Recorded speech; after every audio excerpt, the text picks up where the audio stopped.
I acknowledge the Ngunnawal and Ngambri peoples who are the traditional custodians of the Canberra area and pay respects to the elders, past and present, of all Australia's Indigenous peoples. Almighty God, we humbly beseech Thee to vouchsafe Thy blessing upon this Parliament.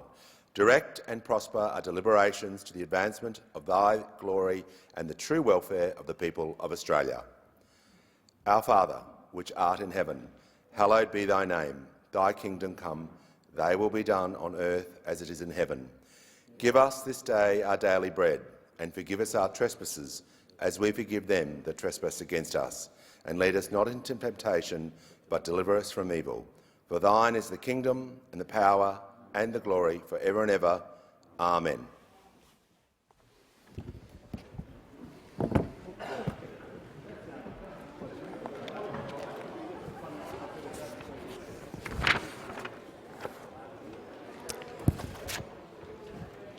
Pursuant to Standing Order 17, I lay on the table my warrant nominating the honourable members for Macarthur, Bonner, Adelaide, Clark and Mayo to the members of the Speaker's panel, to assist the Chair when requested to do so by the Speaker or Deputy Speaker. Give the call to the Leader of the House. Thanks very much, Mr Speaker. And I congratulate those members who've just been put on the Speaker's panel. And also note, I think that's the first time ever that two members of the crossbench have been put on the Speaker's panel, and want to acknowledge the member for Clark and the member for Mayo. It's a significant change, and I think very much has the support of the House, Mr Speaker. I move the motion relating to the proposed amendments to the standing orders and the proposed sessional order in the terms in which it appears on the notice paper.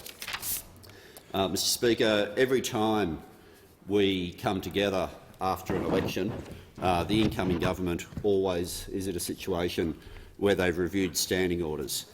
This time, the context, though, is different. This time, we have all had to deal with the issues that were raised in Set the Standard, the report from Kate Jenkins. There's a couple of issues there that have been direct both to decisions taken yesterday and I hope taken today by the House. The first is a recommendation that was there in terms of the sitting calendar, asking that school holidays be avoided at all times. And with the different states, that's actually a complex thing to do, but we've done that with the sitting plan that was adopted yesterday. The second issue, though, is how do we get through the business we need to get through without doing the absurdly late nights, including the really extreme late nights that we've sometimes had. How do we sort that out, where people have had to be here in working conditions that are neither healthy nor safe, including for the people we work with, not just each other? But also, how do we manage to do that but still get through all the business without and minimise the number of times that we're gagging debate? So all of that has been weighed up in what's in front of us. Change is always controversial. I'm not expecting anything different, but I want to explain how we've got to the recommendations that are in front of you. So the first thing is that each day at 6:30 p.m, from 6:30 p.m, there will no longer, under these standing orders, if the House agrees, and I reckon I'll do okay particularly on this one, each day from 6:30 p.m. there will be no further divisions or quorums. So this has come particularly, principally, I'll say, members, caucus members have raised it with me who brought young families to Parliament, where effectively what they've had to do up until now is every afternoon when it's time for the child to get to bed, have had to check with the whip as to whether or not they could get a pair on that particular day. Now, I think we can be more decent than that, and the 6:30 p.m. rule means obviously if you're on duty for your party or you're intending to make a speech, can't make that unless you're here. But if people have reason to leave at 6:30 p.m, there will be no quorums, no divisions each day after that, and we will plan the program to be able to deal with that. The only time that it would be different to that would be if there was a suspension of standing orders, and you'd get plenty of notice if something like that was going to happen. And I'm trying, with the other standing orders that you'll see, to create a situation where we don't need to suspend standing orders, where we have other ways of effectively getting release valves on different pressures. So that's in response to recommendation 27 of the Jenkins review. The other thing, though, at the start of the day, today will be the last day that we start at 9:30. Wednesdays and Thursdays will now be 9 a.m. starts.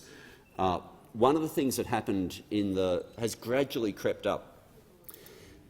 There are often times where there are speeches that ought to be given the dignity of the House, where the start of question time is sort of the only avenue we have to be able to do that at the moment. So there'll be a new procedure. We'll see how it goes. But on Wednesdays and Thursday mornings, where ministers can put forward an issue, it may be someone notable who's passed away, for example, where you wouldn't normally have them at the beginning of question time, but the dignity of the House, it's appropriate that a reference be made, where there would be a speech from each side and then the normal resolution sending it to the Federation Chamber if more people want to be able to speak on that issue. They won't always happen, but when they happen, they'll be Wednesdays and Thursdays, and at all times from now on Wednesdays and Thursdays, which start at 9 a.m. rather than 9:30.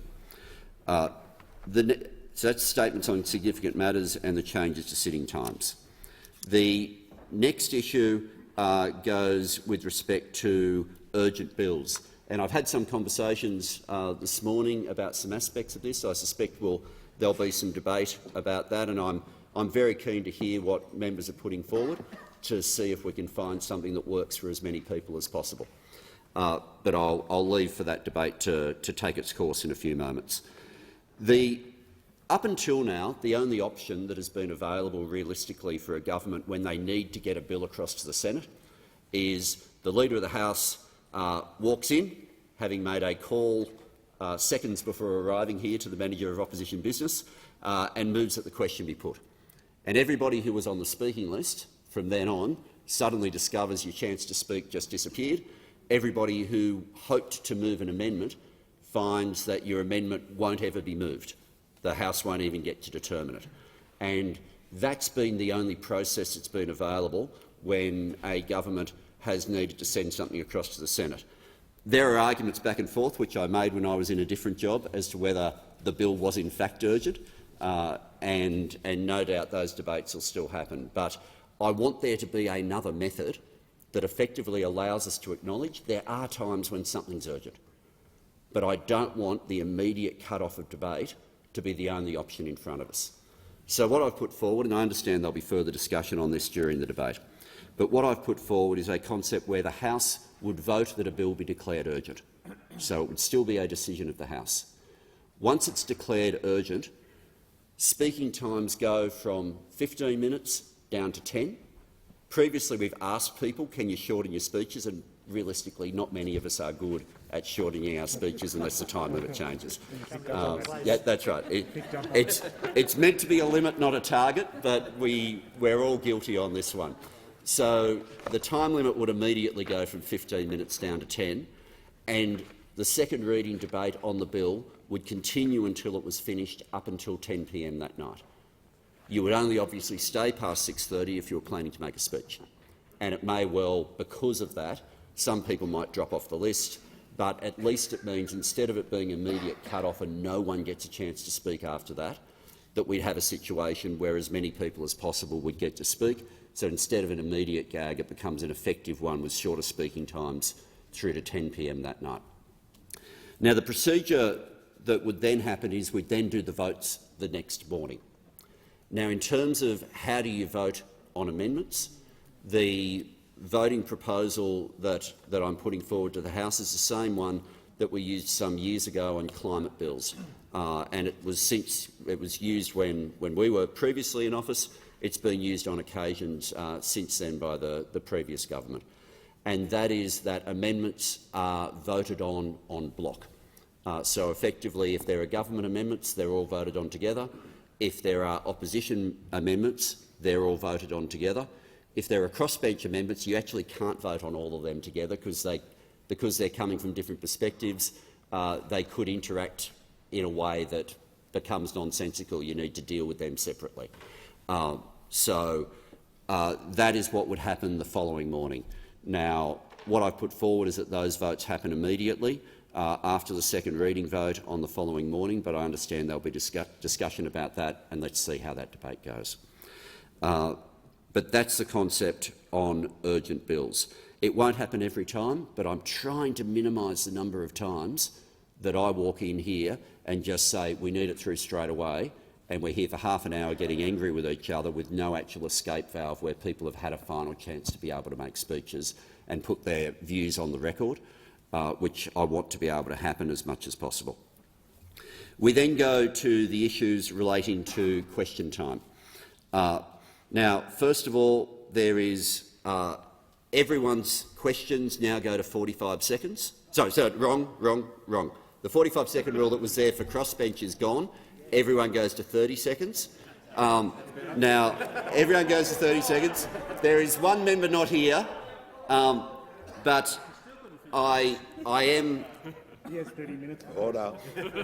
The member who's not here does have the status now as being the father of the house, so there's normal nuances that apply there anyway.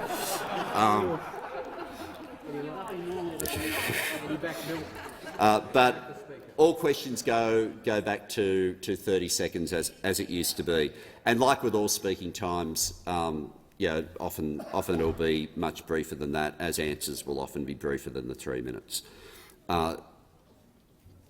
But we have a new way we need to be able to deal with the order of who gets to ask questions. The way that it has worked for the last 10 years presumes a much smaller crossbench than we now have. And so what I am proposing to the House, and I know this is controversial because I've read the media comments, but what will happen is we'll go back to the ordinary process of starting with a non-government question, going to a government question and just going back and forth. But within that, there will be 3 questions that are designated for the crossbench.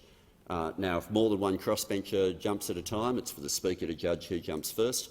But if that's organised, then obviously it's just whoever jumps. The standing orders describe it in terms of where those numbers are in the total number of questions, which I think it's the 5th question of question time, the 13th and the 21st. Yes, people nodding, good. In terms of non-government questions, that effectively means the 3rd question, the 7th question and the 11th question on the non-government side.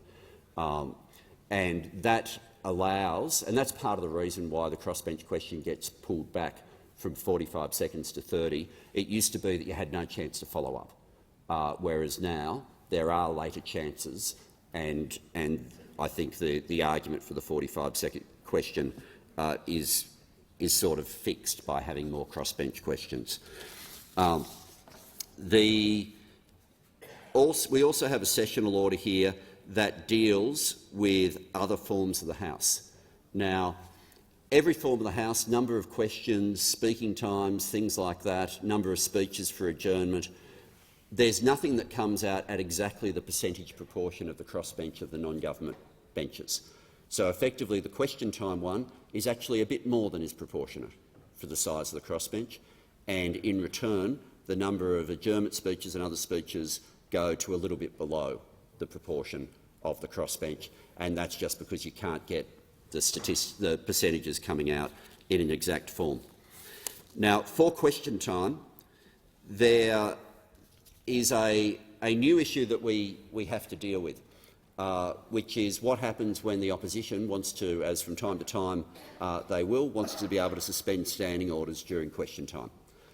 Now, up until, last term, that never resulted in speeches being made, and certainly I can say it will sometimes now result in speeches being made, not every time. You need to do the big dramatic build-up, bit of production values in it to get that sense of urgency. But if that happens, there'll be times where we allow the debate to flow. The problem is that even if the government of the day decides to not let the debate occur, that then results in a series of 4 or 5 divisions, on one occasion 6 or 7 because they kept getting the procedure wrong, but 4 or 5 divisions, which effectively knocks out the rest of question time. Now, for an opposition to do that, if you're only knocking out your own questions, it was sort of your own call. But now that would mean the crossbench opportunity for later questions would also be knocked out. So what I'm proposing is a new procedure where there would be a third option. So instead of let the debate flow or move that the member be no further heard, there is a third option which simply says I require that this motion be moved straight after question time, be moved at a later moment. So the opportunity to make the speech will still happen, but it won't happen in a way that it actually prevents the crossbench from being able to ask their questions. Although, from time to time, if we accept it and we move into the full debate, that will mean that other questions are lost, but I want to make sure that that's not the only option in front of us. So, with all of that, I've explained, I hope, both what will happen under what's proposed and is on the notice paper and the reasons for it. And if I just start with what's behind all of this, I want us to have more debates. I want us to have more debates. I want us to spend less time voting on whether or not we're allowed to debate and more time having the arguments that we are paid to come here and have. And there'll be moments when it's all agreement and nice, and that's fine, but when there's moments of disagreement, I'm not afraid of that. The government wants that. Those opposite have been elected to represent their constituencies too. The crossbench have been elected to represent theirs. Under these proposals, we will get a lot more time for people to be able to make sure they represent the people who sent them here than we've had for a very long time in this parliament, and I commend the motion to the House. Yeah. The question is that the motion be agreed to, and I give the call to the Manager of Opposition Business. Well, thank you, Mr Deputy Speaker. The opposition has, Mr Speaker, the opposition has serious concerns with these changes to the standing orders, concerns which are only compounded by the fact that the Leader of the House is using his best reasonable voice. That should always put you on notice, members of the House. That should put you on notice. And Order. As the great Ronald Reagan said, members on the right, trust but verify. Trust but verify. And, Mr Speaker, we're very concerned about the new proposed Standing Order 85 concerning urgent bills. We're very concerned about the reduction of opposition questions, and we're very concerned about the way this has been handled, Mr Speaker, with the text of the new Standing Order changes only made available very late last night. Here we are, only some 12 hours later, debating these very detailed provisions. This is an extremely problematic way to proceed, particularly from a government which talks about a new kind of gentler approach to politics. And when we think about the furious protests we had from the Leader of the House on many occasions over the last 9 years on these matters, this is really quite extraordinary behaviour. Let's have a look at how the new proposed Standing Order 85 dealing with urgent bills would work, because the key point, the first point to make is that if Standing Order 85 is adopted, if a minister declares a bill to be urgent, then that has to be voted on immediately by the parliament. There is no debate by the parliament. Under this standing order, as proposed, a minister needs merely say, "My bill is urgent." Newsflash, having been a minister, you regard every bill as urgent.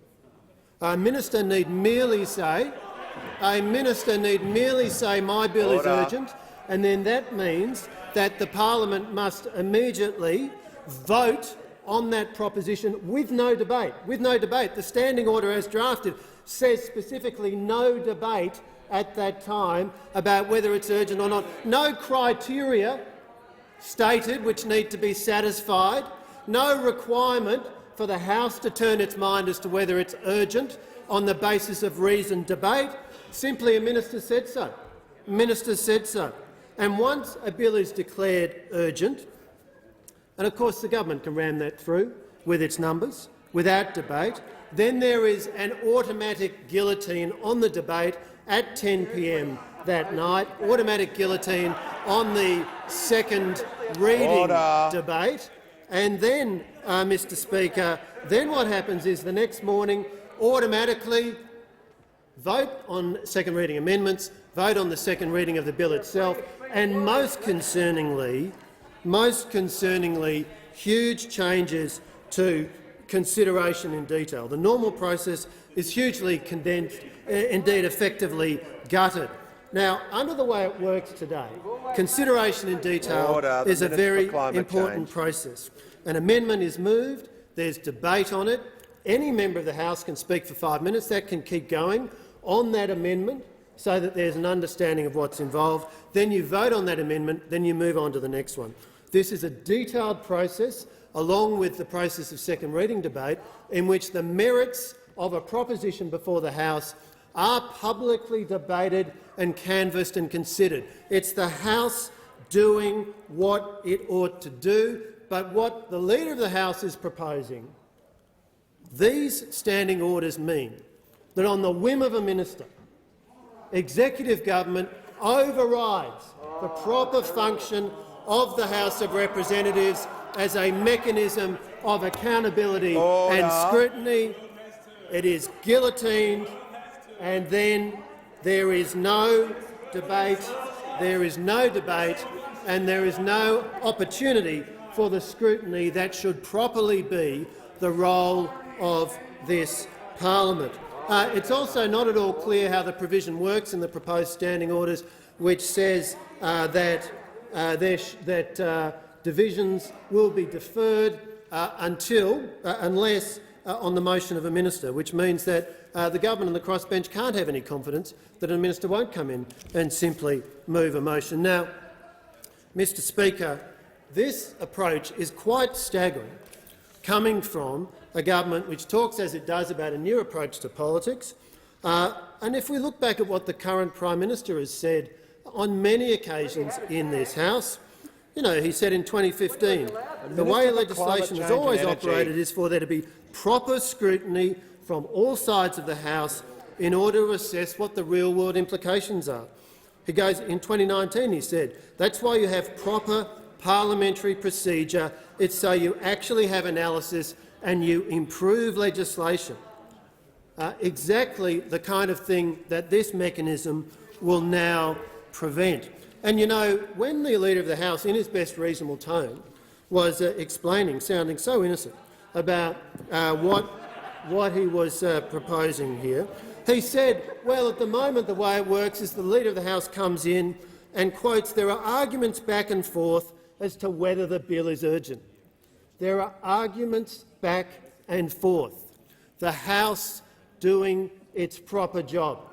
All that will be gone under the mechanism provided by the government, because a minister need merely declare it is urgent. A minister needs merely declare it as urgent. We can have no assurance at all. We can take no comfort at all in the fine words that this will be used rarely. There's nothing in this standing order which says it will be used rarely. It will be open to the government to do this on a daily basis. And the role of the House of Representatives becomes reduced to being a mere rubber stamp for executive government. The rubber stamp reps is what this government wants to turn the House of Representatives into. The rubber stamp reps. Indeed, this is a standing order, Mr Speaker. We'll be right up there with the Russian Duma as a toothless legislative body, based upon what this government is proposing. This from a new Prime Minister who says he wants a new tone for politics. Well, let's be very clear what this new tone for politics evidently means. It means ramming bills through rapidly with virtually no debate or scrutiny, and that is utterly at odds with the claim that the Prime Minister has been making. Now, Mr Speaker, we also have concerns in relation to the changes dealing with question time, because under these proposals the opposition gets only 8 questions. As the Leader of the House has just said, again in his most reasonable voice, question time is a bit more than is proportionate for the crossbench, he said. That's an admission. That is less than it's proportionate for the opposition, and maybe that's based on high-minded motives, or maybe it's because he has a well-founded suspicion of where there is a capacity for deep and effective scrutiny from experienced shadow ministers, and is very keen to minimise that scrutiny and accountability. The change in the rhetoric is quite extraordinary. And, Mr Speaker, I make the point that the process has been disgraceful, completely disgraceful. Many pages of detailed provisions which affect the working of this House, which affect the way that we function as a People's House, as a forum for accountability and scrutiny, as a way that we hold a government to account, as a way that we test legislation and improve it, offer helpful input. But instead what we've seen from this government, what we have seen is these lengthy provisions dropped out very late last night, now being rammed through this morning, only some 12 hours later. It's been over 2 months since the election. There have been many, many weeks in which the government could have shared with the opposition and with the crossbench the terms of these changes to standing orders. And frankly, the sheer conduct of this is a disgrace, but it is the content which is most troubling in the way that it materially reduces the effectiveness of the work of the House of Representatives on the sheer say-so of a minister. The question is that the motion be agreed to, and I give the call to the honourable member for Warringah. Yeah, and thank you. I acknowledge the Manager of Government's business in respect to this motion and the work that has gone into it and the consultation with the crossbench in relation to these changes. It is a sign of positive engagement with the larger crossbench that consideration has been given to the proportion of the opposition that the crossbench now constitutes. And that is reflected in the elements of this motion when it comes in particular to question time and the amendment to Standing Order 65A, which sets out very clearly, and the crossbench, myself on behalf of Warringah, welcome the clarification of the opportunity for crossbench members to participate in these chambers. And so that is good. And the element around increased time in question time, whilst I know there is some dispute about the reduction from the 45 seconds to 30 seconds by the Father of the House, it is welcome the clarity around the procedure when questions will be available, as well as timing, and ensuring question time proceeds without as many disruptions as occurred in the last parliament. And I should note it was the government, whilst in opposition, that in fact often disrupted question times with suspensions of standing orders to make their point. So it should be noted that disruption in the House has happened from both major parties. In relation to the motion, I do seek leave to move an amendment that I understand is being circulated, but if it hasn't yet, I will read it out. And I move that all the words in 85C of the, be omitted and the following words substituted. C. If the second reading of a bill is agreed to and any message from the Governor-General announced, The bill then to be taken as a whole during consideration in detail, if required, with any detail amendments to be moved together and the mover to speak for a maximum of 5 minutes without further debate, and any government amendments to the bill which have been circulated to be treated as if they had been moved together, any opposition amendments which have been circulated to be treated as if they had been moved together, and any amendments by crossbench members which have been circulated to be treated as if they had been moved as one set per member, with Roman numeral 1 question to be put on all the government amendments, 2, 1 question to be put on all opposition amendments, 3, separate questions then to be put on any sets of amendments circulated by crossbench members, and 4, any further questions necessary to complete the remaining stages of the bill to be put without delay. I understand the member from Melbourne seconds the motion, Mr Speaker. In terms of the substance of this amendment, it addresses the concern that this decision to amend the standing orders to declare bills urgent bills does in fact have the effect of curtailing the opportunity for consideration in detail amendments, and that is not good. That goes against the purpose of this chamber to debate provisions of legislation, and that consideration in detail stage is incredibly important. In fact, it was in the last parliament that we had the introduction of the Environmental Protection, Biodiversity and Conservation Act, and that where circulated amendments for consideration in detail, I had circulated amendments, but the now opposition, when in government, chose to suspend standing orders to curtail that period of debate, to jump across third reading stage and consideration in detail and go straight to a vote. I argued at the time that was incredibly undemocratic in the sense of curtailing the purpose of this House.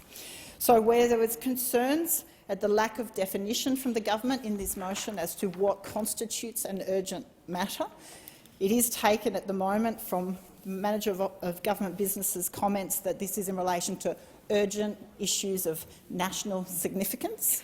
I would request that greater specificity of urgent matters be provided as by way of undertaking. But in relation to this amendment, it provides that consideration in detail is not done away with when matters are considered urgent. Unlike when the old procedure of suspending standing orders, it means we retain the ability to move consideration in detail amendments. Simply debate will be curtailed to each opposition, and each member of the crossbench must move amendments as a block and gets a limit of 5-minute speaking time on those amendments. I think that is a fair compromise between urgency of a matter needing to proceed through the House to get to the other place, but respecting the purpose of this place, which is that we debate legitimately the effect of a bill and be able to put consideration in detail amendments. Thank you. I thank the member. The original question was that the motion be agreed to. To this, the honourable member for— Oh, is the motion seconded? Yes, it is. I call the member for Melbourne. Thank you, Speaker. I second the motion. In considering our position on this set of changes to the standing orders being put forward, one of the things that we've got to consider is what is the counterfactual. What happens if this change is not passed? What would the standing orders otherwise provide for matters that the government considers urgent? And this is where the opposition's argument was pretty disingenuous, if I can use a parliamentary term. What the standing orders would provide if these amendments fail is that the option of the government is they just come in and move that the question be put, and bang, we vote on it. And everyone who's on the speaking list would fall away, and if you were waiting to then move amendments in the second reading stage, you've lost your chance to do that. When that has happened in previous parliaments, and I've got to say I lost count of the number of times that we were ready to move amendments or give second reading speeches and the people who are now sitting on the opposition benches came in and just said, right, time's up, we're moving on. When that has happened, we lose the right to even have a say. And we lose the right to explain why we're moving amendments. This proposal whilst I share a lot of the concerns about its potential for abuse, at least gives us the chance that we might be able to have a say in the second reading debate, and if the amendment is accepted, also gives us a chance at least to move our amendments and explain why we're moving those amendments, and then there will at least be a vote on that. That's not perfect, because what you've tended to find is that when governments come in, as the last coalition government did a lot, and say I move that the question be put, you find 9 times out of 10, if not more, the crossbenchers saying, no, we're going to oppose that, right? We're going to oppose that. And I suspect that one of the things that this will do is probably kick the can a bit further up the chain, and you might find people saying, well, perhaps that bill is urgent, but I'm not going to vote that it's urgent because I might lose my slot. So there's still going to be that fight, but because it leaves open probably a slightly greater window for us to be able to have a say than we might otherwise have had, as we found out during the coalition, there's some merit in it. But I'll say 2 things. One is that it is not the case that it'll be guaranteed that everyone gets to have a say. There's still only till 10 p.m. the night before. And whilst the shortening of the speeches to 10 minutes increases the chances that everyone will get a chance to have a go, given that we're now in a situation where there are lots of crossbenchers coming from different parts of the country, different parts of the political spectrum, who are not in a position of the government or the opposition where one speaker could put their respective side, I would hope that, firstly, that this is never used during the course of this parliament, but that if it is used, there's an understanding that that should not be at the cost of crossbenchers who don't get a chance to put their position on the record. And that's probably not something that can be built into the standing orders right now, given that we're debating these very, very quickly. But I would hope that's something that government and the opposition take on notice, that if we are going to be moving to this situation where there is now a limited time to speak, albeit with more speaking opportunities than if there was a gag, which is why, on balance, this is better than just moving that the question be put. There has to be some understanding that I speak on behalf of the Greens. I don't know if I speak on behalf of others in the crossbench. I expect I might speak on behalf of at least some. That should not come at the expense of the crossbench, who will each want, especially independents, who will each want to put their own independent position about things, and may not have the chance otherwise to do that if the speaking list cuts off at 10 o'clock and they've been the ones who fall behind. So I place that there squarely now, because I think that is something that is going to be critical to determining whether or not this is ultimately used in a successful way or in a way that truncates debate. Secondly, I support the amendment moved by the member for Warringah, because otherwise you'd have moved your amendments, but if you hadn't got the chance to speak during the second reading speech, you wouldn't have a chance to explain why you're moving those amendments. And the ability to, at a minimum, say this is why I want to move the amendments, even though we may not get to have a debate about it, which is unfortunate, but at least the ability to move those is better than what would happen if we don't pass this, because if we don't pass this, all that happens is the question be put. So to that extent, I support that amendment from the member for Warringah. I think, can I say, the opposition's real concern, it merited about 20 seconds of the opposition manager's business speech, and it came at about the 8-minute mark. But I think their real concern is that the crossbench is now going to get more questions in recognition of the voice that we have in this parliament. And to that extent, we welcome the move from the government to recognise that this is a very different-looking parliament chosen by the Australian people than we have seen before, and one where it is right that the ability of crossbenchers representing different parts of the political spectrum and different parts of the country have a guaranteed right to ask questions. Like, we should have a guaranteed right to ask questions. Question time is a critical place to hold the government to account, and one of the very clear messages from the last election is that there are other voices that want to be heard in holding the government to account and to have their issues aired. And so to that extent, and I appreciate that the government is moving these as a block, that which I know will cause the opposition some concern, that just reflects the numbers in this parliament. That's all it does, is it reflects the numbers in this parliament. And many people on the crossbench have sat through parliaments where our ability to interrogate the government and have the issues that matter not just to our constituency but matter to people who voted for alternative voices right across the country has been curtailed in the past. We have not had the opportunity in previous parliaments to ask the kind of questions of the government that we need, and to that extent I support the thrust of what is being done here, but I ask the government to take those concerns that we've raised on notice. I thank the member. The original question was that the motion be agreed to. To this, the honourable member for Warringah has moved an amendment. The question now is that the amendment be agreed to, and I give the call to the member for Clark. Thank you, Speaker. Speaker, can I start by saying something positive? I applaud the government for being open to amending standing orders to better reflect the numbers in this House. I mean, it is an undeniable fact that about a third of people who cast a vote in May cast their primary vote for someone other than the Labor Party or the Liberal National parties. So I think these standing orders go some very positive way to reflecting that in the parliament, in particular with things such as questions. And I would hope that with all the other areas of parliamentary business, we also have our fair share of the action, so to speak.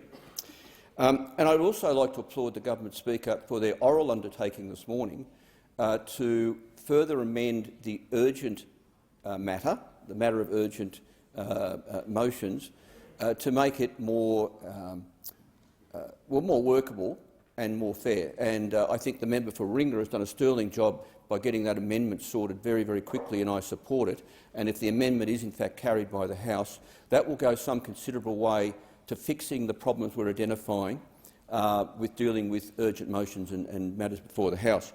I would like to take this opportunity, though, Speaker, to say I still have some outstanding concerns about how we go about dealing with urgent matters. Now, of course, there will be urgent matters, particularly when it comes to, well, for example, national security, perhaps some very urgent legislation to do with counter-terrorism measures.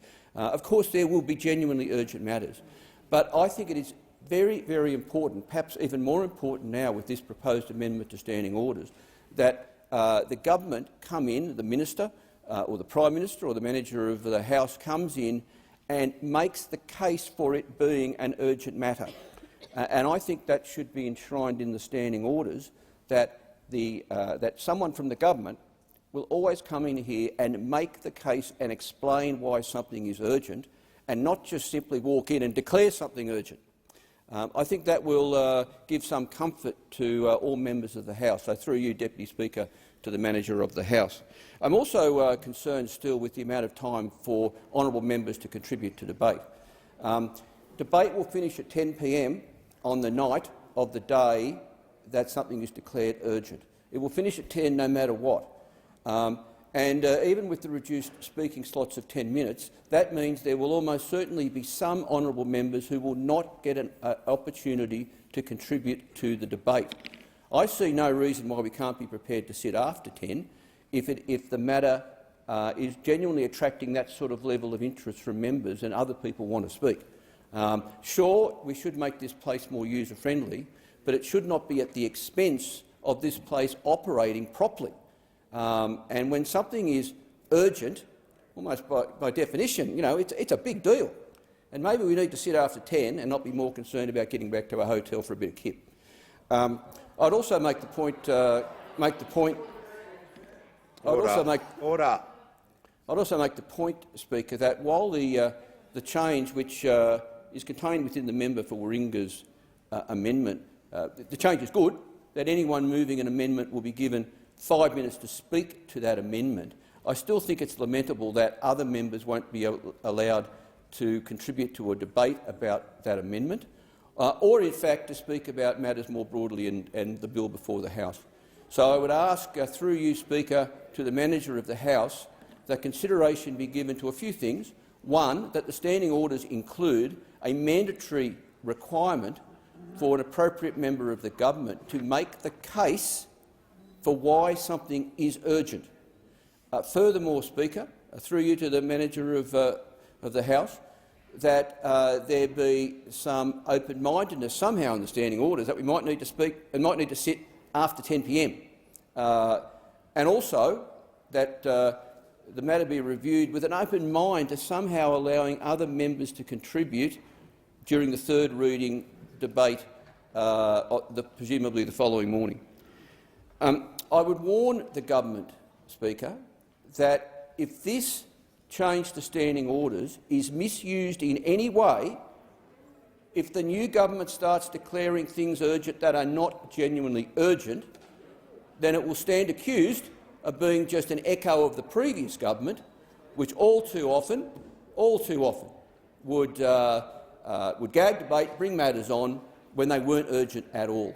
I would also take this opportunity, Speaker, to make the point that this idea that there won't be divisions after 6:30 unless a division is called by a minister, I think I've got that right through you, Speaker, to the manager of the House.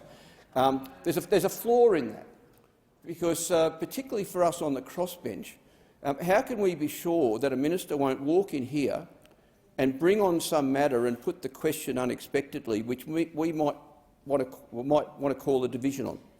Sure, the division might be deferred, but we may not be here in the House to call a division that will be deferred to the next day anyway.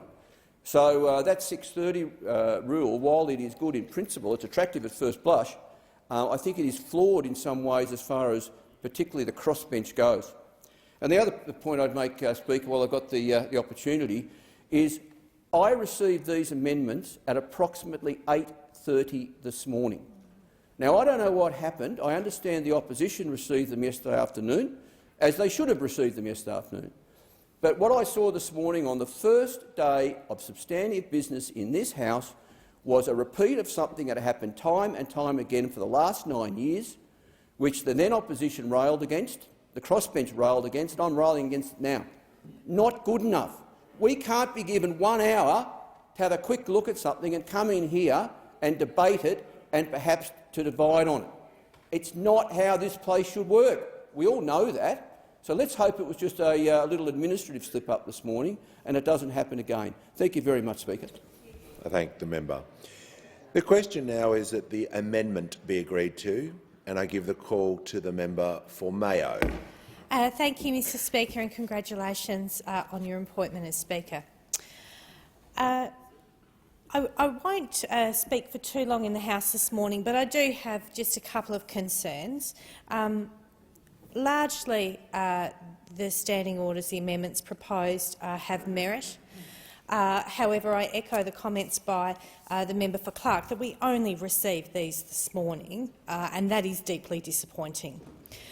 I would like to go to the matter of urgent bills, and some of these comments have been made by honourable members before me, but I'm concerned that a minister is able to come into this place, declare something urgent, and then the whole situation changes and the capacity for all of us to speak is somewhat limited. Some of us will not have the opportunity.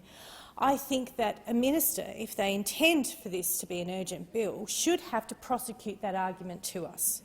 This is my third parliament. I'm very fortunate to be returned, and I do remember the previous government coming in, gagging debate, and then that bill supposedly being urgent, and it languished between here and the Senate, and in many cases never even got to be voted on or even debated in the Senate.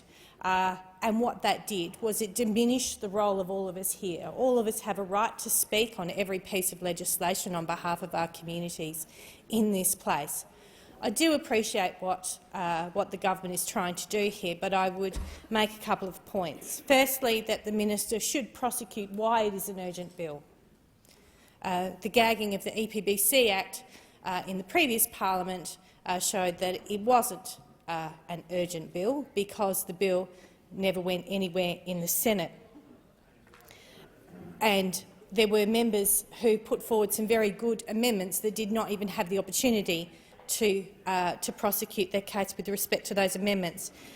The other point I would say is that if something is considered an urgent bill, and that would be naturally passed by the government having the majority of votes in here, the government members as a whole should then forego their place on the speaking list to allow the time to be given to those on the crossbench and the opposition. If it is so urgent, then just one of you should be able to speak for all of you. Otherwise, we could have a case where the government then fills their speaking spot and we're taken up to 10 p.m. with largely government all repeating each other's words. So I would argue on those two cases that would be somewhat of a compromise with respect to this matter. Members on my right. Moreover, I would like to say thank you for many of the amendments in here to the government, particularly recognising the size of the crossbench and the diversity of the crossbench for us to have our questions. But I am particularly concerned with respect to how urgent bills are declared, that it could be open for abuse, and essentially every bill could be urgent in the eyes of the government. We don't want to see that in this parliament. Thank you. I thank the member. The question now is that the amendment be agreed to, and I give the call to the Leader of the House. Thanks very much, Mr Speaker. Thanks to everybody for the contributions to debate. I'm going to do something that hasn't happened in this House for a while, and I'm actually going to respond to it and go through the different issues, which isn't how we've worked for a while. First of all, with respect to the issue of when the motion is moved, before it being moved, the minister giving reasons and making the case to the House. The minister overwhelmingly will be me, and I'm very happy to give that undertaking to the House. So I hear that point. Up until now, I hear those opposite interjecting. Up until now, don't forget, all that's happened is the entire justification has been the words that the question be put. That's the entire justification that we've had. Everything in front of us now is a significant improvement on where we've been for a very long time. But I'm happy to give that undertaking. The member for Clark also raised the 10 p.m. finish time. Can I tell you, I originally had it unlimited when I started consultation with the crossbench on this issue, and the Jenkins issues were raised with me and the concerns about that, and that's why we've landed at 10 p.m, because I'm just very conscious that we start taking as much heed of that report as possible, and let's see how we go. But I'm very hopeful that the 10 p.m. cut-off. I wanted a process that just meant everyone could have their speeches, and hopefully, overwhelmingly, that is what happens. You usually find in these situations that you get fewer government members. I don't think it's reasonable to expect none. But you usually do find you get fewer government members in these situations. But that's the story behind how the 10 p.m. cut-off came into the standing orders. In terms of the amendment from the member for Warringah, I hear the arguments that have been made. It's not my starting point, to be honest, because when we get to the next morning, I'd like to think we just have all of the votes. But I do believe a reasonable case has been made in the speeches that have come from the crossbench about making sure that at least the mover gets to speak. If we had the full in detail stage, effectively that can go for as long as people want to keep jumping, because everyone gets more than one speech, and then we're effectively undoing the whole concept of something being urgent. So in the terms in which the amendment has been moved, I'm happy to indicate that the government will be voting in favour of that amendment. I would also say the added advantage of the amendment is there will be a reporting to the House of what people are about to vote on, and given that last term we had 2 occasions where ministers gave speeches on the wrong bill, I think people being reminded of what they're about to vote on by the mover giving the reasons is a pretty healthy thing for the House. Order. They rewarded him with the Treasury portfolio. So, but then to the comments that were made in the debate by the member for the manager of opposition business. Wow. Men in Black ends with that neuraliser thing. which lets you forget the entire movie. You didn't have the sunglasses on, clearly, because the entire 9 years apparently didn't happen. The entire 9 years of of coming in, steamrolling debate, stopping people, the speaking list cutting off immediately, no one being allowed to move any amendments whatsoever, so that a bill could then be sent to the Senate and never brought on for debate there, was the way this place ran. And so I can understand why the manager of opposition business is becoming passionate about how dare the situation improve in terms of debate, because it is about to improve. That's what these standing orders changes will do. But when he said, there'll be no debate in the House about whether or not it's urgent. So let's just unpack that. First of all, he's saying we want a situation where we're deciding that something's urgent, and then we spend an hour deciding whether or not it's urgent. And as a result of that, taking an hour of debate away from the bill that the House then decided was urgent. But the second thing that he's suggesting there, no debate on whether it's urgent. How much debate do you reckon there is when you move that the question be put? How much debate happens then? The mover doesn't give a reason. No one's allowed to say a word under standing orders, and then the entire debate on the bill stops. But apparently that was fine for all that time.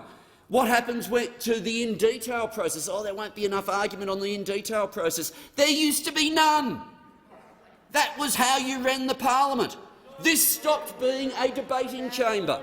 This stopped being a situation where the arguments would go back and forth. And can I say, this length of debate on standing orders was never allowed to happen either, because by now you would have moved that the question be put.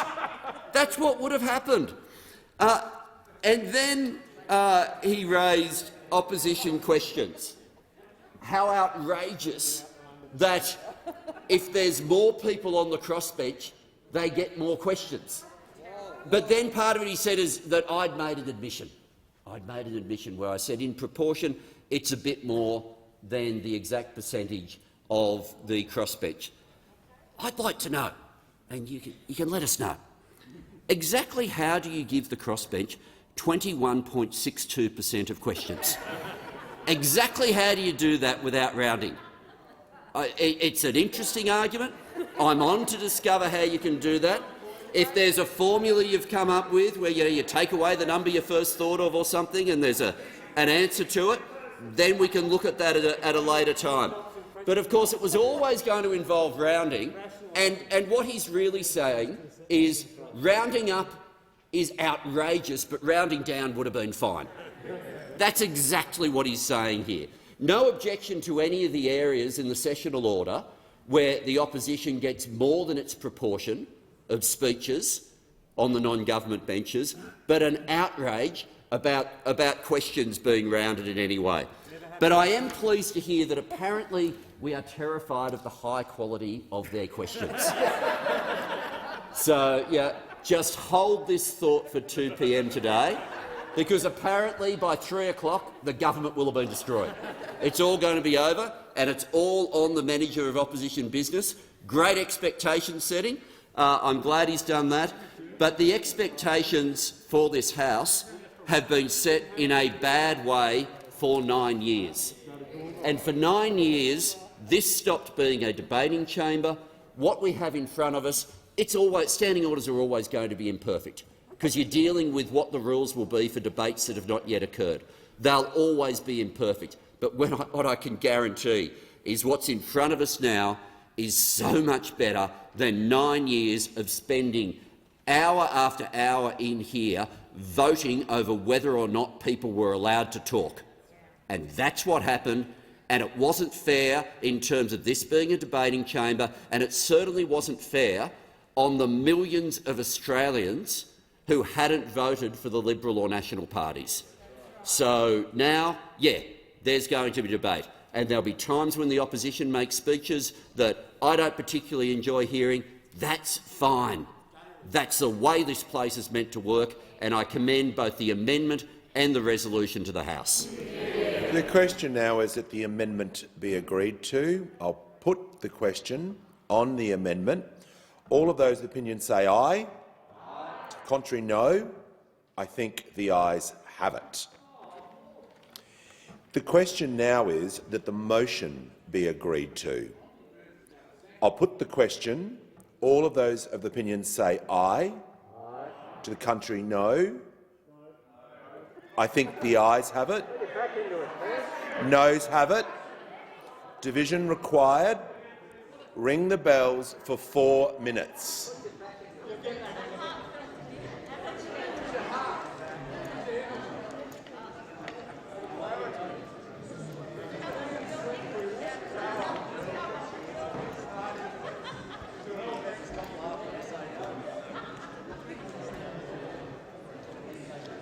No.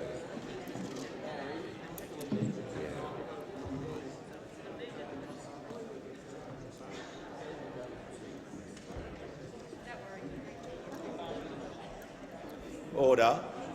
For the purposes of this division, I'll invite members crossing the floor to be able to sit in the Distinguished Visitors Gallery. And that will count as part of the division.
Yes.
Lock the doors. The question is that the motion as amended be agreed to. The ayes will pass to the right of the chair and the noes to the left. I appoint the honourable members for Werriwa and Bean as tellers for the ayes and the honourable members for Grey and Parkes as tellers for the noes.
you.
So,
Order. Order. The result of the division is ayes 89, noes 54. The motion as amended has been agreed. I give the call to the Leader of the House. Thank you very much, Speaker. I ask leave of the House to move a motion relating to the appointment of a joint standing committee on Aboriginal and Torres Strait Islander affairs. Call the Manager of Opposition Business. Leave's granted. I move the motion relating to the appointment of a joint standing committee on Aboriginal and Torres Strait Islander affairs in the terms as circulated to honourable members in the chamber. I'll put the question. All those with opinion say aye. Contrary, no. I think the ayes have it.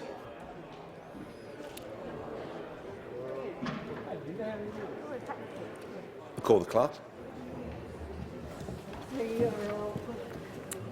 Government business, notice number 2. Suspension of standing orders relating to committee and delegation business and private members' business for Monday, the 1st of August 2022. Call the Leader of the House. Thanks, Speaker. I move the motion relating to private members' business and committee and delegation business for Monday, the 1st of August 2022, in the terms in which it appears on the notice paper.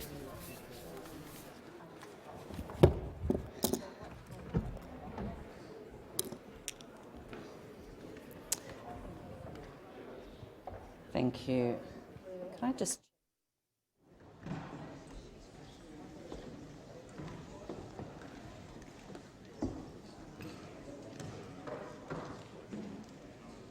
Thank you.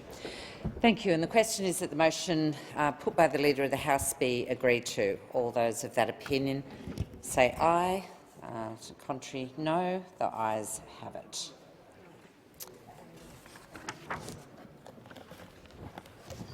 I call on the clerk. Government business, notice number 3. Jobs and Skills Australia Bill 2022. Thank you. I give the call to the Minister. Well, thank you very much, Deputy Speaker, and can I congratulate you on your election to office, a fantastic election result. May I present the Jobs and Skills Australia Bill 2022 and the explanatory memorandum to this bill, and the Jobs and Skills Australia National Skills Commissioner Repeal Bill 2022.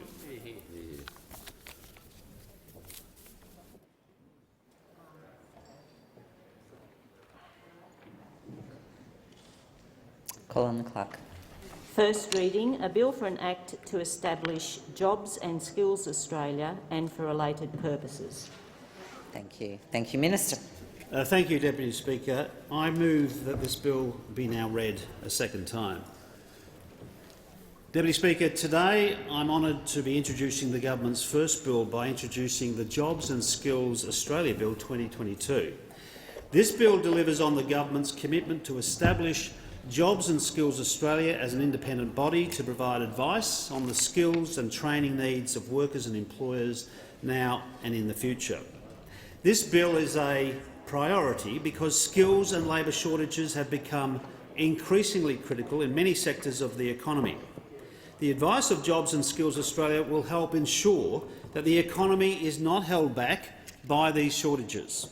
It will help guide a skills and training sector that will provide workers with choices and opportunities for secure employment because they have the right skills. Jobs and Skills Australia will have an important role in strengthening Australia's economy by providing crucial workforce planning functions. It will undertake the workforce forecasting and prepare capacity studies for new and emerging industries and contribute to the planning for a pipeline of skilled workers. One of the biggest challenges facing Australian employers across many sectors right now is that they are struggling to find workers with the skills needed to ensure their enterprises are fully operational.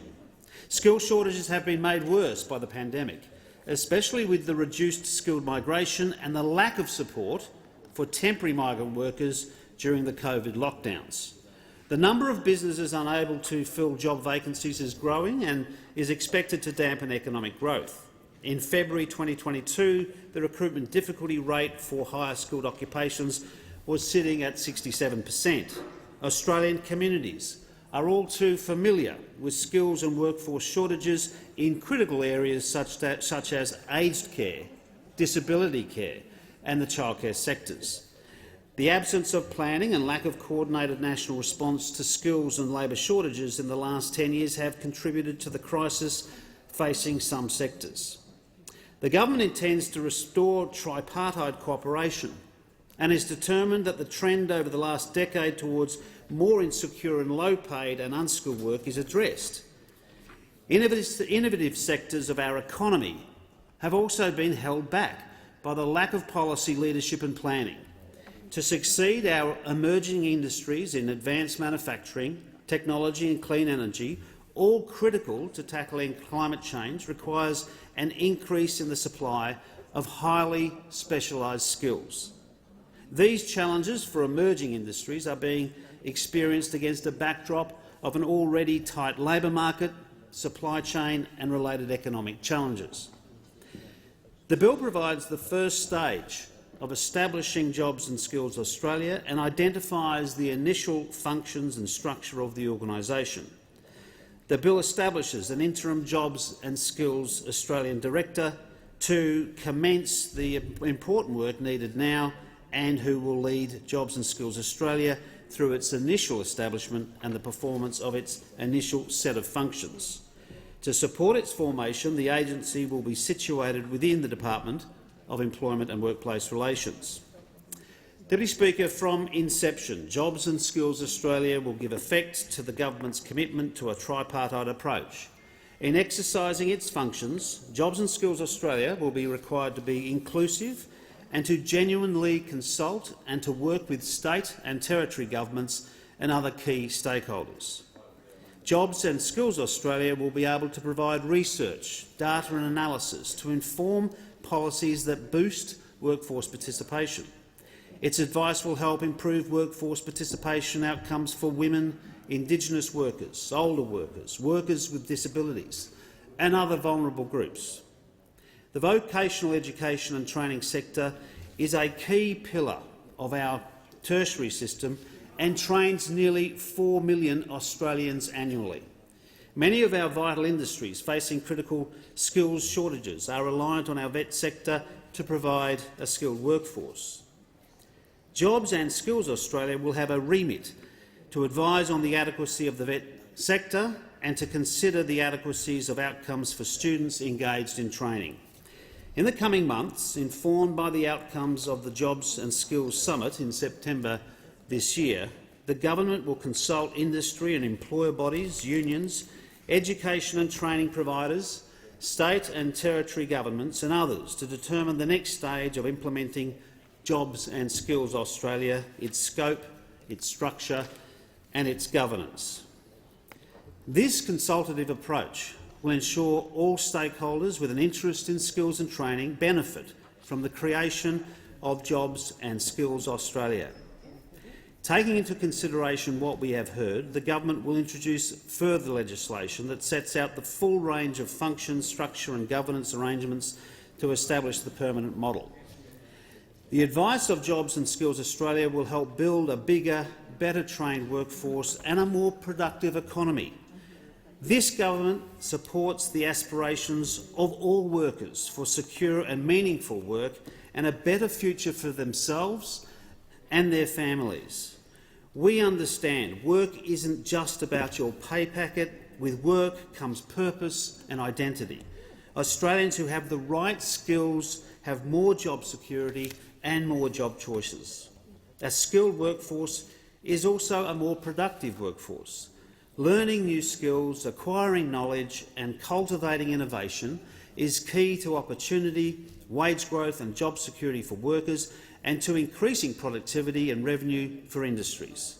The government understands immediate action is needed to address critical skills shortages.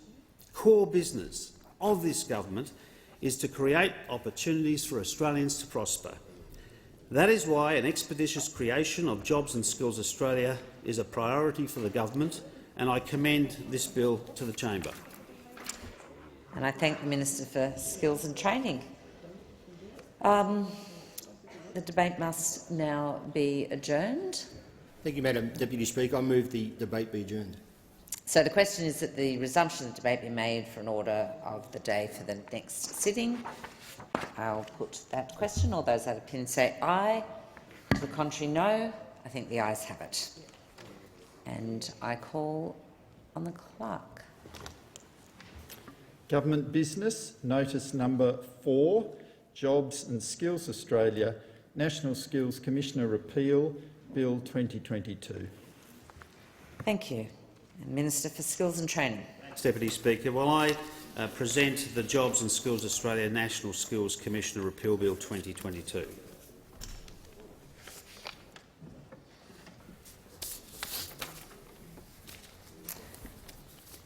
And I call on the clerk. First reading, a bill for an act to repeal the National Skills Commissioner Act 2020 and for related purposes. Thank you. Minister for Skills and Training. Thank you very much, Deputy Speaker. Well, I move that the bill now be read a second time. Today, I'm introducing the Jobs and Skills Australia National Skills Commissioner Repeal Bill 2022. This bill repeals the National Skills Commissioner Act 2020. The National Skills Commissioner has performed important advisory functions since the office was established in 2020. However, to address the economic challenges facing Australia, we need a more strategic focus on our future workforce and skill needs now and into the future. We need genuine cooperation and collaboration amongst industry, employers, unions, state and territory governments, education and training providers and others. The creation of Jobs and Skills Australia will contribute to ensuring we deliver on this important goal, and repealing the National Skills Commissioner Act is a necessary part of the pathway forward. I commend this bill to the chamber. Thank you. The debate must now be adjourned. I move the debate be adjourned. So the question is that the resumption of the debate be made an order of the day for the next sitting. All those of that opinion say aye. To the contrary, no. I think the ayes have it. Thank you. And I call on the clerk. Government business, notice number 5, Climate Change Bill 2022. Thank you. And I give the call to the Minister. Madam Deputy Speaker, I present the Climate Change Bill 2022 and the explanatory memorandum.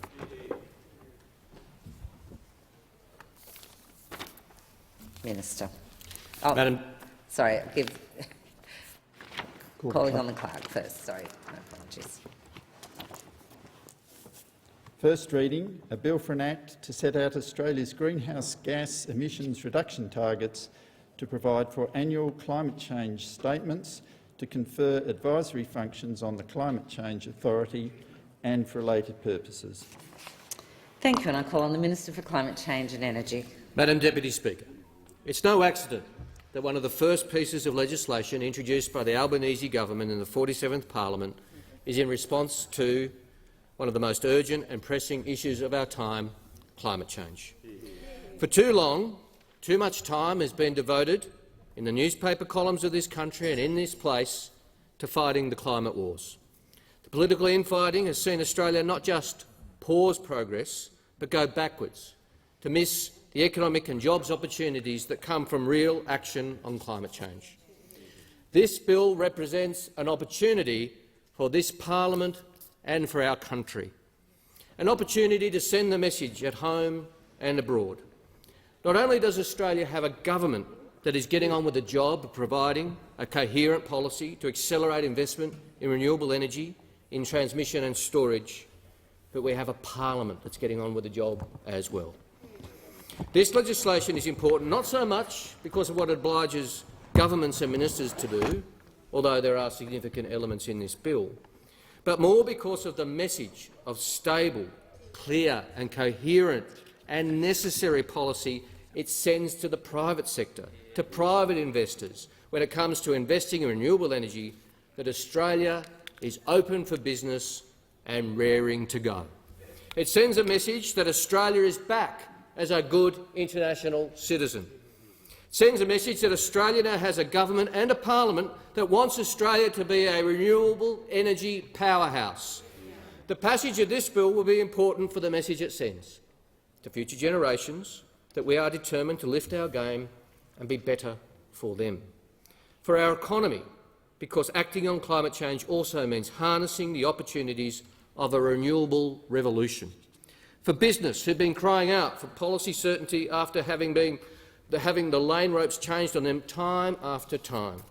And for our nation, restoring our international credibility and playing a constructive leadership role, particularly in the Pacific.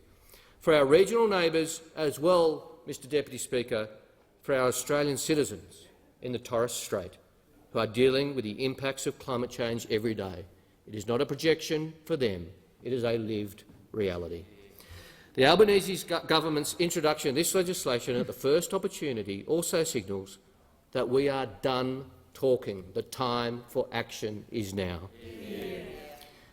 Now, we know this legislation, Mr Deputy Speaker, is not the end of the work. Far from it. It is simply the beginning. The real task lies in the implementation and achievement of the goals we're outlining today. Mr Deputy Speaker, this bill is simple yet powerful. The bill is a solid foundation setting clearly and firmly in Australian law our emissions reduction ambitions. It holds the government of the day properly accountable to the Australian Parliament and the Australian people on how it measures up to those ambitions and how it is addressing this fundamental issue. Firstly, the bill sets out the 2030 and 2050 emissions reduction targets with a 2030 target of a 43% emissions reduction against 2005 levels. The Powering Australia policy we took to the Australian people promised a 43% reduction, and the policies included in that document underpin that emissions reduction. It represents an ambitious but also achievable goal. Now, I want to make an important point to the House. 43% is not a limit on our emissions ambition. On the contrary, as we've said repeatedly, we see 43% as a floor on what our country can achieve. We said it in our nationally determined contribution that we've already sent to the United Nations Convention on Climate Change. It is our hope that our commitments and the commitments of industry, states and territories and local government will yield even greater emissions reduction in the coming decade and into the future. I also want to make this point. 2030 is 89 months away. We do not have long to achieve these goals. We've been waiting too long, and now is the time to get on with it. Secondly, the bill provides that the minister responsible for climate change will give an annual climate change statement to Parliament.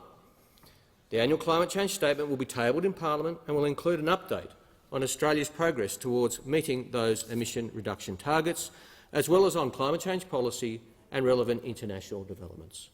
Thirdly, a restored Climate Change Authority will provide the minister with independent, expert advice on that annual statement, and that advice will be published in an open and transparent way. This will ensure ongoing transparency and accountability on these matters of international significance.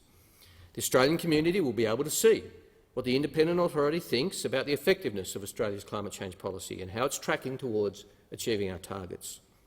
Finally, the Climate Change Authority will provide advice on any new or updated emission reduction targets to be communicated to the UN under the Paris Agreement, and that advice will also be published. That advice will be given to the government at least once every 5 years.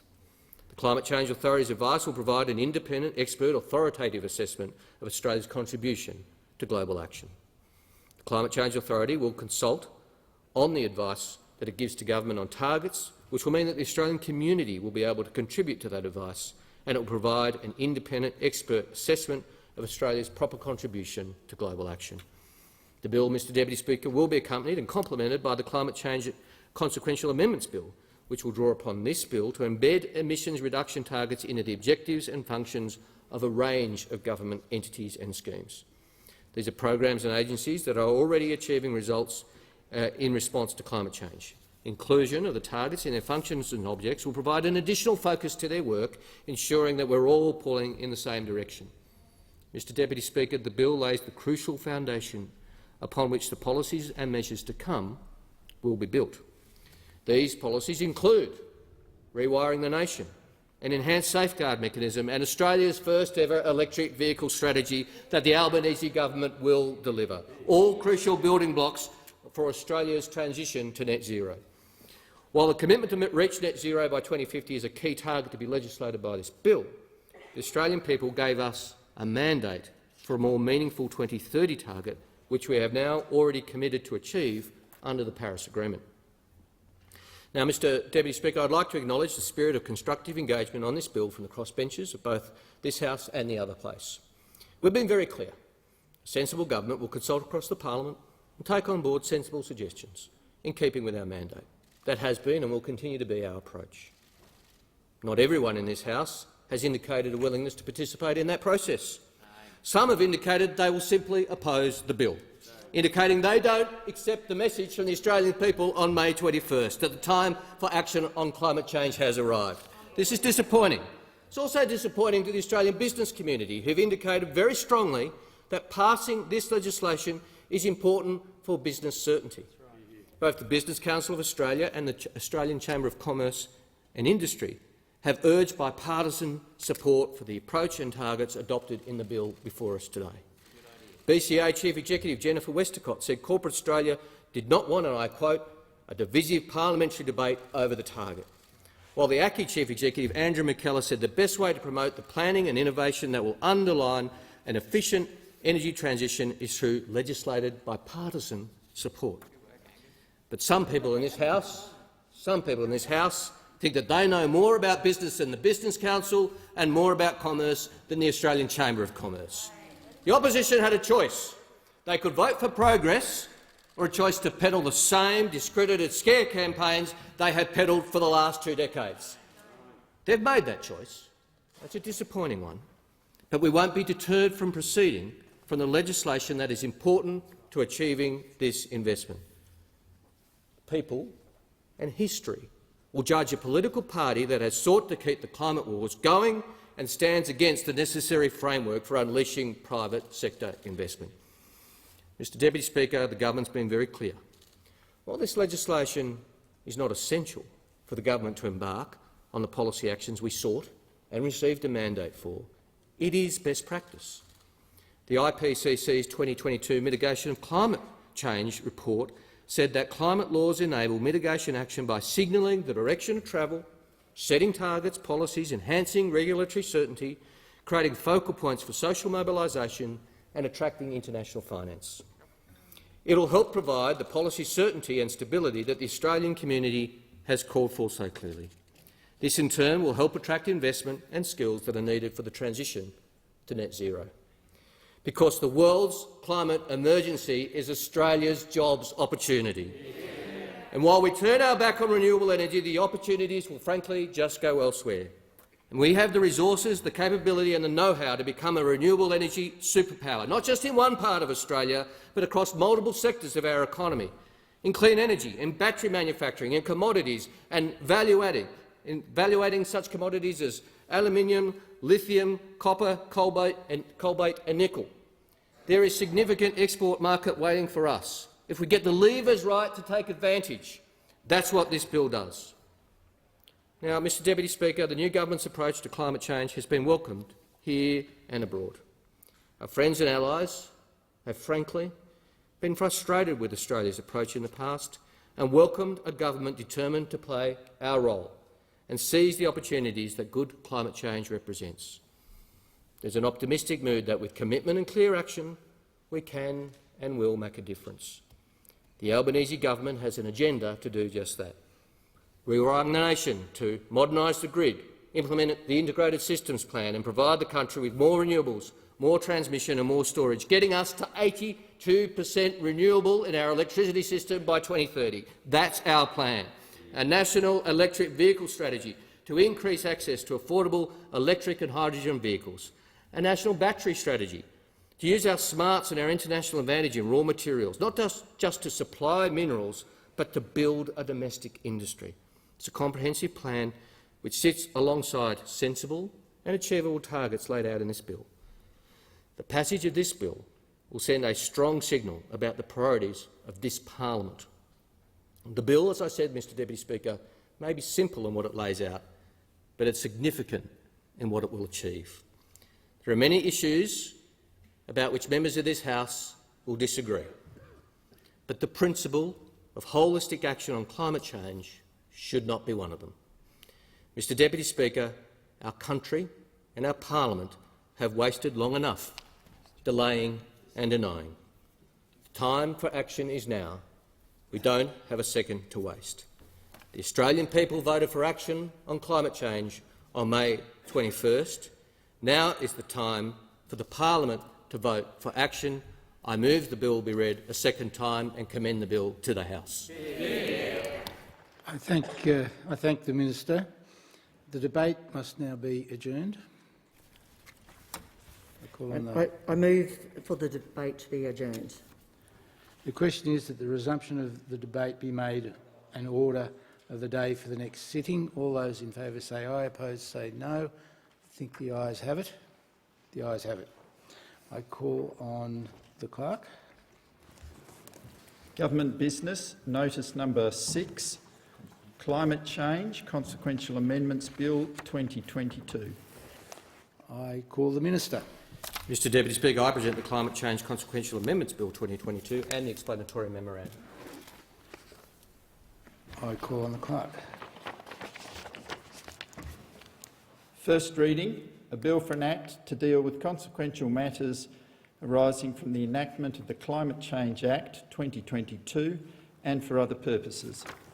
I call the Minister. Mr Deputy Speaker, the Climate Change Consequential Amendments Bill builds on the foundation of the main Climate Change Bill, contributing to Australia's climate response and supporting net zero. Meeting the climate challenge and realising the opportunities presented by the transition to net zero will require coordinated efforts across government and the economy. Australia's greenhouse gas emissions reductions are supported by a range of government entities and schemes. The Climate Change Consequential Amendments Bill 2022 complements the Climate Change Bill by embedding consideration of Australia's greenhouse gas emissions reduction targets and objects and functions of the Commonwealth entities and schemes that could make the greatest contribution to reducing emissions for Australia. These entities include the Clean Energy Finance Corporation, which facilitates the flow of finance into the clean energy sector, the Australian Renewable Energy Agency, known as ARENA, which encourages the uptake of renewables and providing financial assistance and investment in renewable energy technologies, and the CSIRO, undertaking invaluable research underpinning emissions reductions efforts and clean energy technologies. The legislation for Infrastructure Australia, Northern Australia Infrastructure Facility and Export Finance Australia is amended to make the targets relevant to key functions such as Infrastructure Australia's audits and infrastructure plans. The bill updates references to international climate agreements within the amended legislation to reflect adoption of the Paris Agreement.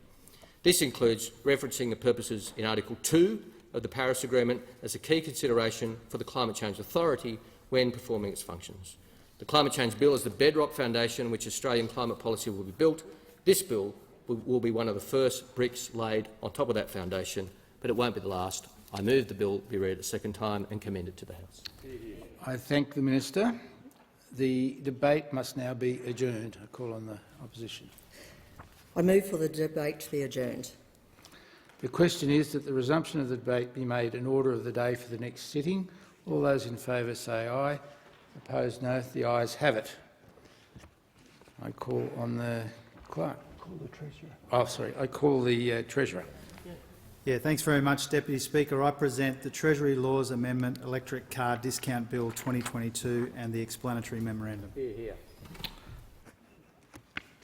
I call the clerk.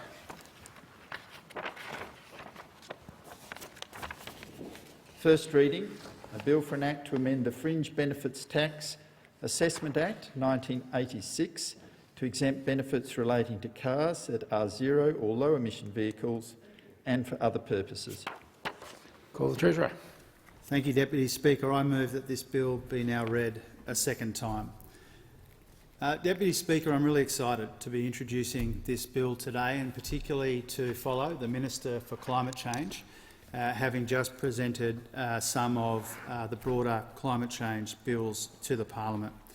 The introduction today of those bills by the Minister, as well as this electric car discount bill today, sends an unmistakable signal to this Parliament, to Australian industry and to the Australian people and beyond that Australia now has a government which understands the economics of cleaner and cheaper and more reliable energy and recognises the generational imperative that we have to act on climate change.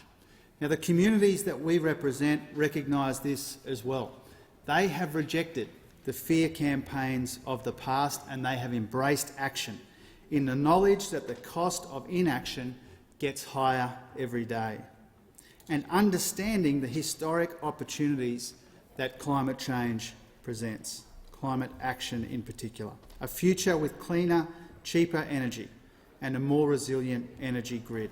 A future with hundreds of thousands of new clean energy jobs, leveraging our traditional strengths and creating new and growing industries as well. And a future with a climate and an environment that's been kept safe and strong and secure for the generations that follow us. Today we take the first major steps towards that future. And Australians will see this approach, this new approach, right across government, and the Treasury is no exception. We know that Australian businesses are desperate for clearer guidance on reporting the climate risks impacting their operations. That's why we're working closely with regulators to develop a standard approach to climate disclosure for business, for a framework that is clear and credible and globally comparable. We are signed-up supporters of the G20's ambitious sustainable finance agenda, and we're doing more work here at home in collaboration with our regulators as well. And importantly, our government, with the agreement of the Minister, will restore the Treasury's role in modelling climate risks and opportunities for the Australian economy, rebuilding this capacity after it was left to decay by the previous government. Treasury modelling will help make sure we are charting a path that grabs the opportunities for growth and jobs that climate action offers. And the bill I introduced today is also about grabbing these opportunities. It implements the Albanese government's election commitment to provide a fringe benefits tax exemption for eligible electric cars that are made available by employers for employees. It amends the Fringe Benefits Tax Assessment Act 1986 to provide an exemption from fringe benefits tax for this purpose. The exemption applies to battery electric cars, hydrogen fuel cell electric cars and plug-in hybrid electric cars that are below the luxury car tax threshold for fuel-efficient cars. The exemption will apply to fringe benefits arising from the use or availability of an eligible electric car from 1 July 2022, provided that the car was first made available for use on or after that date. And these changes will ensure that employers providing employees with an eligible car will not have to pay fringe benefits tax on it, and the cost to employees of entering into salary sacrificing arrangements in order to lease an eligible electric car will now be less than it previously would have been. If a model valued at about $50,000 is provided by an employer through this arrangement, our fringe benefits tax exemption would save the employer up to $9,000 a year. For individuals using a salary sacrifice arrangement to pay for the same model, their saving would be up to $4,700 a year. The fringe benefit tax exemption for eligible electric cars will be implemented as an ongoing measure. It will be reviewed after 3 years in light of higher rates of electric car take-up to ensure that it remains effective. The fringe benefit tax exemption is one component of the government's electric car discount, and it forms part of our Powering Australia plan, and I again give the credit for that plan to the Minister for Climate Change and Energy. The electric car discount also includes the removal of a 5% tariff for eligible electric cars with a customs value below that luxury car tax threshold for fuel-efficient vehicles. And the package aims to help ensure and encourage greater take-up of electric vehicles and reduce our transport emissions as part of the government's broader climate agenda. These measures help reduce the upfront and ownership costs of electric cars, addressing a significant barrier to buying them in Australia. It's one of the first new initiatives in the government's plan to improve electric vehicle uptake, and we'll have more to say about further measures to be delivered as part of the National Electric Vehicle Strategy. This includes a $500 million investment to boost charging infrastructure right across Australia. Our government is also committed to ensuring 75% of new Commonwealth fleet purchases are electric by 2025. This will increase the number of second-hand electric vehicles on the market as well, providing more options for consumers and driving down prices in coming years. The transport sector is one of the fastest growing sources of emissions in Australia, and the stronger uptake of EVs can make a substantial impact in our efforts to tackle climate change. Yet right now Australia lags far behind our international peers when it comes to EV use. About 15% of cars sold in the UK are electric and plug-in hybrids. In Australia it's only about 2%. Obviously we are very different countries in terms of our transport networks and needs, but even so, 2% is much, much lower than it could be and much lower than it should be.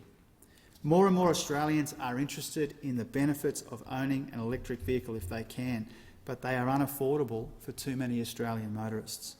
There are only 10 electric and plug-in hybrid cars on the domestic market selling for less than $60,000 at the moment, whereas in the UK there are about 24 under this price, because they have policies and incentives to help increase the take-up of electric cars. And soon, with the passage of this legislation, Australia will too. Accelerating EV uptake will help pave the way for a lower-cost transition to our emissions reduction targets. This bill is good for motorists, it's good for employers, it's good for workers, and it's good for climate action. Full details of the fringe benefit tax exemption measure are contained in the explanatory memorandum, but I commend this bill to the House. Thanks. I thank the Minister. The debate must now be adjourned, and I call the Shadow Minister. I move for the debate to be adjourned. The question is that the resumption of the debate be made in order of the day for the next sitting. All those in favour say aye. Opposed say no. I think the ayes have it. I call the clerk. Government business, notice number 7, Aged Care Amendment Implementing Care Reform Bill 2022. I call the Minister.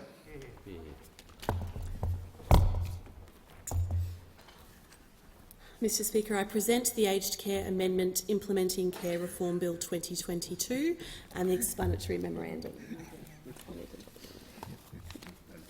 Cool. Thank you. I call the clerk.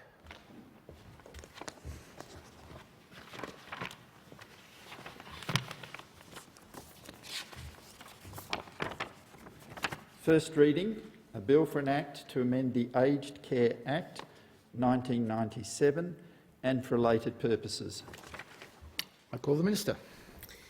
Mr Speaker, I move that this bill now be read a second time, and I introduce the Aged Care Amendment Implementing Care Reform Bill 2022.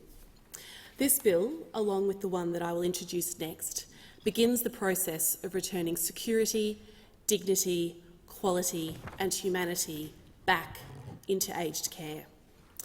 This bill puts nurses back in nursing homes. This bill ensures more carers have more time to care. This bill improves transparency, integrity and accountability and caps the fees paid for home care. This bill adds to our response to the Royal Commission, a Royal Commission that should not have been needed, for a sector that should not have been left to decay, for older Australians who should not have been left in this state of neglect. Mr Speaker, this bill delivers on our commitments. But it also does much more. This morning, this government, this parliament, begins delivering on our promise, a promise we all made upon entering this place, a promise I made in my first speech 3 years ago. I promise to ask and answer the question challenged to us by Jonas Silk, to ask ourselves every day, am I being a good ancestor? Being a good ancestor means leaving places better than we found them. It means using the tremendous power, privilege and opportunity of being in this chamber and indeed of being in government for the betterment of others. Good ancestors can spot a unique thicket in history where change becomes possible, where a gap opens up distance enough that some meaningful reform can occur. Rarer moments still can leave things better for those who follow, while also making them better for those here with us today. Mr. Speaker, the Parliament has before it one of those rare moments. We have the opportunity and the responsibility to make the lives of our ancestors, of our parents, of our grandparents, of our oldest Australians to be lives lived with care. Mr. Speaker, for me this bill is about Pat and Jack. It is about Raf and Beck. It is about the people who live at Emmy Monash. It is about Cody and Teresa. It is about Linda and Vader. Mr. Speaker, Pat and Jack Cook met in Cairns on Christmas Day in 1949. Pat said they were best friends from that day on. That simple. They met, they were best mates, they were married in 1951, just shy of Pat's father's plea for at least 2 years of courtship. Then came the big move south to Zilmere in Brisbane's north side in the 1960s to work at the Golden Fleece petrol station and raising children from the Nudgee orphanage. In more recent years, Jack, living with dementia, received a home care package. And I brought the now Prime Minister to meet Pat and Jack earlier this year. The Prime Minister and I listened to their story, what had worked well for their home care package, what had not, how the system interacted with them well and how it had not. We promised them that if we were lucky enough to get the support of the Australian people, we would do our best to ensure that aged care, including home care, gets better. I visited them at the Prince Charles Hospital with the twins just after the election to give them the good news that we had won and to renew that promise. It's a promise not just to have the best service, the right funding and the best administration mix for a big government program. It is a promise that is about restoring humanity to our provision of care. A promise to be that good ancestor, to deliver what we said we'd do for everyone in all parts of aged care. Mr. Speaker, I saw Pat on Friday. We talked while my daughter Celeste admired and administered care upon Pat's collection of porcelain dolls. I went to pay my respects. Jack, her best friend of 73 years and husband of 71, had passed away since I'd last visited them in the hospital those 8 weeks earlier. And when I told her what I was going to be doing today, she shared something special with me. This is a picture of Pat and Jack on their wedding day. And it stood proudly in their home, witnessing many happy moments over 71 years. And I am honoured that today it can now witness this Parliament seizing the moment for better home care. For Pat, and especially for Jack, I can advise the House that this bill will mean that the government can cap administration and management costs for people receiving home care. Currently, approaches to charging differ across providers. While providers are required to publish prices for care and package management, there is little transparency about how these prices are set, and there is no cap on the amount that can be charged. That ends with this bill. Mr. Speaker, this bill is about Raf and Beck. Raf has been an aged care worker for 20 years in Sydney, alongside Beck. Both are incredibly hard-working professionals in their field of care. Good reform starts by listening. I met both of them at a roundtable I convened last week with the Health Services Union. We spoke about how hard their work is, how challenging it is. We also spoke about their sheer, bloody-minded determination to do their absolute best for those in their care. Against the odds, within a system crumbling into crisis before a pandemic that made everything hard even harder. Raf just managed to hold back her tears as she told me, "These poor people deserve to be treated properly. They deserve to be respected." Beck pulled a 20-hour shift recently. 20 hours. During a COVID outbreak, they were so stretched that she couldn't provide showering services to the people in their care. To hear these two proud, caring, dedicated women, not broken but badly under pressure, was deeply moving for me. To Beck and Raf, I'm pleased to say to you that an Albanese Labor government wants to see you get a pay rise. Within my first 20 hours as Minister, I wrote with the Minister for Health and Aged Care to the Fair Work Commission seeking leave to make a submission in the pay value case. By August 8, the Minister for Industrial Relations, the Minister for Health and myself will make that submission. We will advocate for all workers to be valued and for their pay to reflect that. Further, I can say that relying on powers in the Aged Care Act, the Albanese Labor government will progress subordinate legislation in parallel with this bill to mandate more time for care. Under that legislative instrument, everyone living in residential aged care will receive an average of 200 minutes per day of care by 1 October 23 and an average of 215 minutes of care per day by 1 October 24. I am working closely with providers, unions, advocates, the allied health sector and, most importantly, the people receiving and giving care on the detail of this regulation. Beck joins us in the gallery today, another witness to this parliament finally taking action to return care, to support some of the hardest working Australians and to start to make this system a little bit better. It brings us to the magnificent team at Emmy Monash in Melbourne. Mr Speaker, 2 weeks ago I visited Emmy Monash with my dear friend the member for Macnamara. For the past 12 years, that aged care home has provided nursing care around the clock. That's what Emmy Monash CEO Tanya Abrabzon, an amazing migrant from Ukraine who trained herself as a nurse, just called a no-brainer. This bill takes that no-brainer idea from Emmy Monash and makes it the standard for all aged care homes in Australia. As the member for Macnamara and I walked and spoke with older Australians and even enjoyed joining them for some morning exercise and some light crafts, all I could think about was my thrilled anticipation that in just a fortnight this place would be making their standard everyone's reality. I know that Tanya is watching us this morning online from Emmy Monash, another witness to the importance of what we are doing here today. Mr Speaker, this bill is for registered nurse Cody, who I met 2 weeks ago.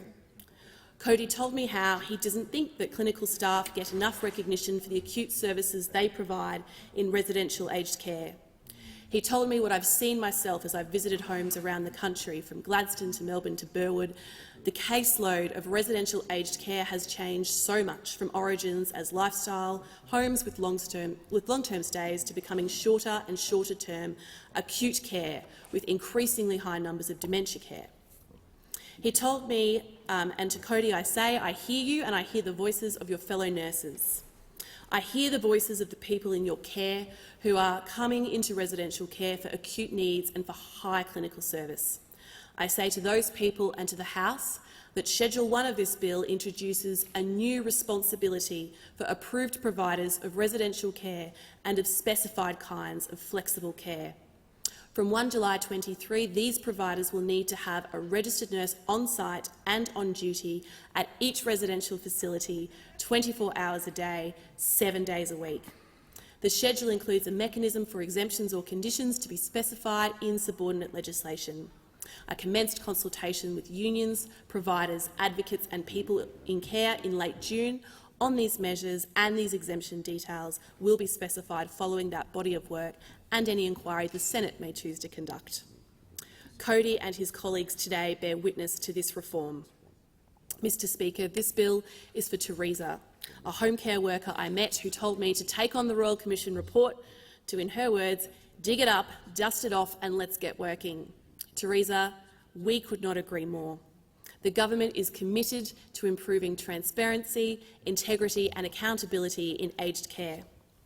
The Royal Commission found that a lack of transparency is a pervasive feature of the current aged care system. Former Treasury Secretary Ken Henry told the Commission, "The sector is not very transparent. I mean, as a client of the system, you wouldn't know the relationship between what you are paying for and how much it is costing the provider." The government agrees. To enact Recommendation 88 of the Royal Commission, we are not just going to expect greater transparency, we are going to mandate it.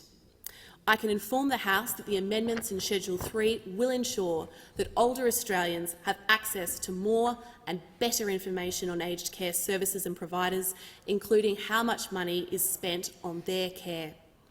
This will empower older Australians to make more informed decisions about their care and will strengthen integrity and accountability of providers and incentivise good practice.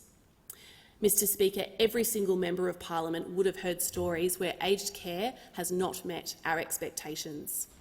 The Royal Commission report is riddled with examples of people whose lives were upended by astronomical fees, by home care packages that were eaten up in administration costs and management charges that reduced care instead of aiding it.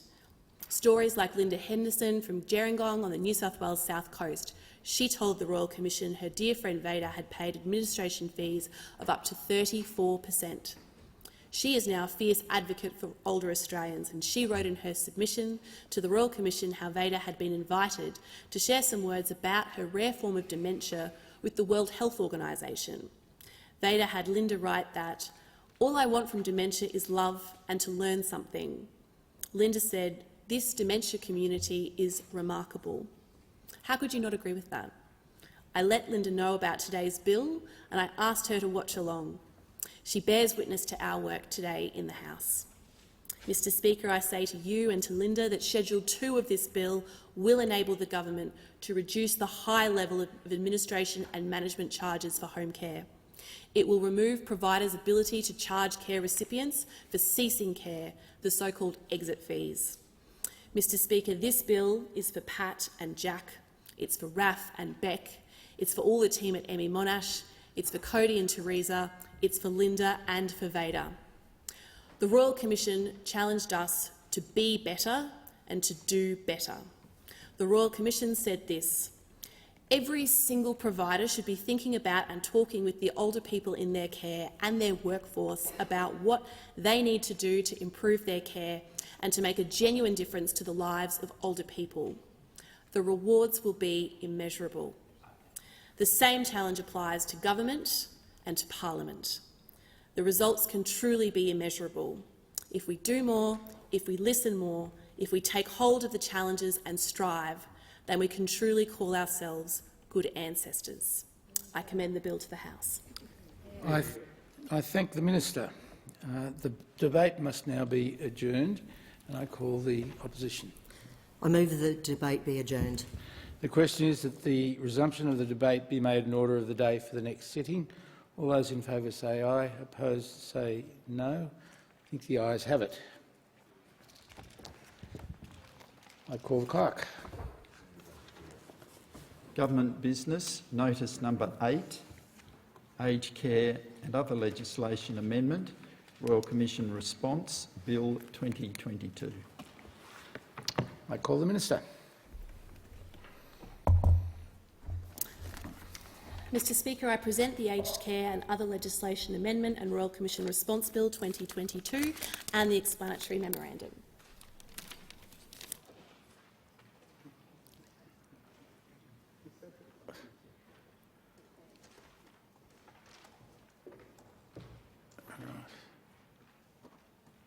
So, I call the clerk.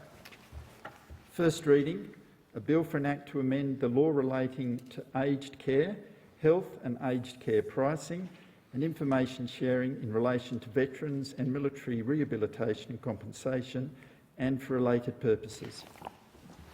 Call the Minister.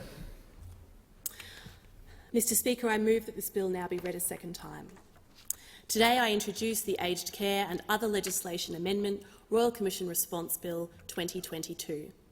Restoring dignity, care, accountability and humanity back into aged care starts with the Royal Commission into aged care quality and safety. Reforming aged care starts by listening. It starts by recognising that we are not the first government to be challenged to confront these issues. This isn't the first parliament that is needed to take action on aged care. Too many parliaments, too many governments have shunned the hard work needed to support our aged care system. The Royal Commissioners wrote, over the last several decades, successive Australian governments have brought a level of ambivalence, timidity and detachment to their approach to aged care. This government, myself included, may be many things, but we are not timid, ambivalent or detached. Aged care is in crisis. It has been for decades. A poor system was weak before a pandemic made it weaker. Mr Speaker, over the last decade we have all been warned. Over the last decade the hazard lights have been flashing bright red. Over the last decade our oldest Australians in residential care were pressing call buttons in the night and receiving silence, crying out for a government to act. Over the last decade there have been 23 reports, inquiries, studies, committee reports and a Royal Commission telling us the same story. We must confront the missed opportunities. We must see change. Mr Speaker, I seek leave to table the 23 reports for the House conducted over the last 9 years in aged care. Mr Speaker, these are the reports of neglect and these are the reports of ignoring aged care concerns. These are the stories of the people in care. These are the stories of neglect of a system in crisis, of the thousands of Australians crying out for just a little bit better, for just a little care, for just a sense of humanity. Mr Speaker, at last, today that work begins. Schedule 1 of this bill relates to the new Australian National Aged Care Classification Model for calculating aged care subsidies that was endorsed by the Royal Commission. Schedule 2 of the bill is a new measure that will facilitate the publication of star ratings. Schedule 3 introduces a code of conduct for the aged care sector as recommended by the Royal Commission. Schedule 4 of this bill extends the Serious Incident Response Scheme to home care and flexible care. Schedule 5 of this bill strengthens the governance of approved providers. Schedule 6 facilitates increased information sharing. Schedule 7 of the bill will increase government oversight of how refundable accommodation deposits and bonds. Schedule 8 of the bill expands the functions of a renamed Independent Health and Aged Care Pricing Authority. Schedule 9 of the bill will enable the implementation of an interim solution with respect to the requirement to obtain informed consent for the use of restrictive practices. Schedule 9 of the bill also provides a limited immunity from civil or criminal liability that may arise in relation to the use of a restricted practice where someone follows all of the requirements under Commonwealth law in relation to the use of a restrictive practice. This provision does not provide a broad immunity to negligence in respect of the use of a restrictive practice. Mr Speaker, aged care is an urgent priority for this government. We have seen, we have listened and we are now acting. I commend the bill to the House. I thank the Minister. Firstly, is leave granted for the documents to be tabled? Yes, leave is granted. Leave is granted.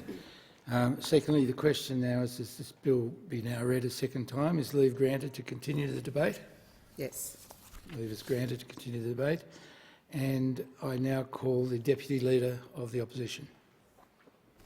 Thank you very much, Deputy Speaker, and it's a pleasure to speak about a matter that's important to every single member and senator in this place. The stories from our own electorates, from our own families and from the communities we have brought to this parliament over many years were reflected in much that was presented to the Royal Commission, which was instigated by the previous government. The opposition supports the Albanese government in continuing our work on the fundamental and generational reform of the aged care system to ensure that it meets the needs of senior Australians both now and into the future. And of course, the opposition will support this bill because it mirrors the Royal Commission response bill that we introduced in the last parliament. And of course, it delivers the second stage of critical aged care reform that was commenced by our government in response to the Royal Commission's final report. So, Deputy Speaker, I have to observe that it is a shame that Mr Albanese and Labor have played politics with older Australians for the last 6 months by not facilitating the passage of these significant reforms when our bill was before the 46th Parliament. So, effectively, the Labor Party is bringing back a previous bill which they appear to have held up in the previous parliament for political reasons. So delaying this significant and time-critical legislation solely for that purpose, solely for political gain, is in fact incredibly disrespectful to older Australians and their families who will benefit from these reforms. And I need to point that out, because this is not new legislation. This is legislation that effectively was parked by the opposition in the previous parliament. The government's treatment of older Australians since the election has therefore not, in our view, been up to scratch, because they've ceased the availability of free rapid antigen tests for aged care homes that are experiencing an outbreak. They backflipped on their decision not to extend critical COVID support provided by the Australian Defence Force. Order. And sure, that support was provided, but the backflipping provided anxiety and uncertainty for residents and providers. Now, back to this bill, Mr Deputy Speaker. Like the Coalition Government's bill, it replaces the outdated aged care funding instrument with the Australian National Aged Care Classification, or ANACC, residential aged care funding model from the 1st of October 2022. This responds to Royal Commission Recommendation 120, represents significant funding reform for residential aged care by completing the final step in implementing the ANACC model. The Albanese government promised more support for aged care providers, but they haven't told us what this is and they haven't told us what this looks like. So it's disappointing too that the government has chosen to remove the worker screening regulations contained in the Coalition's bill, which were important new regulatory arrangements and supported by the sector. It's one of the few differences between this bill and the Coalition Government's legislation. Now, our worker screening schedule responded in part to Recommendation 77 of the Royal Commission by establishing authority for nationally consistent pre-employment screening for aged care workers. Our legislation sought to establish a code of conduct which would ensure that poor behaviour of approved providers, workers and governing persons is held to account. I'm glad that the government has adopted our code of conduct and subsequent amendments in this piece of legislation. But it's disappointing that the government appears to have capitulated to the unions by removing our specific schedule on worker screening. It is essential that the government stands up to the unions and implements important policies that protect the rights of our care sector workers and allow nationally consistent databases to be established for all care workers. Our plan was to have one database to simplify processes for employers, including aged care providers, making it easy for NDIS carers, aged carers and veteran carers to move between their caring roles. This would have protected residents, it would have given their families confidence, and it would have allowed providers to know that employees are fit and proper to be caring for our older Australians.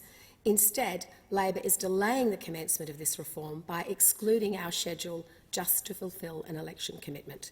A commitment which, on the face of it, appears to be a carbon copy of our regulations anyway.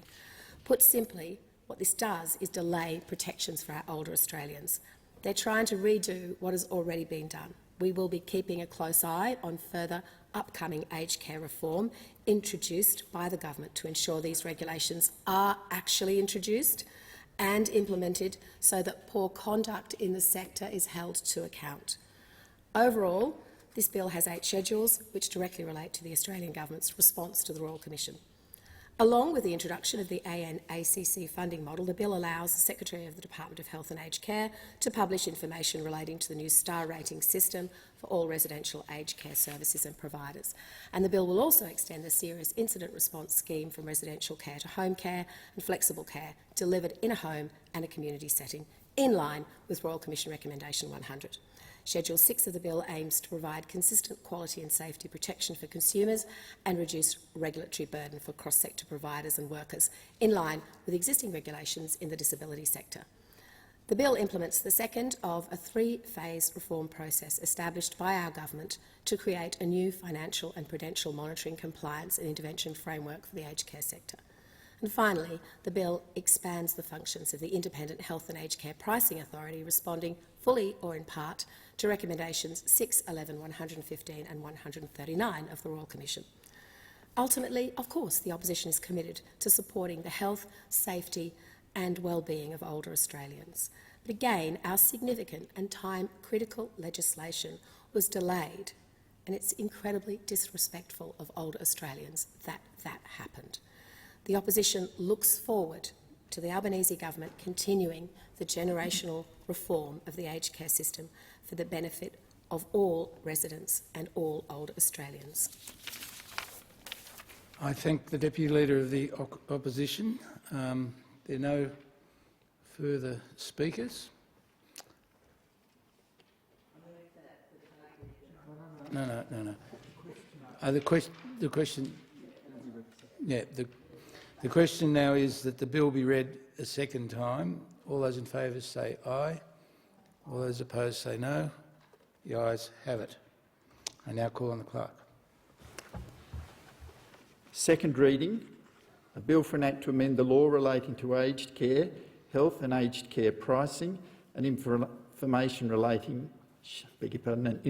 sharing in relation to veterans and military rehabilitation and compensation and for related purposes. Thank you. I've received a message from His Excellency the Governor-General recommending, in accordance with Section 56 of the Constitution, an appropriation for the purposes of this bill. Is a third reading agreed to? Is leave granted for a third reading? Leave is granted. I call on the Minister. Mr Speaker, I move that this bill now be read a third time. The question is that the bill be now read a third time. All those in favour say aye. All those opposed say no. The ayes have it. I call the clerk.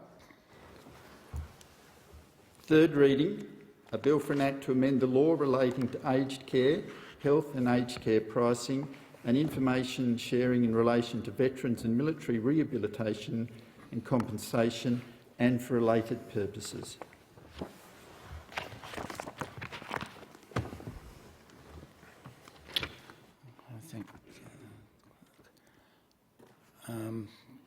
I now call on the clerk. Government business, notice number 9.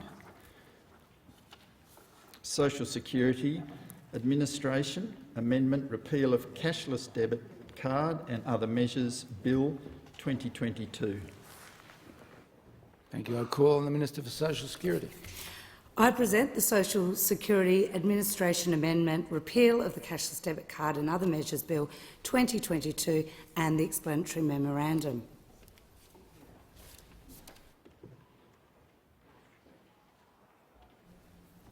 Call on the Minister. Sorry, call on the clerk.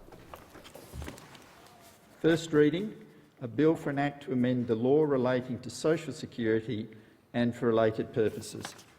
Call on the Minister. I move that this bill now be read a second time.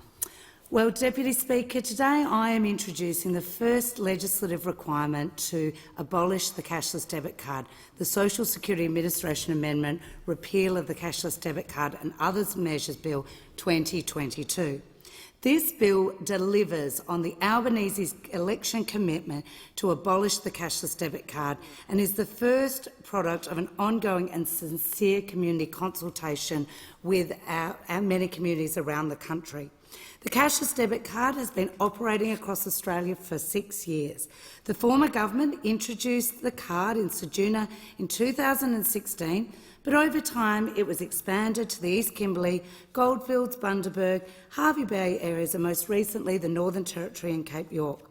The former government claimed the card would help address some of the adverse behaviours related to drug and alcohol misuse in communities by quarantining a portion of a person's income support. Despite this intention, there has never been evidence to show that the cashless debit card is delivering on this objective. Numerous evaluations, inquiries and audits have never rendered clear, unequivocal data that demonstrated the card was working. Just last month, the Australian National Audit Office released its latest audit on the performance of the cashless debit card, highlighting once more the lack of evidence available to demonstrate any success of the card. There was no key performance indicators, evidence or evaluation conducted to support the former government's scheme. And despite this message being delivered not once but twice by the ANAO, in its first report in 2018 and now in 2022, the former government just refused to listen. Service providers on the front line of helping those who interact with the card have been scathing about its existence. St Vincent de Paul said the card had unintended and expensive consequences across government and the community, including social exclusion and stigmatisation, increased financial hardship and the erosion of individual autonomy and dignity. In a policy briefing back in 2019, the group said ultimately this is a punitive and paternalistic measure that is driven by ideology rather than evidence. Put simply, the cashless debit card is not delivering on its long-promised outcomes, and no one is buying it anymore, certainly not this government. My recent consultations in Ceduna and the East Kimberley region have only reinforced the finding and views of others, as visits have to Bundaberg and Hervey Bay, where my the Assistant Minister for Social Services and my colleague has visited and heard similar feedback. I've personally been told of the tragic stories relating to the inadequacy of the cashless debit card. Stories in communities like Kununurra in the East Kimberley region, where the introduction of the cashless debit card has not stopped alcohol misuse and instead encouraged workarounds which have made people worse off overall, with less money in their pockets. We have listened to First Nations community leaders, service providers and cashless debit card participants in these communities. And many have told us that the CDC card stigmatises them and makes their life more difficult because they cannot access the cash economy. In some cases, it's even blocked the rent payments of users, making housing stability an extra issue they've had to face. Users also describe to me the shame and anguish the card brings. It makes them feel like they're being punished for being on welfare. Today, our government is saying enough is enough. We're calling time on the cashless debit card. There is a better way, and that is why the Prime Minister said removing the card would be central to his priority agenda if we're elected to government. We are moving decisively to abolish the CDC card in the first week of a new parliament, and we're doing this in a considered and deliberate manner. It is critical that the transition away from the cashless debit card is smooth and people and communities continue to have access to the supports that they need. And that is exactly what this bill, the first step, is to transitioning participants off the card. The bill will remove the ability for any new entrants to be put on the card. The bill will also enable more than 17,000 existing cashless debit card participants to be progressively transitioned off the card as soon as the bill receives royal assent, which we aim to have occur in the next sitting period in September, allowing for participants to regain their financial freedom they've been asking for. The bill will also enable the Family Responsibilities Commission to continue to support their community members by placing them onto income management where the need exists.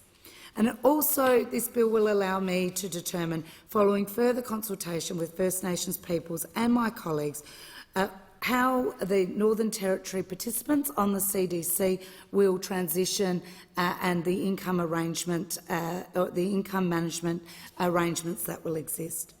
Finally, it will allow for the repeal of the cashless debit card on the day to be fixed by proclamation or a maximum of 6 months after royal assent, allowing for the necessary time to support a staged transition off the card.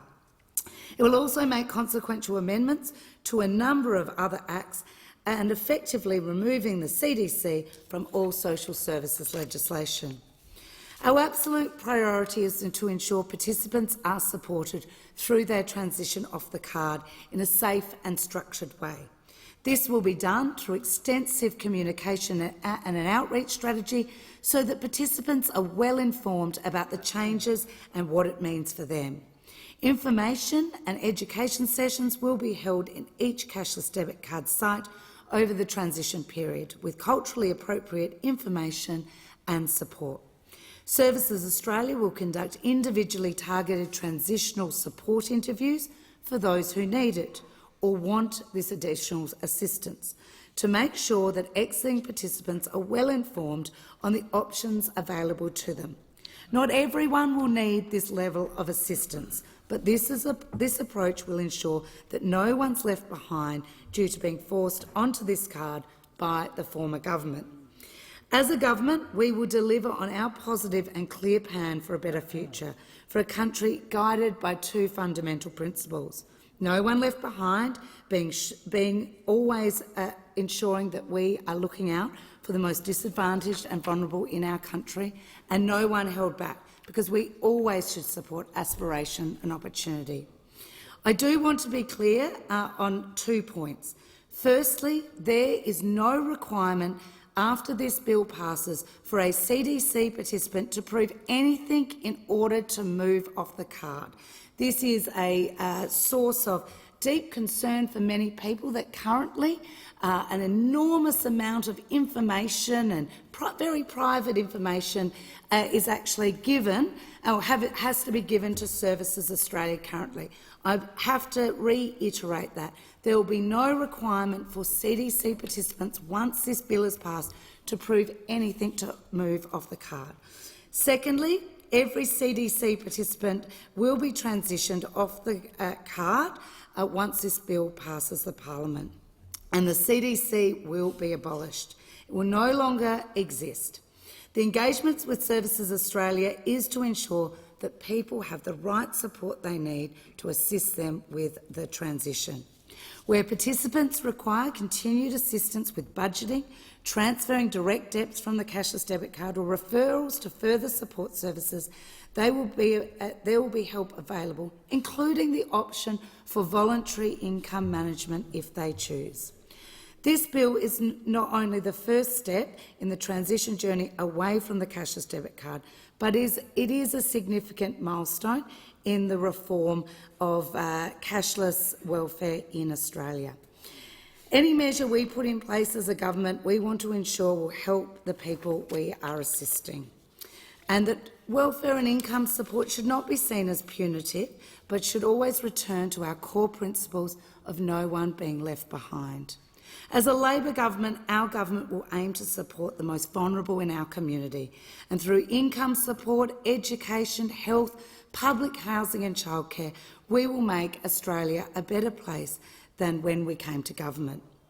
Extensive community consultation will continue on the broader question of income management to explore the future of this and other supports that are needed in communities in line with our core principles. And I would like to take this opportunity to thank all those community leaders who have met with me, who have spoke with me, who have given their time to express their opinions. I have listened to you, and I will continue to listen to you as we move forward and make sure we work together to ensure that you have the support you need. We will continue consulting and listening to a wide range of stakeholders, including our First Nations leaders, women's groups, service providers, communities, and importantly, those people receiving income support. These diverse perspectives on local needs will strongly inform our next steps. Consultation is central to everything we will do as a government. We want to ensure changes or measures we implement are actually helping. Our focus and our objective as a government remains clear: to empower people and communities and provide individuals in need with a range of supports so that they can choose to use when and how in a way that suits them. I commend the bill to the House. I thank the Minister. The debate must now be adjourned. I call on the Opposition Shadow Minister. I move the debate be adjourned. The question is that the resumption of the debate be made an order of the day for the next sitting. All those in favour say aye. All those opposed say no. The ayes have it. I now call the clerk. Government business, notice number 10, social services and other legislation amendment lifting the income limit for the Commonwealth Seniors Health Card Bill 2022. I call the Minister. I present the Social Services and Other Legislative Amendment lifting the income limit for the Commonwealth Seniors Health Card Bill 2022 and the explanatory memorandum. I call the clerk.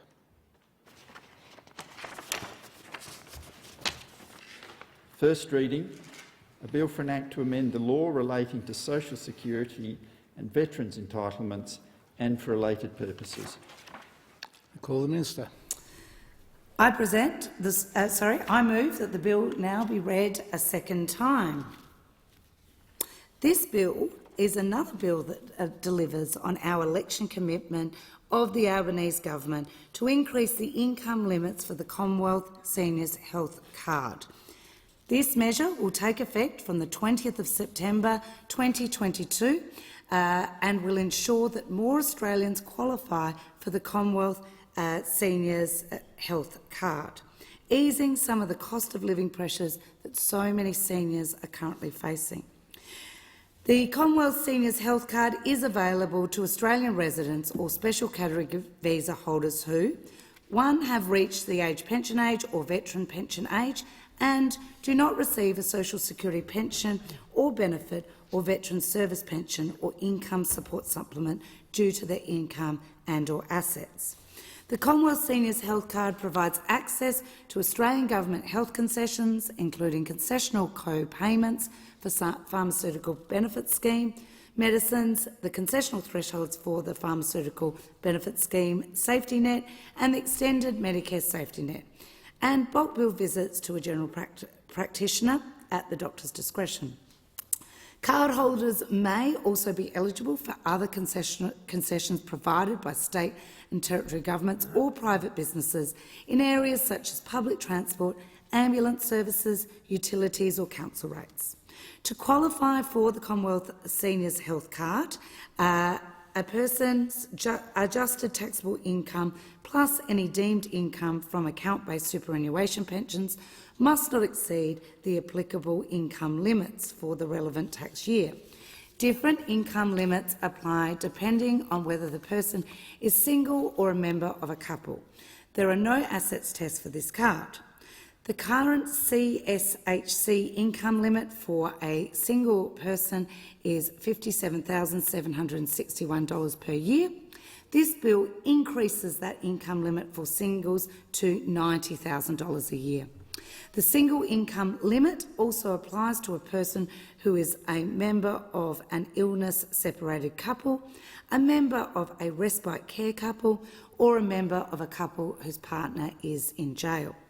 The current Commonwealth Seniors Health Card income limit for each member of a couple is currently $46,208 per year, or $92,416 for a couple combined. This bill increases the income limit for members of a couple to $72,000 per year, or $144,000 for a couple combined. The amount of $639.60 will continue to be added to the income test limits for each dependent child.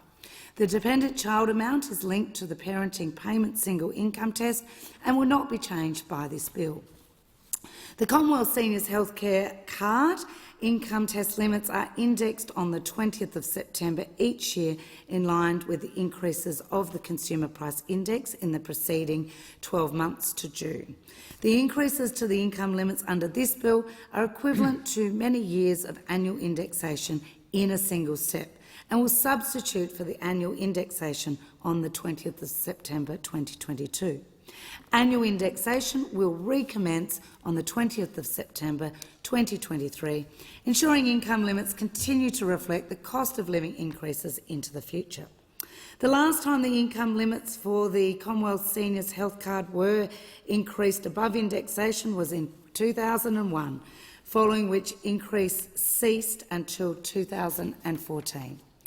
These changes are expected to allow more than 50,000 self-funded retirees to become newly eligible for the Commonwealth Seniors Health Card. and the Commonwealth Seniors Health Card has been in place since 1994 as a means of providing access to health concessions for self-funded retirees. This is a very important move that will affect the lives of many self-funded retirees to deal with the cost of healthcare. The bill helps to ease the cost of living pressures by allowing more self-funded retirees to access the Commonwealth concessions on medical and pharmaceutical benefits, including a reduced PBS co-payment, and lower the PBS safety net and extended Medicare net threshold. For example, instead of facing a PBS co-payment of $42.50, an eligible self-funded retiree will now pay a maximum of $6.80 for any medicines listed on the PBS. The Commonwealth Seniors Health Card also provides access to other concessions, of course, which many states and territories provide, and so this will have significant impact on the cost of living for so many senior Australians. The Albanese government does take the cost of living pressures faced by our communities seriously, and we will continue to work in these practical examples, practical ways to support the Australian community, particularly our older Australians living with the cost of living pressures. I commend the bill to the House. I thank the Minister. The debate must now be adjourned, and I call the Shadow Minister of the Opposition. Thank you. I move the debate be adjourned. The question is that the resumption of the debate be made in order of the day for the next sitting. All those in favour say aye. All those opposed say no. The ayes have it. I now call on the clerk. Government business, notice number 11. Military Rehabilitation and Compensation and Other Legislation Amendment, Incapacity Payments Bill 2022. I call on the Minister for Veterans Affairs. Thank you, Mr Speaker. I present the Military Rehabilitation and Compensation and Other Legislation Amendment, Incapacity Payments Bill 2022 and the explanatory memorandum. I call on the clerk.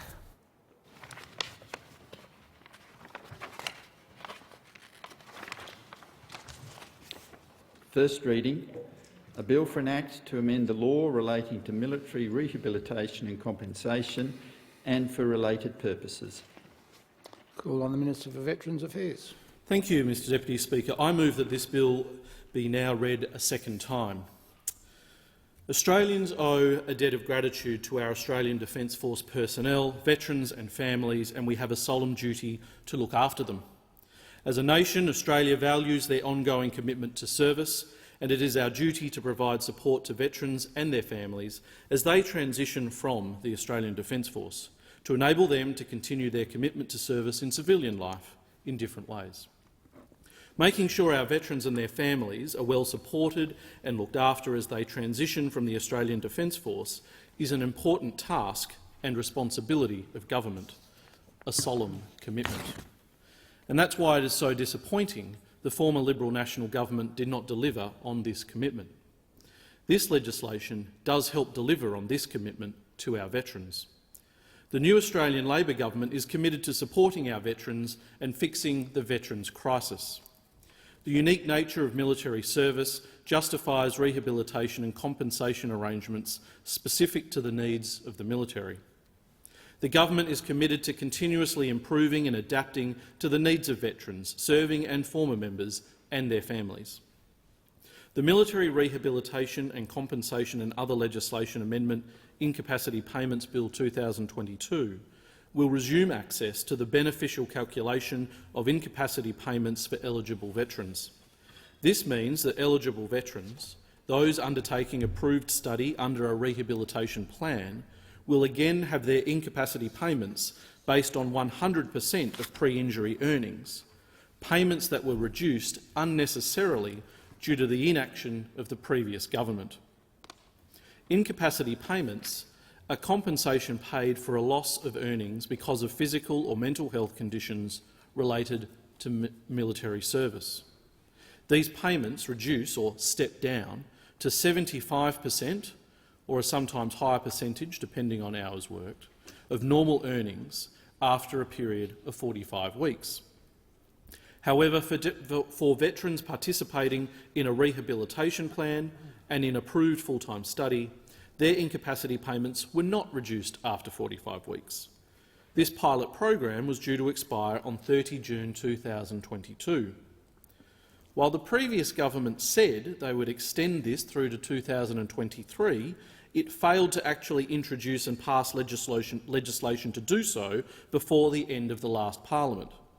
Not only has this created much uncertainty for affected veterans, but these arrangements did end on 30 June 2022.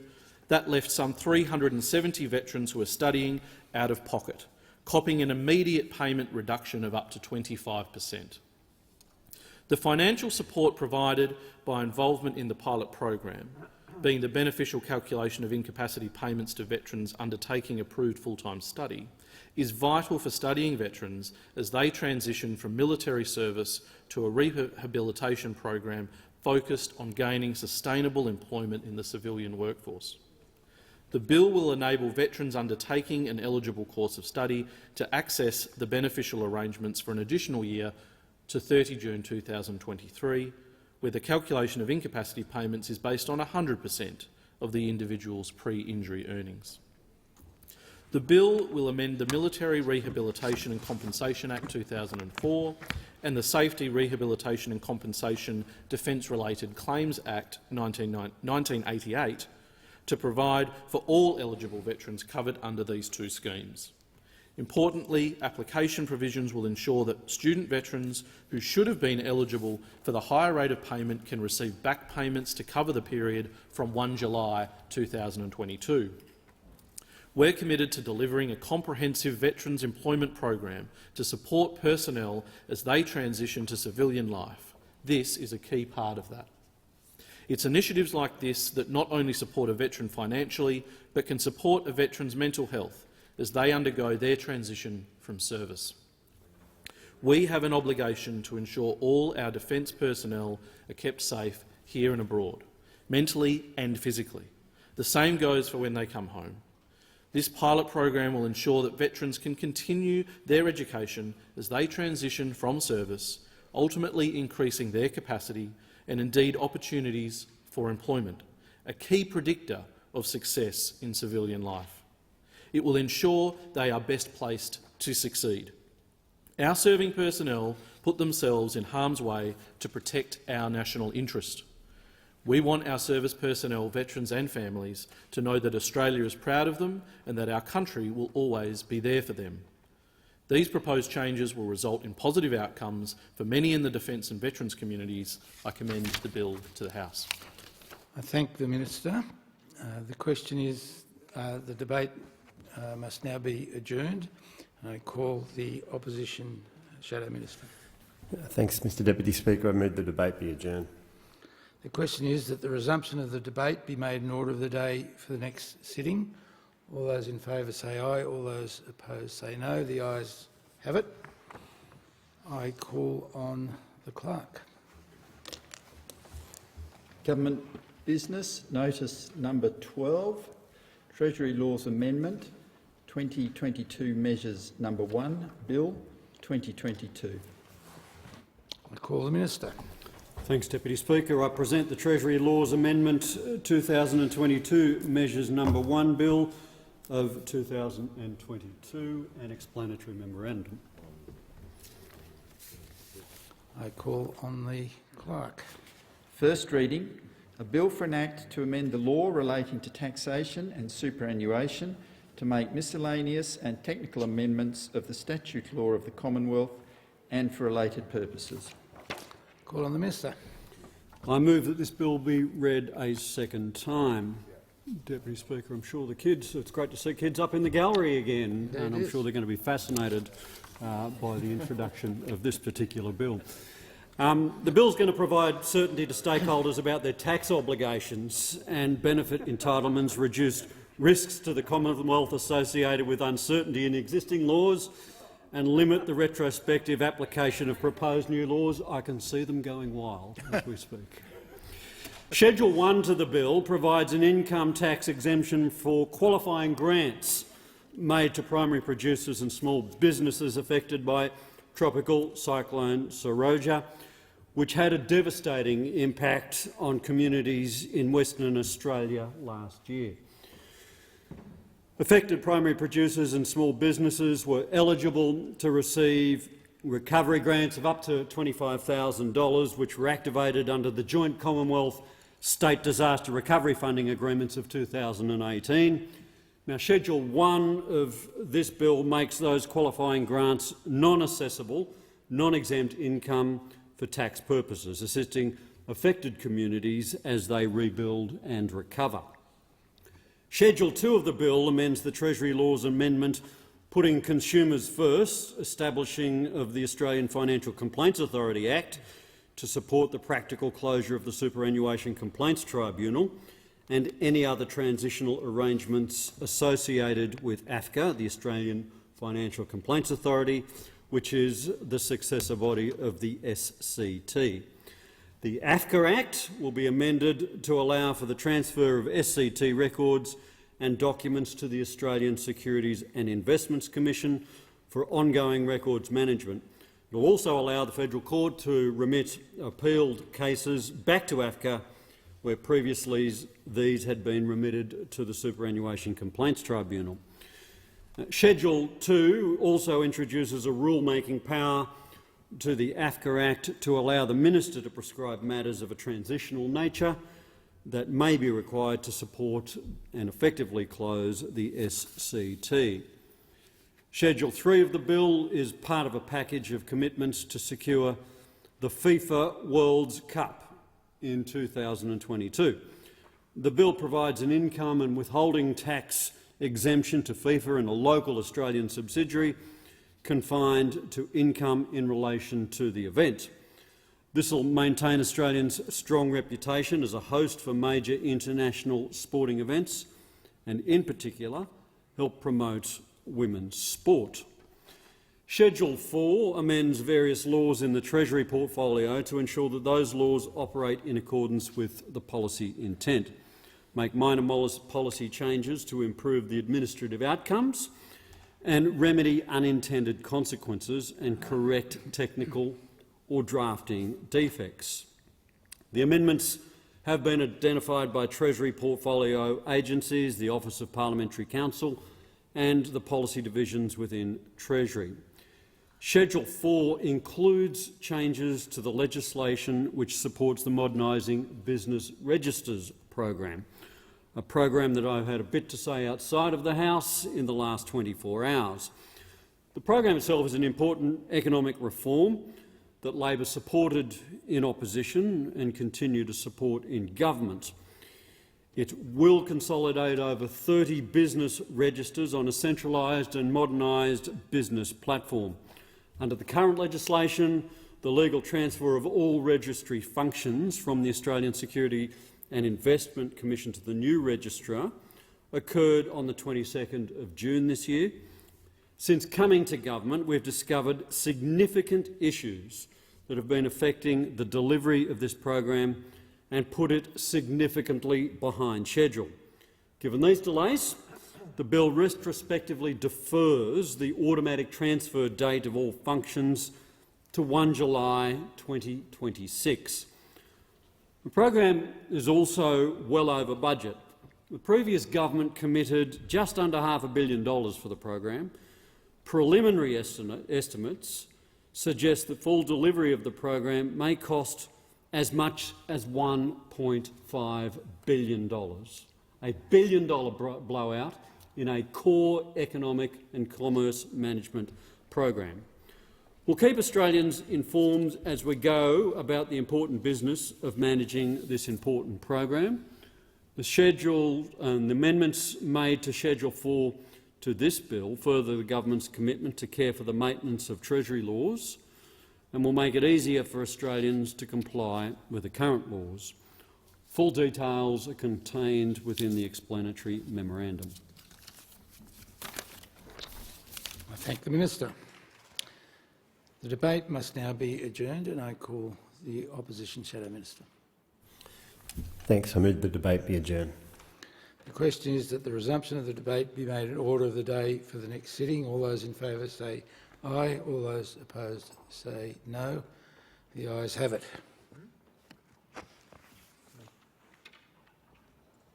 I call on the clerk. Government business, notice number 13, Australian Human Rights Commission Legislation Amendment, Selection and Appointment Bill 2022. I call the Attorney-General. Thank you, Deputy Speaker. I present the Australian Human Rights Commission Legislation Amendment, Selection and Appointment Bill 2022 and the explanatory memorandum.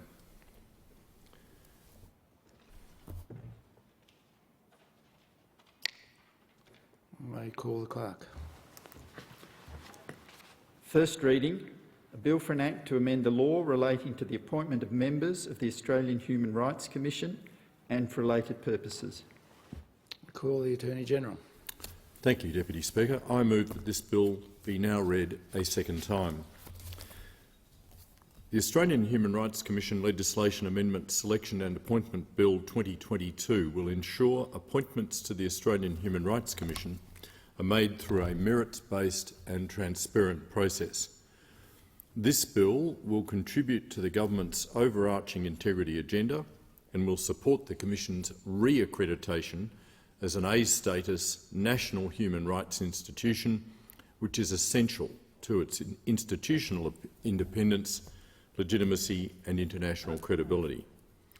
The bill legislates a merit-based and transparent appointments process for members of the Commission by amending relevant provisions of the Australian Human Rights Commission Act 1986, the AIDS Discrimination Act 2004, the Disability Discrimination Act 1992, the Racial Discrimination Act 1975 and the Sex Discrimination Act 1984.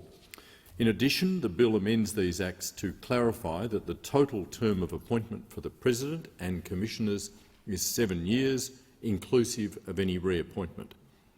The bill will also ensure consistency for President and Commissioner qualification requirements. This bill, of course, is part of our government's commitment to integrity and transparency.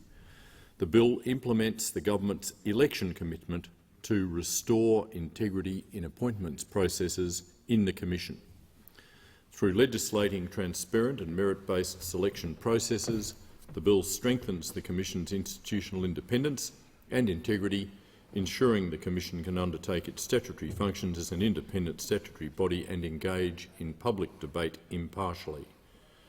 These amendments will give the Australian public confidence in the Commission, allowing any qualified Australian to put up their hand to represent their community. If I can turn to the international accreditation of the Commission.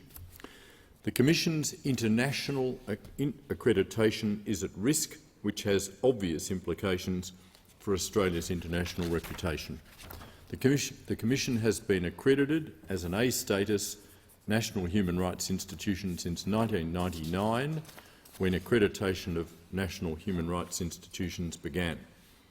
However, in March 2022, the Subcommittee on Accreditation of the Global Alliance of National Human Rights Institutions deferred the Commission's re-accreditation as an A-status national human rights institution on the basis that the selection and appointment processes for commissioners did not comply with the Paris Principles. The Subcommittee's primary concern was 3 direct Commissioner appointments that were made to the Human Rights Commission without a merit-based and transparent selection process. The Global Alliance of National Human Rights Institutions accreditation process assesses a national human rights institution's compliance with internationally recognised standards. If Australia's status is downgraded to B status, the Commission's capacity to engage in international forums would be significantly diminished. For example, the United Nations Human Rights Council and treaty body processes restrict access to A-status national human rights institutions. Further, Australia would receive international scrutiny and criticism from across multilateral organisations and civil society. The Commission's re-accreditation has been deferred until October 2023 to provide Australia with an opportunity to address the concerns raised by the subcommittee. Accordingly, this bill responds to the concerns raised by the subcommittee to ensure that the Commission can engage with international fora and continue its critical leadership role promoting the international rules-based system in our region. The bill amends existing appointment provisions for members of the Commission to require that before making an appointment, the Minister must be satisfied that the selection of the appointee is the result of a merit-based selection process that was publicly advertised. These amendments will require vacancies in Commissioner positions or in the President's position to be advertised nationally, such as through newspapers and government websites. These legislative provisions will be supported by comprehensive policy guidelines to provide further guidance on what constitutes a merit-based selection process. These amendments will remove the ability to appoint the President or Commissioners directly without a merit-based and publicly advertised selection process and ensure that these positions are open to all qualified members of the community. The bill will insert amendments clarifying the term of appointment for the President and all Commissioners is for a maximum of 7 years, including reappointments. This addresses a concern of the subcommittee that the relevant acts are silent on the number of times Commissioners can be reappointed, creating the possibility of unlimited tenure. This amendment codifies existing practice, whereby Commissioners are appointed for an initial 5-year term and then may be reappointed for 1 or 2 years to complete particular projects. If I could turn to the qualification requirements. Finally, the bill will ensure that the provisions setting out the qualification requirements for the President and Commissioners are consistent across the relevant acts. Unlike the other Commissioners, there is no qualification requirements for the President of the Commission. The bill will insert a provision requiring the President to have appropriate qualifications, knowledge or experience to be appointed by the Minister, consistent with existing qualification provisions for the Commissioners.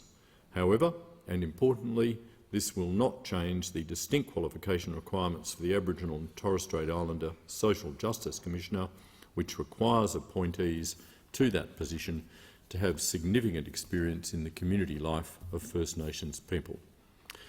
In conclusion, the effectiveness of our anti-discrimination system is dependent upon the proper functioning of and support for the Australian Human Rights Commission.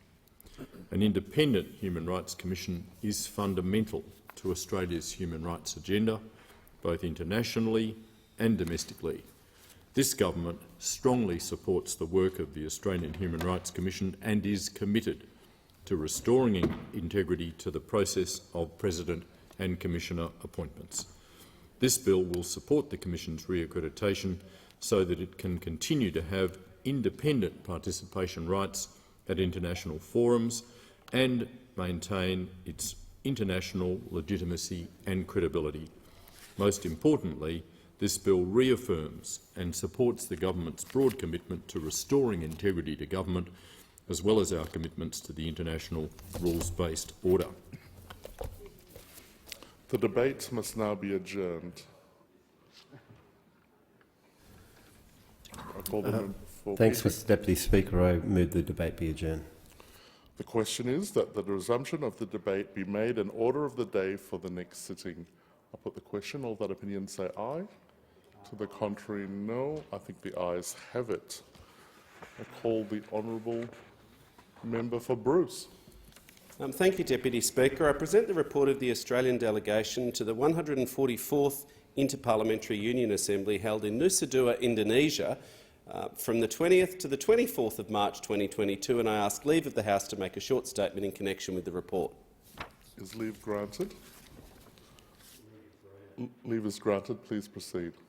Thank you, Deputy Speaker. I'll say at the outset I did not actually attend the Interparliamentary Union Conference in Nusa Dua in Indonesia. That duty and responsibility fell to Senators Hughes and O'Neill. I'm just trying to work out, all right, okay, how long my tabling statement's going to go. Indeed, it might go for some time. 12:45, yep. I'll give you 5, yeah. Yep. We're just sorting out business. The overall theme of the Assembly was getting to zero, mobilising parliaments to act on climate change. Deputy Speaker, the Assembly was attended by 778 delegates, 404 of whom were parliamentarians, representing 101 member parliaments globally. And as someone who was a delegate to the Interparliamentary Union on behalf of the parliament in the last term, I think it's terrific to see that international gatherings are slowly returning post-COVID. 101 states is not the full membership of the International Parliamentary Union, but it does form a critical mass. And I have to say also, as one of those delegates, participation in the last term of parliament was not what we were anticipating when we signed up for this duty and responsibility, because it seemed to involve staying up during parliamentary sitting weeks from midnight to 4 or 5 a.m. on the iPad, engaging with people in different time zones. Needless to say, most of the time, for the benefit of the international community, we had our cameras turned off, except when we actually needed to speak, because the visuals would have been frightening, I can assure you.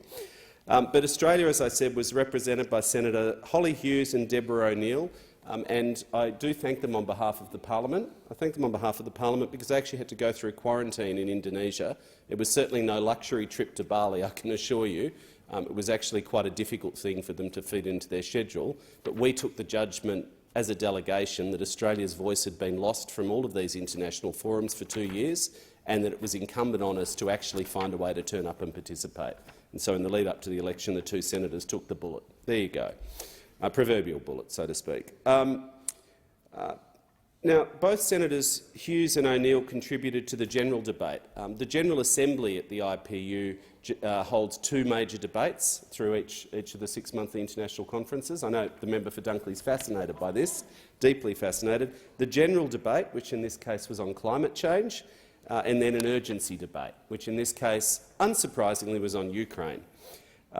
It's a pity, though, it wasn't held, Deputy Speaker, after the election, wasn't it? Australia participating in an international forum on climate change, because we might have had a bit more to say, and we might have been regarded, we might have helped to recover our international standing. But it's been terrific to see the new government and the Prime Minister out there starting to repair the damage of a decade of neglect and the damage to our international relationships from a lack of action for nearly a decade on climate change.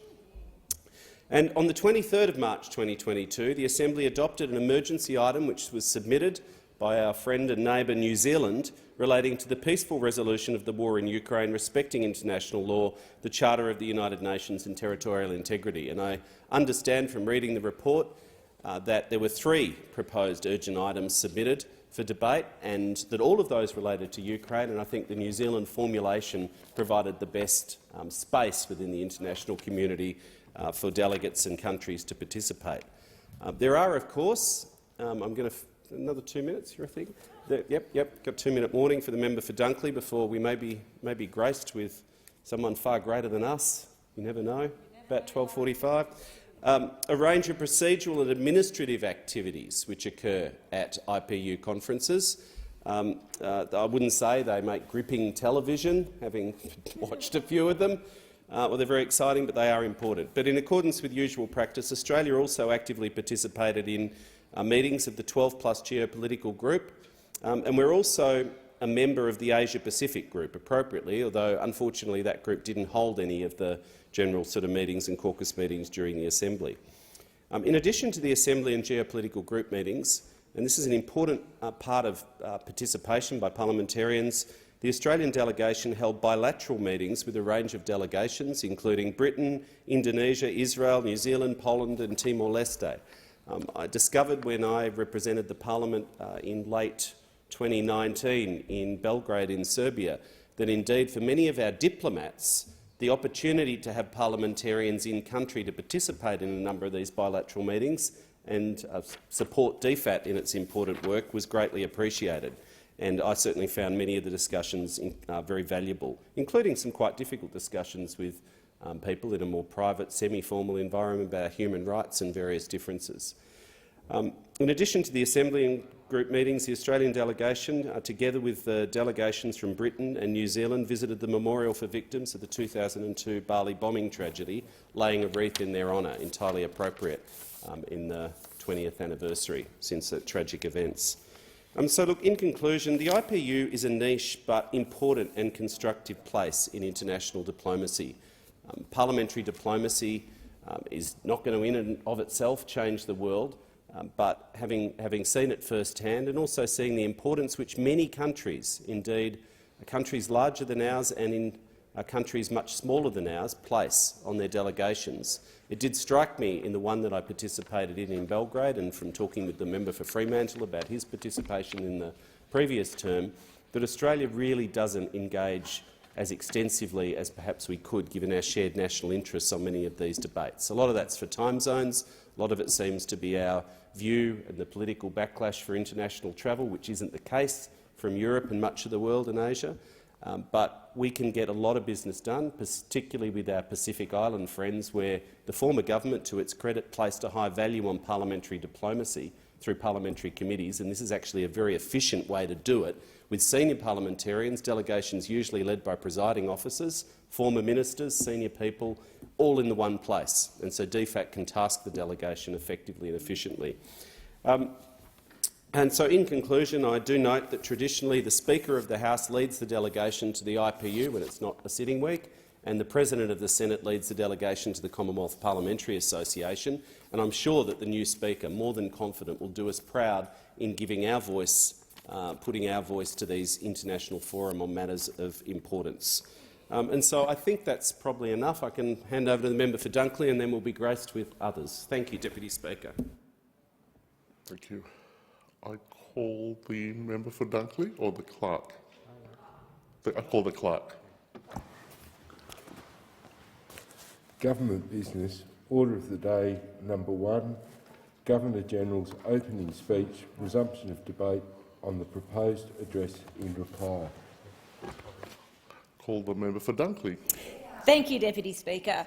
It's been a heartwarming and exciting morning to be sitting in this chamber as part of a government that has introduced legislation that not only goes to fixing some of the big issues, both structural and cultural in this country, but has also got a positive agenda for the future.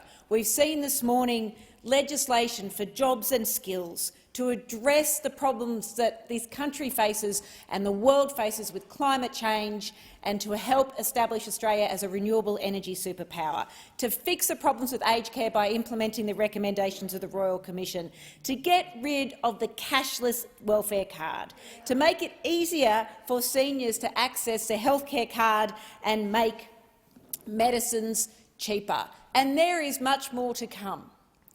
What we know that the Albanese government will do is look to a better future for everyone across the country.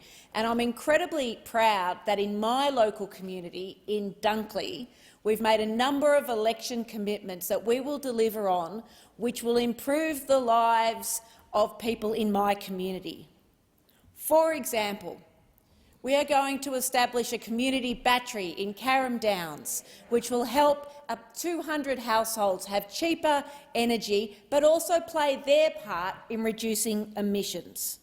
We have a number of local commitments which will mean that my community can access better health care. We've already delivered on the first one, which is to make the Frankston LGA a distribution priority area so we can attract more GPs and arrest the crisis in GP access. We will establish an urgent care clinic so that people don't have to wait at Frankston Hospital for 8, 10, 12 hours for a relatively minor injury to be addressed. And we will invest in the infrastructure that the First People's Health and Welfare Clinic needs to have their own state-of-the-art, up-to-date clinic and self-determination. We will invest in community infrastructure in Dunkley. We will invest in the Frankston and District Basketball Association stadium so we can have a first-class stadium right in our community, and we will also make sure that gymnastics has a home. We will invest in the upgrade of Emil Madsen Reserve for football, for netball, for soccer, so that that community, particularly in Mount Eliza, have the facilities they deserve and they can be proud of. We will invest in the upgrade of Sandfield Reserve so it is a regional playground and community facility, and the people in Carrum Downs and Skye and Frankston North will be able to go to a well-equipped, safe and beautiful community playground. We will invest in the Langwarrin skate park, because that's what the local young people in Langwarrin want. They want a skate park that they can go and hang out with their mates in a safe and secure place and be proud of their community. We will invest in our local community centres, where so much is done to increase the bonds between locals and to look after people who perhaps can't access services elsewhere. So Langwarrin and the Lyrebird Community Centre in Carrum Downs will have an investment from the Albanese Labor government into their childcare facilities and refurbishment of their infrastructure. An Albanese Labor government will invest in the culture of Dunkley, of which we are so proud of. Our local Indigenous gathering place, Nirmanjambana, we will invest in upgrading their infrastructure so that First Nations people and those of us who aren't First Nations people can interact in the oldest living civilisation on the planet in the spirit of reconciliation and the Uluru Statement from the Heart. We will invest in the Frankston Arts Trail, which will go from the magnificent McClellan Sculpture Park and Gallery through the Frankston wider area, including via Nirmanjambana, right up to our magnificent foreshore, so that locals can be invested in and part of our arts and culture in our community. And we will make sure that our local schools have the facilities they need. Mount Eliza Secondary College is a magnificent school with great teachers and students, but hasn't been upgraded essentially since I was born, which was a lot longer ago than I like to admit. And we will invest in a new science, technology, engineering and maths centre, and Patterson River Secondary College, which has a terrific program for students to be engaged in music. We will help them to buy musical instruments so that every child, no matter what their background is, can engage in learning music. They are just some of the things that an Albanese Labor government will do for my community of Frankston, in addition to those really important big picture reforms that we are all so proud to have the opportunity to be a part of, and I can't wait to see it happen. Thank you, Speaker. The question is that the address be agreed to, and I give the call to the Prime Minister. Thank you very much, Mr Speaker. Well, today our parliament begins the work of building a better future. The Australian people voted for change, and we intend to give them just that. The Governor-General has shared with all members and senators the ambitious agenda that we took to the Australian people at the election, and that we received a strong mandate for with an absolute majority in the House of Representatives. A plan to tackle the cost of living crisis facing Australian families, to get wages moving again, to make childcare cheaper, to step up and act on climate change, to seize the opportunities to become a renewable energy superpower, to invest in the skills and training and apprenticeships and technology that our economy needs to grow and thrive, to help more Australians know the security of a roof over their head, to rehabilitate Australia's reputation in the region and around the world, and to bring dignity and humanity back to aged care, as well as to enrich our nation by embracing the Statement from the Heart at Uluru, to answer that gracious, patient call for unity and to enshrine a voice in our Constitution.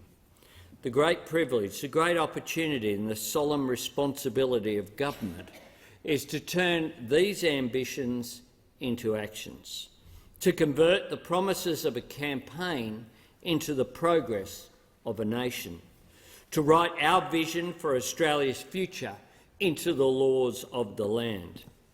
Mr Speaker, Labor's plan is for all Australians, and we're pledged to govern for every Australian, no matter where they live or no matter who they voted for. In the first speeches of our colleagues, we've already heard the voice of a modern, multicultural Australia. the embrace of diversity, the march to equality that gives our nation, our democracy, greater strength. And all of us, new members and those who've been here a while, know that there is not a day to waste. The challenges facing our economy and our country are significant indeed. The IMF is warning of growing global uncertainty, and rising inflation, confirmed again today, means price pain for households, making it harder for people to get by and buy the things that they need. The government understands that inflation is a challenge for the economy as a whole, and we also know it puts the pressure on those who can least afford it. As the Treasurer has said, things will get worse before they get better, but they will get better, and we will work every day to make sure of that. Mr Speaker, the challenges are significant, and more than that, they are urgent, and we are responding with urgency. This is a government that has hit the ground running. In our first 2 months in office, we moved straight away to back an increase in the minimum wage for 2.8 million workers. And I want to say again to all those Australians, some of the heroes of the pandemic, the people who have kept our economy going, cleaning hospitals, stacking shelves, facing the crisis on the front line, you deserve more than our thanks. You deserve a government that backs your right to fair pay. And if I can go back and channel a much-played conversation I had during the election campaign, do I welcome the 5.2% increase for minimum wage workers? Absolutely. Yeah. We have put, secondly, to the United Nations Framework Convention on Climate Change already our nationally determined contribution of 43% by 2030. What that does is put Australia on the path to net zero by 2050, and this week we will put that same ambition in legislation to the Parliament of Australia. I say to those continuing to oppose that they should listen to the electorate, because the electorate very clearly has sent a message that they want a government that acts on climate change, that puts in place an energy policy for the country. Thirdly, when floodwaters revisited their devastation on people in southern Queensland and New South Wales, we mobilised the ADF to work alongside state support faster than ever before. But we also got emergency payments moving to families and businesses affected faster than ever before.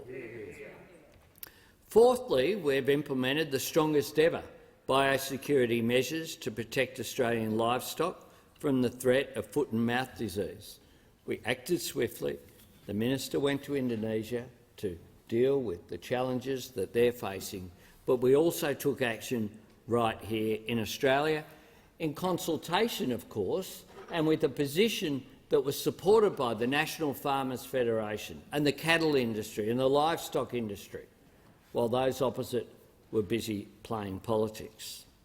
And lastly, through the Quad, through NATO and the Pacific Island Forum, through official visits to Indonesia and France, and through targeted ministerial engagement, we have demonstrated to our neighbours and our partners and our allies that the new government of Australia will be a constructive partner and a trustworthy friend. They don't have to worry about sending us text messages about whether it will appear.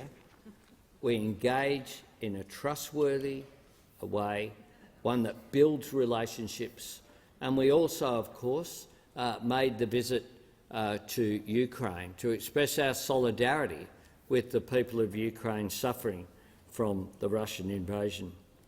And now my team are seeking to bring the same energy and urgency and purpose and drive to the work of this parliament. Mr Speaker, the government is determined for this new parliament to work better than the old one. Our behaviour, all of us, is a part of that. We must strive to treat each other with respect and courtesy, to cooperate where it is possible, to disagree in good faith where it is not. Of course, we may not always meet that standard. We serve in an adversarial democracy, and this chamber can be a place for fierce and determined clashes. But we can each of us make the contest about substance, about ideas, about the things that matter to people and to the country, rather than the trivial, the personal and the petty. Let each of us try to live up to this place's best traditions, rather than succumbing to its worst habits. And the culture of what happens in this building matters too. And that's why the Jenkins Review is a call for all of us to make this a safer, healthier and more respectful place to work. We, of course, are already outside of this place working on the 55 recommendations of the Respect at Work report. Making the parliament work better also requires a program and a purpose, an agenda that will make a difference to the lives of the communities we represent and the people that we have the honour of serving. Day after day, the previous government treated Parliament as an arena for its political stunts, cooking up wedge issues, manufacturing points of difference, desperately seeking to find a new angle for attack. But for all their frantic obsession with finding something to say, they rarely turned up to Parliament with anything to do. As the Treasurer will detail tomorrow, the Australian economy is still counting the cost of that complacency, that culture of rorts and waste, that wasted decade of delay and denial and division, that strange self-loathing that saw Parliament as a chore and government as a problem. We are determined to be better and determined to do better. My colleagues and I want to treat every day in this job, in this place, in government, as an opportunity to deliver for the people of Australia, to fulfil our promises, to prove worthy of the trust that the Australian people have placed in us. And that begins with the legislation that we're introducing here this week, a significant legislative agenda as outlined in the Governor-General's address to the Parliament just yesterday. Firstly, we're taking the important first steps to fix the crisis in aged care. We are committed to giving older Australians the respect and the dignity and the quality and the humanity in their later years that they deserve. Now, that starts with putting nurses back into nursing homes, something that shouldn't be a radical concept, but apparently for those opposite was just too hard. We want to make sure that Australians living in aged care can see a registered nurse in their residential facility. We know that this brings peace of mind to people, and we know also that it helps take pressure off emergency departments. On so many occasions we know that our hospitals are full because of not just people who need to be there, but for people who, if there was other facilities available, like a Medicare urgent care clinic, for example, or if you had a nurse in a nursing home, they could get the care where they are before issues become more acute. This is a common-sense position that was outlined very clearly in the Aged Care Royal Commission report. The legislation we're bringing into the Parliament will also boost accountability in residential aged care and put a stop to exorbitant fees for home care, because the money that the government and families put in should go to improving the quality of care for people, not boosting the profits of a few unscrupulous providers. Overwhelmingly, people in the sector are doing their absolute best, and in particular I pay tribute to the workers in the sector who have been under such enormous pressure, particularly in recent years, but continue to look after our older Australians. The other piece of legislation that we've introduced just this morning is the creation of Jobs and Skills Australia. This is using the Infrastructure Australia model to apply to how we deal with the labour market. Immigration will always play an important role in our skills provision, whether it be temporary or attracting skilled migrants to Australia. But we need also to have a plan to train Australians, because what occurred when the borders shut was all of a sudden the skills shortages went right through the roof and people weren't able to get the skills that they need to operate their businesses or even just to stay open. The creation of Jobs and Skills Australia, a new statutory body, will help fill urgent gaps in our national skills base and to plan ahead to avoid shortages in the years to come. This is important for individuals to give them the opportunity to better their lot in life, but it's also important for the nation. Another piece of legislation we've introduced is to amend the Fair Work Act to make 10 days of paid family and domestic violence leave part of the National Employment Standards, available to 11 million workers if they have need of it. In Australia, tragically, one woman dies at the hands of their current or former partner every 10 days.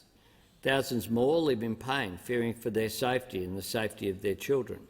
Escaping a violent partner is a legal, logistical, financial and psychological nightmare. Worrying about missing work simply shouldn't enter into it. No woman should be held back from leaving a violent situation for fear of losing her job. This legislation will make that right.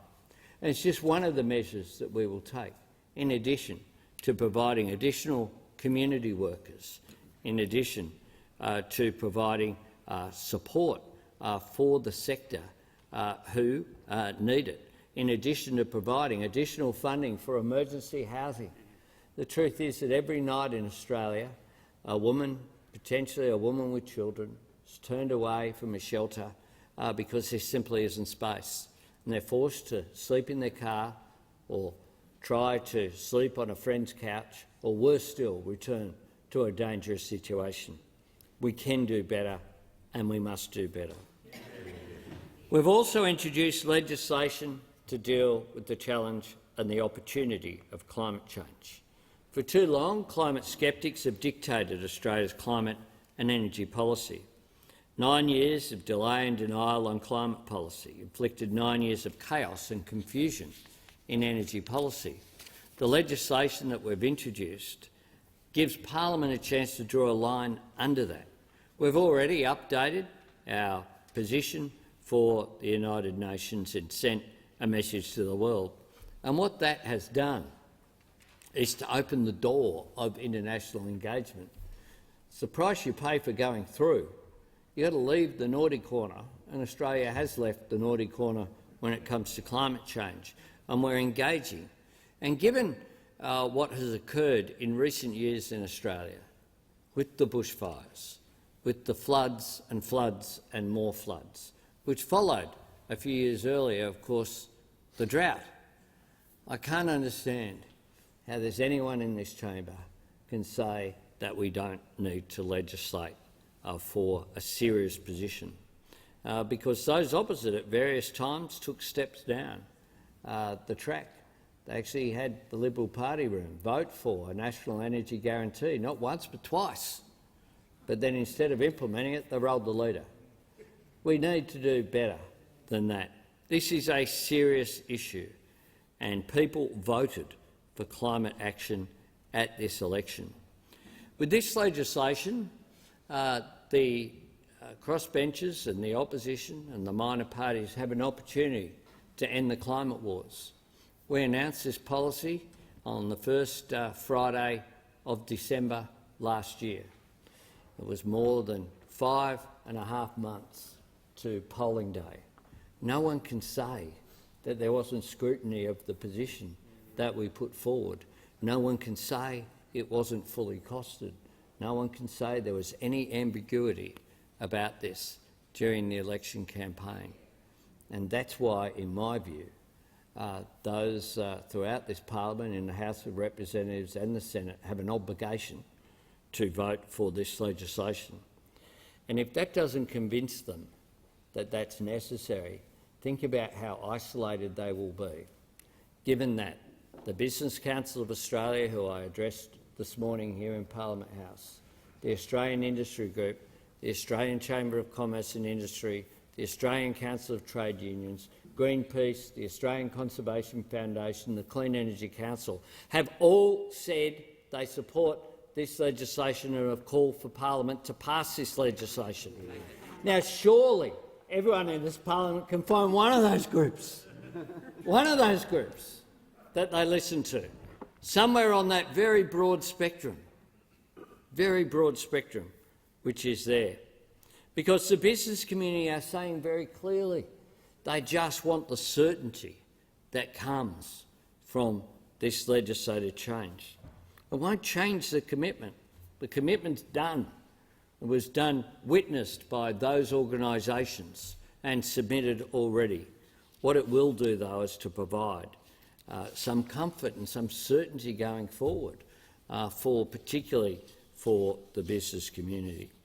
So all of that legislation is legislation we're introducing in week one. And tomorrow the Treasurer will deliver the economic statement to the House ahead of the Jobs and Skills Summit. We'll convene here in Parliament House in September, followed by the budget in October. People understand the tremendous difficulties of the situation that we have inherited. But I want Australians to know that we have a plan. We have a plan to help with the cost of living, a plan to get wages moving, a plan to step up and work with business and unions on skills shortages, a plan to boost productivity and take pressure off family budgets with reforms such as cheaper childcare. As a government, we're now embarked on the work of building that better future we promised. And I invite the Parliament to join us in this task, to cooperate in the national interest, to find constructive common purpose. Whatever our differences in political parties, we share a love of this country and we share an extraordinary privilege to be here. Through all the turmoil and hardship of the past few years, Australians have been magnificent.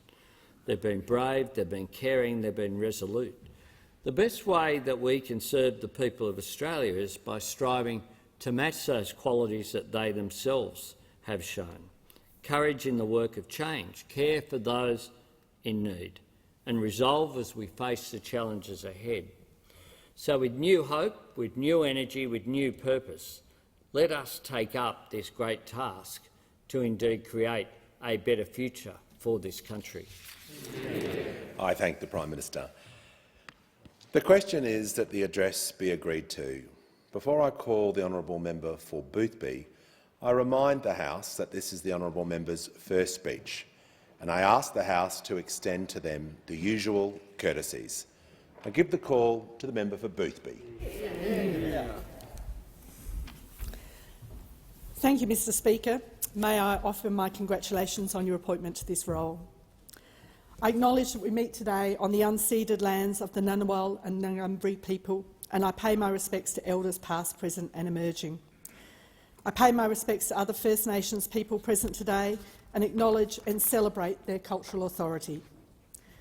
The electorate of Boothby, which I am honoured to represent here today, is on Kaurna Yurta, the unceded lands of the Kaurna people. Boothby is spread across the plains to the south of Kundanyanga, which is Adelaide, from the hills to the coast, and it contains many important cultural sites in the Gilbrookie dreaming story. I pay my respects to the Kaurna people. I'm proud to be here as part of the Albanese Labor government, which has committed to the important reconciliation work that is the implementation of the Uluru Statement from the Heart, Voice, Treaty, Truth. This is unfinished business for us all. Together we are stronger. The work of bringing us together is overdue.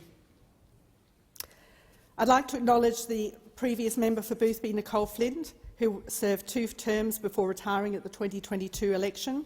I acknowledge her work representing the community and particularly her advocacy on the issue of treatment for women. I wish her every success in future endeavours. I'd also like to take this opportunity to congratulate our Prime Minister, Anthony Albanese.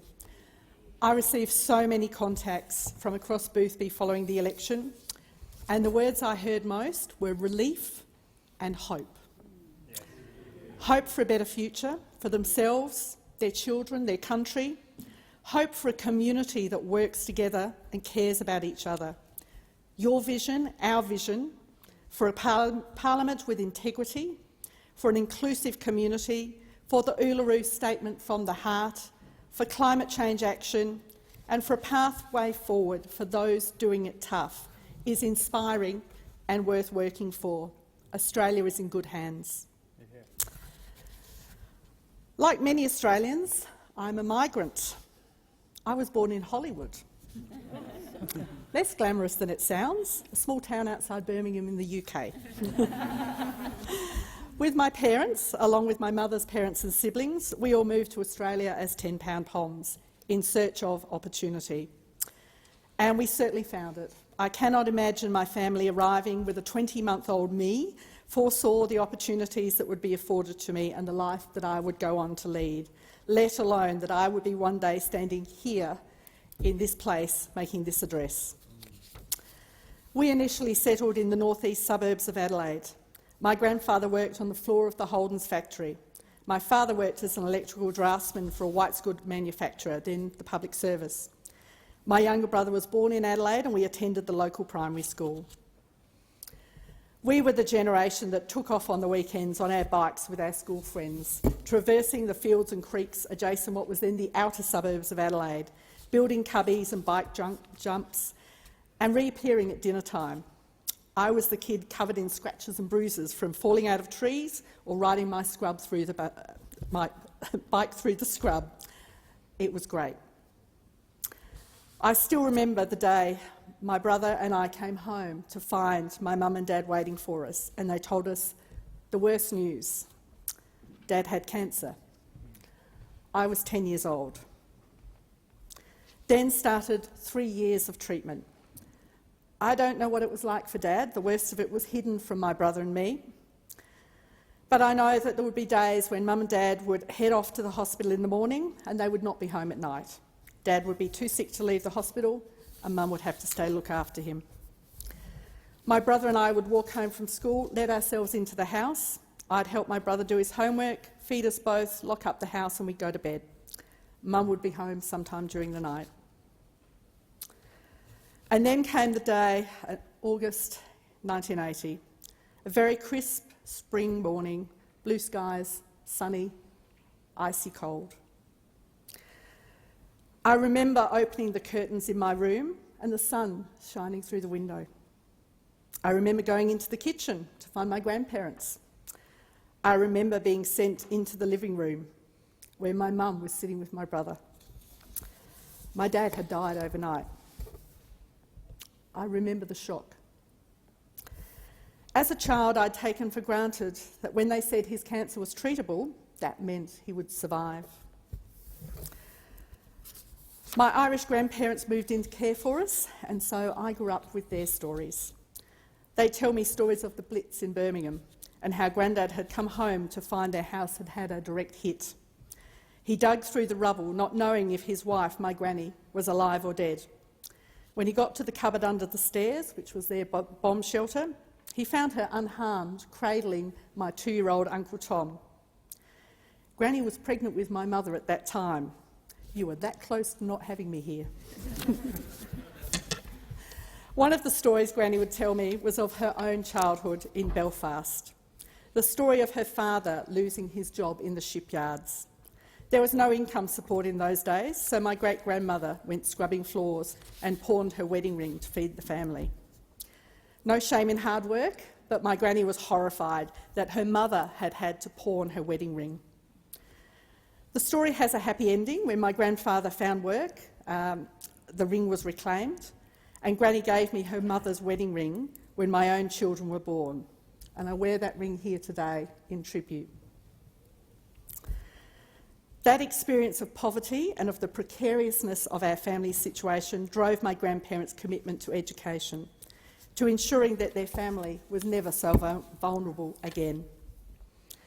My grandparents were committed Labor people.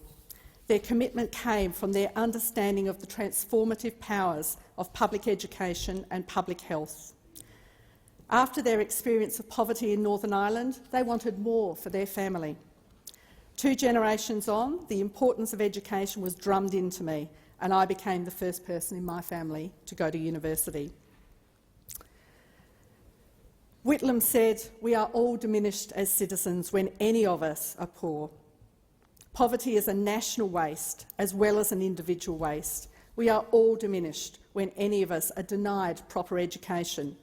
The nation is poorer, a poorer economy, a poorer civilisation, because of this human and national waste."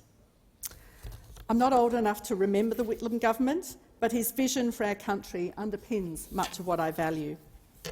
Affordable education, affordable justice, land rights for First Nations people, women's rights.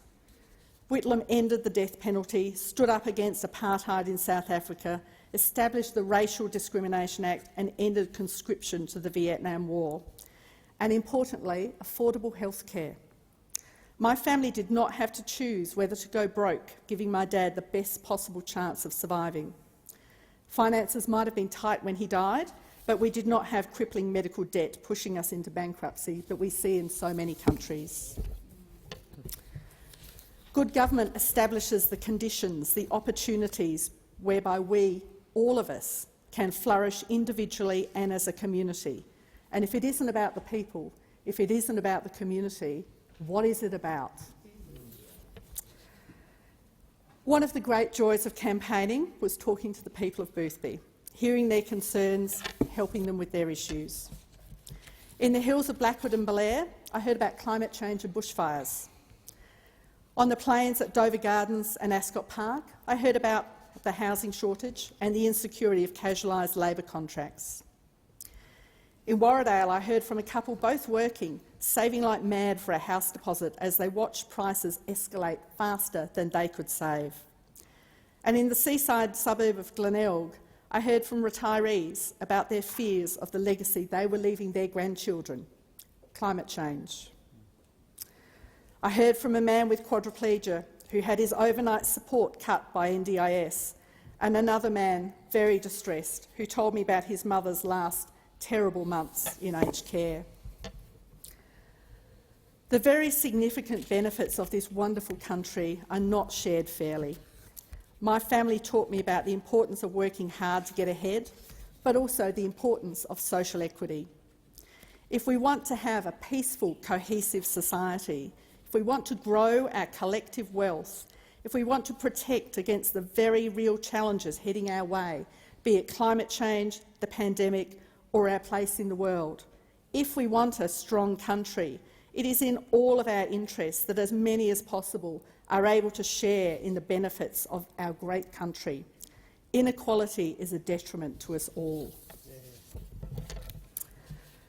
Too often government does not create the conditions, the opportunities for all of its citizens to flourish.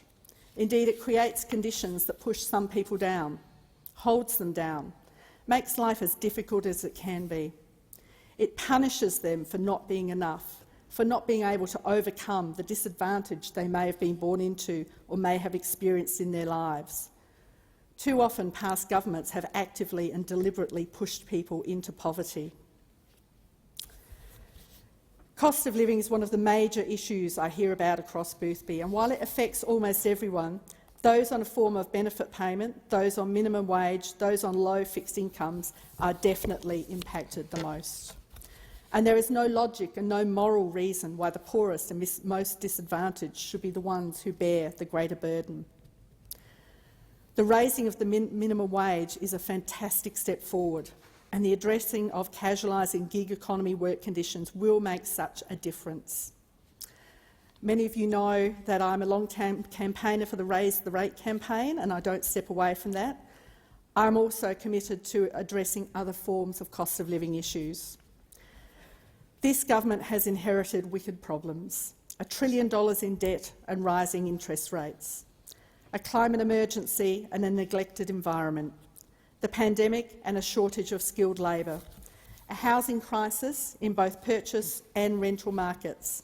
And in all of these issues, it's important to remember that those in poverty will feel this a lot more than the rest of us. They say a rising tide lifts all boats, but not if the boat is tied down. My recent work's been in the homelessness sector, and when we think of homelessness, we are talking about the pointy end of poverty. This is a stage where people truly have nothing left, and it's hard to come back from losing everything. No one plans to become homeless. This is not anyone's ambition growing up, and yet it happens to more people than you would think.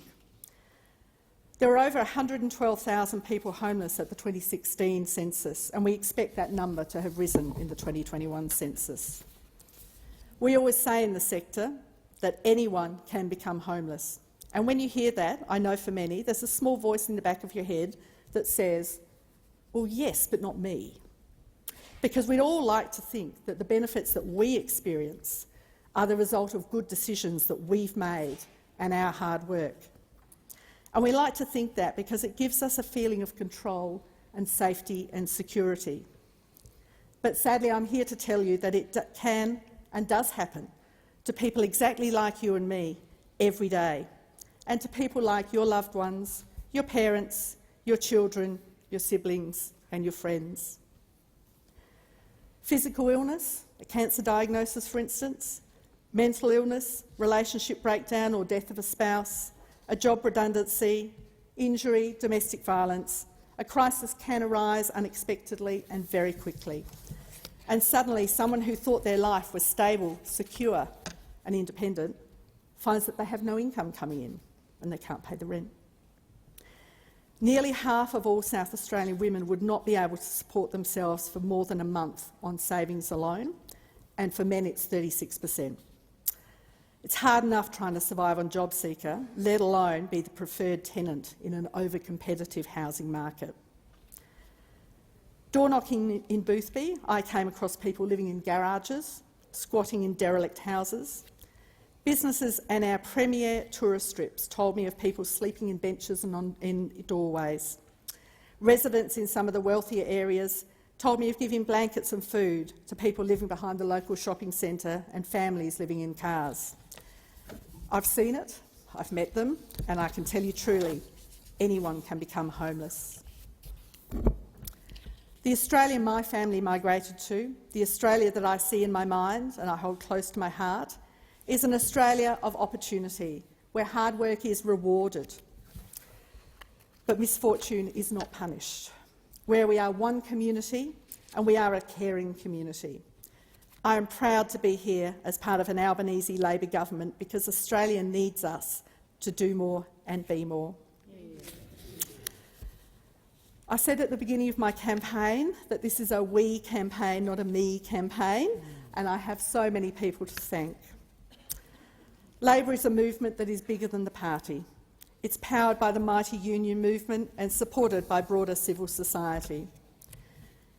It's a movement that says we can all share in the riches of our country, that we should all be treated with respect, that each of us as individuals should be valued. Our work should be valued, our contribution to the community should be valued, we should be valued. I can't thank you all enough, and I'm here to help us achieve our vision. A fair community with a better future, no one left behind. Particular thanks to Senator Penny Wong, Senator Karen Grogan, South Australian Deputy Premier the Honourable Susan Close, who I think is in the gallery today, Ian Hunter MLC and Abby Spencer for their support during the pre-selection process and since. Members of the Boothby FEC, particularly President Aileen Crogan and Secretary Don Clancy, and former President Dale Beasley for having faith in me. My campaign manager, the wonderful Tom Mooney, who worked the magic and kept me moving forwards, and the campaign team, Liz Temple, Abby Spencer, Joe Sutton, Ella Waters, Tamsin Anspach, Nick Falcinella, Alexia Deegan, Amy Ware, Ella Shaw, Sean Hill, Cameron Smith, Patrick Stewart, Issy Martin and Elias Halaj. The extraordinary support and friendship of Sean Bonnet, Adrian Tazzato and Leon Chermak. I want to thank everyone involved in the South Australian Union movement. So many of our unions supported me, and I particularly want to thank the United Workers Union, the Community and Public Sector Union, Australian Services Union and the SDA for their incredible support. I was truly overwhelmed by the support of so many unions and union members who dedicated countless hours to elect the first Labor member for Boothby in 73 years. And a Labor government that will fight for the rights and conditions of workers. And I'd particularly like to call out Gary Bullock, Joe Sutton, Abby Spencer, Liz Temple and Ella Waters. The many, many volunteers who came out day after day in hail and in the middle of summer, door knocking, phone calling, letterboxing. Some of them long-term volunteers, such as Julianne Sweeney, who has been volunteering for Labor since Whitlam, and I've seen the photos. Many others volunteering for the first time, moved by a sense of urgency to change the government. My staff, all up in the gallery, Nick Falcinella, Amelia Yaron, Hannah Beadle, Alex Bond and James Dimmis, who are now in the process of setting up the office while providing service to the many constituents we're hearing from. A little bit like building the plane while you're flying it. And of course the voters of Boothby, who engaged with me, talked to me, told me what mattered to them, their concerns, hopes and fears, the stories of their lives, and of course what they wanted from their government and their representative. I feel incredibly privileged to be entrusted with your stories and your faith and your votes, and I will work for you every day and every night. I'd also like to thank my former employer, St Vincent de Paul Society SA, State President Brad Hocking and National President Claire Victory, staff and volunteers. I'm sure that your newish CEO, up and leaving to campaign for a federal seat, was not in your forward plans. I don't recall seeing it on the risk register, but possibly that was my failing. Thank you for your support. And finally, my family and friends. My mother. You provided a secure and safe home, despite the death of your beloved husband, my father. You supported my education in an era where education for girls was not a given. And while I recall that I was the perfect child, I accept that it may not have always felt that way from your perspective. To my best friend Tiffany Williams in the gallery, I suspect that you think that I am your support and cheerleader, but actually you're my support and cheerleader. Thank you for putting up with me being a very neglectful friend over the last 10 months. My triplet sons, Hamish, Rory and Jack, also in the gallery, who have adjusted well to their mother suddenly deciding to change everyone's lives by abruptly resigning from paid employment and disappearing on the campaign trail. Their enthusiasm for seeing my face on every Stobie poll in the electorate of Boothby and having their friends report back on what I've done and said hasn't failed. Thank you for your support. I love you all, and I'm putting it on the record, you're all my favourites.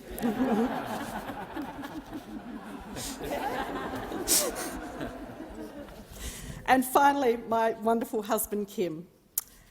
Kim and I met when we were both sitting on a not-for-profit board, and we often comment that the Institute of Company Directors doesn't advertise meeting the love of your life as a benefit to volunteering on a board. And what a man to take on not only me, but my 3 then 15-year-old sons. When Kim and I went on holiday to the Northern Territory last year, we had no idea that we would come back having made such a life-changing decision for me to run for pre-selection for Boothby.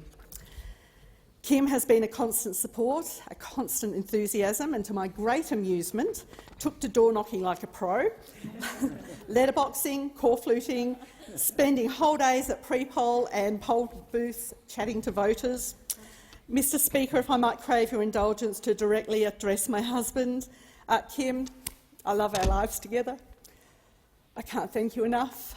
I love you, and I truly couldn't have done this without your support. And in the words of the Kaurna people, Mr Speaker, Natalia.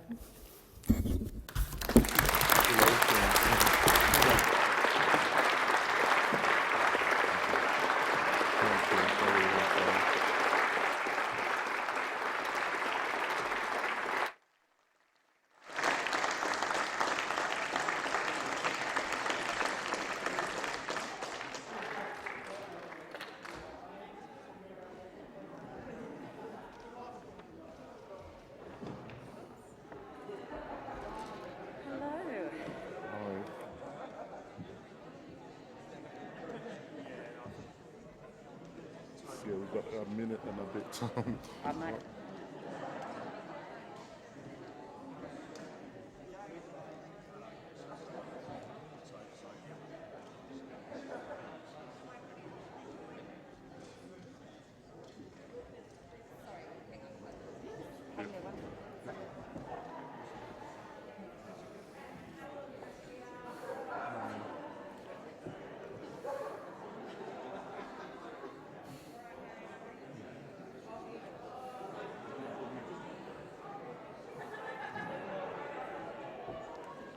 Congratulations yesterday.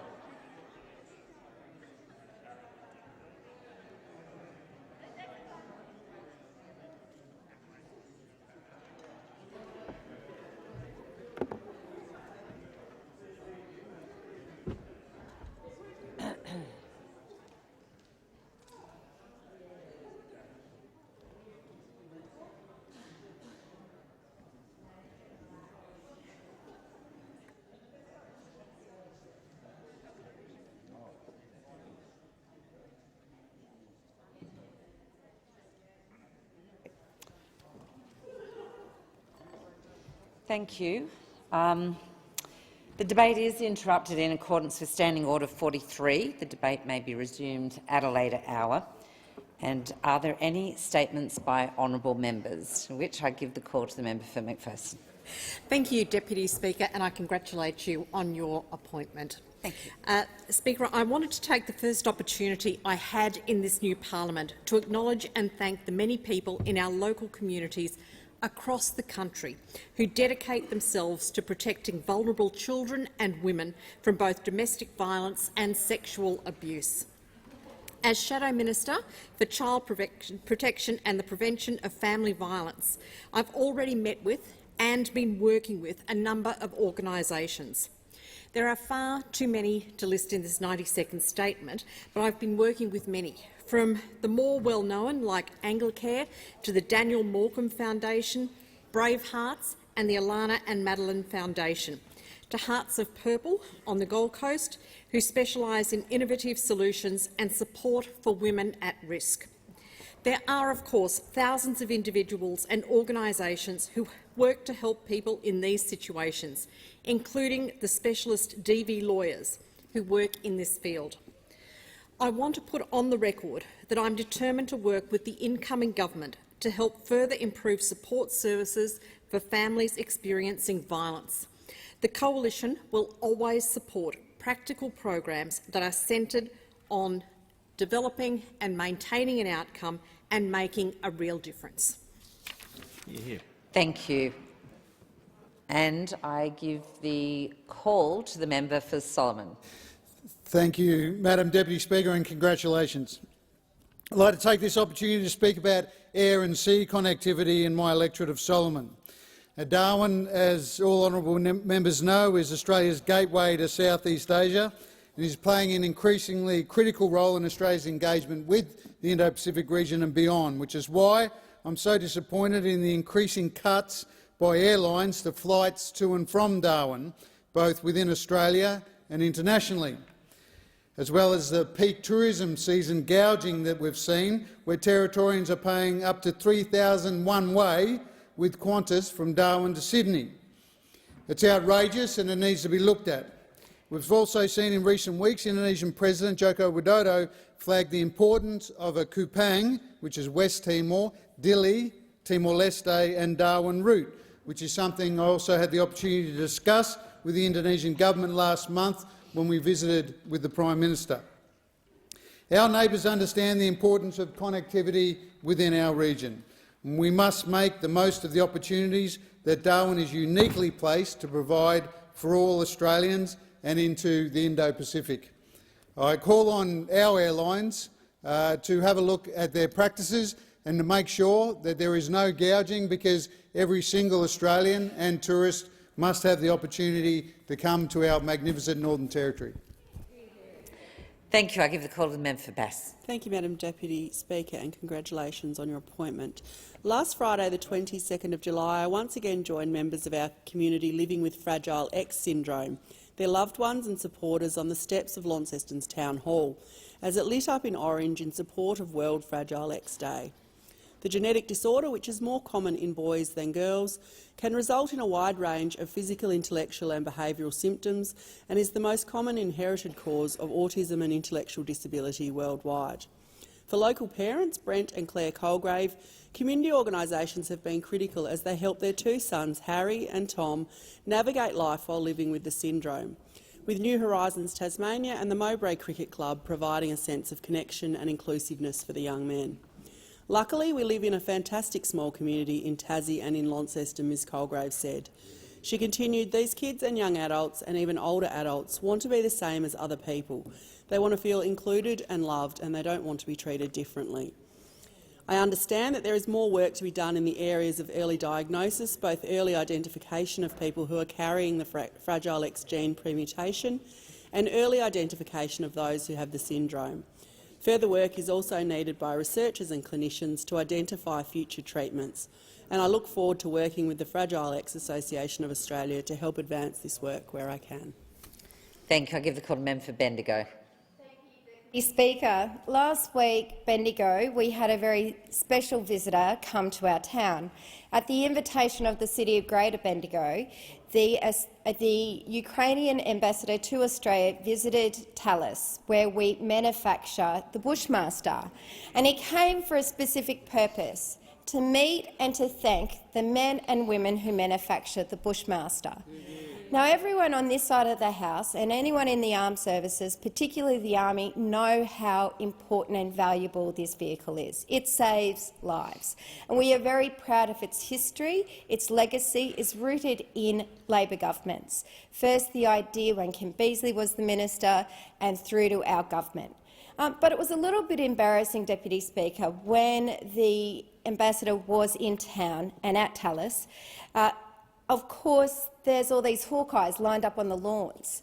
The previous government left without paying the bill, and we have 550 Hawkeyes sitting on the lawns that our government has inherited and is now working with the company on what to do. Of course, the Ukrainian ambassador didn't miss an opportunity to say that he'd have them, that his country would welcome any extra support. And can I stand here and say that one of the things that makes me so proud was not only did we have our Prime Minister visit Ukraine in his early days as Prime Minister, but he was able to stand in front of an Australian-made, Bendigo-made Bushmaster when he was there. Thank you, and I give the call to the member for Indi. Thank you, Madam Deputy Speaker. In the last term, I doggedly fought for a new single-site hospital for Albury-Wodonga, lobbying the Prime Minister, the former Treasurer, and using every opportunity to keep the pressure on. I was re-elected with a mandate to keep up this fight. The new government is on notice that I will not rest until we have the hospital our growing and prosperous community deserves. Both the current and former federal government have spent hundreds of millions of dollars building hospitals all around the country. This government promised $200 million for the Flinders Medical Centre, matched by the South Australian government. A new hospital for Albury-Wodonga must be next. A fortnight ago, the New South Wales and Victorian health ministers met in Albury for the first time, starting discussions on how co-funding of this hospital could work. We saw opposite sides of politics uniting for a common cause to address an urgent need. This government needs to join them at the table. Sharing the cost of a new hospital between three parties means that all sides get below-cost infrastructure. This is a world-class deal for a world-class hospital. I look forward to inviting the state and federal ministers to meet on the border so they can see how transformational this investment could be. It was a former Labor Prime Minister, Gough Whitlam, who was the original visionary for Albury-Wodonga cross-border partnership almost 50 years ago. This government has the chance to continue this legacy by funding this hospital. Thank you. I give the call to member for Corangamite. Thank you, Deputy Speaker, and congratulations. We all know just how difficult it is to get in to see a doctor, particularly in regional areas like mine in the electorate of Corangamite. My constituents constantly tell me this. They are often frustrated because they need help to overcome an illness, get a medical certificate or just get back to work as soon as possible. The Albanese government understands this frustration and is acting on our pre-election commitment to make it easier for people in my electorate and across Australia to see a doctor sooner and closer to home. Under our government, local medical practices will now be able to recruit from a much bigger pool of doctors, with the updating and extension of the Distribution Priority Areas, the DPA, across the nation. Put simply, this means more medical graduates and overseas trained doctors will be able to work in regional and remote areas. In my electorate, this DPA extension will have significant benefit, with DPA status now applying to Bannockburn, Torquay, Ocean Grove and across parts of the Bellarine. I am proud our government is delivering on this election commitment. It is the first of many our Albanese government will make to strengthen our health system, and I look forward to working with my constituents, local health organisations, to help make the best health outcomes possible for my electorate and across our nation. Thank you. Thank you, and I give the call to the member for Warringah. Thank you, Madam Deputy Speaker, and congratulations. I would like to raise an impressive initiative that I'm proud to have operating in my electorate of Warringah. I was delighted to meet with a group of incredible young adults from Head High Disability Skillshare this week. And Head High provides an opportunity for young people living with disability to meet, connect and collaborate as they develop new skills. Through regular meetups, this education initiative for 17 to 26-year-olds equips participants with important skills and experience that strengthen their employment and social opportunities. It was wonderful hearing of the work experience that they have individually undertaken in our local area. I wish to acknowledge the work and dedication of Julie Ross-Edwards and the Head High team for their incredible devotion to a cause so often overlooked. It's so important that every member of our local disability community is visible, included and valued, and Head High Skillshare Services has taken impressive steps to ensure everybody is equipped to live to their fullest potential. I very much look forward to meeting with further groups within Warringah that are doing that really important work of ensuring people and constituents living with disabilities have that opportunity to contribute to the fullest of their capacity. We need to make sure all Australians are visible and valued in our community. Thank you. I give the call to the member for Macquarie. Thank you, Deputy Speaker. Yet again, residents of the Hawkesbury have faced catastrophic flooding, less than 3 months after the double flood whammy of March and April. This was the largest flood we've seen since 1978. As always, we are grateful to the emergency services who supported community members to evacuate safely and to access supplies when they were isolated, helped by local food charities. The volunteers and staff of the SES and the RFS, the Australian Defence Force, Police, Fire and Rescue New South Wales, Resilience New South Wales and all the agencies who are involved are to be commended. When the waters are rising, our flooding makes news, but I need people to know that the effects of the floods are far from over. There are 24 homes destroyed, 246 are uninhabitable, another 500 are damaged. 57 businesses were destroyed or damaged. People are still isolated because of damaged roads and landslides, or they have very fragile access. The environmental damage has to be seen to be believed. Gouged out riverbanks with unrepaired damage from previous floods compounded by this one. Farmers who have silt and sand across hectares of land or land that has simply disappeared. Dunes of sand throughout the Macdonald Valley. Our government, from the Prime Minister down, responded fast and collaboratively, but we know there is much more that's needed. And I want my community to know that we will not walk away just because the cameras have gone. Thank you. I'll give the call to member for Moncrieff. Thank you, Madam Deputy Speaker, and congratulations on your elevation. I have indescribable gratitude for my constituents in the beautiful electorate of Moncrieff on the Gold Coast. And today I speak for the first time in this 47th Parliament as the Shadow Minister for Early Childhood Education and Shadow Minister for Youth. But I stand unwavering as the representative for Moncrieff. It's only right to begin the 47th Parliament by recognising those who have honoured me with the privilege of being their voice in this place. So to you, the good people of Moncrieff, I say thank you, and my door is always yours.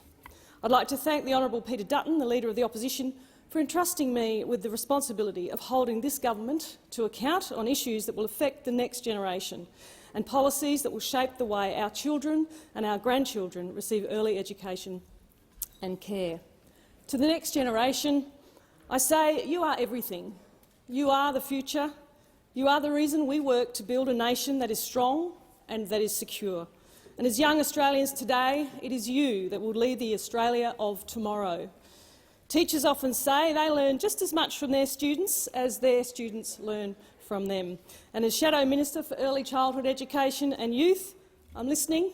I'm working to ensure policies that affect the next generation are in the best interests of their future and generations to come. Thank you, and I give the call to the member for Blair. Thank you, Deputy Speaker.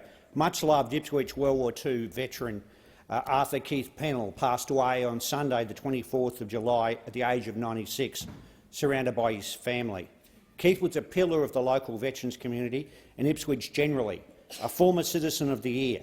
He served in the Australian General Transport Company in the Pacific and in Japan following the atomic bombing. He He was a life member of the Ipswich RSL sub-branch and patron of the Bundamba Anzac Day Observance Committee. At the dawn service there, he recited the oath for nearly 40 years. I always attend that service every year and enjoy catching up with him for a chat. Keith dedicated his life to support his fellow living veterans through volunteer work with the Ipswich Incapacitated Servicemen and Women's Association. He was a former president of the association, a pension and welfare officer. It was an honour to present Keith with a commemorative medallion and certificate of commemoration at the 75th anniversary of the end of World War II in 2020. With his passing, we've lost another connection to that great generation who grew up in the Depression and served in World War II and then rebuilt our nation post-war. It's hard to describe with words the deep respect held for Keith in the Ipswich community. I want to pass on my sincere condolences to Keith's daughter Estelle, his family and his many friends, particularly at Bundamba at this time. I can't be at the funeral service. Valet Keith Pennell, thank you for your service, lest we forget. Thank you. I'm giving the call. Is somebody seeking the call from the opposition benches? Beautiful. Thank you. I will give you the call. Member for Monash. Sister Bridget Arthur was made an Officer of the Order of Australia for distinguished service to social welfare, particularly asylum seekers and refugees, and to Catholic education. In the words of Philip Huggins, he described her a beautiful soul who has persisted in caring for some of humankind's most vulnerable people and does this with practical kindness, always kindness. In her own words, Sister Bridget said a certain stubbornness, she described herself, probably that there is a lot of things wrong, and while we can do something about them, we shouldn't give up and we should do it. She said, I think I'm motivated by the fact that not one of us, no one organisation or government has the right to set up structures and adopt policies that are really cruel and that often don't recognise that people who are being victimised by those structures and policies are quite vulnerable and need to be protected and not punished, she said. Unconditional love, we know what that's about for our own children. We give them unconditional love and support. But what unconditional love comes from Sister Bridget, who I had known as Sister Bridget, didn't even know her name, Bridget Arthur.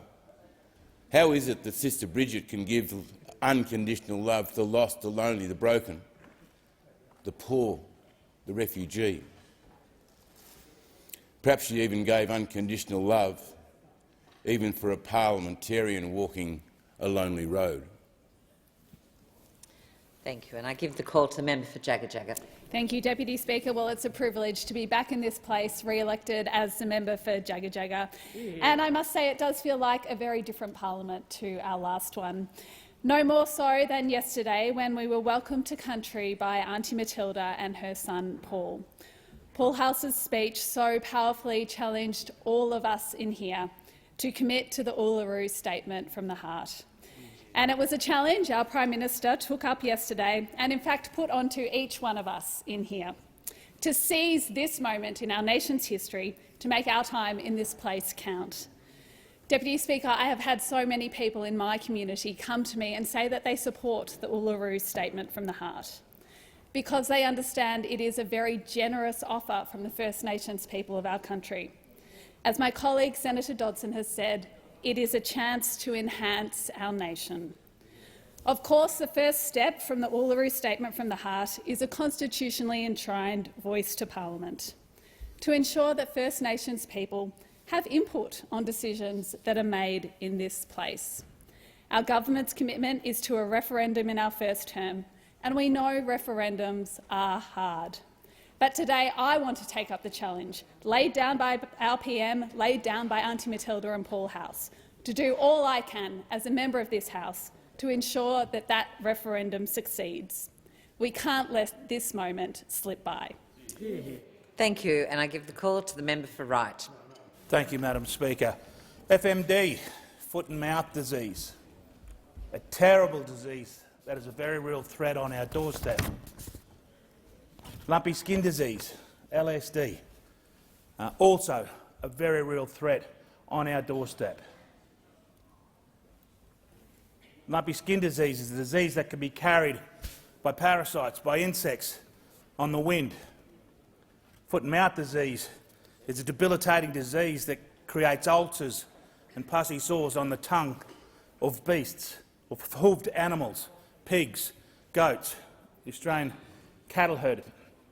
And if not tended to, it renders a beast unable to eat, and they stand there drooling, eventually starving to death, whilst on feet that suffer the same arduating pain that makes them unable to stand. This is a very real threat, and it's on our doorstep.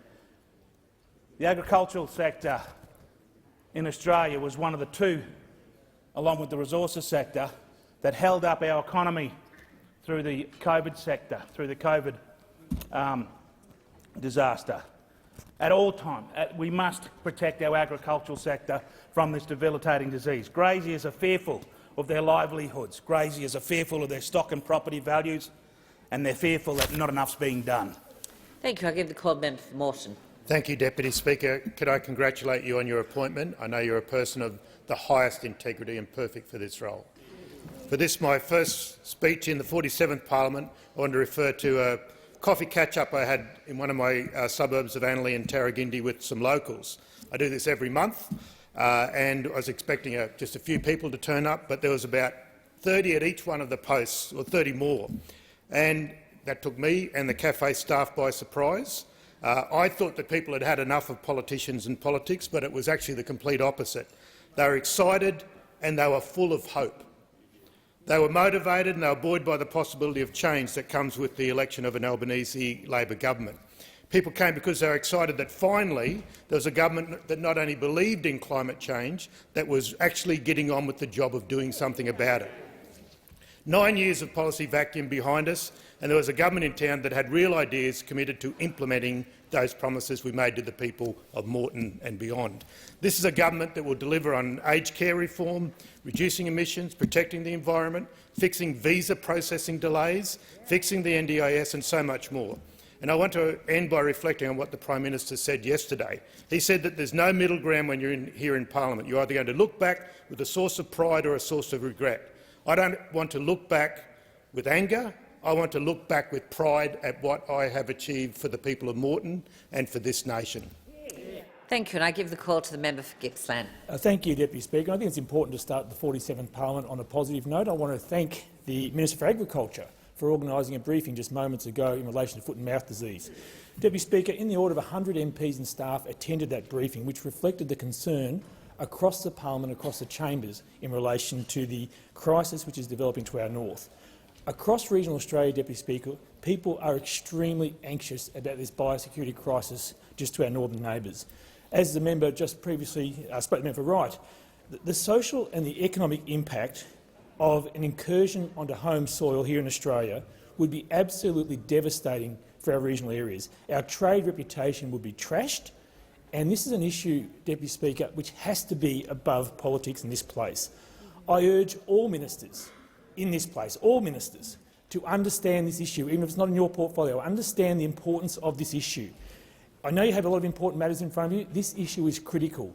You have to communicate with the Australian public more clearly on what you're doing and what additional steps you're prepared to take to keep us safe. Australians want reassurance. They want to know we are doing everything we possibly can to stop an incursion on our home soil, and if more needs to be done, everything must be on the table.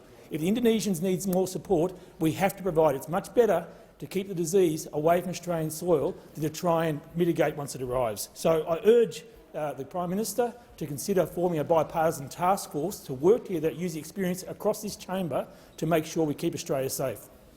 Thank you. I give the call to member for Dunkley. Thank you, Deputy Speaker. I'm so pleased to see so many members of the press gallery and the photographers here to hear me tell the House about the amazing grade 5 and 6 students at Coringal Heights Primary School, who, it has to be said, are leading the way in looking after the environment and supporting local manufacturing. Last year they did a recycling project working with a furniture company called Siebel and Martog, which is a plastics manufacturing and recycling company based in Dandenong, just to the north of my electorate of Dunkley. They worked with Martog to learn about the circular economy and why it's so important to be able to turn waste products into useful products.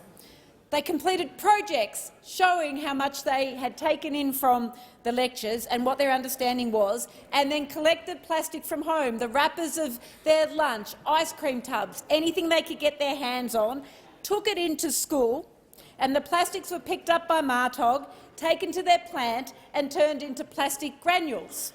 Those granules were then transported to Siebel and moulded into school chairs.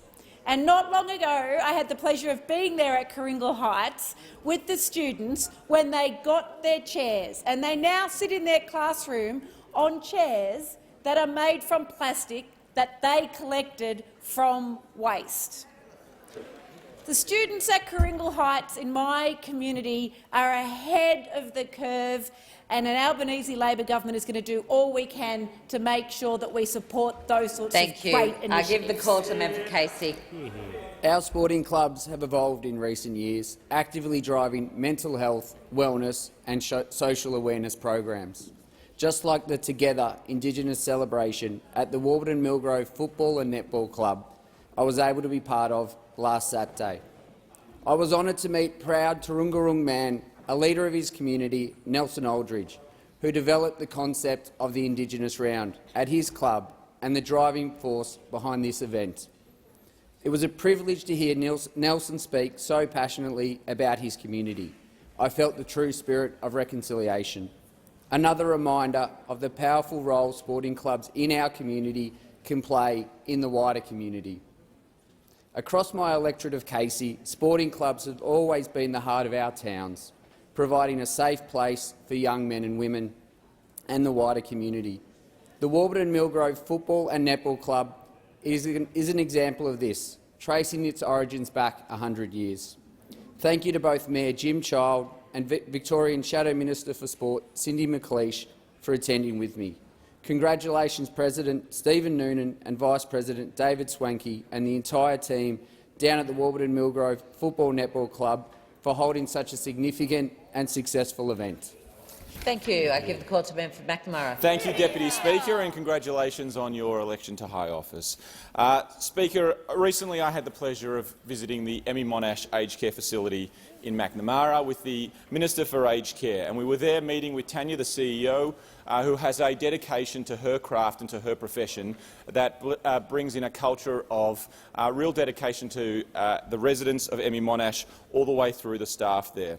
And one of the reasons why we were there is because Emmy Monash is one of the few aged care facilities around this country that has 24-hour nurses around the clock looking after our aged care residents. And these nurses are there to provide the medical care that our residents need, not so that they have to get disrupted and to move into emergency departments, as is often the case, but so they can get the medical attention that they need right there in their home. And walking through Emmy, it's pretty clear that it's not a place, it's a home. It's a home for people that is filled with love and care and dedication by those staff.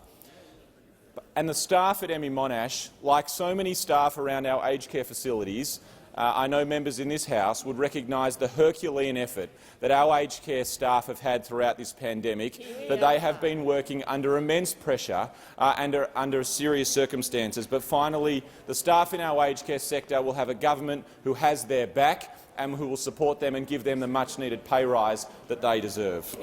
Order. I give the call to the Manager of Opposition Business. Mr Speaker, Labor's changes to the standing orders are in direct opposition to their so-called commitment to accountability and transparency, which they have been going on about for 9 years. But now the Albanese government has set up the 47th parliament to be the gag parliament. But it's no joke, Mr Speaker. Labor's new and unprecedented gag orders are designed to end parliamentary debate in order to dodge scrutiny and accountability, with ministers given unfettered and unprecedented power to enact a gag by labelling legislation urgent without even the need for justification. The government is clearly aware of how dangerous this is. It only released these late last night. The crossbench complained they only saw the changes this morning. The effect is that bills can be deemed urgent by a minister at any time without debate, without any justification to the parliament. Once declared urgent, the bill is subject to an automatic guillotine. It collapses the consideration in detail phase of debate on legislation, and any amendments, government or otherwise, are moved together, voted on immediately. During his time in opposition, the now Leader of the House opined on the supposed trashing of parliamentary norms, but nothing compares to what the Albanese government has now imposed on the parliament. Labor is so far away from the so-called new tone for politics the Prime Minister supposedly wants to deliver. Order. In accordance with Standing Order 43, the time for member statements has concluded. We'll move to questions without notice. I give the call to the Leader of the Opposition. Thank you very much, Mr Speaker. My questions to the Prime Minister. I refer to the CCCFMEU, the corrupt and criminal construction union, and a significant donor and a very successful donor to the Prime Minister's party. Prime Minister, the CFMEU donated $5 million to the Labor Party in the last 3 years and advocates for a policy which will drive up housing and building prices. The Labor Party has sided with union bosses over home buyers, which will drive up construction costs. Why is Labor making a bad situation worse? Order. Call the Prime Minister. I thank very much the Leader of the Opposition for the question. I congratulate him on his election as Leader of the Liberal Party. I wish him well as Leader of the Opposition. I hope he stays there for a very, very long time.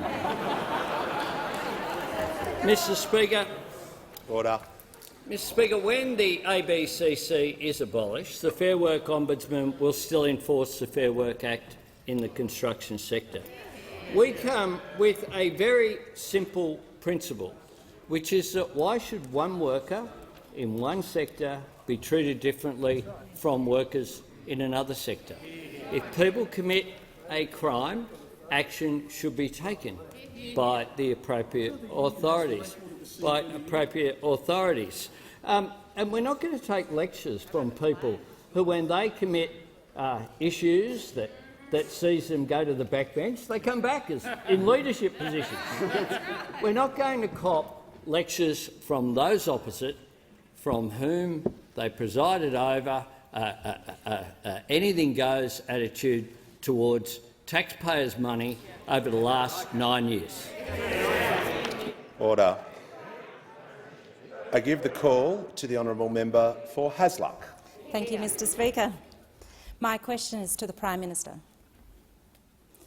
In May, the Australian people voted for an Albanese Labor government with real plans to build a better future.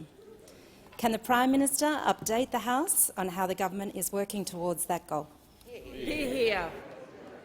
I'll call the Prime Minister. Thank you very much for the question. I congratulate the honourable member on her election to this parliament, and I look forward to working with her and the other new members in this chamber across all sides of the parliament.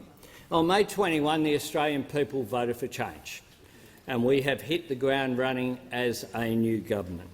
We haven't wasted a day. We put in the submission, as we said we would do, to say that people on the minimum wage of $20.33 an hour shouldn't go backwards. And remember, during the election campaign, I held up the dollar, and said that if people on the minimum wage got a $1 increase per hour in their wage from $20.33, then the sky wouldn't fall in.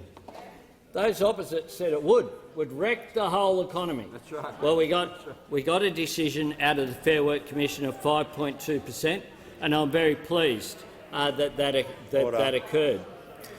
We also acted very quickly, faster than any previous government has, to deal with the natural disaster of the floods that have hit Queensland and New South Wales once again. We had the ADF on the ground quicker than ever before. We had payments in people's bank accounts quicker than any previous natural disaster. We've also worked to make sure that people get access to antivirals and their force shots and to promote that in order to deal with the pandemic. But we're also planning for the future. Legislation introduced just today in our first week, to create Jobs and Skills Australia, legislation to fix the aged care crisis, responding to the Aged Care Royal Commission, legislation for our climate change target of 43% by 2030, something that we've already submitted to the UNFCCC through our nationally determined contribution. But we've also worked very hard to restore our relationships around the world. The truth is that we had major problems with our relationships in the Pacific with our European neighbours, particularly France, but also problems with the relationships with the United States and other countries. We hit the ground running very, very quickly. Very, very quickly. Indeed, on the Monday morning, we were off to the Quad Leaders meeting in Tokyo, where we successfully met with President Biden and Prime Minister Kishida and Prime Minister Modi. What we are about as a government is strength in our common purpose. We have an overriding philosophy of no one held back and no one left behind, and that is the program that this government will be proud to implement over this term and beyond. Order. I give the call to the Leader of the Opposition. Thank you very much, Mr Speaker. My question is to the Prime Minister. Prime Minister, officials from the CFMEU have been charged with thousands of offences. Has the Prime Minister met with any of the many union bosses from the CFMEU accused of criminal behaviour, including sexual assault, harassment and rape? I give the call to the Prime Minister. Yes or no? Mr. Speaker, if the member opposite has an allegation or wants to know if someone I've met with, he should say it. He should say it. What we've no, he hasn't. Order. No, he hasn't. If he wants to name somebody and ask if I've met with them, he's perfectly entitled to. What he's not entitled to do is to engage in that sort of smear tactic, which is what that question represents. Order. I call the Leader of the Opposition. Well, Mr Speaker, I don't know whether this is a point of order, but it's certainly not an answer to the question. Have you met with these officials that have been charged with sexual harassment, sexual assault and rape? The Leader of the Opposition will resume his seat. There's no point of order. I call the Prime Minister. You've concluded your answer? I give the call to the member for Lyons. Order. Thank you, Speaker. My question is to the Treasurer. Can the Treasurer update the House on the latest global and domestic economic data? What does it mean for Australia's economy and how is the government responding? I call the Treasurer. Good. Name them. Congratulations, Speaker, on your election, and thank you to my colleague for the first question of this new parliament for me. Australians are paying a really hefty price for a decade of messed up priorities and missed opportunities. And the denial and the delay and the division hasn't been accidental, it's been deliberate from those opposite. And Australians right around the country are paying a hefty price for their economic failures, Mr Speaker. And what it means is that Australians are more vulnerable now than they should be to the sorts of economic turbulence that we are seeing around the world and here at home as well. If you think about the global forecasts released by the International Monetary Fund overnight, they show that the global economy is heading down a precarious and perilous path. They have substantially downgraded their expectations for global growth. And so the challenges facing the global economy are substantial, they are growing, they will be with us for some time, and they will be impacting on us here at home. And the starkest evidence of that so far is the news that we got this morning about the June quarter inflation figure, the CPI, which was 6.1%, the highest for some decades. And what's been obvious for some time now is that we have in our economy high and rising inflation, falling real wages, and our ability to deal with some of these challenges is constrained by a budget which is absolutely heaving with $1 trillion in Liberal debt that we have inherited. Now, what those opposite have done, and the member for whom was front and centre in all of this, is they have bequeathed to a new government an energy crisis, a skills crisis and a cost of living crisis. And we didn't make this mess, Mr Speaker, but we take responsibility for cleaning it up. And our plan is all about making childcare cheaper, making medicines cheaper, getting real wages growing again in this country, starting with the minimum wage. After a decade of stagnation, which hasn't been accidental, it's been deliberately imposed on the working people of this country by those opposite. Time and time again, we've seen the consequences of that. And so, Mr Speaker, I think what those opposite underestimate about the Australian people is there is an appetite in the Australian community for some real talk about our economic challenges. There is a hunger after a decade of division for Australians to come together and meet these economic challenges, and there is an understanding that a mess that it took you lot 9 years to make will take longer than 9 weeks for us to clean up.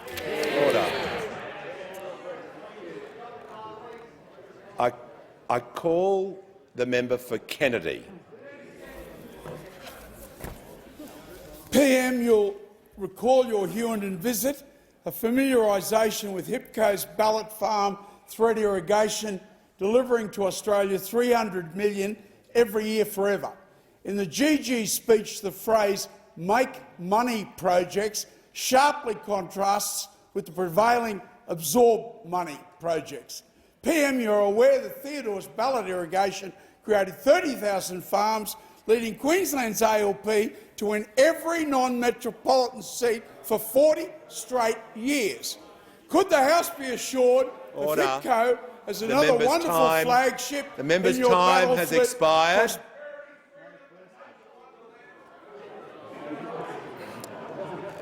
Order. There was a question in that, but barely. I call the Prime Minister. There was indeed, and I thank the member for Kennedy for his question. I also thank him for his hospitality up in his electorate. I have indeed visited Hughenden on 2 occasions with the member of. Order. I don't think that needed clarification from the member for Kennedy, but I thank him nonetheless for his goodwill. Indeed, I did potentially get into some difficulty in Hughenden in the pub by sitting on the wrong seat, apparently, that was reserved for a very large gentleman with a hat bigger than the member for Kennedy. But what we did when we looked there was exactly looked at infrastructure projects. And this project, the Hughenden Irrigation Project, I understand has had an initial business case that has been forwarded and will be examined by the department as is appropriate. I do also note that the Flinders Shire Council has been very supportive of the project, and I've met with the Mayor on a number of occasions. That part of the world has an enormous opportunity with projects like Big Kennedy and Little Kennedy and the Kidston project, a range of renewable energy projects, a range of water projects, a range of potential irrigation projects to expand agriculture. I've had the privilege in former capacities of visiting there with the member for Kennedy. I know that my colleague, the Minister for the Environment and the Minister for Infrastructure will look at these projects. It, of course, fits in 2 categories of the Minister for Environment, as well as looking at it in her capacity as the Minister for Water. Where we can, appropriately, with appropriate environmental protections, we should be looking at ways in which we can improve irrigation and expand our agricultural sector. It's important. Australia plays a role, and potentially a more important role, as food resources around the world become more scarce, for us to use the fact that we are such a vast island continent to expand that, and I look forward to working constructively with the member for Kennedy on that. Order. Before I call the member for Bendigo, I'd like to welcome some people to question time. I'm pleased to inform the House we have joining us in the gallery the Honourable Anastasia Palaszczuk MP, Premier of Queensland and Minister for the Olympics.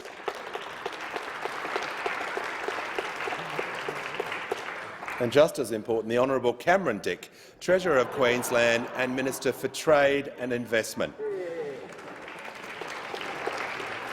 In addition, I'd like to welcome, in the Distinguished Visitors Gallery, we have members of the Prime Minister's family and an old friend of the Prime Minister. On behalf of the House, I extend a very warm welcome to you all. I call the member for Bendigo. Thank you, Speaker. My question is to the Minister representing the Minister for Agriculture. Given the outbreak of foot and mouth disease in Indonesia, what steps has the government taken to prevent the disease spreading to Australia and affecting our livestock industry? I call the Minister. Order. Thank you very much, Mr Speaker. And can I, as it's the first time I've had the chance to congratulate you for your elevation to the chair. And can I thank the member for Bendigo for her question? I know many of us who represent regional and rural Australia are very exercised about this issue. This is an issue the government takes very, very seriously. It is why we have introduced the toughest biosecurity measures that have ever been used in Australia. We know that FMD has been detected in over 70 countries, but of course immediate and pressing concern is the outbreak that is not under control in Indonesia. It's been detected in 22 of the 37 provinces. The government is taking a two-pronged approach by strengthening measures at our border, but also working with our partners in the region, particularly Indonesia, to prevent an outbreak coming here to these shores. We've committed so far an additional $14 million in funding to strengthen Australia's prevention preparedness for FMD and to provide immediate support to Indonesia. In Indonesia itself, we have provided 1 million doses, or are providing 1 million doses of the FMD vaccine. The government has assisted through the provision of technical support of FMD in the broader vaccination program. We also have CSIRO's Centre for Disease Preparedness is working with the Indonesian Ministry of Agriculture to provide laboratory support and also essential materials. We've got the Indonesian government, we've helped them with signage and with biosecurity measures for outgoing Australian passengers at Denpasar Airport. We're doing everything we can to support our neighbours. It is in the interest of this country that we do so, and they get this under control as quickly as possible, and we're confident that the Indonesian authorities are doing all they can. Here in Australia, of course, we've funded additional biosecurity officers, redeployed biosecurity detector dogs to this task, the activation of biosecurity powers which have never been actually used before in this country, additional signage and distribution of flyers at major airports, deployment of sanitation mats, expanded social media campaigns and informing travellers of their biosecurity responsibilities. But what we do know, absolutely and utterly, is that one of the highest risks is if people illegally import meat or dairy products. We know that we've got biosecurity officers checking around certain retail outlets at the moment. Those imports have been stopped, and also checking all mail. But what my message is, particularly to the Australian people and particularly to those opposite, this is a very important task for all of us.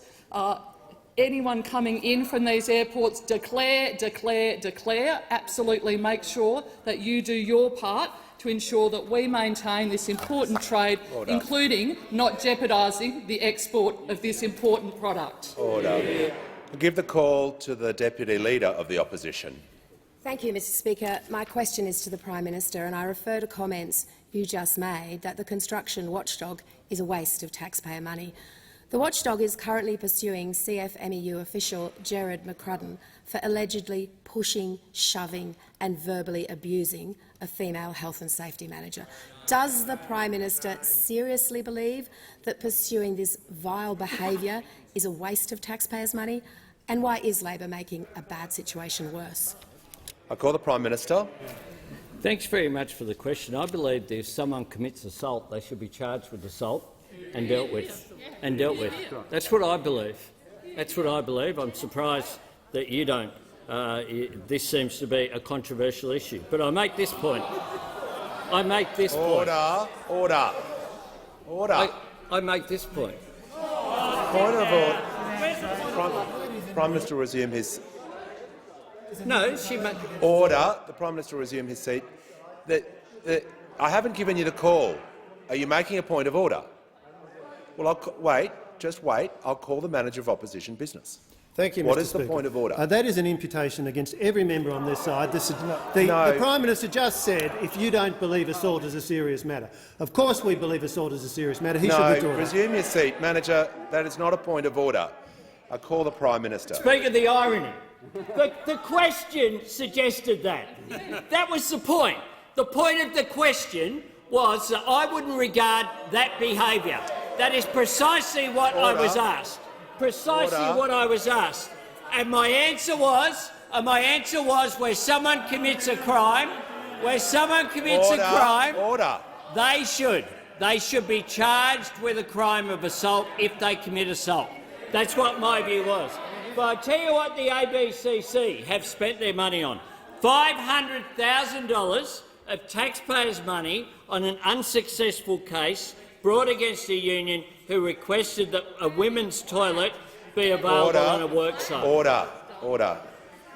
I call the Leader of the Opposition. Is it a point of order, what is the point of order? It is a point of order, Mr. Speaker. It's on relevance, and it goes to the serious nature of the question that was put to the Prime Minister. He's not answering that, and he's choosing to belittle the question that was put. Instead of playing games and getting frustrated, he should answer the question about the harassment.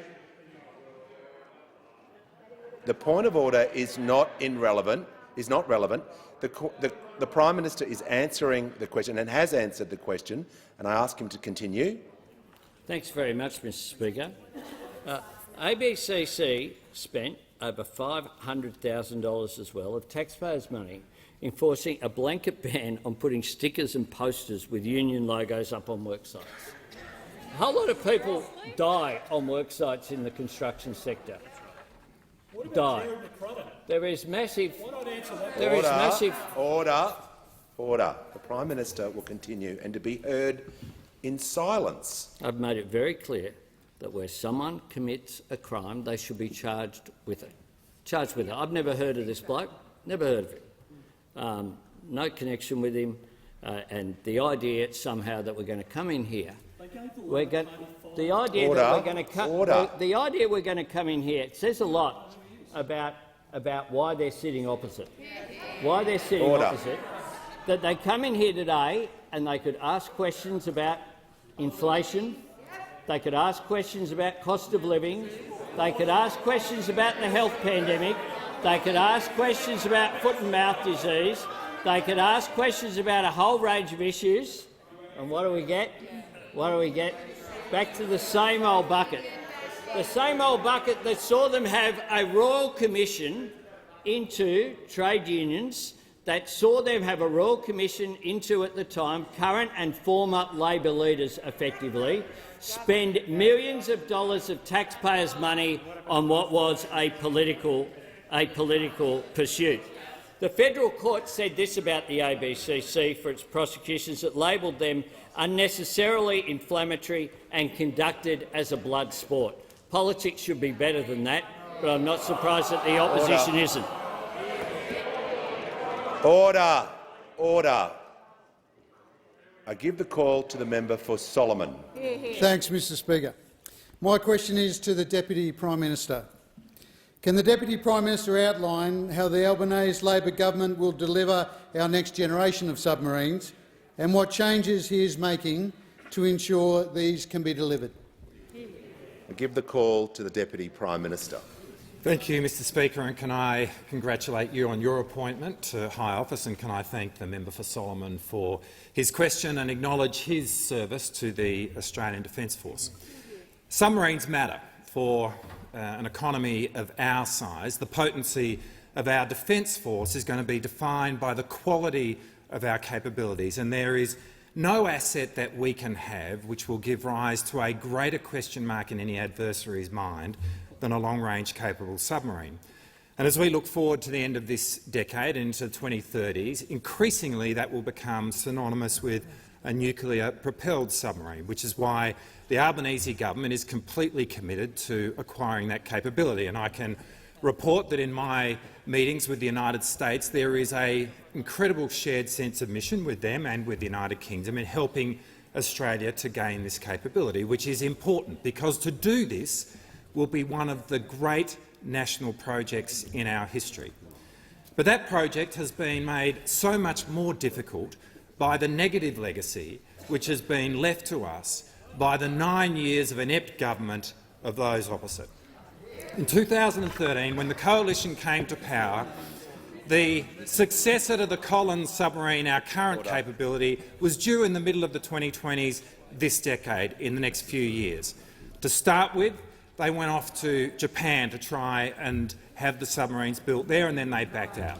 They then signed an agreement with France, and 5 years later they ripped that up. In the process, precious years were wasted. Billions of dollars were spent on absolutely nothing, and great offence was caused to two countries which are so important to our future. At every moment, their decision-making was guided by their own politics. Indeed, the day on which we saw Australia's submarine capability tossed around their party room in the empty chair challenge against Tony Abbott was perhaps the moment when a party of government in this country showed the greatest contempt to the Australian people.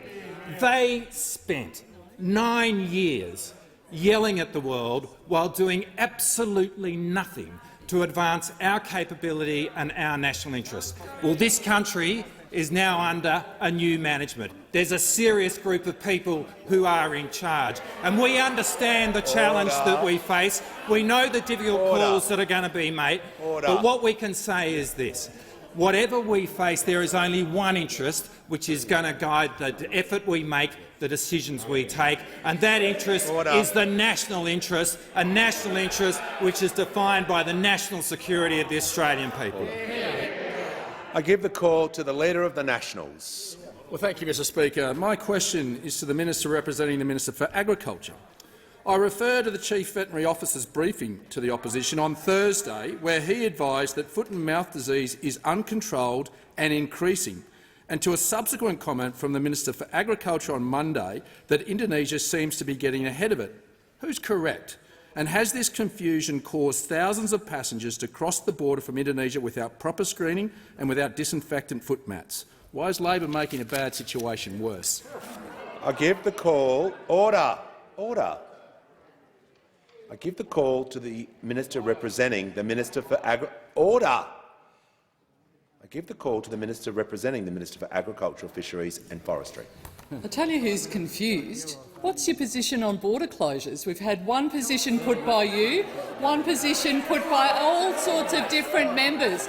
What have you actually had in terms of your actual position? Order. Again, can I say very, very clearly, this is an issue the government takes very seriously.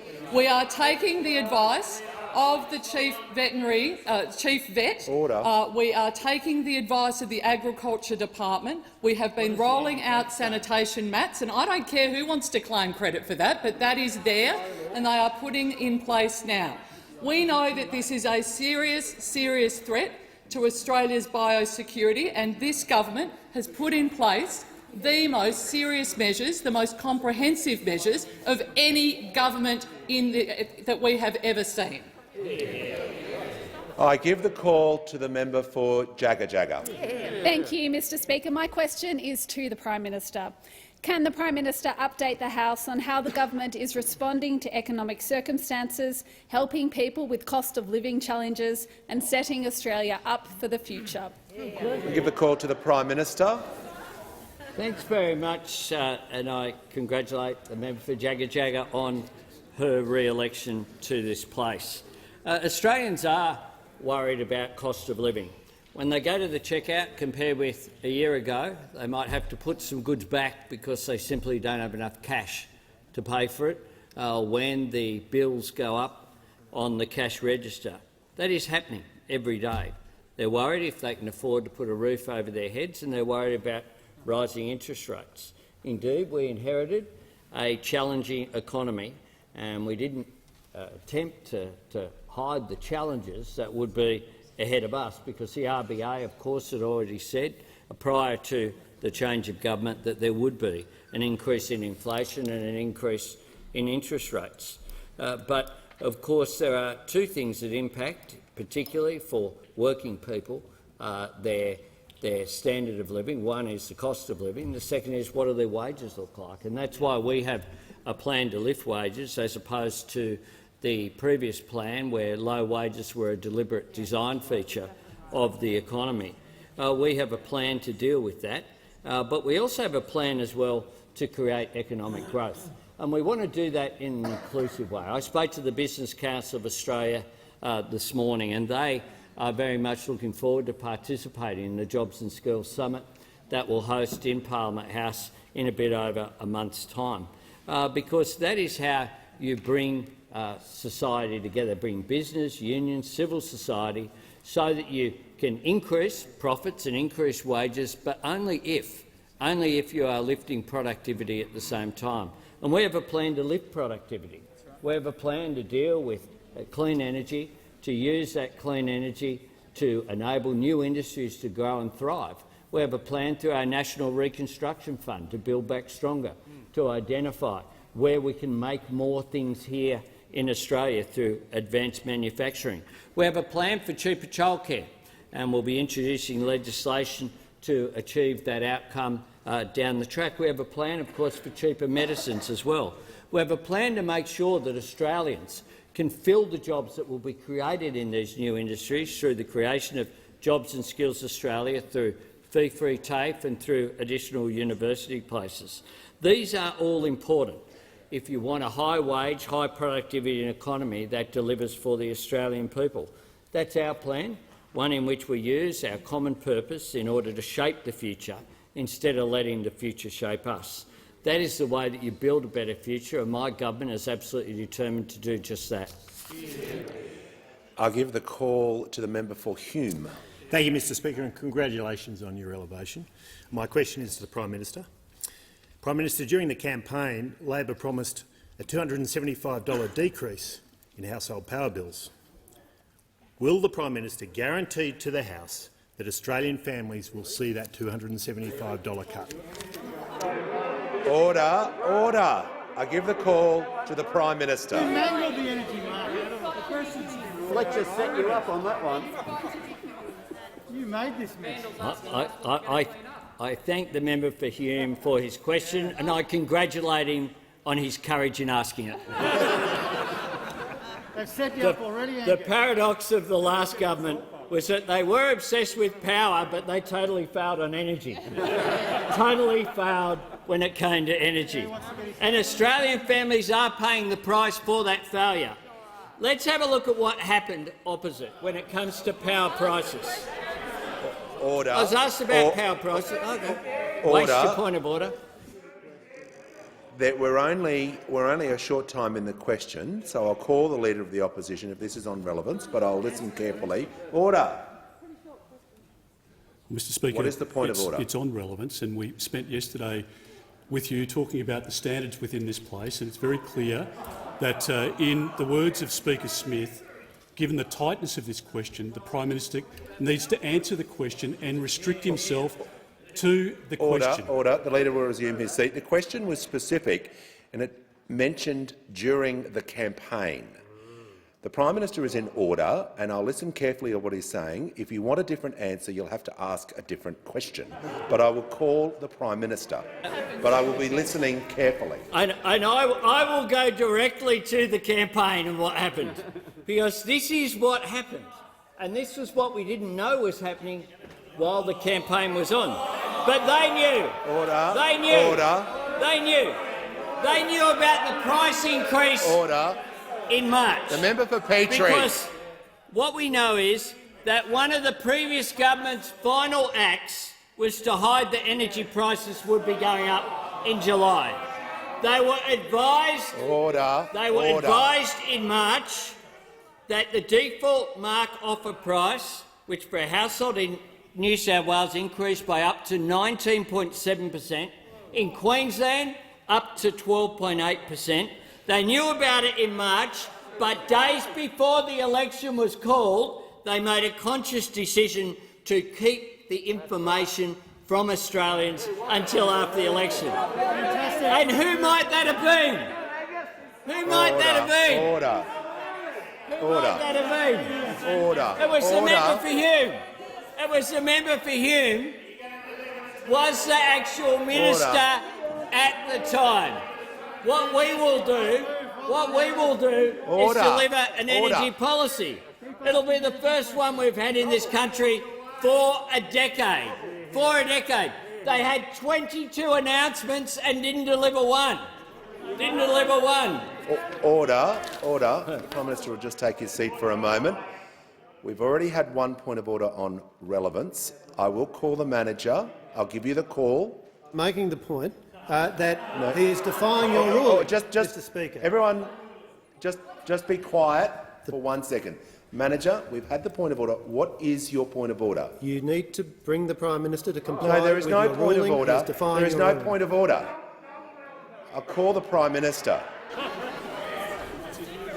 Thank you, Mr. Speaker. I'm asked about energy and energy prices, and I was Order, asked about what order. happened during the campaign. Members on And my what left. happened during the campaign was that we promised an energy policy, just one, and we will deliver it. And we will deliver it through our Powering Australia plan. Those opposite had 22 announcements, didn't deliver one. Even when the NEG, the National Energy Guarantee, went through the Liberal Party room twice. It went through twice through the Liberal Party room. Instead of implementing the policy, they just rolled their leader. Order. I give the call to the member for Paterson. Thank you and congratulations, Mr Speaker. My question is to the Minister for Aged Care. The Royal Commission report into aged care quality and safety revealed the shocking neglect of our aged care system. Can the Minister advise the House on how the new government is addressing the current failings in aged care? I give the call to the Minister for Aged Care and Sport. And I thank the member for Paterson for both her question and her powerful advocacy in trying to drive up eligible Australians to get their third and fourth vaccines.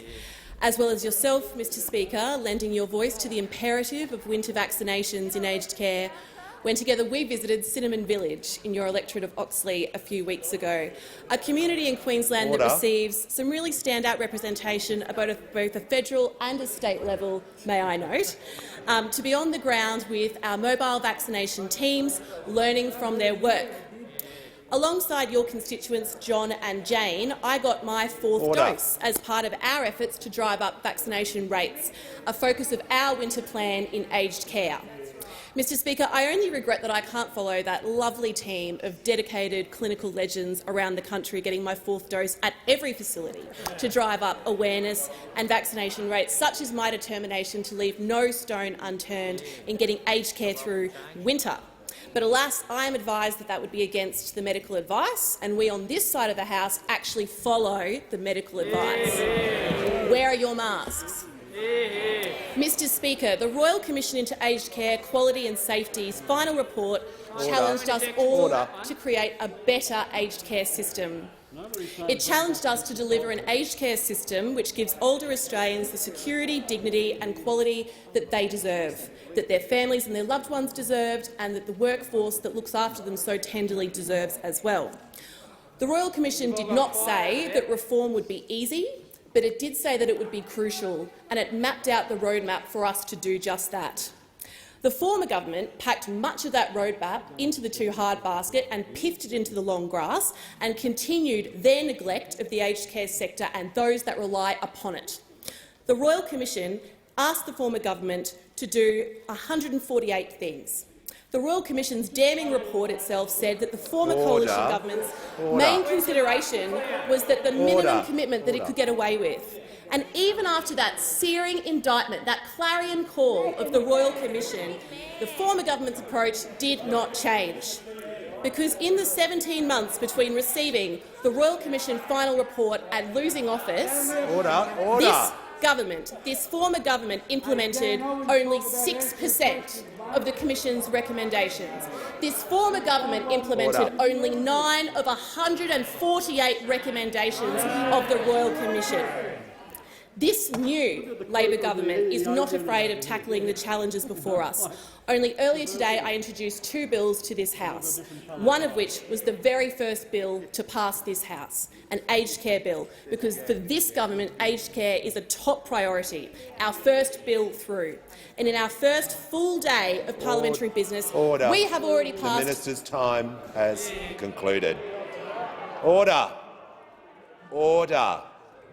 I give the call to the honourable member for Clark. Speaker, my question is to the Minister for Education. Minister, the recent 650% increase in HECS help indexation is an entirely unreasonable and indeed crippling impost on a great many Australians, especially coming as it does so soon after the previous government's reduction of the compulsory repayment threshold. Minister, education in this country was too expensive already. Will you urgently review the indexation rate and bring some soaring cost of living relief to the 2.9 million Australians lumbered with a HECS help debt? I call the Minister for Education. Thank you, Mr Speaker. Can I thank the member for Clark? I know, as many members of this House know, the power and the importance of education. I think the member for Clark knows that very well as do you, Mr Speaker. Congratulate you on your election. I also note the comments you made yesterday about the Parliament in Schools program and how important that is. I'm looking forward to working with you on that. In answer to the member for Clark's question, last year the indexation rate was 0.6. This year it's 3.9. That's calculated based on CPI over the last 2 years. The member for Clark mentions the cost of living, and in that regard it's important to remember that help payments are set as a set percentage of your income. In other words, they don't go up unless your salary does. That said, the issue of affordability is an important one, and it will be one of the things that will be looked at by the government as part of the Universities Accord process. It's important to make this point, Mr Speaker. When HECS was first introduced in 1989, less than 8% of Australians had a university degree. That percentage now stands at around about 33%. And HECS is largely responsible for that. Amongst younger Australians, that percentage is even higher. I think more than 43% of Australians now have a university degree, younger Australians. But that figure hides another fact, and that is the fact that kids from poorer families are less likely to go to preschool, less likely to finish high school, and less likely to get a university degree. And where you live also matters. My friends on both sides of the House who represent regional areas will know this. About 48% of young people in our major cities have a university degree, but that percentage in regional Australia is around about 20%. And for our Indigenous brothers and sisters, that percentage is even lower. Something like less than 10% of Indigenous Australians have a university degree. We've got to do something about that. I don't want us to be a country where your opportunities in life depend on your postcode, your parents or the colour of your skin. And that's why this Accord process is so important. Soon I'll be announcing a group of eminent Australians who will lead that work, and they'll look at everything from the sorts of things I'm talking about here, access for people from low socioeconomic backgrounds from the regions, Indigenous Australians, but it'll also look at transparency, regulation, employment conditions, how our universities and TAFEs work together, and also this, the issue that you have raised, Member for Clark, the issue of affordability and the sorts of concerns that you've raised in your question. Give the call to the member for Bruce. Thank you, Mr Speaker. My question is to the Minister for Social Services. What policy changes is the government making to ensure that seniors are not going to be forced to use the cruel cashless debit card to access their pension? Give the call to the Minister for Social Services. Order. Order. The Minister will be heard in silence. The member for Longman. I just asked the House if the Minister could be heard in silence, and you interjected straight away. Can we cease the interjections at least until the Minister starts talking? The Minister for Social Services. Thank you, I think, Mr Speaker. Look, I would like to thank the member for Bruce for this question. I know how passionate he has been, listening to the concerns of people on the cashless debit card and, of course, the concerns right around this country with this unfair policy. Labor wants welfare and social security to be a strong safety net that supports vulnerable Australians when they need it, not stigmatise them like the former government did. And that is why Labor has decisively acted to deliver on its election commitment to abolish the cashless debit card. Now, earlier today, I introduced legislation to start the task of dismantling the Coalition's cashless debit card experiment. And I want to reassure the member for Bruce that seniors will no longer have to worry that their pension might get linked with the card, because no one in this country will have to worry about it, because we're getting rid of it. And we are ending the experiment of privatised welfare in this country. Of course, the cashless debit card was an ideological obsession by the former Coalition government. It was imposed on communities and kept rolling out. And, of course, it was completely— I have, member for Aston. I'll get to that. Of course, they imposed it on communities that did not want it and did not like it. And when the evidence came out, that it wasn't working, there was no evidence to support it, there were pleas from communities to end it, what did they do? They just kept rolling it out. They put ideology before evidence. They chose arrogance over consultation. This was the defining feature of the former Morrison government. Well, that is not what will happen under this government. The Prime Minister during the election campaign said this would be a priority if we were elected, to get rid of the cashless debit card, and we are getting on with the job. I have visited Ceduna, the East Kimberley, and the Assistant Minister for Social Services has visited Bundaberg and Hervey Bay and other communities we will be visiting in coming weeks. We are going to listen to First Nations communities, we are going to listen to service providers, and we are going to chart a way forward on what are complex, difficult social problems with real evidence-based solutions, not ideology gone wrong. I give the call to the Manager of Opposition Business. Thank you, Mr Speaker. My question is to the Minister for Skills and Training. Can the minister inform the House as to whether he has met with any CFMEU officials regarding the abolition of the construction watchdog? I give the call to the Minister for Skills and Training. Well, thank you, Mr Speaker, and I thank the honourable member for his question. And can I also, before I answer that question, congratulate you, Mr Speaker, on your elevation to office, a well-deserved result in the election yesterday. Can I indicate to the House that I have not spoken to any official of the CFMEU in relation to this matter that's been asked of me by the honourable member. I thank the Minister. I give the call to the honourable member for Dunkley. Thank you, Speaker. My question is to the Minister for Early Childhood Education. Minister, what is the Albanese Labor government doing to address rising costs of living and reduce the cost of early childhood education to make it easier for mums, children and working families to get ahead? I give the call to the Minister for Early Childhood Education and Minister for Youth. Thank you very much, Mr Speaker, and may I also take this opportunity to congratulate you on your elevation to the chair. I'd like to thank the member for Dunkley for her question. I know that it's an issue that the member has a lot of interest in, and on behalf of the families and the children in her electorate of Dunkley. And like the member for Dunkley, many of us here on this side know that early childhood education is a vital investment in our children and indeed in our future. I've had the pleasure of visiting early childhood education centres with the member for Lalor and with the member for Bendigo and seeing the real difference that that's making, good quality early childhood education is making to families and to children.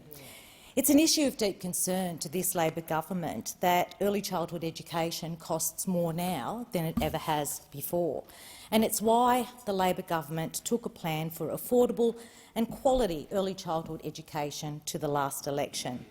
May I take this opportunity to pay heed to my predecessor in this space, the Minister for Social Services, who, as the Shadow Minister, was the architect of Labor's plan and who continues to be a fierce advocate for early childhood education. On this side of the chamber, Mr Speaker, we know that childcare costs are eating a bigger and bigger hole in the household budgets and putting more financial strain on families. Almost 73,000 families are locked out of a childcare system because it is unaffordable. Now, that means that children are missing out on important early learning, and parents, and in most cases mothers who are the primary caregivers, are not able to work the hours they want. They're not able to progress their careers, and they're not able to contribute to the household finances in the ways in which they would like to. Labor's Cheaper Childcare plan will make early childhood education more affordable for 1.26 million families by increasing our childcare subsidy rate. Now, a big part of that is a plan for the ACCC to design a price regulation mechanism that will drive down out-of-pocket costs for families. We've committed to a comprehensive review of the childcare sector through the Productivity Commission, with the aim of implementing a universal 90% childcare subsidy for all families. These reforms aren't just about the economy, they're also about increased workforce participation. They're about women being able to go back to work in the capacity in which they want to go back to work and participate in the workforce. It means that early childhood educators are valued for their vital work. But importantly, these reforms are about ensuring all children have access to quality, affordable early learning, investing in their future and in ours. Give the call to the member for Durack. Thank you, Speaker. My question is to the Prime Minister. Is the Prime Minister aware that senior judges of the Federal Court have described the CFMEU's workplace behaviour as notorious, an embarrassment to the trade union movement, which displays an outrageous disregard for Australian industrial norms? Given the Prime Minister's decision to abolish the dedicated construction industry watchdog, would this simply make a bad situation worse and increase the cost of new schools and hospitals? Give the call to the Prime Minister. I thank the member for her question. And I'm asked about the Federal Court and the CFMEU and the ABCC. This is what the Federal Court did in 2017 that I'm aware of. It blasted the ABCC for wasting time and taxpayers' money on prosecuting two CFMEU officials for, to quote from the Federal Court decision, having a cup of tea with a mate. Having a cup of tea with a mate. And this is what Justice North described as, of the Federal Court described it as a minuscule, insignificant affair. And then Justice North said this is all external forces that are beating up what's just a really ordinary situation that amounts to virtually nothing. That's the Federal Court's ruling in the decision. And then, then this Federal Court Justice North said this, quote, "For goodness sake, I don't know what this inspectorate is doing." And he went on to say this. Order. The Prime Minister. Really? Is the manager of opposition seeking the call? I will give you the call. I'll call the manager. Well, the point of order is on relevance, Mr Speaker. It's a very tightly worded question. CFMEU workplace behaviour described as notorious, an embarrassment to the trade union movement. The Prime Minister needs to engage with the terms of the question. The manager will resume his seat. There is no point of order. The question was specific regarding was the Prime Minister aware of senior judges in the Federal Court? The Prime Minister is referring to that matter with his answer, so there is no point of order. I call the Prime Minister. It's just extraordinary. I can't be more specific. The Justice North went on to say this when the ABCC was talking about use public resources to bring the bar down to this level. It really calls into question the exercise of the discretion to proceed. That is what they had to say at that time. The Federal Court has also dismissed the ABCC for its prosecutions labelling them unnecessarily inflammatory and, another quote, conducted as a blood sport. That's what the Federal Court have had to say about these actions that the member raised, and I thank her very much for her question. I call the member for Cunningham. Thank you and congratulations, Mr Speaker. My question is to the Minister for Skills and Training. Can the minister please inform the House how the Albanese Labor government will address skills shortages, improve employment opportunities and economic growth as part of its plan to strengthen vocational education and training? I call the Minister for Skills and Training. Well, thank you very much, Speaker. And I'd like to thank my friend and the member for Cunningham for the question and congratulate her on election to this place, a fantastic community champion for the region, and I've known you for many years. It's great to see you in this place representing your constituency. And it's true to say that the constituency of Wollongong and that region really understand the need to respond to the skills crisis in this country. They understand how important it is for workers and businesses to have the skills that are in demand. And so too does this government, Mr Speaker. And that's why the first bill introduced by this government today was to create Jobs and Skills Australia, working with employers and unions, working with state and territory governments, training providers and others, to make sure we fill the skill shortages across the labour market, across the economy. In many sectors, of course, those shortages are very acute indeed. Now, Mr Speaker, we have got a very big agenda when it comes to this area. We understand how important it is to our economy. We are dealing with, in fact, we've inherited one of the largest public debts for any government. And if we're going to deal with those challenges, we have to grow the economy. And the way to grow the economy, or at least one of the ways to grow the economy, is to invest in skills and training. But to invest billions of dollars of taxpayers' money in this area at the state and federal level, we need to understand those shortages. We need to understand where they are. We need to make sure we precisely anticipate the areas of emerging demand. And that's why we create this body, working with the states and territories, as I say, and working with employers and unions and others. And that's also why we're placing TAFE back at the centre of vocational training. TAFE has been under-resourced, it's been unrecognised, in many cases neglected by the previous government. I'll just remind people of this. The first visit in Victoria of the Prime Minister after the election was to a TAFE college. That says everything about the priorities of the Prime Minister and this government about addressing these skill shortages in this country.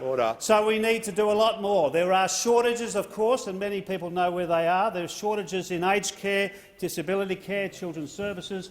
The care industries generally are really in need of supply of skills and labour. The OECD says we have the second worst, if you like, or the second highest labour shortage in the developed world. So this is a job that needs to be tackled immediately. And it's not just for industry, it's not just for our economy, it's not just for employers, it's for workers. To provide them the skills that they need that are in demand means that they will have better, secure employment going forward. We've got a big agenda. We can't wait to get down to it. And we started today by introducing that bill to the House. Minister's time has expired. I give the call to the member for Capricornia. Thank you, Mr Speaker. My question is to the Prime Minister. I refer to the government's decision to abolish the construction watchdog. Why is the government prioritising the interests of their union bosses ahead of tackling important issues in regional Australia, such as rising construction costs? Why is Labor making a bad situation worse? I give the call to the Prime Minister. Thanks, Mr Speaker. I'm asked about the government's priorities, and we showed our priorities this morning with the first bills that we introduced for the clean energy target of 43% by 2030, for the aged care reforms, for the creation of Jobs and Skills Australia, all of the legislation that we did as well for 10 days paid domestic and family violence leave. That's where we're showing our priorities. And we show our priorities through the legislation that we introduce. The opposition is showing its priorities through the questions which they're asking. And people will draw their own conclusions. But I make this point. about industrial relations at the workplace. Australians must have a workplace relations system that is based upon fairness, that's based on mutual trust and respect and obeying the rule of law. And the rule of law should be obeyed constantly. Order. Constantly. And where there are breaches of the rule of law, either by unions or employers, including in the construction industry, then the rule of law should apply. I have a simple view, though, that all workers should be subject to the same laws and regulations as others. That is simply our view.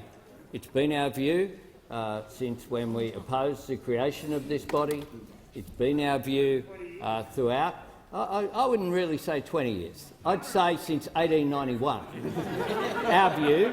Our view has been that in workplaces, workers deserve a fair go, and that when that occurs through their representatives, unions should behave appropriately. And where they don't, action should be taken, and where employers don't behave appropriately, action should be taken. But what we see with the ABCC, just like the ROC, the Registered Organisations Commission, what we've seen is a politicisation. What we saw, remember the whiteboard over there and the minister hiding behind it. Remember the tip-offs to the media for raids on the AWU. How did that go? And how much money, how much taxpayers' funds were used in pursuing something that was then abandoned? My view is very clear, that all workers should be treated equally, that unions should behave properly, that employer organisations should behave properly, and that there is a common interest between unions and employers, which is why they will be brought together in the Jobs and Skills Summit. Order. I'll give the call to the honourable member for Fremantle. Thank you, Speaker. My question is to the Minister for Climate Change and Energy. Can the minister please outline the Albanese government's plan to take long overdue action on climate change, and how will this plan address rising energy prices and deliver more jobs? I give the call to the Minister for Climate Change and Energy. Thank you, Mr Speaker. I thank the member for Fremantle for his question and recognise his long career of advocacy and action on climate change. And the Albanese government was elected to take action on climate change, and that's exactly what we've been doing. On the 16th of June, the Prime Minister and I notified the United Nations of our new climate targets, the country's new target of 43%. We were accompanied by the Business Council of Australia, the Chamber of Commerce and Industry, the Australian Industry Group, peak climate groups, representing this Prime Minister's determination to bring Australians together on this important national challenge. And we've taken other action, of course. We've put ARENA to work on the task it was created for, changing the regulations so it focuses on renewable energy. That's what the R stands for, renewable energy. We've issued regulations to reduce the amount of sulphur in our petrol, better for our health and environment. And internationally, Mr Speaker, I've signed an agreement with Secretary Granholm, the US Secretary of Energy, on a zero-emissions task force. And, of course, we will ensure and have ensured that the Australian carbon credit market operates with integrity and is seen to operate with integrity, which the previous government ignored. That's what we've been doing. And, of course, Mr Speaker, today was the next step. I introduced on behalf of the government's climate bill. This is important. It enshrines in law those targets. It provides the framework for investment. It provides the framework for investment. And that's what the business community wants. That's why the Business Council's called for the legislation to be passed. The Chamber of Commerce and Industry has called for the legislation to be passed. They know that this is necessary, but there are some in this House, Mr Speaker, who think they know more about business than the Business Council, mainly the Leader of the Opposition. He announced, without seeing the bill, without referring to his shadow cabinet, without taking it to his party room, that they were against the bill. They were against. He'd heard enough.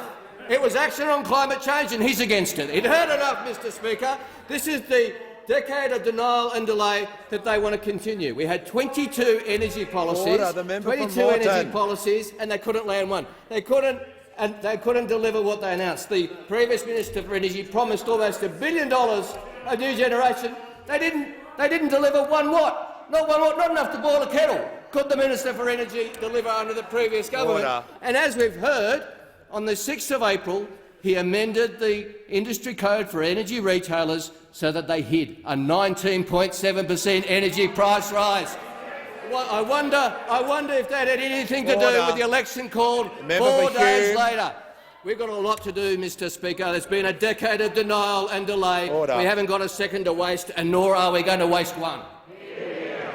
I give the call to the Leader of the Greens. Thank you, Mr Speaker, and I congratulate the Prime Minister and the government on their election and the Treasurer to whom I ask this question. Labor's Stage 3 tax cuts will cost the public over $220 billion and give billionaires like Clive Palmer a $9,000 a year handout at the taxpayer's expense.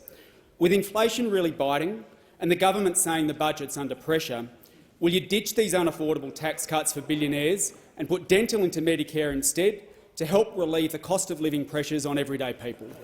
I call the Treasurer. Yeah, thanks very much, Speaker, and I thank the member for Melbourne for his question. I congratulate him on his re-election, and I somewhat sheepishly acknowledge also the election of his colleagues on the crossbench as well. As the member for Melbourne knows, the legislated tax cuts are already in the budget and they don't come in for a couple of years, and we've said that we don't intend to change that. I think our position is well known on that, as is, respectfully, your position known on that as well. And we also should acknowledge that when it comes to those Stage 3 tax cuts, even if your idea was to prevail, that wouldn't do anything about the near-term inflation challenges that we have right now. They come in 2 years down the track. Yes, we have budget challenges, but right now the most important thing that we can focus on is high and rising inflation, falling real wages, and some of our choices have been constrained. And so our priority when it comes to tax reform, first of all, the only legislation that I've introduced from this place on the first day is tax reform to make electric vehicles cheaper, and we're proud of that. We're proud of that, working closely with the Minister for Climate Change. That's our first priority in tax reform. But beyond that, when it comes to tax reform that helps repair the budget, you know that the member knows that our focus is on making multinationals pay their fair share of tax, as well as some measures around tax compliance, and also making sure that the foreign investment regime returns some money to the budget as well. So that's our priority when it comes to taxes and charges and repairing the budget. More broadly, when it comes to budget repair, you would be familiar, the member would be familiar, as is I think the whole House, particularly the member for Hume, would know all about this, is that we've inherited a lot of rorts and waste in the budget. And what the Finance Minister and I are doing is going through those rorts and going through that waste to make sure that we can cut it back where we can and fund other priorities, like investments in cleaner and cheaper and more reliable energy, like investments in skills, like the Skills Minister was talking about before, like our investments in childcare that the Childcare Minister was talking about. So when we repair the budget, we talk about taking unproductive, politically motivated spending, for which the member for Hume was a poster child, and directing it towards more productive spending in the budget. That begins with cutting back on rorts and waste, and it includes making sure that we're investing in the things that can get the economy growing the right way. Budget repair is part of that. Responsible investment is part of that. And I think the onus is on the whole parliament, crossbench, our side, their side of the parliament, Mr Speaker, to do what we can to try and repair the budget. We've had a decade now of rorts and waste, which has led to $1 trillion of debt with not enough to show for it. And so our efforts are directed towards making sure that every dollar that is borrowed, which now costs more to service, is actually delivering a dividend for the Australian people. Well, I give the call to the honourable member for Blair. Thank you, Mr Speaker. My question is to the Minister for Home Affairs. Can the minister update the House on the findings of the Civ 915 report and its implications? I call the Minister for Home Affairs. Thank you, Mr Speaker, and I want to thank the member for Blair for his question. All of us in this House would acknowledge that this is a person who comes to work every day and acts with the utmost of integrity, and so it's no surprise to get the question from him today. Speaker, last week the Australian government made a decision to release a report written by Secretary Mike Pezzullo into the disgraceful actions of the former government to release information about a boat arrival on election day on the 21st of May. This was the former government sabotaging protocols that protect Operation Sovereign Borders and protect the people in uniform who do dangerous and difficult work. Order. One of the truly outrageous things about the Secretary's report is that it details the fact that the decision was made by the former Minister for Home Affairs to release this information while the operation was on foot. This is without precedent in the history of Operation Sovereign Borders. And what it meant was that an operation that was being undertaken by Border Force and Defence Force officials was undermined by the Shadow Minister, who now sits opposite me. The report also details, Speaker, the fact that, despite the fact that the Prime Minister at the time asked the Minister for Home Affairs to release the statement herself, she chose not to do that. Instead, she put the acid on a Defence Force official who wears uniform for our country to make the statement for her, and that, Speaker, was an act of cowardice. If you are going to politicise this operation, you do it yourself and you put your name to the work that you do. Now, the Shadow Minister opposite had an opportunity— Order. The Minister for Home Affairs will resume her seat. The member for Petrie on a point of order, and I would invite the member to state the point of order. Reflecting on a member, Mr Speaker. Congratulate you on your position, but the minister just reflected on this minister. The member for Petrie will resume his seat. The member for Petrie will resume. The member will resume his seat. The member will resume his seat. I call the Leader of the House on the point of order. To the point of order, Mr Speaker, because the standing order on reflections on members is a very important one. It is very important. But it doesn't extend to explaining what a member in fact did. If the actions are taken to be, well, that's terrible that the person did that and a whole lot of conclusions are drawn, that's on the member. The standing order is not there to protect members from the accurate description of what they did. Just on the point of order, before I rule, the Manager of Opposition Business. Well, Mr Speaker, the relevant standing order says that all imputations of improper motives to a member and all personal reflections on other members shall be considered highly disorderly, and so it should be withdrawn. It was disorderly. I thank the manager. The minister. Order. Minister for Climate Change. Listening to the minister carefully, she didn't reflect directly on the former minister.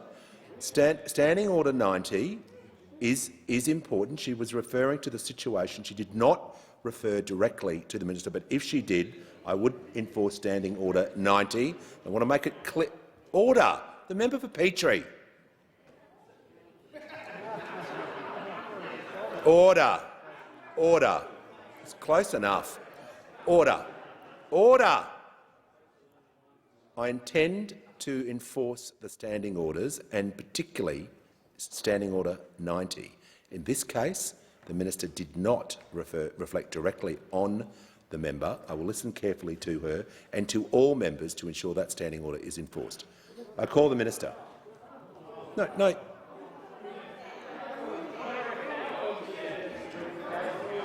Order. There is no point of order. I call the minister. The minister can take her seat. I call the Leader of the Opposition. Well, Mr Speaker, I just want to, with all due respect to you, just take you up on the point of your recollection of what was a very clear statement by the minister. Now, I hope that she's able to step up and clarify for you that it was, in fact, a direct reflection on the minister, on the Shadow Minister. The minister, in her statement, made a comment directly in relation to the Shadow Minister about actions that she took that resulted in a uniformed officer, etc. So that was a direct reflection on the Shadow Minister. I thank the Leader. Resume your seat. I'll ask the minister directly. Was she reflecting on the member? I was reflecting on the conduct of the member, Speaker. Those are two different things. Order. Order. Manager of Opposition Business.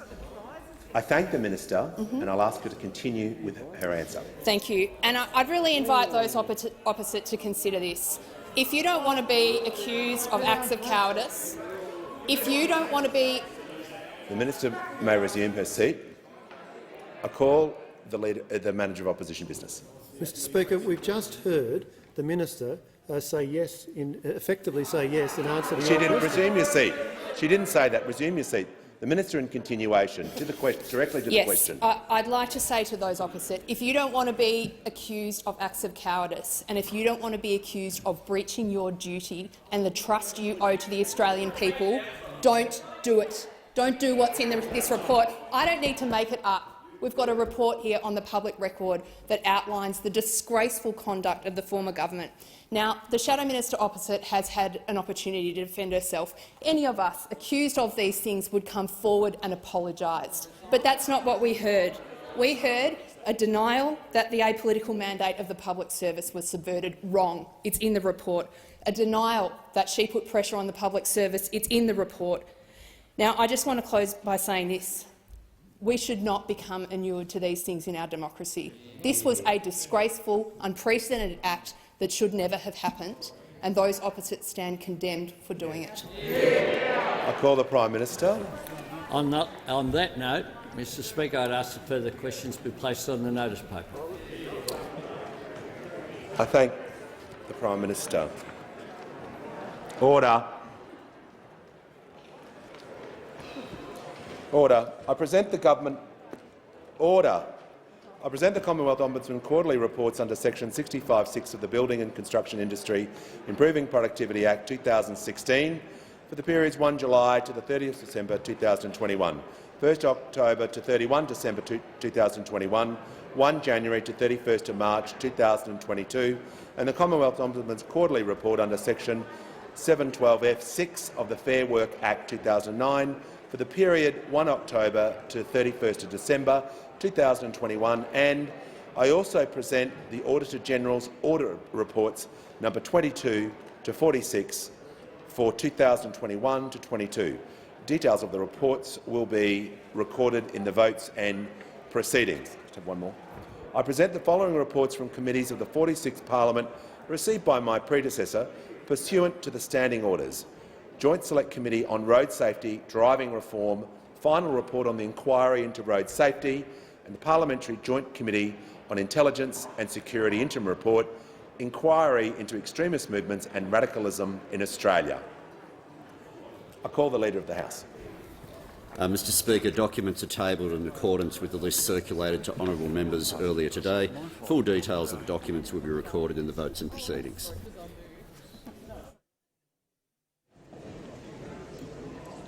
Order.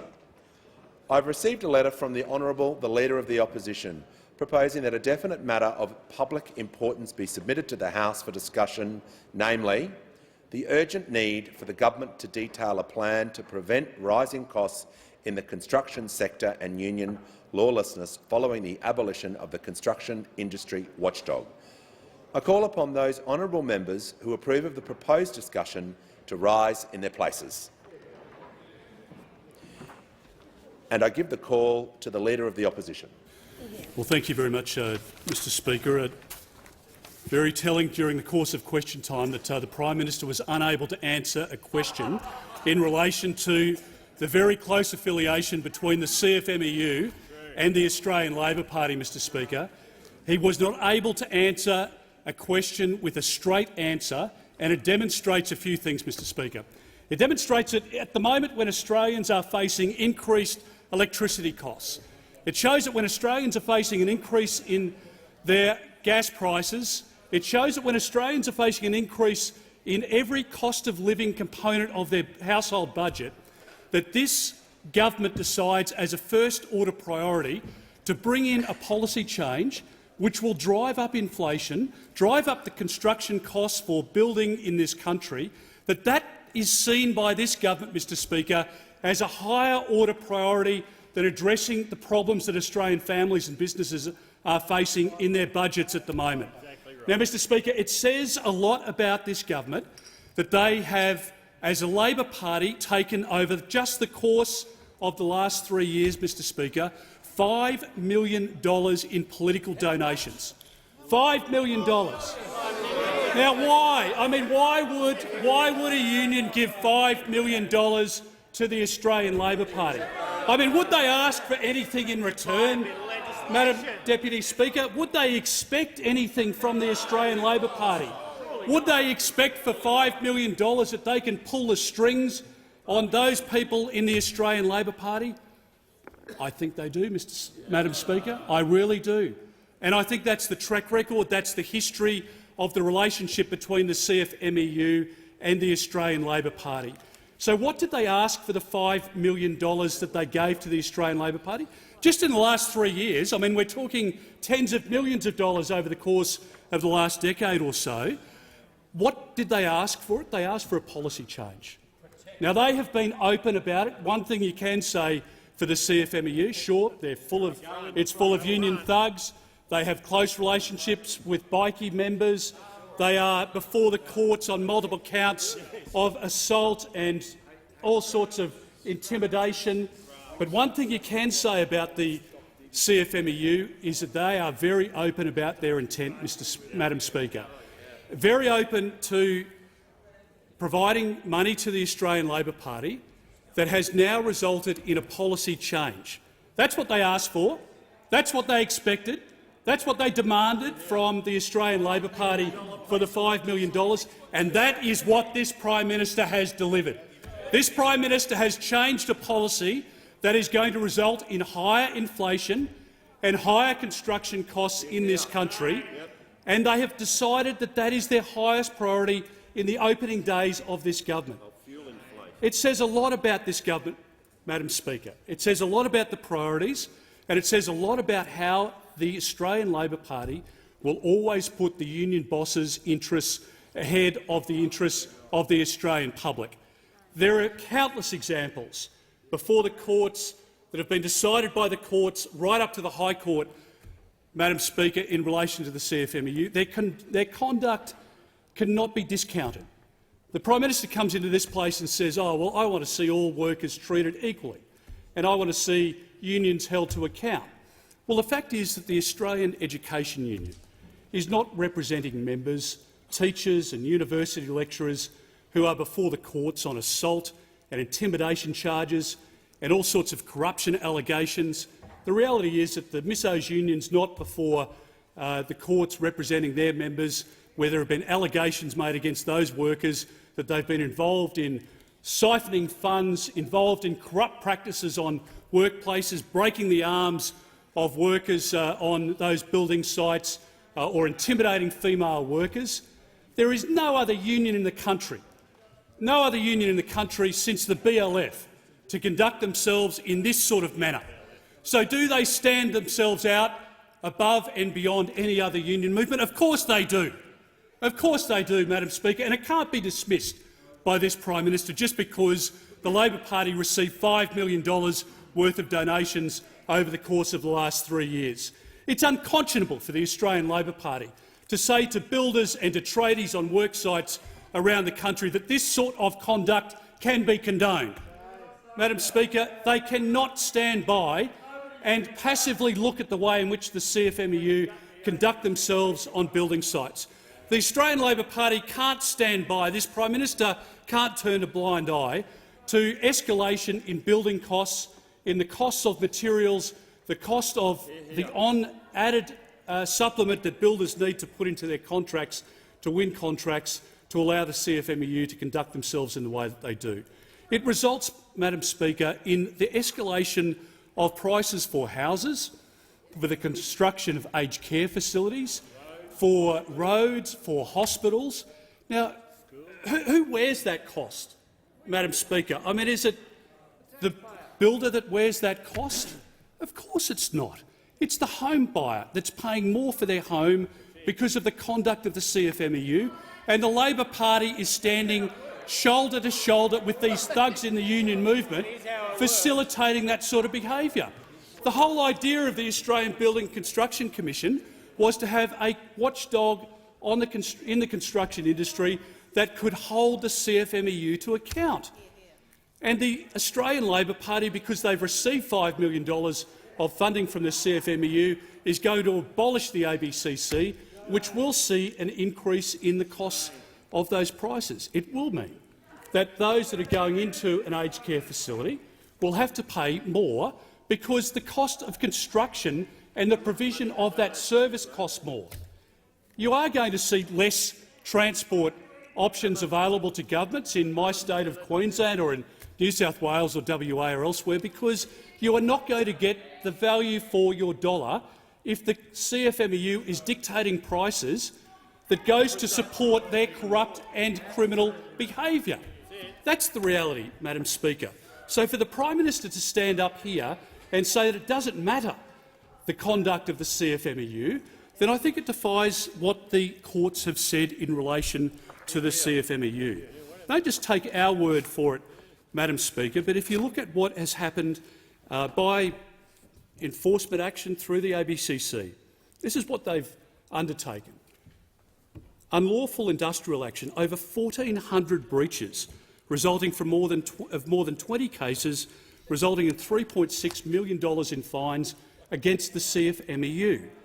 Coercion, over 470 breaches, resulting from more than 32 cases, resulting in $5.9 million in fines.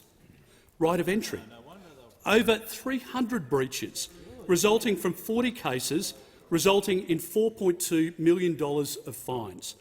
Freedom of association, more than 120 breaches, resulting from 15 cases, resulting in $900,000 in fines. Unlawful picketing, over 20 breaches resulting from 4 cases, resulting in $1 million in fines. And misrepresentation, Madam Speaker, almost 30 breaches, resulting from 6 cases, resulting in $380,000 in fines. Now, that is egregious enough. But I can tell you, having worked in the Home Affairs space, having seen the conduct of unlawful criminal behaviour and organisations in this country, I know, Madam Speaker, that the connections between outlaw motorcycle gangs, the biggest distributors of amphetamines in our country, and the CFMEU are indisputable. The CFMEU used the bikies as muscle and enforcement on building sites. So as egregious as all of that is that I've just read out, and as much as the Prime Minister says there's nothing to see here, I'll tell you the most concerning fact here that the Labor Party is prepared to turn their blind eye to. That is the treatment of women on building sites. The treatment of women on building sites at the hands of CFMEU thugs. It is outrageous. And all of the sanctimony that we hear from the Australian Labor Party counts for absolutely nothing, Madam Speaker, and it shows the true colour of the Australian Labor Party. The unions are back in business, Madam Speaker. The unions are back in this game, and they are dictating the every move of this government. So when you see the next report on a building site of a female stop-and-go member who's just there to do her job being abused by some bikie or by some member of the CFMEU, know that it's sanctioned by this Prime Minister. Know that it's sanctioned by this Prime Minister, Madam Speaker. Know that the next act of assault or unlawful conduct on a building site that results in somebody being injured, in a worker being injured, know, Madam Speaker, that it's the result of this Prime Minister. The union movement completely owns and operates this Labor Party. I give the call to the Minister for Employment and Workplace Relations. Thanks very much, Deputy Speaker, and congratulations on your appointment. I knew that when we came into government we wouldn't get to choose the MPI anymore, but I didn't realise they'd take requests. And of all the issues to be able to raise today, it just shows that they are in one lockstep system exactly where they were when they were in government, haven't learned a thing and won't learn a thing. I mean, to have the end of that speech from the party that refused to implement the Respect at Work report is just beyond belief. To have that speech from the people who sat here voting against there being a positive obligation on an employer to provide a safe workplace just speaks volumes about those opposite. But I'll start with the concept of the government's priorities, because when the Leader of the Opposition wanted to say what the first priority was, he sort of missed the application on the annual wage review. Sort of missed that. Sort of did not want to acknowledge that the first thing that happened in my portfolio was that we argued that the lowest paid workers should get a pay increase. And they got it. After all the outrage of claims that the sky would fall in, that was the first thing that we did. And what was the first legislative action we'll be taking? It's to introduce family and domestic violence leave, something that people have been waiting too many years for, and those opposite have voted against on too many occasions. But for the issues that he's spoken about directly, where the Leader of the Opposition has spoken about the ABCC, and he's given all these examples of criminal behaviour. One problem. You do know the ABCC isn't allowed to deal with criminal behaviour. It's a starting point for the debate. They only deal with civil offences. They don't deal with criminal behaviour. Criminal behaviour should be dealt with by the police. And when criminal behaviour occurs, the police are the ones who should enforce. But to claim that abolishing the ABCC will somehow have an impact on that is absurd, because even under their own legislation, it's not allowed to deal with criminality. It has no power to conduct a criminal prosecution. That is dealt with as it should be dealt with by the police. But I love their argument that this is going to drive up inflation. I never knew the Eureka flag was inflationary. Who knew? Who knew that a safety sign, if it's got a union logo in the bottom corner, is in fact inflationary? Who knew that if an enterprise agreement contains a same job, same pay clause, that somehow that's inflationary? Who knew that if you have guaranteed apprenticeships on a work site, that somehow that's inflationary? No. They're just things that people should be able to fight for. And in all of these examples, what those opposite also forget, they're all examples where, for the cases they're referring to, largely they're ones where the employer had agreed. So the Eureka flag case, and they've asked, who's met with the union at different times? Of course I've met with the National Secretary. I don't know why you didn't ask me. Of course I have, because I wanted to find out about the Eureka flag case. And this is a classic. This is a classic. The Eureka flag case, and we've got the member for Ballarat, nothing particularly wrong with the Eureka flag, but apparently their argument is so when the Leader of the Opposition went through all the breaches of freedom of association, they count the Eureka flag and sticker disputes in that. Because their argument is, if you see a Eureka flag, you're suddenly going to feel compelled that you must join a trade union. It's going to happen. Don't let them see a Russian flag. We don't know what will happen. If flags have that sort of power. But the Eureka flag, where it was being flown at Lend-Lease were OK with it. Imagine what had happened with a rainbow. There was a sticker.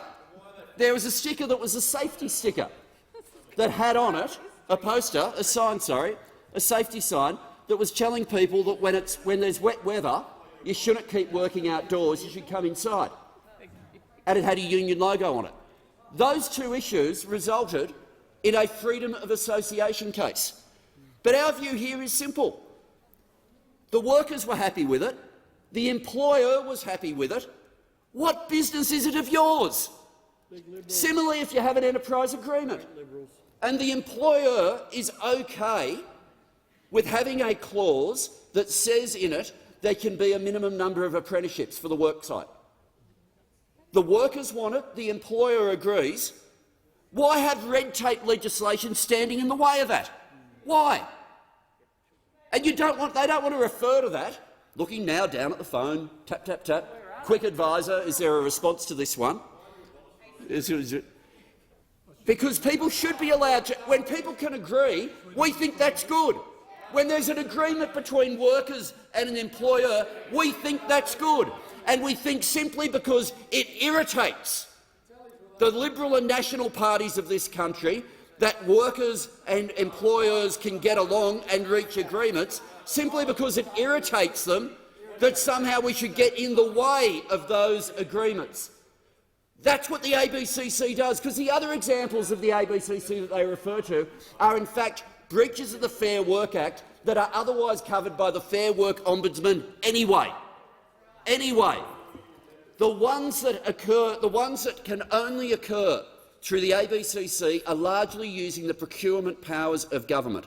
And effectively, you have this ridiculously complex formula where something is right or wrong, not based on an industrial law principle, but based on a formula of how much Commonwealth investment there is versus the total value of the project. That's not an industrial law principle. That's not a freedom of association principle. That's not a productivity principle. That's just red tape of an ideological form of government wanting to get in the way of agreements. But a part of their inflationary argument, you've heard that many times from this side people talking about the need to do something about productivity. So I thought, let's have a look at the productivity figures and how they changed once the ABCC was introduced. So it came back in 2016, and there's only 3 years of published figures since then. So 2017-18, labour productivity did move by 2.4%.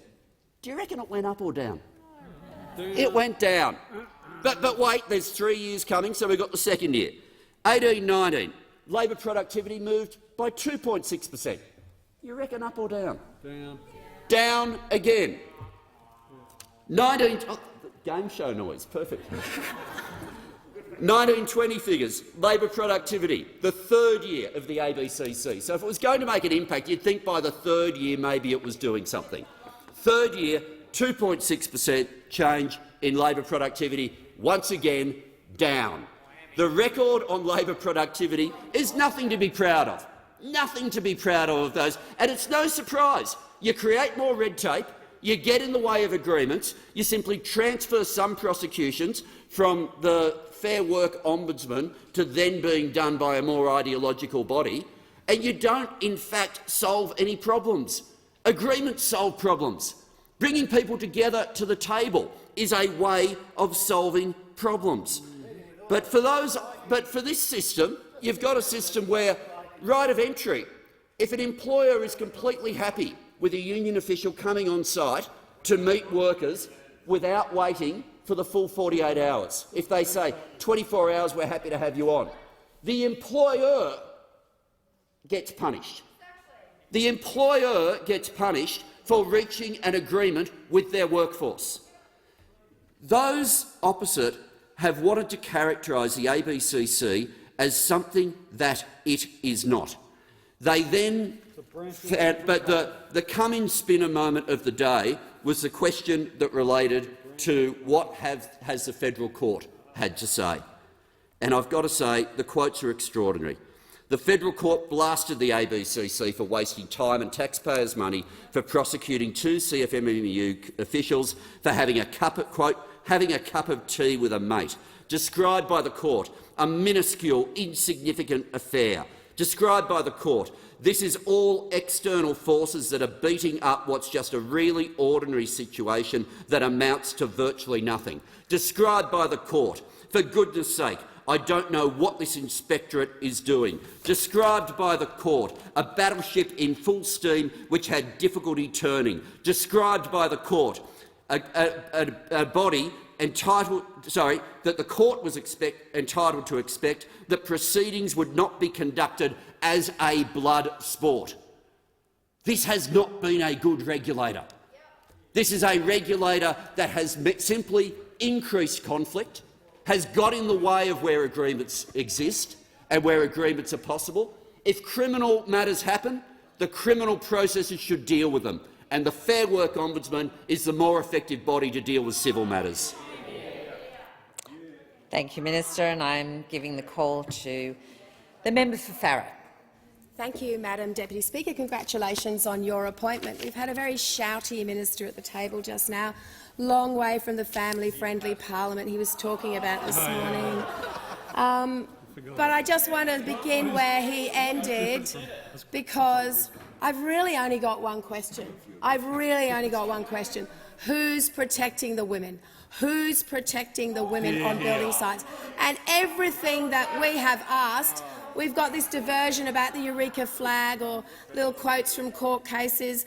I just want to make one quote. The High Court of Australia found the CFMEU was a serial offender that engaged in whatever action and makes whatever threats it wishes without regard to the law. That's what the High Court of Australia said about the activities that we're talking about today. But who is protecting the women? Now, I asked the Prime Minister in question time about a particular case. And, you know, it's not very savoury, but a lot of what goes on building sites is not very savoury. And right now, the ABCC is taking action. It's taking action against CFMEU official Gerald McCrudden for pushing and shoving a female health and safety manager. And when the manager accused Mr McCrudden of putting words in her mouth, he responded, "I would never put anything in your mouth. You're disgusting." Now, does the government seriously believe that this ongoing prosecution of this vile behaviour is a waste of taxpayers' money? But when we ask the question, we divert it onto these other minor matters, because what the government will not admit is what is really going on here. And the Prime Minister spent a lot of time talking about priorities, doing things differently, kumbaya from the rooftops. But don't look at what they say, look at what they do, because top priority, dismantle the ABCC, the tough cop on the beat. That's prioritising what the CFMEU wants over what Australian workers need. It's prioritising what the CFMEU wants over what the Australian economy needs. It's prioritising what the CFMEU wants over what women on work sites need. My question, who's protecting the women? Now, our building and construction industry is vital to job creation, but that was trivialised, even though the Master Builders Association has, sounded a warning and talked about a $47 billion cost of dismantling this watchdog. So there are serious economic implications. And you have to wonder, who is the Albanese government protecting when it abolishes the ABCC? It's not workers, it's not women, it's not the economy, it's the CFMEU.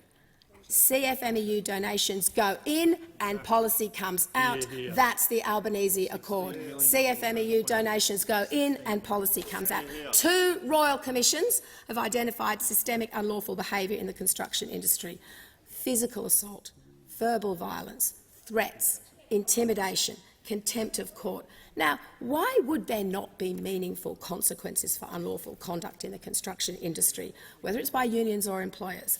The ALP has received, on average, nearly $1 million a year of donations from the CFMEU and the MUA over the past 2 decades.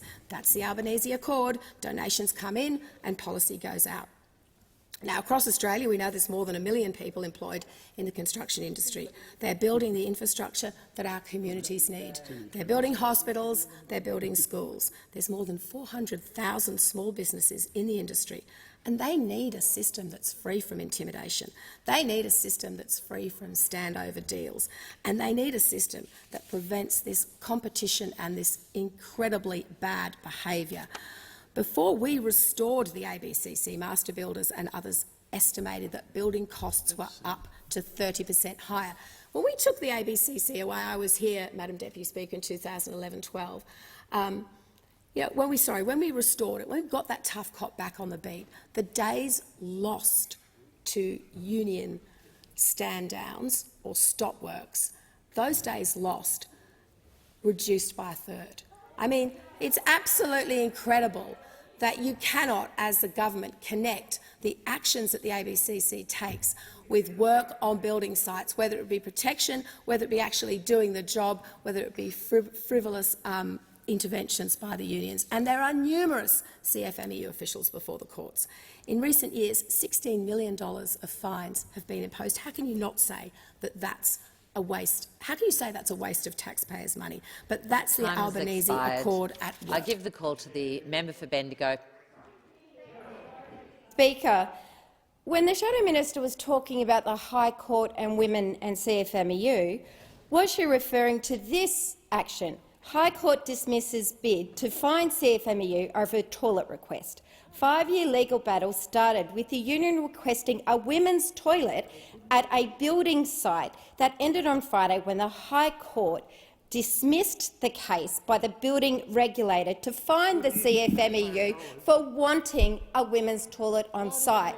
Who in this case was standing up for the women on that construction site? Well, it was the CFMEU. It was the men and women, particularly the women's officer of that union, standing up. This is what this regulator did consistently after it was introduced by the former government. It pursued matters when workers were standing up for safety. And I'm shocked that the government would just dismiss and ignore, the opposition would just dismiss and ignore what has happened in workplace safety under their watch and under the ABCC. Many of the breaches of right of entry that they talk about were when CFMEU officials went on site under occupational health and safety. There'd been an accident on site. A worker had lost their life, they'd died. The company had no problem with the CFMEU official coming on site. Workers were grieving. An incident had to be set up. Yet what the ABCC did was prosecute those officials for not giving 48 hours notification that they were entering on site. And it didn't just happen once or twice, it happened multiple times. So when they banter around their facts and figures and say over 300 breaches of right of entry, what right of entry are you referring to? When a fellow construction worker who happened to be an official of a CFMEU walked on site because a mate of theirs was dying? Is that the right of entry that you're referring to? It happened in my electorate. The building of the Alhambra Theatre, a worker fell into the orchestra pit, severely injured. The CFMEU organiser raced to the site. He was mates with the worker. He went on site to assist. The ABCC came after him and prosecuted him for lack of right of entry notification. That is what the ABCC's priorities were. 154 workers lost their lives on construction sites during the ABCC's existence. It's a tragedy if any worker does not come home at the end of the day. It is an absolute tragedy. Yet the ABCC's priorities was not about improving safety or protecting the women on those workplaces. It was about prosecuting the union officials that went on site and their failure to give 24 hours notice.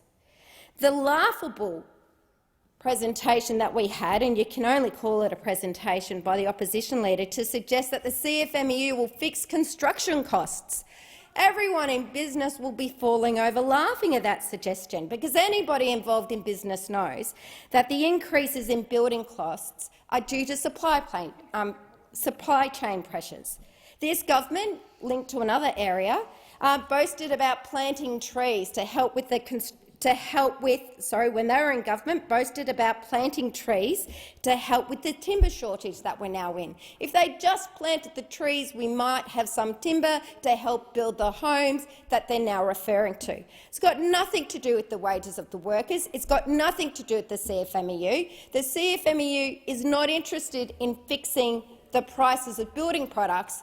They actually represent building product workers and want to see more of them available to go into the construction industry. Inflation, suggesting that abolishing the ABCC will lead to inflation. Housing costs are already going up and the ABCC exists. It's the desperate attempt of the opposition to try and protect a legacy that they should be embarrassed about. As the Prime Minister said today in question time, and as the Minister has said in his speech before, and as I have demonstrated and the other speakers on this side will, this is a regulator that is a waste of taxpayers' money. The former government and now opposition should be embarrassed about what it has done, not in here trying to defend it. Thank you. I give the call to the member for Moncrieff. Australia's construction industry is one of our most vital and important sectors, and it's our construction industry that builds the shopping centres and the supermarkets that we buy our food from, the buildings that we work in and the homes in which we live. And the construction industry is responsible for building the roads we drive on. They're the backbone of Australia's infrastructure and will continue to be that long into the future. The previous Liberal National Government recognised that construction is a hard industry to work in. It's laboursome and it's physically demanding of many who work in it. We learned over time in government that unions were using their influence in the sector to bully, to harass and to intimidate Australian tradesmen and, more importantly, women, Australian tradeswomen, businesses and those who were not members of their organisations, and to effect change in their own interests. Surprise, surprise. And in 2016, it was the Liberal National Government who introduced the Australian Building and Construction Commission to be an independent and statutory authority of the Australian Government, responsible for promoting understanding and enforcing workplace relations compliance in the Australian building and construction industry. Now, Labor's plan to abolish the ABCC will strip Australia's building and construction workers of their protection against unlawful and bad behaviour that the Leader of the Opposition outlined in his speech to the Parliament. Their plan to abolish the ABC will strip Australia's building and construction workers of their protections against unlawful behaviour by unions, which was confirmed by 2 royal commissions. Not 1, but 2 royal commissions. However, unlike this government, those opposite, at least the Gillard and Rudd governments acknowledged the need for a specialist building regulator, even one if it was ineffective. Now, the High Court of Australia ruled unanimously against the CFMEU in a case about the union's lawlessness in the construction sector brought by the Australian Building and Construction Commission, the ABCC. Now, the High Court found that the CMFEU was a serial offender who engaged in whatever action and made whatever threats it wishes without regard to the law, that the CMFEU had contravened laws on approximately 150 occasions, was well-resourced, having more than sufficient means to pay any penalty that the court might have been disposed and to impose, and that the CMFEU treated penalties for serious breaches of the law as just a cost of doing business. I'll repeat that. The CMFEU treated penalties for serious breaches of the law, so many of them clearly, as just a cost of doing business. When repeat offending by a major player in the construction industry gets so bad that our federal court has to ask whether there's ever been a worse recidivist in the history of the common law, and that's them commenting on the CMFEU's history of flouting the law, there is clearly a problem with the effectiveness of law that requires urgent legislative attention. This continues on to the alleged offensive and abusive behaviour towards who? We've highlighted this, and the Deputy Leader of the Opposition also highlighted this, behaviour towards women in the construction industry, which is appalling and must be addressed. The real case that Mr Burke must make to the Australian people is how he plans to protect more than 150,000 women on Australian construction sites when he scraps the ABCC. If Labor is willing to abandon their position on protecting women in the workplace this quick because of their union mates, then to what extent will Australians suffer to keep the bosses at ALP HQ and their union handlers happy? The record of the ABCC stands up in its own right. Since the ABCC was re-established by the coalition government in December 2016, it has, let me go through the list, achieved a successful outcome in 98 of 107 cases resolved. That's a success rate, for those opposite, of 91%. Prosecuted a total of 2,502 contraventions, secured $16,423,918 in penalties, recovered $5,104,562 in wages and entitlements for 8,444 employees. And those opposite want to abolish it. It's unconscionable, as the Leader of the Opposition stood here and said. Those opposite, it's unconscionable that they accept $5 million from their union and they want to scrap the watchdog that's looking out for the Australian people on construction sites. Thank you. Time's expired, and I give the call to the member for Canberra. Thank you. Thank you, Deputy Speaker, and I congratulate you on your election as Deputy Speaker. Thank you. Deputy Speaker, in my first speech to Parliament, I talked about the need to abolish the ABCC and this disgraceful body, which is an ideological witch hunt on unions and an assault on working people. And the fact that the opposition, in their very first matter of public importance, choose this topic shows just the depth of that ideological obsession that they have with attacking the union movement and the workers that they represent. And I'm really pleased to have this opportunity to talk about it, so thanks to the opposition for choosing this topic today.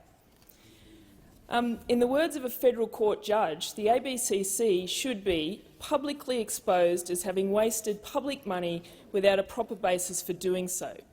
That's exactly what this MPI gives the government the opportunity to do.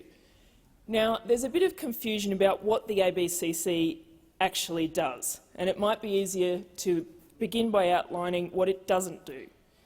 Let's be clear. The ABCC isn't fighting for higher safety standards on work sites and prosecuting dodgy operators. That's what unions do. The ABCC isn't prosecuting cases of industrial manslaughter. That's the advocacy that unions are doing. It is a complete waste of taxpayers' money, and all it cares about is harassing union officials, delegates and members and stirring up conflict. Only 2 of the 39 current ABCC legal cases involve either an underpayment to a worker or a delayed payment to a subcontractor. The other 37 cases involve union officials and delegates. The ABCC has made an absolute art form of throwing taxpayers' money away on farcical legal cases, and I'll provide some examples. As of last year, the ABCC had spent at least $487,000 pursuing Lend-Lease over Eureka flags. It wasted at least $469,000 unsuccessfully pursuing the union to the High Court because they demanded a women's toilet on a Melbourne worksite. In 2018, a judge of the federal court slammed the ABCC for wasting taxpayers' money for pursuing union officials for having a cup of tea on a worksite. The judge said, "I hold the clear view that this is a case where the ABCC should be publicly exposed as having wasted public money without a proper basis for doing so, in my view." Why would you care about flags or stickers on a worksite? Why was this, why are the Liberal Nationals, the former government, so obsessed with these things? The ABCC thought that taxpayer dollars were better spent on taking this idea of a request for a women's toilet on a building site to the High Court. And luckily the High Court laughed this out of the room. As the CFMEU said at the time, the High Court had a greater sense of decency than the ABCC. According to Safe Work Australia data, there have been 154 deaths in the construction industry from 2016 to 2020. 154 families who never saw their loved one come home. Now, this is a really serious issue that governments should be concerned about, that this body should be concerned about. But what have they done to lower these figures? Prosecute workers for stickers on hard hats. The ABCC spent $500,000 of taxpayer money on enforcing a ban on union logos, while workers were dying. It's not the ABCC that protects Australian workers, it's unions that make workplaces safer. All this watchdog does is pursue vexatious litigation to make that work harder. The ABCC has direct responsibility for protecting construction workers from wage theft. And in December, they issued a press release boasting that they had recovered $1 million in underpayments for construction workers in the period between July and November 2021. But over that same 5-month period, the construction union recovered more than $17 million in unpaid wages and entitlements for its members. It is time that this body is gone, and I am so proud that this is something that this newly elected Labor government will do as a priority, because we are a government that believe in workers' rights and the unions that represent those workers, and we will always be proud of that. Thank you. Give the call to member for Herbert. Thank you, Madam Deputy Speaker, and congratulations on your elevation. Madam Deputy Speaker, if there was ever anything to demonstrate that Labor is all about looking after their union mates, it's this. It's their plan to abolish the Australian Building and Corruption Commission. Abolishing the Australian Building and Corruption Commission. And those opposite should be ashamed, because the ABCC has done some incredible work, calling out and prosecuting the very kind of behaviour that Labor continually highlights as needing to be removed from our society. We've already heard about the countless things the ABCC was put in place to expose. We've heard about the CFMEU official calling a female inspector crude and offensive names. We've heard about union officials making threats of sexual violence against women, spitting at female workplace inspectors and other intimidating behaviour. It's disgusting, and these kind of behaviours are the reason why we need the ABCC. The kind of union thuggery we've become used to seeing on sites is incredibly detrimental. Let me give you an example from my own electorate. The Townsville Stadium, a fantastic project which has been great for our city and was supported when we were in government. But during the construction we saw delays because of unlawful industrial action organised by one of the CFMMEU workers. We had situations where the CFMMEU officials visited the stadium site, spoke to a group of workers while holding copies of their template of their enterprise agreement, saying words to the effect, "You need to make your bosses sign this." A few months later, there was another visit, which resulted in 11 subbies refusing to commence work, 15 more the next day, and while another similar number refused to work 2 days later.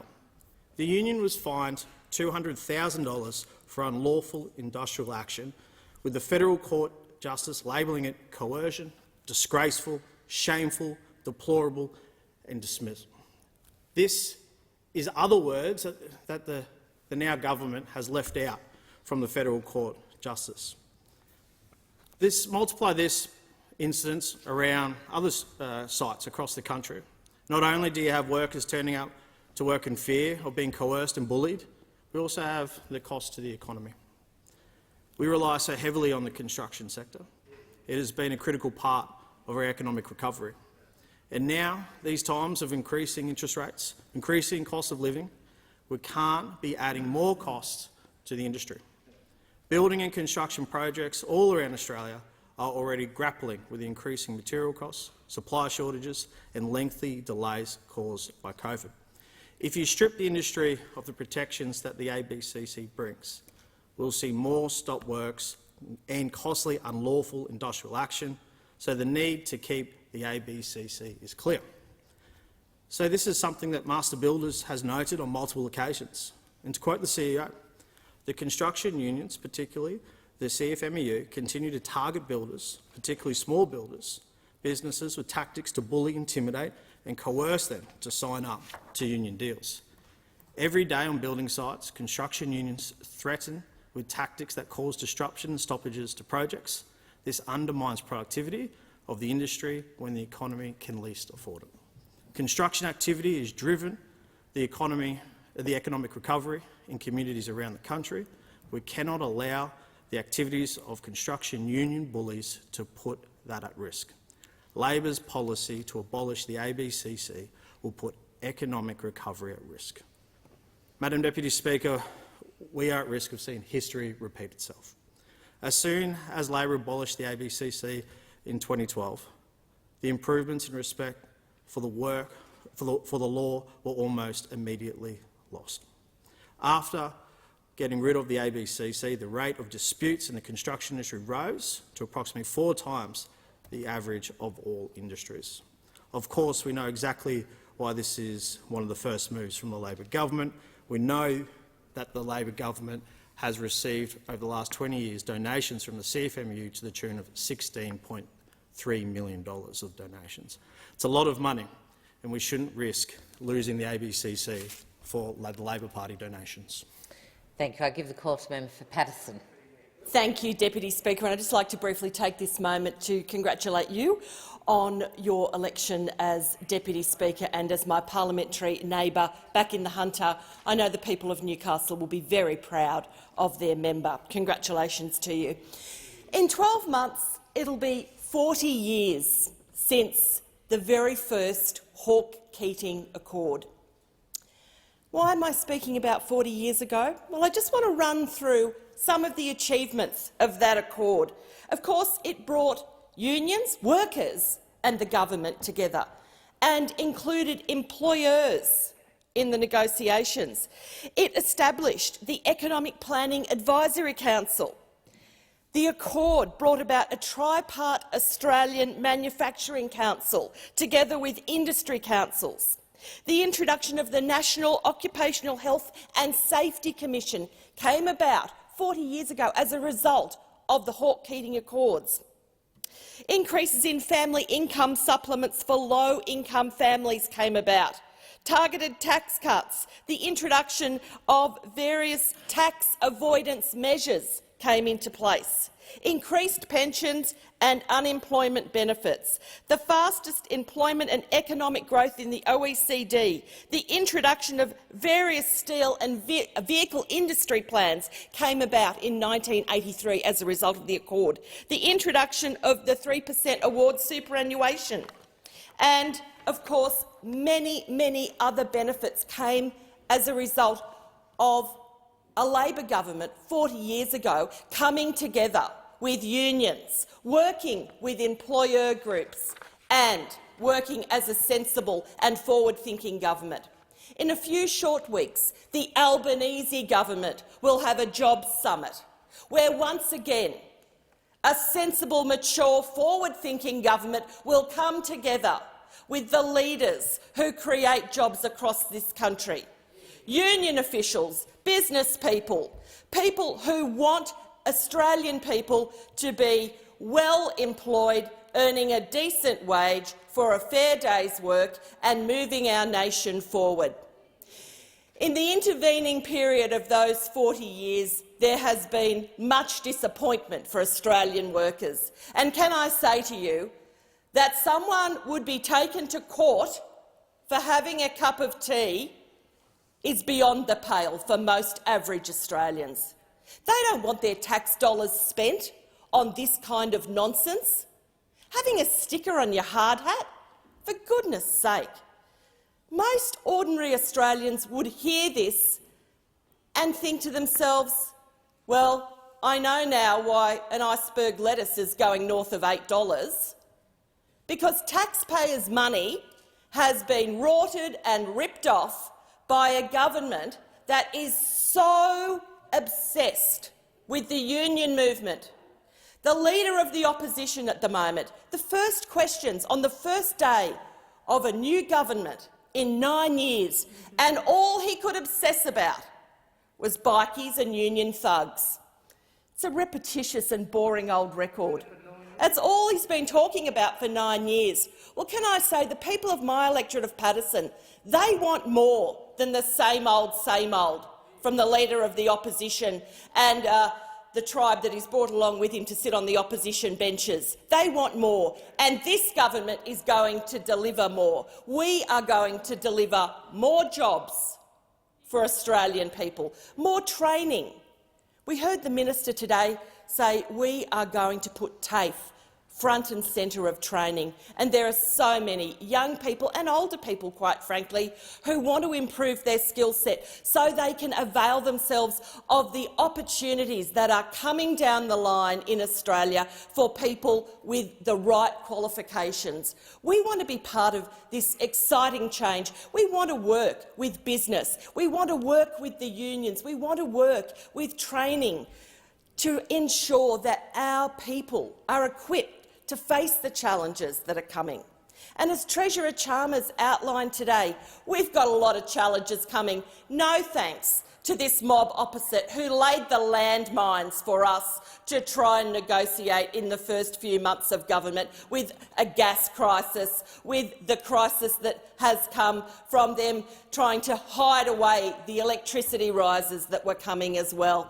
But we're alive and awake and we're agile, and we will run this show so much better than them. Time's expired, and I give the call to the member for Barker. Thank you, Mrs Deputy Speaker. Mr Deputy Speaker, in the haze of contest this afternoon, I think there are some things we can agree on. Firstly, that it's critical that Australia has a productive, prosperous and internationally competitive building industry. It's also critical that we maintain the rule of law on Australian building sites, and of course that's why in 2017, we re-established the ABCC. Now, talking of the performance of the ABCC, since December 2016, it's seen a success rate of 91%. It successfully pursued 2,502 contraventions and seen $16,423,918 in penalties. Now, That's more money than you can fly a rocket ship over, but it's eclipsed only by how much the CFMEU or its predecessors have been fined by the ABCC and or its predecessors since establishment, which is more than $22 million. Now, I think it is important that we understand what is going on here, and I don't profess to know about everyone in this place's lived experience, but I'm one of very few people, I hope, in this place who has lived experience of a loved one dying on a building site. And so I know deeply what that causes and the hurt it causes and how important safety on a building site is. But let me take you to a few examples of behaviour on building sites and around building sites, which I respectfully suggest to you has nothing to do with creating more safe and safer building sites. So amongst the materials brought by the ABCC are instances where union watchdogs were threatened. A female official from the ABCC was threatened by a union official to be gang raped as she inspected a site. That same official was spat at while on the site. I respectfully suggest to you that behaviour doesn't have any place on an Australian worksite or indeed anywhere in civil society, but it can't be defended on the basis that this is about ensuring safe work sites. No one's doing that well. A CFMEU official made 3 phone calls late at night to a female inspector's mobile phone. The last call was at 11:23. An anonymous flyer was circulated referring to the woman as a dog who wanted to be a pole dancer. This stuff actually happens, right? It actually happens. And that's why we need a strong cop on the beat. Now, this behaviour has been described, the CFMEU's behaviour has been described variously, but including as a serial offender, engaging in whatever actions and making whatever threats it wishes without regard to the law. Now, those opposite scoff at the idea that an ABCC, having a strong cop on the beat, can put downward pressure on building costs. Well, the Master Builders Association disagrees with the opposition. They say that's exactly what it does. And those productivity impacts, I think, are best illustrated by the period between July 2012 and December 2016. 43,000 work days a year were lost to industrial action.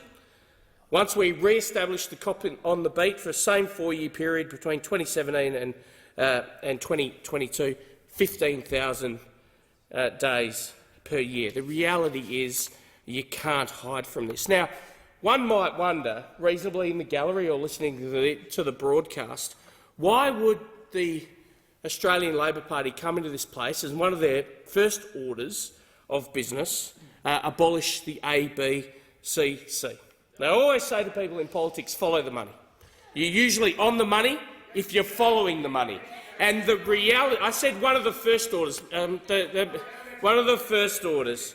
And the reality is you follow the money. If you're following the money, you're close to the money. And the reality is the CFMEU has contributed to those opposite, to their election coffers, around $1 million a year over the last 5 years and upwards of $20 million over the last 2 decades. And, you know, it's not what you say that matters, it's what you do. And in the days after an election, you're always very conscious to go and see your most important supporters. And the newly elected member for Spence in recent days has met with the CFMEU and thanked them for their support. It says everything the people of Australia need to know about those opposite. And I give the call to member for Moreton. Thank you, Deputy Speaker. The Leader of the Opposition decides what goes on the MPI. He said, let's talk about the ABCC. That's what he says is the most important thing in Australia today that this parliament should be debating. So I'm just going to declare a few things before I get into this detail that we've seen today, where we've seen the trap of putting ideology before evidence, because that's actually what this debate is really about. So I just want to declare a few things. Firstly, three of my brothers and a couple of nephews and my brother's partner all work in the construction industry. A few of them are carpenters. One of my brothers actually worked on a crane that worked on this building They've been in the construction industry for that long. When one of the cranes collapsed in the construction of this building, he was working down at the Canberra casino, and they brought their crane up to lift up that crane. Sadly, another one of my brothers was working at Twin Towns, if you know where that is, right on the border between Queensland and New South Wales. In fact, the crane was in Queensland and the jib where it was picking up was in New South Wales, and the crane collapsed and killed the two blokes standing right beside my other brother, my younger brother Timothy. So I know a little bit about the construction industry right now, because I've got brothers that work in there right now. So, and just for the sake of the Prime Minister, the opposition leader, the commercial construction industry is completely different to the residential. Just some news, some research. The CFMMU doesn't have coverage in the building residential area. Okay, they have coverage in the big construction projects, like the Townsville Casino. I just want to point that out because if I went and saw one of my nephews working on a residential house, I could walk in with this badge, this Eureka badge, or with my book with the Eureka sticker on, and that would not be a problem.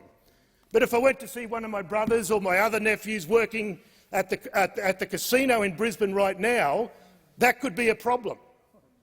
If I could get on the side, obviously.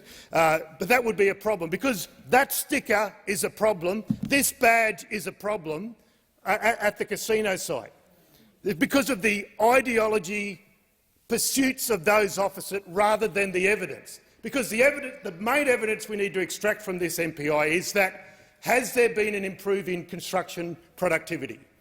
No. No. And, as we've heard from other speakers, there's been an increase in deaths. Increase in deaths under the ABCC's watch. So let's get those facts out there right from the start. So, the ABCC is not designed to deal with breaches of criminal law, as the member for Watson, the minister, pointed out right from the start, something that the Leader of the Opposition didn't seem to understand. That's what we have the police for.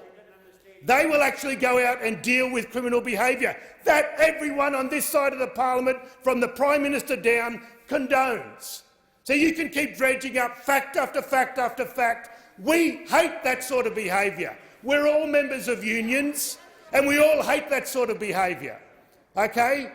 So don't try and start with the smear, that school of smear that the Leader of the Opposition started with in question time.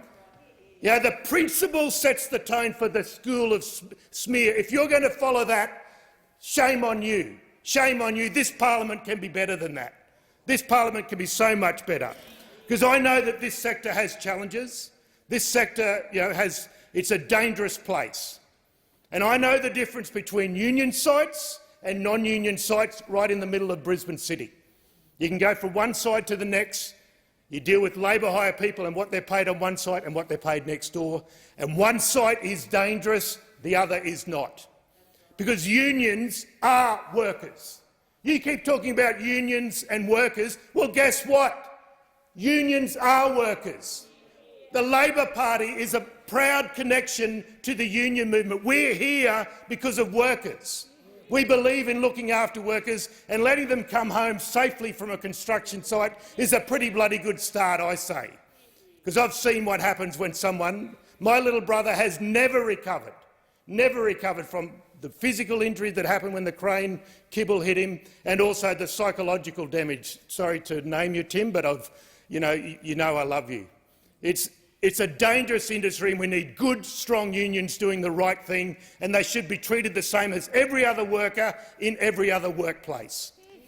Thank the member for Moreton. The discussion has now concluded, and I give the call to the Minister for Health. Thank you, Deputy Speaker, and congratulations on your well-deserved election. I ask leave of the House to move a motion to suspend Standing Order 31, automatic adjournment of the House, for this sitting. And just by explanation, that's to allow all of the first speeches to go their usual course over the course of the rest of the evening without being interrupted at 7:30. Is leave granted? Thank you. I will just put that question to... You can move that way, and then I might put it afterwards. I thank the member for Barker, and I move that Standing Order 31, automatic adjournment of the House, be suspended for this sitting. Thank you, Minister. I'll put that. All those in favour say aye. To the contrary, no. I think the ayes have it. Thank you. And I call the clerk. A government business order of the day number 1, Governor-General's opening speech, resumption of debate on the proposed address and reply. Thank you. So the question is that the address be agreed to. But before the honourable member for Dawson is given the call, I just wanted to remind the House that this is the honourable member's first speech, and I ask the House to extend to them all of the usual courtesies. I give the call to the member for Dawson. Thank you, Madam Deputy Speaker, and congratulations on your elevation to office. Colleagues, it is with humility and honour that I stand before you today as a member of the 47th Parliament of the Commonwealth of Australia. Madam Deputy Speaker, I'm a tomato farmer from Bowen, and I'm pretty happy to be here. I drive a Land Cruiser. I drink beer, I fish, and I shoot. Not necessarily all at the same time. I'm the first of my community to represent Dawson at the federal level. This is an achievement of which I'm immensely proud. My home sits smack bang in the middle of Dawson.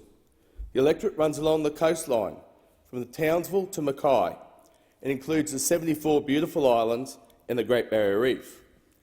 I would like to thank the people of the electorate for putting their faith in me. It is an honour and a privilege, and I will not let you down.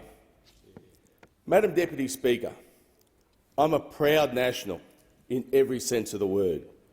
I'm a farmer by trade, raised on the land. My parents and grandparents have instilled a high standard of principles in me. We work hard and we believe in reward for effort. We also believe in a fair go for those who have a go. Growing up, I was surrounded by family. Mum and Dad worked long hours on the farm, and I spent a lot of time with my grandparents. They all had a hand in raising me, teaching me right from wrong, the importance of hard work, and appreciating the value of the dollar. This last lesson came particularly from my dad's mum, whose first house, on a station in the Gulf, had dirt floors, no electricity, and the closest grocery store miles from the homestead. She often told me the good old days were overrated, and she enjoyed a stove that heated up at the flick of a switch. My family taught me everything, from basic cooking and cleaning to fixing a broken-down pump and how to wield a chainsaw. I learnt to make a lot out of a little and to never take anything for granted. I learnt that with actions came consequences. I was always loved unconditionally, something I will be forever grateful for.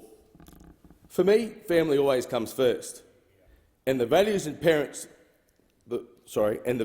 my parents and grandparents taught me, I hope and pray that my wife Raylene and I will pass on to my 3 children, Jack, Shannon and Tom. When Mum and Dad were farming, they grew several crops, including tomatoes, capsicums and chilies. We also own the original Kensington mango orchard. That is a mango that Bowen is famous for. I've had many photos taken in front of the big mango, including with our own leader of the Nationals and agricultural spokesperson, David Littleproud. Madam Deputy Speaker, the only thing I ever wanted to be was a farmer, and Dad, knowing this, had 2 musts. The first must was to learn the business from the ground up. Excuse me. So I did. I worked as a picker, a carter, drove tractors, trucks, planned it out, sometimes by hand, packed fruit in the shed, and back then that was by hand too.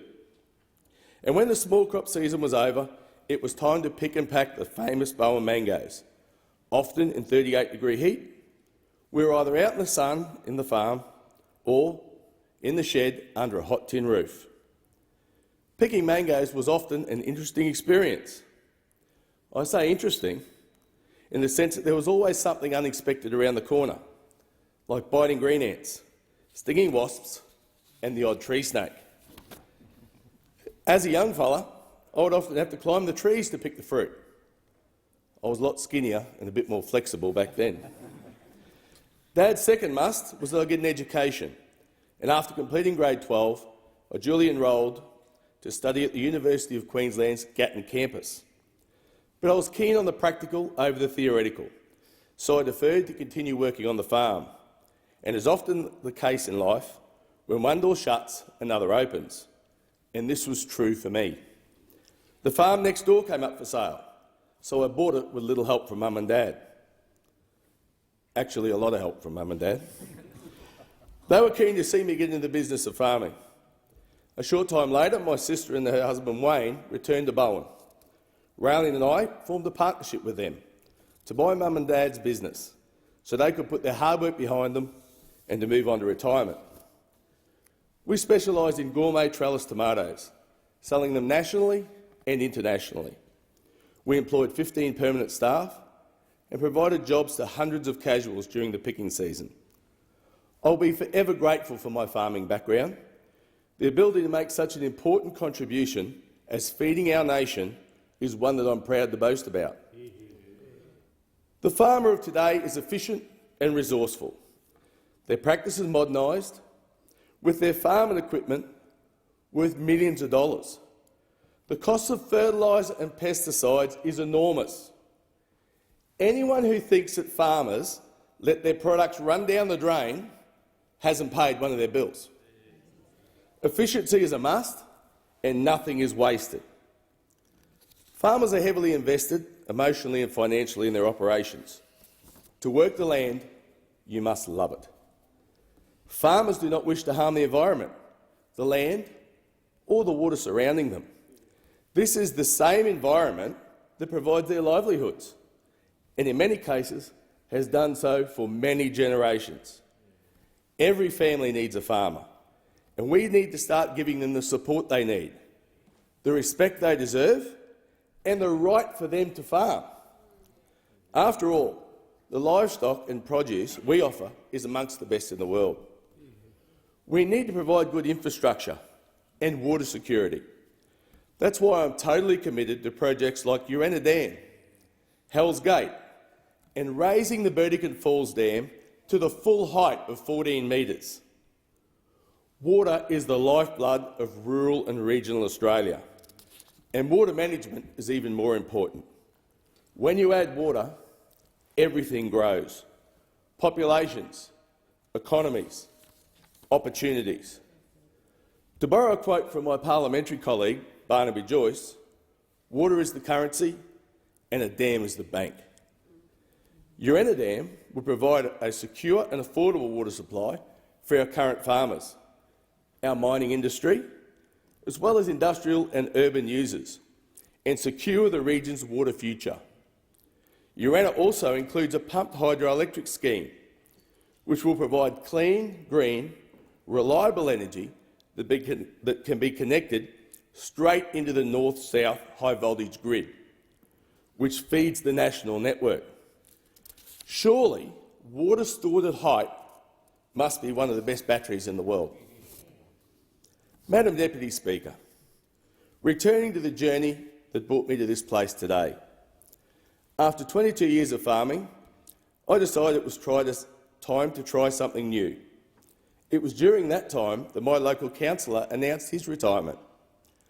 So I thought this was the opportunity to give back to a wonderful community that had given so much to myself and my family. So I threw my hat in the ring. I was fortunate enough to win the election. I served a year as councillor, 3 years as deputy mayor, and I've held the top job of mayor of the Whitsunday Regional Council for the last 6 years. I cherished each opportunity, and I am forever grateful to the people of the Whitsunday region for putting their faith in me.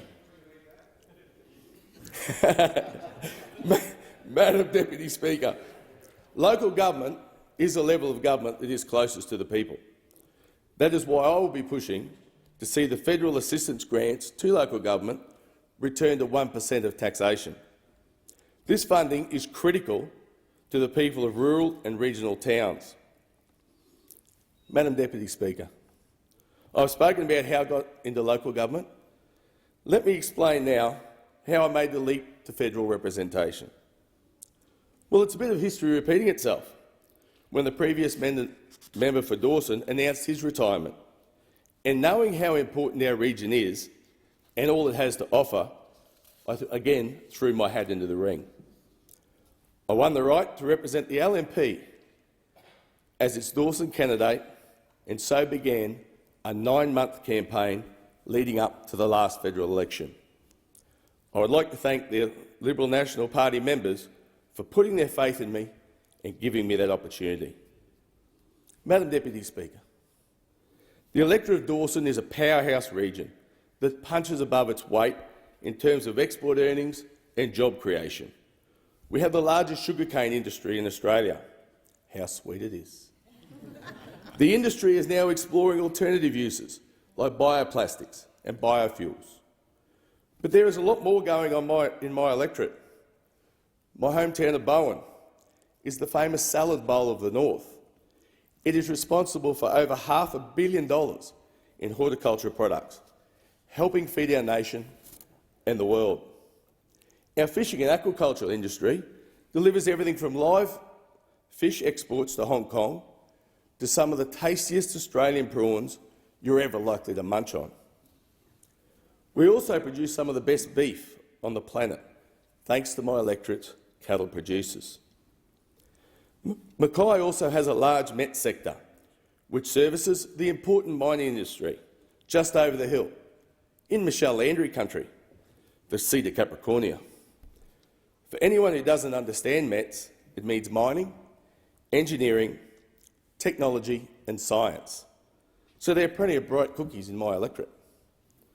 We also have other emerging industries, like Top Shelf International's agave farm, located between Proserpine and Bowen.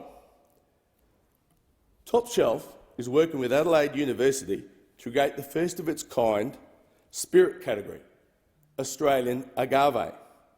Agave is the plant that tequila is made from. So to the boys at Top Shelf, Adem, Drew, Heno and Chris, I say cheers. And this is another great story, Madam Deputy Speaker. Two brothers, Adam and James Gilmore, are literally taking on the giants of the space technology sector with their company Gilmore Space Technologies. Their team is working towards launching small satellites from their spaceport near Abbott Point, just north of Bowen. The satellites can be used for Earth observation and telecommunication. There is even the potential to launch Australian astronauts from this site. There is a sovereign risk if we do not support this project. I am totally supportive. We need to be brave, we need to be bold. Let's get it done. And of course, there's our fabulous tourism industry, which boasts Airlie Beach, the 74 beautiful Whitsunday Islands, and we are the heart of the Great Barrier Reef. Our tourism operators are world class. Come visit. I can guarantee you'll have a good time. Madam Deputy Speaker, Dawson delivers all of this without some of the infrastructure afforded to the capital cities. Imagine what could be achieved if we were on a level playing field.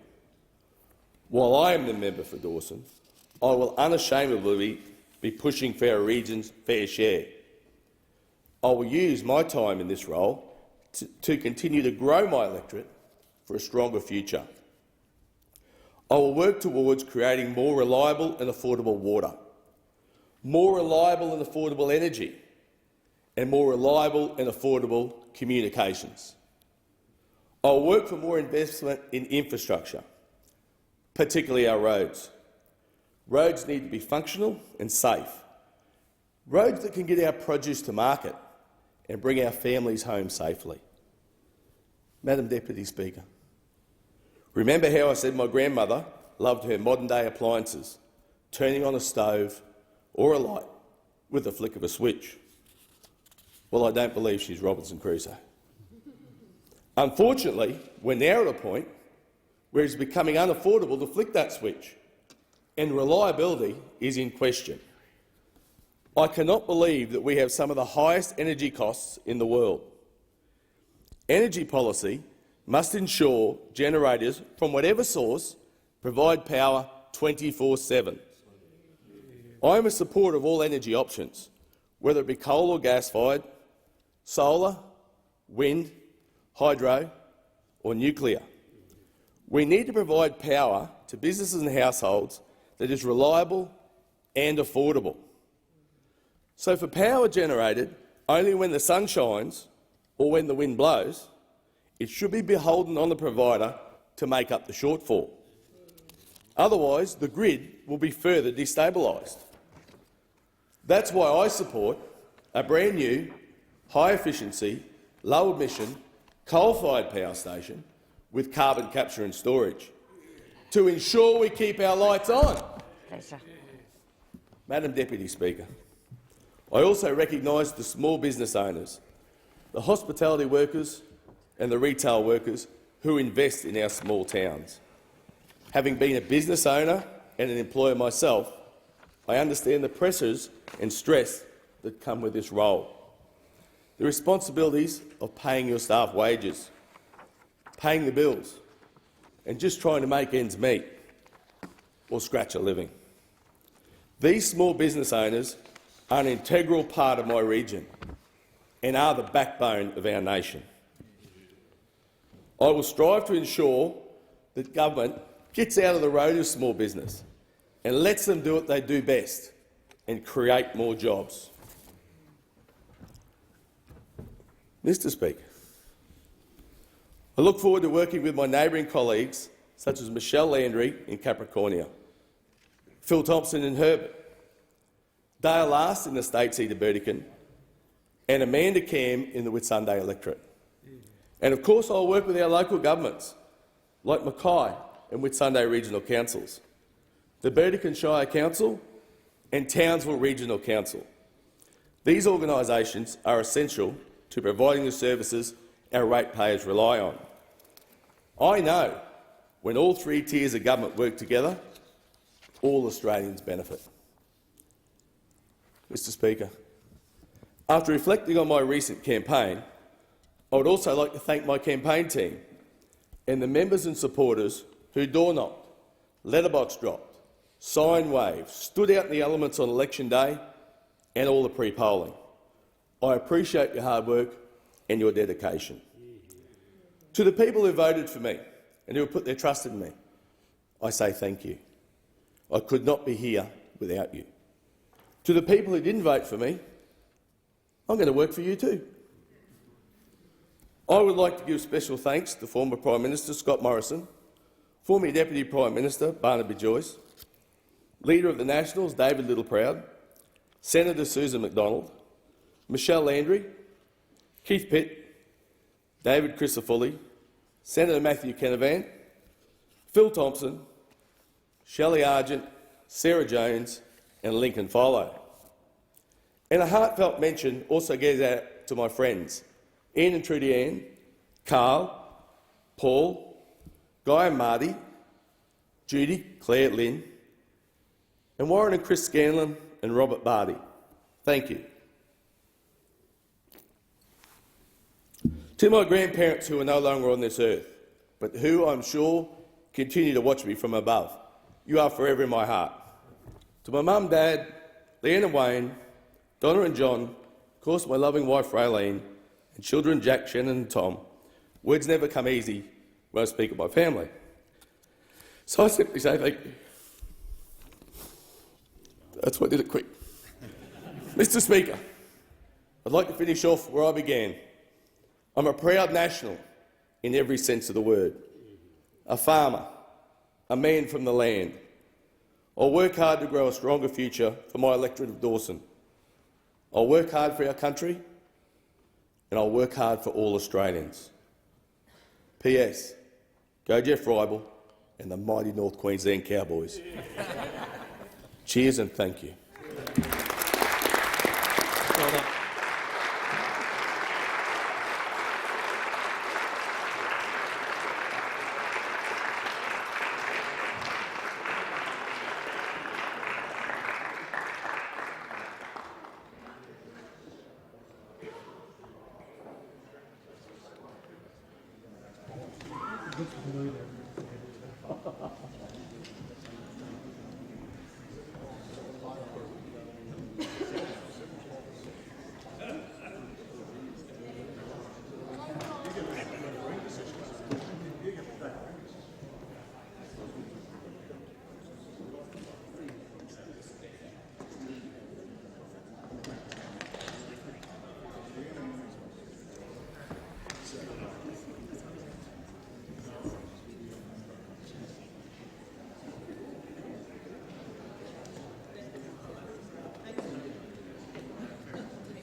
Before I call the honourable member for Brisbane, can I remind the House that this is the honourable member's first speech, and I ask that the House to extend to them the usual courtesies. The member for Brisbane. Thank you, Deputy Speaker. I would like to begin by acknowledging the traditional owners of the land that we gather on here today, the Ngunnawal people, and acknowledge the traditional owners of the land of my home electorate, the Yagara and Turrbal people. We stand on unceded land, and I hope this parliament will take powerful steps towards First Nations justice, recognition and sovereignty. There are often pivotal moments in our lives that drive us into politics, that awaken us, that make us stand up to fight and say enough is enough. My journey to this place has not been a conventional one. I did not come from a wealthy or political family. I've spent my life up until this moment working in frontline retail and hospitality, and I have been a proud member of the Retail and Fast Food Workers Union during my time in retail. But there have been two pivotal moments for me that have shaped who I am and what my politics is. My experiences of working poverty-wage jobs and my coming out as gay. Both impacted me deeply and forever changed how I saw the world. But who we are as people is often a product of our family and our community. So I hope you will indulge me as I tell you a bit about my family and myself. I was born and raised in South London. My dad is a musician and a UK native who taught me the importance of compassion and provided a safe space for me to be myself. My mum moved from Rockhampton to London when she was just 16 to pursue a career in ballet. She gifted me the grit, determination and ambition that has led me to be standing before you all today. This upbringing also taught me the value of the arts to the community and to our country. For without our arts and culture, what have we to defend? I am exceptionally lucky to represent a part of this nation that enjoys a vibrant community of artists. From the Powerhouse in New Farm to the festivals of Fortitude Valley and beyond, we are so lucky to have a passionate and inclusive art scene that I will support with every fibre of my being to make even bigger. The arts are an invaluable service to our community and our economy. I saw firsthand how many people's lives were impacted through my parents' work and the work of their colleagues. My family moved to the central Queensland town of Yeppoon in 2009. This was an immense change from South London. We experienced new and abundant wildlife, forests, sun for the first time, and the pineapples that Yeppoon is so famous for. But the small town life was not to be forever, and in 2012 I moved to Brisbane to study at the University of Queensland and have called Brisbane my home ever since. Halfway through my studies, I was offered a job in the United States with one of the biggest entertainment companies in the world. The job was to work in a frontline customer service role at a globally renowned theme park. 3 guesses if you can guess where it was. The pay was very low, and the hours would be very long, but it was an offer and I did not want to refuse. I had no idea just how much my life was going to change. I worked well over 40 hours a week for $7.56 an hour, the federal minimum wage at the time. But it was not just the overseas workers who were on these poverty wages. It was the locals as well. Once we had paid the bills, rent, health insurance, we were left with nothing, and sometimes even less than that. The immense power imbalance between us as workers and the giant company we were working for was staggering. I was a disposable pawn, and that was always made very clear to me. My experience came to a head one day when I walked into the stockroom of the place I worked at and found one of my colleagues crying on the floor. I asked her what had happened, what was wrong. She was having to make the decision between whether she paid her rent or bought insulin for that month. That was a choice. Life-saving medicine or a roof over your head. It hit me all at once. This is not a society that puts people first. It values profit above all else. I could not allow that to happen in my home. I returned to Australia in 2014 with my eyes wide open. I saw the creep of Americanisation and neoliberalism across every aspect of our society, and we have seen this come to a head in the last decade. We have been told to accept a belief system that puts people last, that tells us we are measured solely in our ability to make profit for others.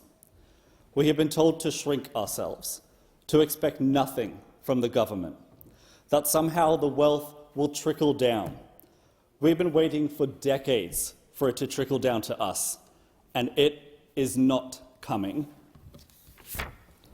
Wages have stagnated, childcare costs are out of control, state schools are not funded properly, the higher education system has been gutted, our health system is in crisis, as people wait months for access to services that they just need to survive. Climate change has been all but ignored for the existential threat that it is. Housing stress across the country is at an all-time high. In my electorate of Brisbane, over 50% of the community are renters, myself included. We have seen rents increase astronomically and families pushed into homelessness as a result. With the combining stresses of housing, healthcare costs, education costs, and the increasing number of people living paycheck to paycheck, we have to stop. We have to say enough is enough. People are not asking for much. Brisbane is not asking for much. People are simply asking for a government that has their back, that is on their side, that does not sell them and their futures out to the biggest corporate political donation. I am here to say that I am on your side. As I stand in this chamber today, I acknowledge that I am just one voice, that I have a responsibility to the community of Brisbane who sent me here, to young people across the country who expect much of me, to the queer community that I am proud to be a part of. I spent my teenage years knowing I was gay and doing everything in my power to hide it.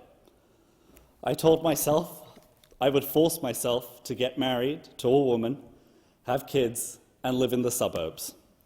Because that is what you did. That is what you had to do. That is what was expected of me. I was lucky enough to have a very supportive... To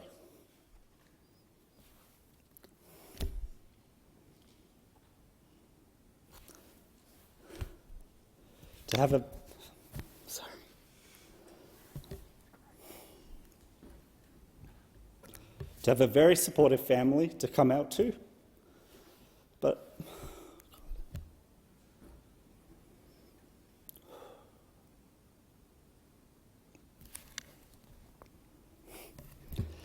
But I spent years hiding myself because I could not see anyone in my world who was openly gay. This is so much harder than I thought it would be.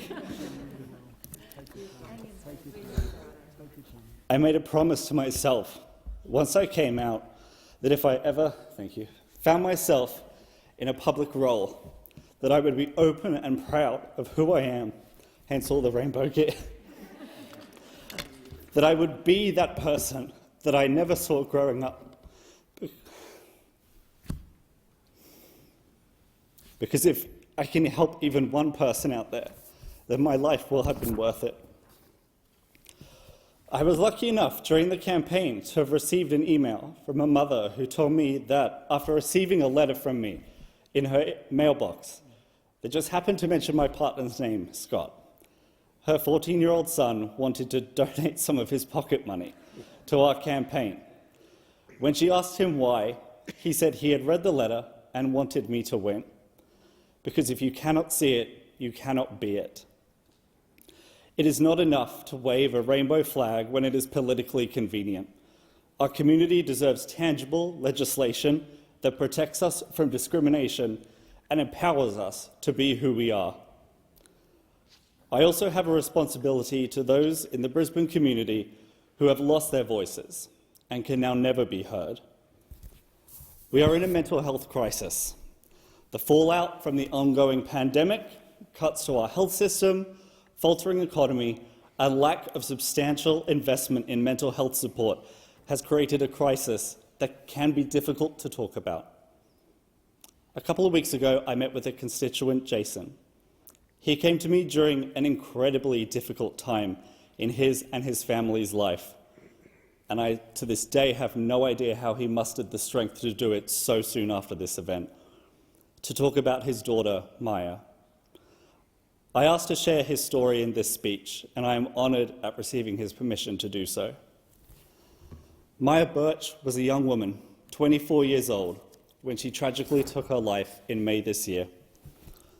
Maya had been struggling with some anxiety and mild depression for approximately 2 years prior to contracting COVID-19 in January of 2020.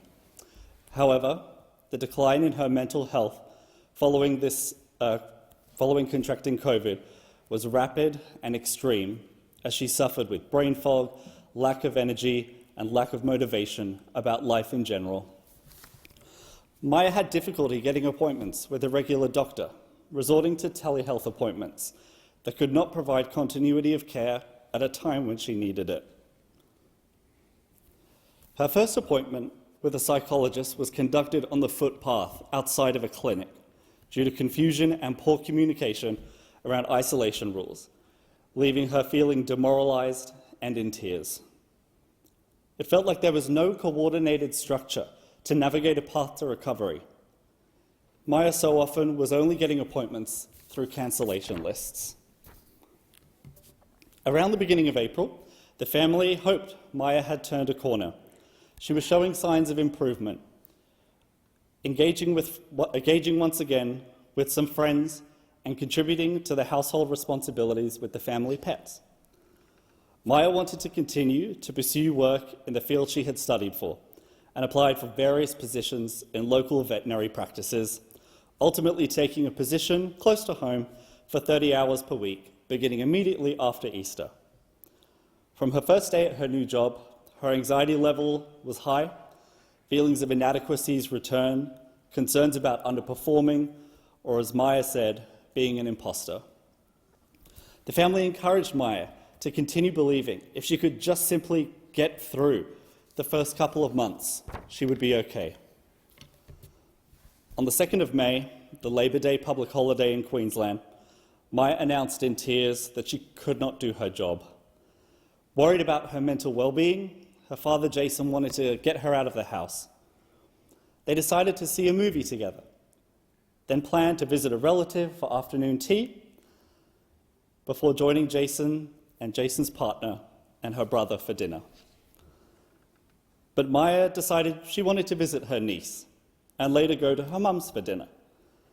Following the movie, Jason let Maya know that they could work through her concerns about work, that he would support her in her decision, any decision, if she felt she could not return. Always worried, Jason asked if Maya was considering hurting herself. She confirmed that she was not contemplating it. They parted with each other saying, "I love you." This was the last time Jason saw his daughter alive.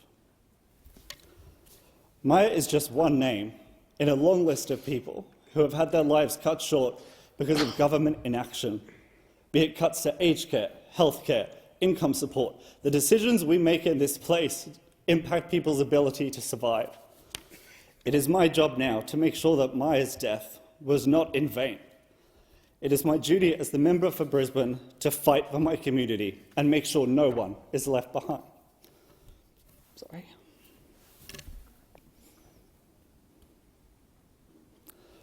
I am so proud to have been elected by a diverse and vibrant community to be their representative in this parliament. In our year-long campaign to win the seat, we knocked on thousands of doors, tens of thousands of doors, made thousands of phone calls, spoke to countless people at community market stalls, protests, rallies, you name it, I was there. These thousands of conversations told a story about the people of Brisbane, a story about the needs of the community. We heard about the need to address the climate crisis that we are all facing, the struggles that our communities are going through, difficulties putting food on the table, failing to seek the medical attention they need, finding themselves despondent at the accessibility to the education they want to receive. We heard from residents impacted by bad development decisions and unsustainable flight noise from Brisbane Airport. We heard from young people who didn't see themselves represented in this chamber. We heard from queer people who were desperately upset to see politicians wave rainbow flags at one moment and use their lives as a political football at the next. Eventually, we saw our community's tenacity as they struggled to rebuild their lives after catastrophic flooding destroyed huge swathes of the neighbourhoods that they called home. But when our hundreds of volunteers spoke to the people of Brisbane, we also saw them light up with hope.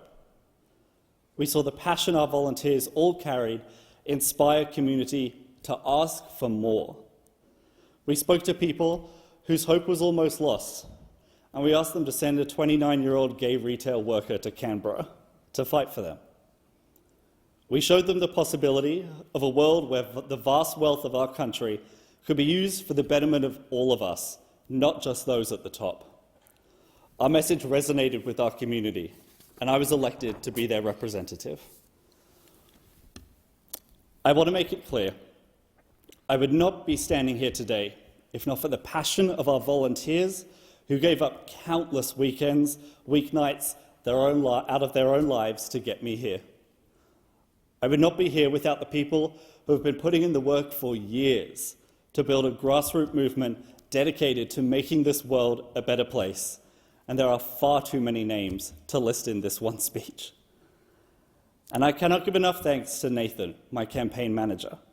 You worked countless hours with me, kept me hopeful, kept me going, and created a campaign of positivity and a campaign culture where everyone felt heard and appreciated. I've heard many times that I'm too young for politics, that I don't seem like a politician, which is a compliment, but it is these traits that got me here today. This election has shown the people of this country are done with the status quo. Our parliament is becoming more and more representative of the people who vote to send us here. And I hope that my election can inspire those who are told they shouldn't be in parliament, especially young people, to get involved and to run for office. Because our communities are in crisis now. They cannot wait for small targets and incremental change. This parliament needs to be brave. We need to be bold. We need to put people at the centre of policy. We need to live up to the Australia that exists in the minds of many people in this chamber but does not exist for the millions of Australians outside this Canberra bubble. Because we can tackle inequality and poverty. We know what the solutions are. We have seen them here at home in years gone by, and we see them in successful policies across the world. Expanding Medicare to cover dental and mental health can be done. Building enough public housing to clear waiting lists can be done. Getting to 100% renewable energy by the end of this decade can be done. Making childcare free and universal can be done. Restoring free uni and TAFE and wiping student debt can actually be done. The only thing standing in the way of this future is the political will for this parliament to take us there. Thank you.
Can I ask the members who are in the entrance, the main entrance, to either make your way out or take your seats, please? Thank you. Before I call the honourable member for Brisbane, I remind the House that this is the honourable member's first speech, and I ask the House to extend to them the usual courtesies. The member for Pearce, I apologise. The member for Pearce. Okay. Thank you. With reverence, I acknowledge the traditional custodians of the land on which we meet, the Ngunnawal and Ngambri people of this region. I also acknowledge the Whadjuk people of the Noongar Nation, which is my home. I pay my respect to elders, past, present and emerging, who have cared for the land, sea, rivers and waterways, through songlines, traditional journeyways and a deep spiritual understanding of Mother Nature. I honour your ancient wisdom and culture.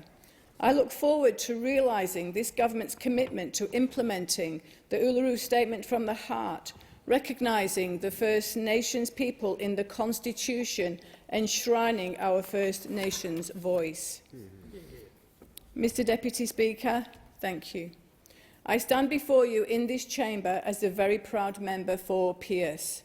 I remember regularly watching Prime Minister Bob Hawke and Treasurer Paul Keating on TV in the 1980s and the early 1990s, and being very impressed with their economic reforms and their successes, not forgetting the entertaining, quick-witted delivery of Paul Keating. And here I find myself in the House of Representatives, sitting alongside the member for Bruce. Lucky you. The electorate of Pearce is named in honour of Sir George Pearce, who is a proud unionist and Labour politician. I also acknowledge the previous elected members for Pearce, Fred Cheney, Judy Moylan and Christian Porter. I am proud to be the first Labour MP to hold the seat since it was proclaimed 31 years ago. And I am deeply humbled that the electors of Pearce have overwhelmingly put their individual and collective trust in me. I thank the community who supported me and who have clearly articulated that the Albanese government's plan for our future is the reason we are in government. Without a voice, the community cannot be heard, and I am grateful for the opportunity that they have granted me to be their voice and partner in Canberra, a dynamic voice to achieve improvements to support strategic economic growth, fiscal responsibility and integrity. I am acutely aware of this responsibility. In thanking the electors of Pearce, I also thank the Australian Labor Party for putting their faith in me. I would like to take this opportunity to sincerely thank the many volunteers who worked tirelessly on the campaign. To WA Labour's Tim Picton and Ellie Whittaker, your considered strategy was a great advantage. Thank you to Dom Rose and team for encouragement and advice. Congratulations to Sue Lyons on your election to President of the Senate. My thanks to you and your team for your support. As a previous employee many years ago of the State School Teachers Union WA, working with the then President, Jeff Bateman, and Vice President, Jackie Hutchison, I remember the hard work done to achieve better working conditions for teachers.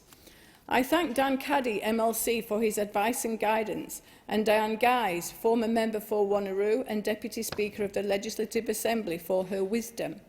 The encouragement from the current members for Wanneroo, Sabina Winton, member for Burns Beach, Mark Folkard, and member for Lansdale, Margaret Quirk, very much appreciated. I thank my good friend, the Honourable John Quigley, Western Australian Attorney-General and the member for Butler, for his encouragement. We all share a vision for the future growth of the Pearce electorate, be more livable, sustainable and productive. The reliable support of Patrick Gorman, member for Perth, and Dr Anne Alley, member for Cowan, during the election campaign was significant. Thank you. To be a member of the House of Representatives is indeed a great honour.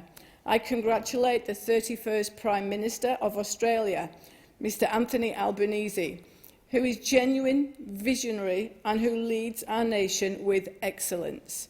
And may your Prime Ministership be one of superb achievement with integrity.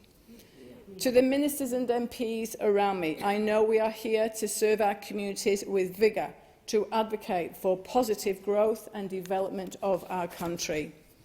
I have been a leader in local government, an elected member for many years, and mayor for almost 12 years, patron and committee member for many community organisations, and board member of 8 local schools.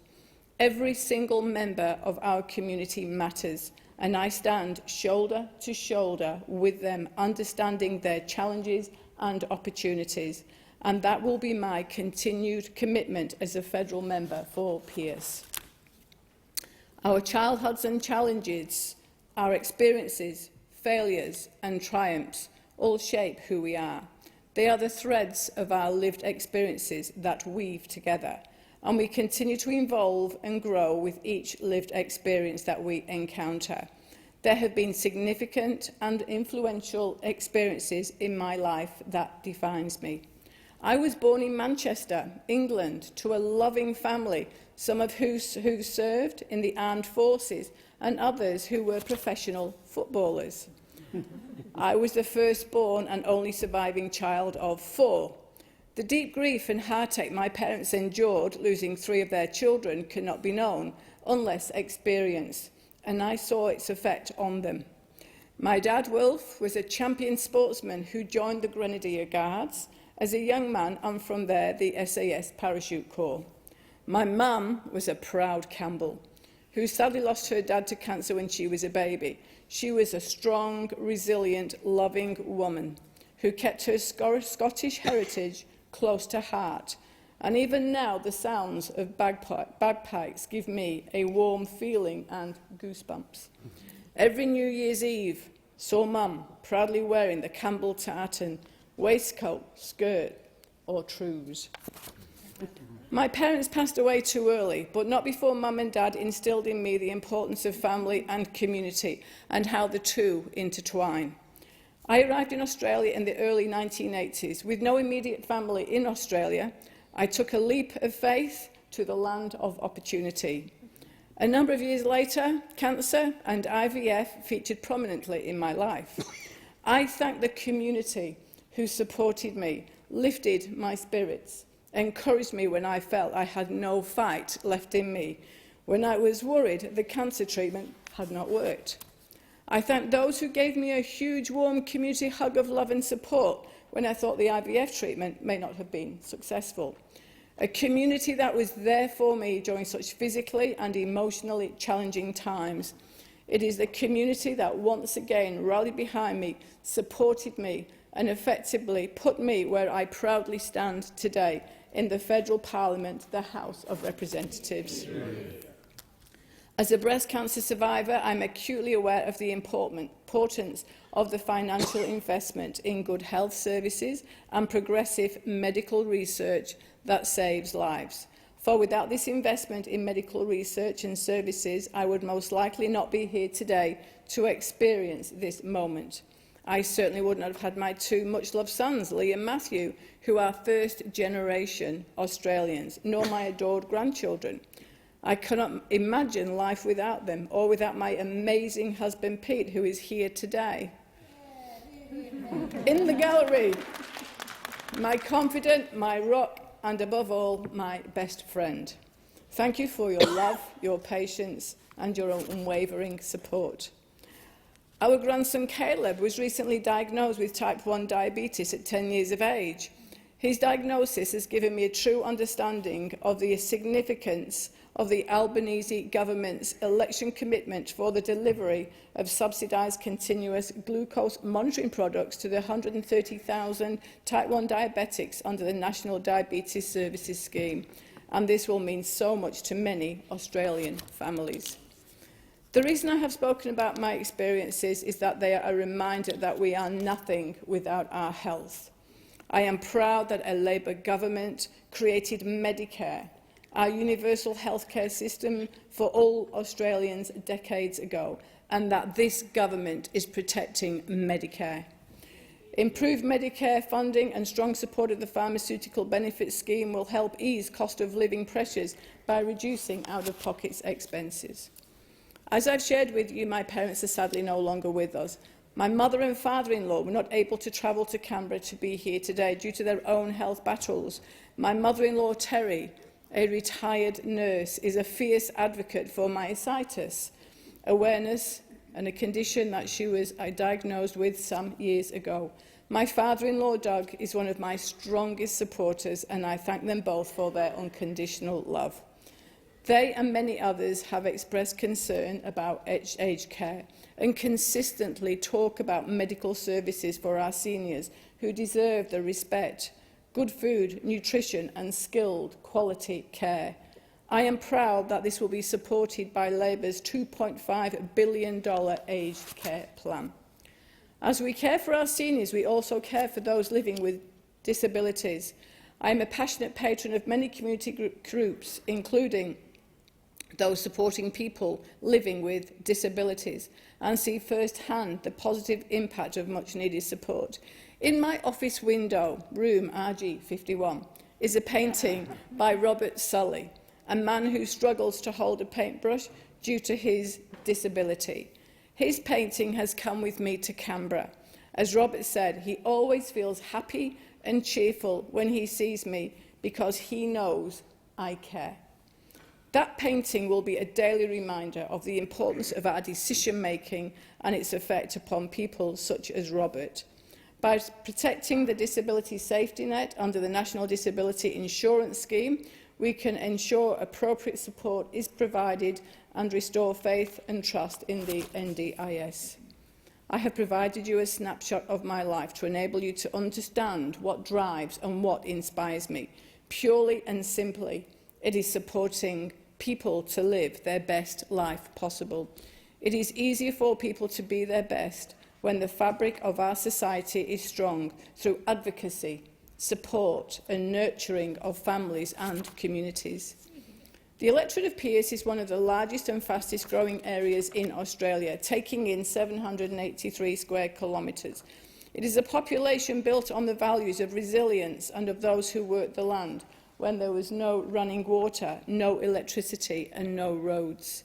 Inspired by our past, the hard work and investment of our First Nations people, pioneers and market gardeners, has helped create a progressive city and has enabled our agricultural industry to prosper and be recognised as the food bowl of the North.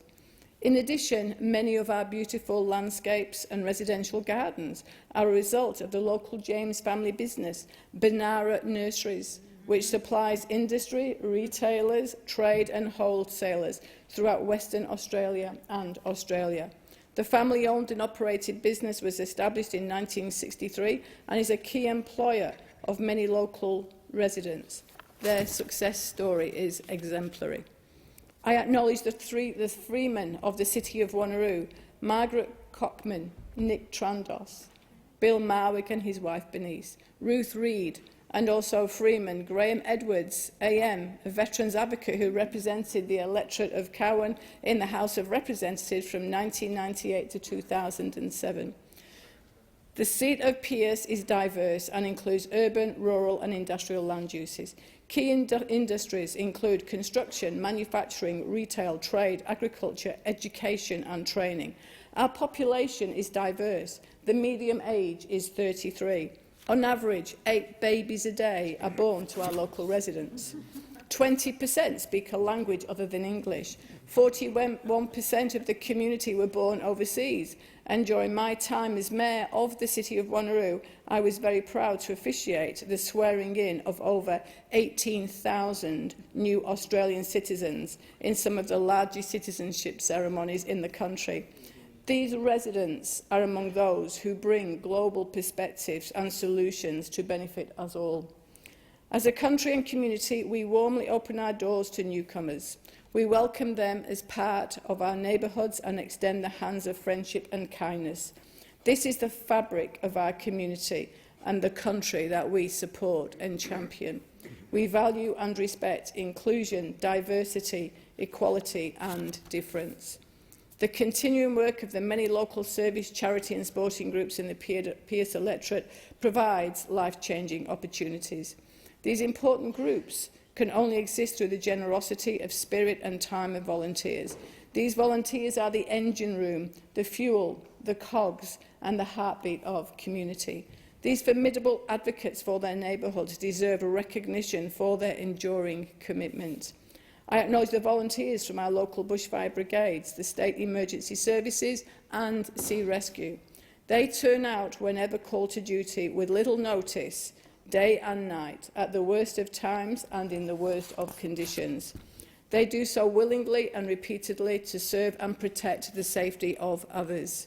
It was during a heatwave in December 2019 when we experienced the worst bushfires in the local area's history. The bushfires challenged our security, razing buildings, a national park, forcing the evacuation of homes and devastating wildlife and vegetation. While these fires were highly destructive, they could not and did not destroy the sense of community and camaraderie among us. Quite the opposite. The bushfires brought out the best in people, who reached out to neighbours and offered accommodation, clothes, food and support. This is the type of neighbourhood we live in. I am so grateful to be a part of it. As a federal government, we are funding an emergency management precinct in Pearce in recognition of the important work of emergency services and their volunteers.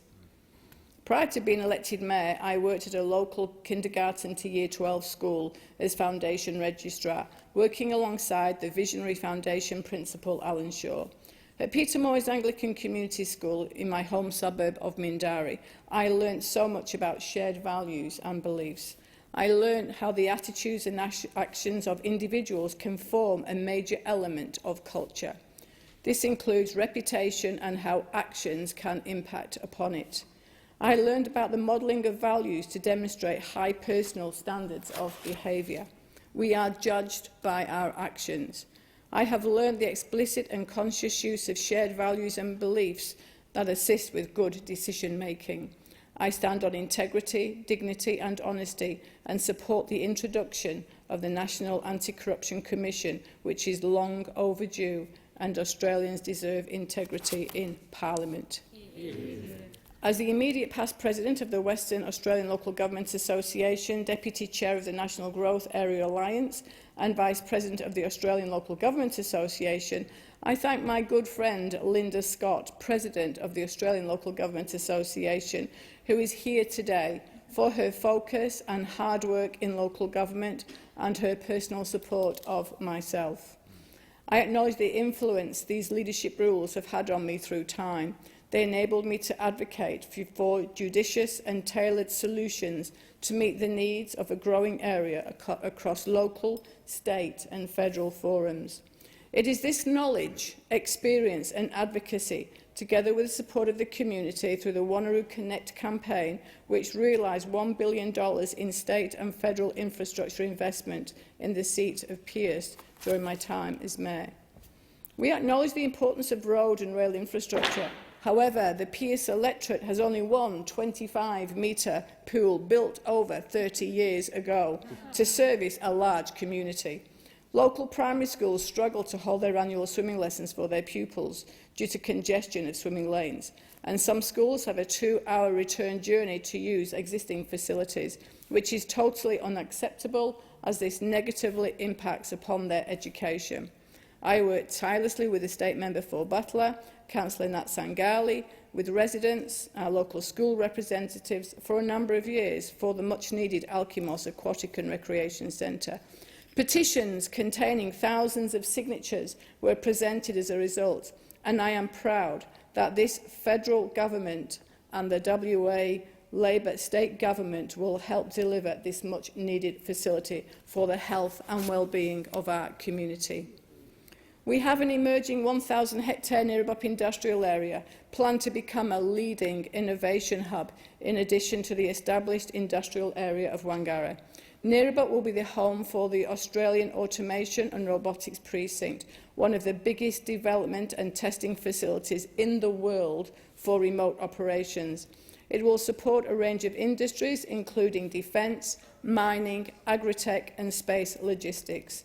Technology moves so fast that some of the jobs people will be employed in at Neerabup have not even been invented yet.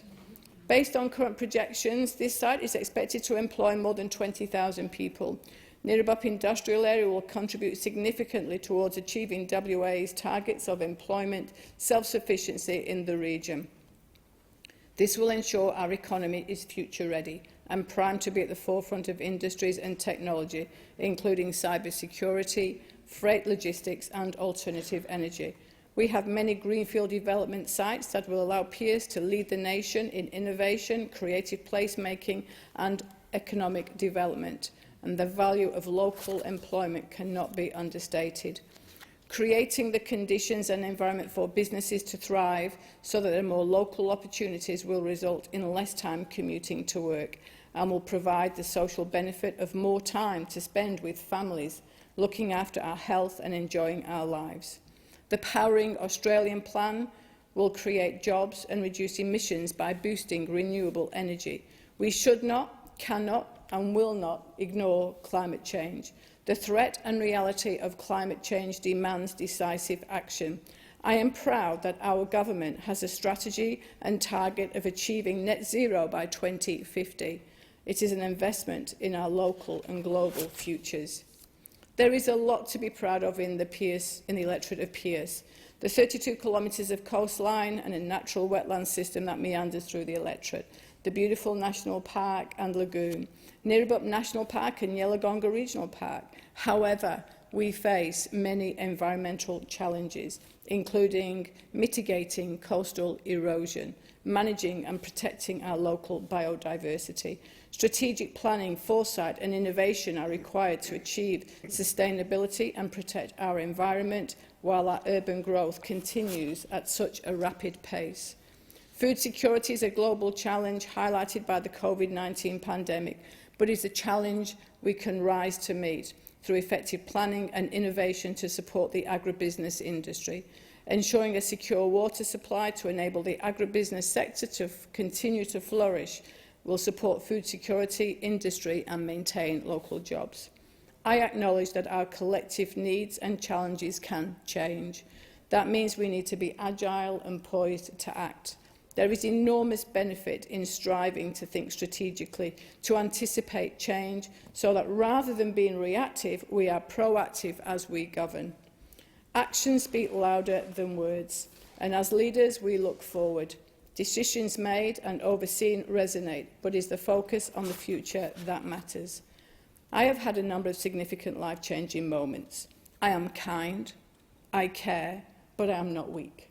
A good leader has the strength to ensure communities and organisations thrive and succeed. Those values are not mutually exclusive. It is possible to live by all those traits and to function with passion and compassion for making people's lives better. I stand before you as a very proud member of the Albanese Federal Government, affectionately known as Team Elbow. I make this commitment to the people I represent in the electorate of Pearce. I will strive to work hard on your behalf. I will listen to you. I will advocate for you, your family, your business, health, education, environment and future. I promise to serve with all the passion, prudence, integrity, energy and resolve that I possess. And to the community of Pearce, I thank you for putting your trust in me.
Before I call the honourable member for North Sydney, I remind the House that this is the honourable member's first speech, and I ask the House to extend to them the usual courtesies. The member for North Sydney. Thank you, Mr Speaker. I acknowledge that we are gathered here today on the lands of the Ngunnawal and Ngambri, the traditional custodians of Canberra, the ACT and surrounding areas. I pay my respects to elders past, present and emerging, and I look forward to being part of the parliament that finally enables voice, treaty and truth for our First Nations. I would also like to thank the many people who have made the special effort to be here today. and this afternoon, to the extraordinary Team Tink, who supported my campaign to be elected as the independent member for North Sydney, my family, my friends, and all the members of Parliament who are here today, thank you. To those watching from afar, please know I feel your love and support, and I will endeavour to do you proud. I also want to acknowledge the people who are no longer here with us in body today, but who have played significant roles in both my life and this campaign. These people have shaped who I am and how I approach things, and I am forever grateful for their wisdom, love and guidance.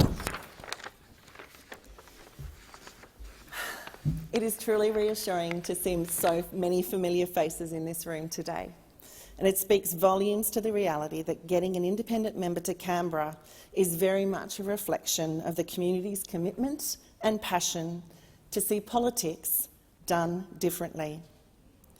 When people first see my name, many find it hard to pronounce and often call me Kylie, but it's literally plain Kylie, spelt in a way that only young, optimistic parents in the 70s could ever have considered. It's not a traditional spelling, particularly not in the business circles where I've spent the majority of my career, nor here in Parliament House. But my name suits me. It's quintessentially Australian with a quirk, much like me as a current parliamentarian. I may not be what you would traditionally expect to see in this House. I don't have party heritage. I did not aspire to be in politics as I moved through my career. But when the community organisation, North Sydney's Independent, approached me to run in the recent federal election, I said yes. Not because I thought we were certain to win, nor because I thought I had all the answers or any visions of grandeur. Rather, I was drawn to the idea that the democratic outcome for North Sydney and our country could only be stronger if people, if communities, had a genuine voice in the political debate, so their concerns and ambitions may be truly reflected in the government decisions that follow. And so today, I stand before you not as a politician per se, but as a proud parliamentarian, elected by the people of North Sydney to ensure our community's voice is heard, loud and clear. To paraphrase Sam Mostyn AO, President of Chief Executive Women, being a woman leader is quite different from being a male one. There are far fewer of us, and our paths tend to be different. We encounter obstacles and challenges that are often invisible to men. Yet, we are all shaped by our experiences and our values, and I wanted to share some of mine with you. In particular, there are 4 values that I believe have drawn me to the path I see ahead. They are community, curiosity, compassion and courage, values that have been instilled in me since my earliest days. Reflecting on my first community, I was born and raised in the small country town of Coonabarabran in northwest New South Wales, the eldest of 4 children. In those days, my parents, Del and Colin Tink, did not have much, but what they did have and continue to have was an extraordinary commitment to community. To many people, Coonabarabran is the place you pass through on the inland highway between Melbourne and Brisbane. But for the first 18 years of my life, it was my world, and much of who I am today was formed in those early years. The open spaces, the clean skies, stars like you've never seen, the heat off the ground during summer, and the frost that cakes your windscreen in winter. People who know me will tell you, you can take the girl out of the country, but you cannot take the country out of the girl. In a small place like this, nothing happens unless people pull together to make it so, and some of my earliest memories are of my family chipping in to help others. It was just what you did. If someone needed help, you gave what you could. If something needed fixing, you did it, never expecting anything in return. My parents raised me to have a strong sense of right and wrong, and drummed into me the importance of saying what you mean and meaning what you say. Compassion, respect, reliability, personal responsibility and persistence were all things that were expected of me, and my parents modelled these behaviours daily. It wasn't about horse trading or negotiating something better for yourself. It was about creating opportunities for everyone, and if you happen to benefit, all the better. When I look at the impact my parents have had on my hometown, from supporting everything from the local tennis club to the Aero Club, school canteens, pony clubs and other local community organisations, there is no doubt they have given far more than they ever looked to receive. So today I want to thank my mum and dad for teaching me that anything is possible, that you should never stop asking why, and that being told no or you can't do it that way is just another opportunity to find a way around a perplexing problem. Over the last 35 years, I've worked in a number of roles across a variety of industries with all kinds of people, and I've experienced the highs and lows of pushing for positive change. Whether it was my earliest experiences advocating for tighter controls on tobacco, or the work I did for better treatments for those living with HIV/AIDS. In every case, I always finished with a great sense of hope for humanity and an enduring belief in people's capacity to do amazing things when they are united behind a common purpose. Nowhere did I see this more clearly than in my work with the McGrath Foundation, where one woman's vision, that of Jane McGrath, inspired me to fight to see every family in Australia have the support of a breast care nurse to help them navigate the devastating experience of a breast cancer diagnosis. From the seed of the McGrath family's experience, in the space of 6 years we grew from having 4 nurses working in the area to over 100, and saw the Sydney cricket ground turn pink every January for the Sydney Pink Test, in what has become an iconic international sporting event. Since then, my attention has turned largely to areas related to youth, whether that was advocating to get hundreds of children released from Australian immigration detention centres, or working to provide opportunities for kids living with cancer to just be kids again at Camp Quality. More recently, my focus has been on trying to build greater support for vulnerable young Australians facing mental health challenges. I moved to Sydney early in my career, and the community of North Sydney has been my home for the past 15 years. My children have gone to school there and still go to school there. I have built and managed businesses and not-for-profits there, and I'm proud to say that North Sydney is where I belong. Traditionally under the custodianship of the Cammeraygal and Wallamata people, the electorate of North Sydney hugs the northern shore of the Sydney Harbour. It extends from Gladesville, Woolwich and Hunters Hill in the west to Cremorne in the east and Chatswood in the north, and includes all the incredible communities in between. It is a thriving urban centre. On the surface, North Sydney and Coonabarabran may seem like a world apart, but look a little deeper, and the reality is we have the same community at our heart. From our small businesses to our sporting clubs and community groups, to our vibrant business centres, our tertiary facilities and Royal North Shore Hospital. North Sydney is a community that recognises the value of pulling together to reach better outcomes for all. It is by no accident that the North Sydney electorate has long been a centre for environmental advocacy. Indeed, the 1916 poem, The Sacrifice of Bull's Head, by acclaimed Australian poet Henry Lawson, is one of the earliest articulations of a conservation ethic, written in protest against the leasing of part of the foreshore to, of all things, a coal bunkering company. As the poem reads, "And the strings of grimy trucks shall run in everlasting trains, and on the cliffs where wild trees are shall stand the soulless cranes, to dump their grimy loads below, where great brown rocks are grand, and the deep grass and wildflowers grow, and boating couples land." It is not lost on me that over 100 years later, I stand before you today and North Sydney is still facing extraordinary loss through major infrastructure works and what seems to be the never-ending desire to see our foreshore and green spaces sacrificed to urban sprawl.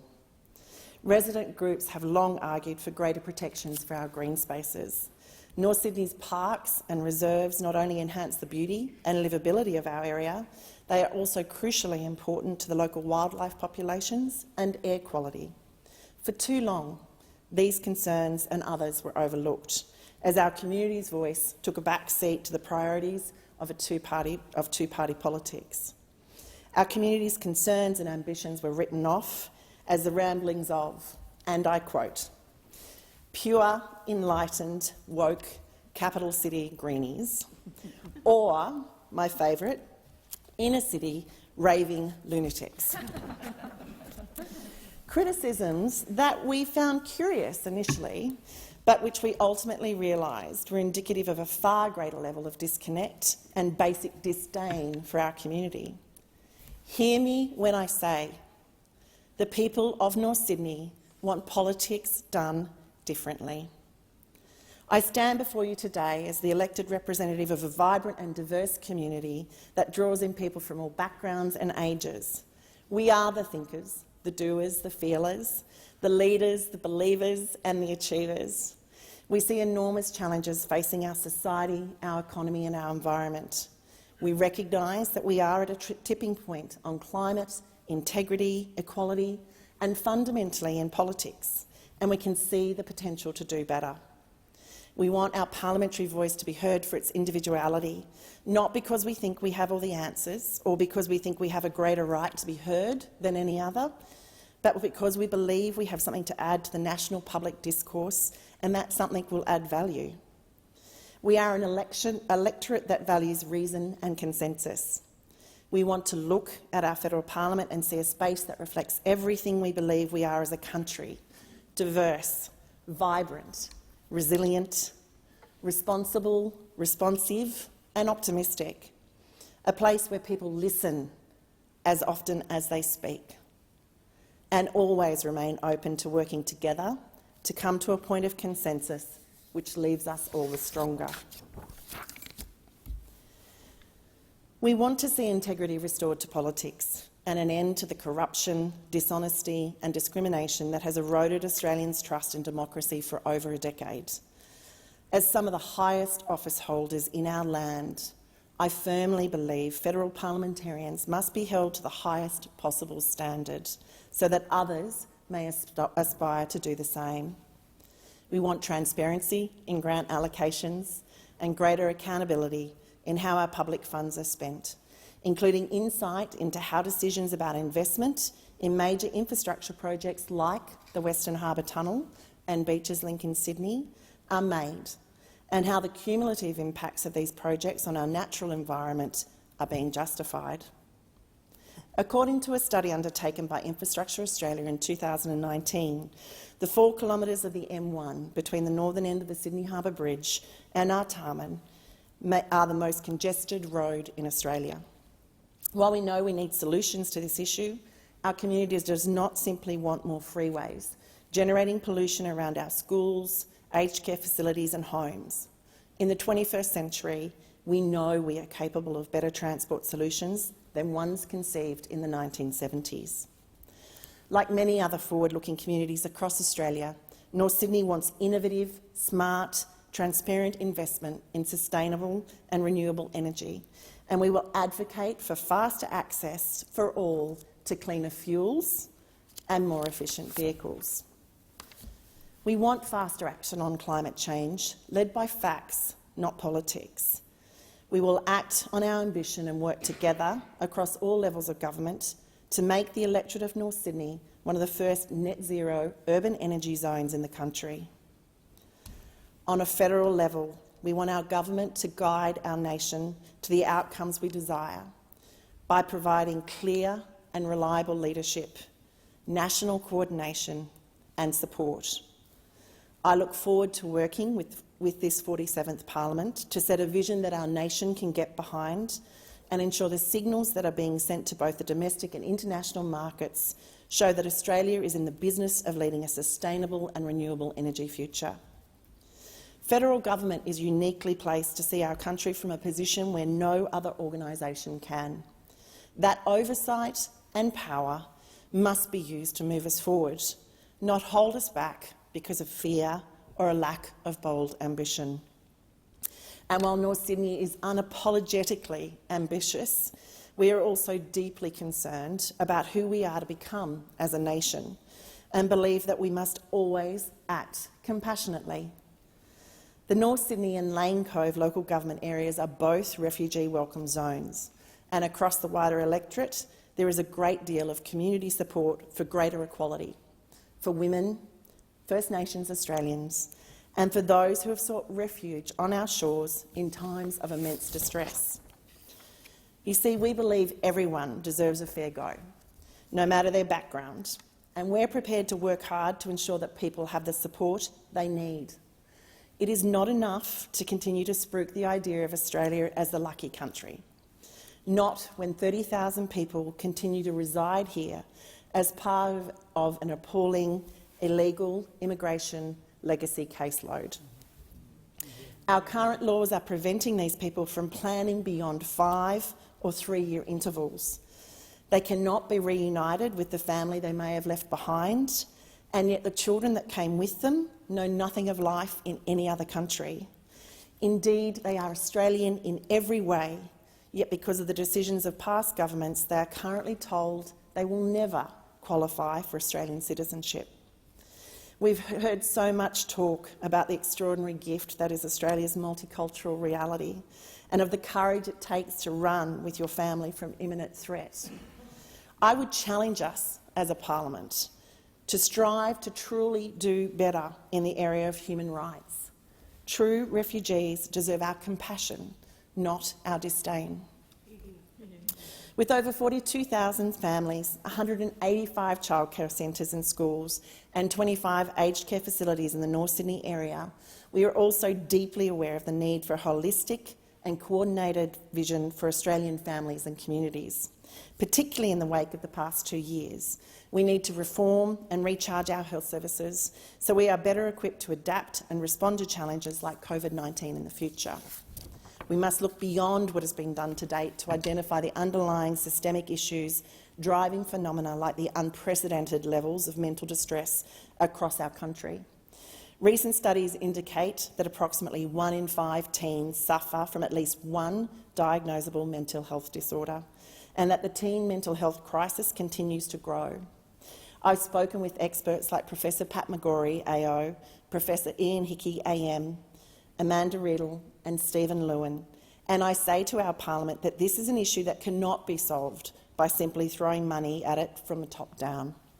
We must do everything we can to build resilience in our children from their earliest ages and teach them how to ask for help. At the same time, we must build up support for those that are currently seen as the missing middle, perhaps struggling but not acute. We can and must do better. I look forward to engaging further with North Sydney's young Australians, as well as the organisations that support them, to ensure they have the building blocks they need to thrive as individuals and as community members, so they too may participate in working towards a better future for all. North Sydney has long been a hub for technology and innovation, and we will work with other communities across our country to help build a strong, diversified economy for Australia, powered by well-educated and highly trained Australians. To do all this, we must have courage.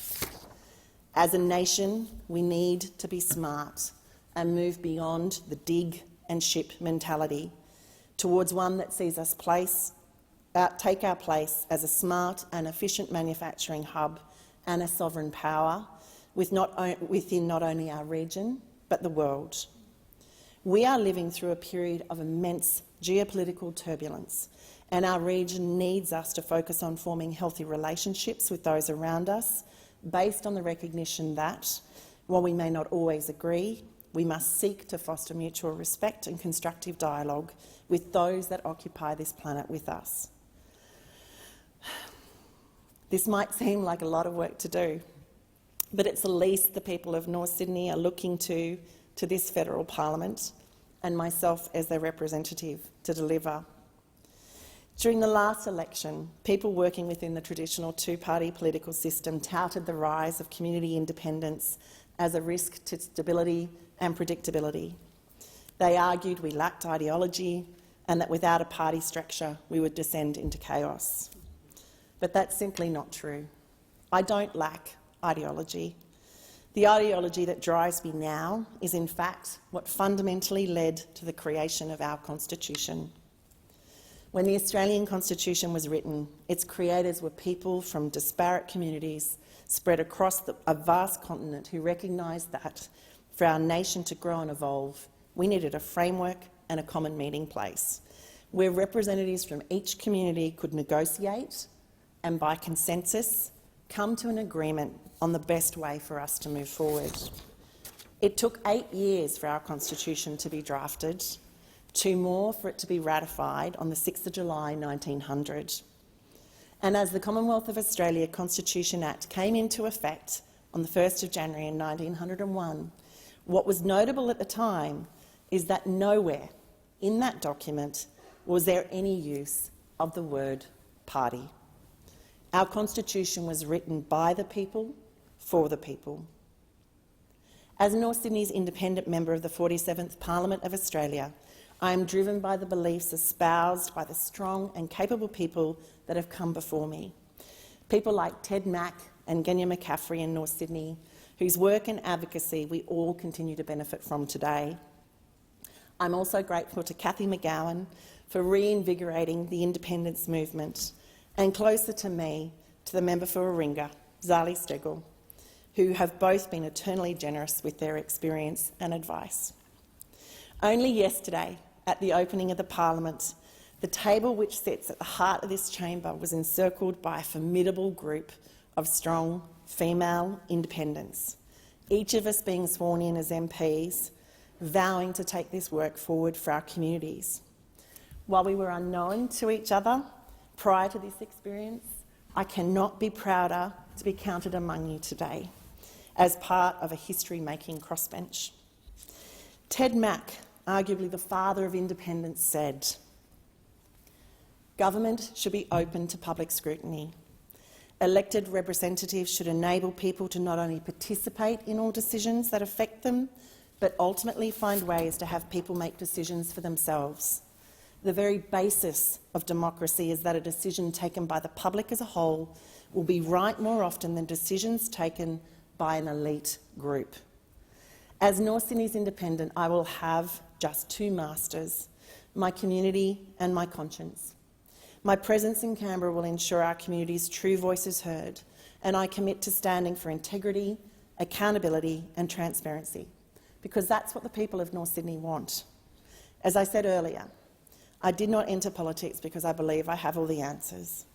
I'm here for everyone who believes we can and must do better for our children and their children. And I am confident that in reclaiming our voice, North Sydney can make a compelling case for the changes and progress we want to see. I'd like to acknowledge the members who came before me in the seat of North Sydney, including my predecessor, Trent Zimmerman, who served our community in the last 2 terms of government, and to the amazing team who truly were the driving force behind our campaign, My Ride or Die. Katrina Barter, Susie Bessell, Eleanor Doherty, Bridget O'Brien, Denise Shrevell, Kristen Locke, Johnny Kennedy, Anne Sloan, Mary Moss, Annika Henshaw, Dr Catherine Woodthorpe, Anthony Reid and Andrew and Renata Cowdor. You were the people I turned to almost on a daily basis for advice, support and courage when I thought I was flagging, so thank you. I would like to especially acknowledge my children, James, Kate and Maeve, who have taught me more of this world than any other life experience. Please know that it is the thought of you, your friends and all future children that has driven me to step into this arena. I could never ask you to face into something that I was not prepared to face into and accept responsibility for myself. So while I apologise in advance for what I know may sometimes be torrid times in the coming years, I want you to know I will always face you with the knowledge that I have done and will continue to do everything I can to leave this world a better place than I found it. Margaret Mead famously said, "Never doubt that a small group of thoughtful, committed citizens can change the world. Indeed, it's the only thing that ever has. It is my great honour to be the first woman to represent the people of North Sydney within our federal parliament. To the people of North Sydney, thank you. I look forward to working with and for you in the 47th Parliament of Australia. Thank you.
I might call it now.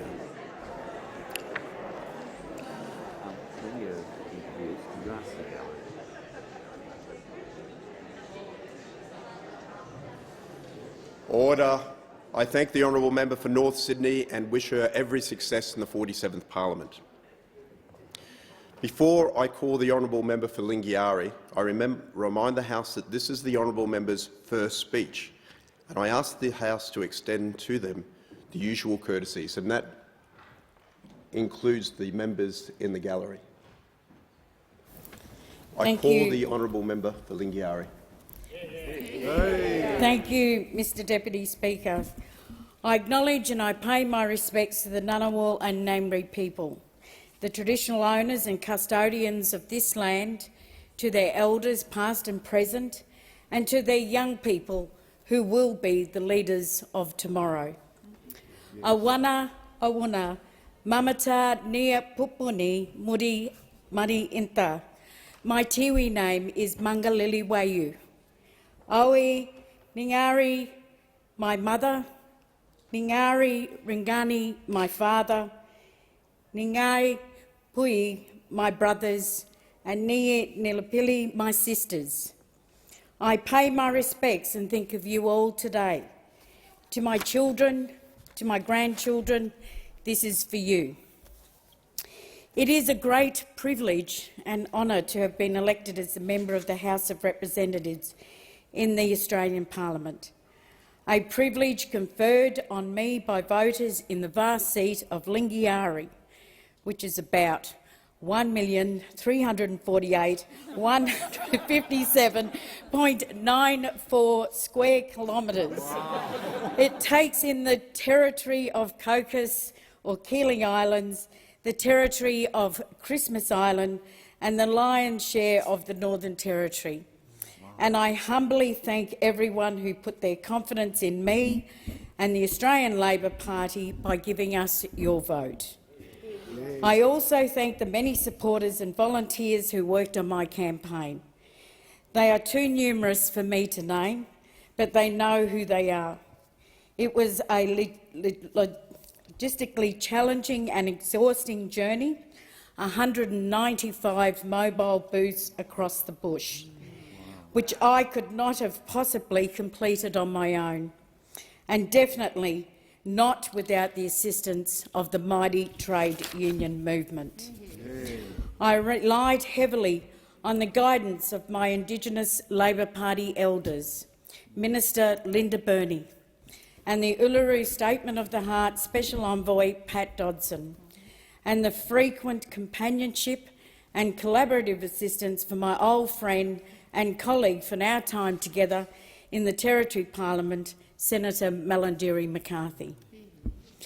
Federal Labor showed the importance it attached to my part of the world through the visits to Lingiari by an all-star team of frontbenchers and senior members, Penny Wong, Tanya Plibersek, Mark Butler, Catherine King, Tony Burke, Murray Watt, Brendan O'Connor, Jenny McAllister and Tim Ayres. Now, if that's not a lineup, what is it?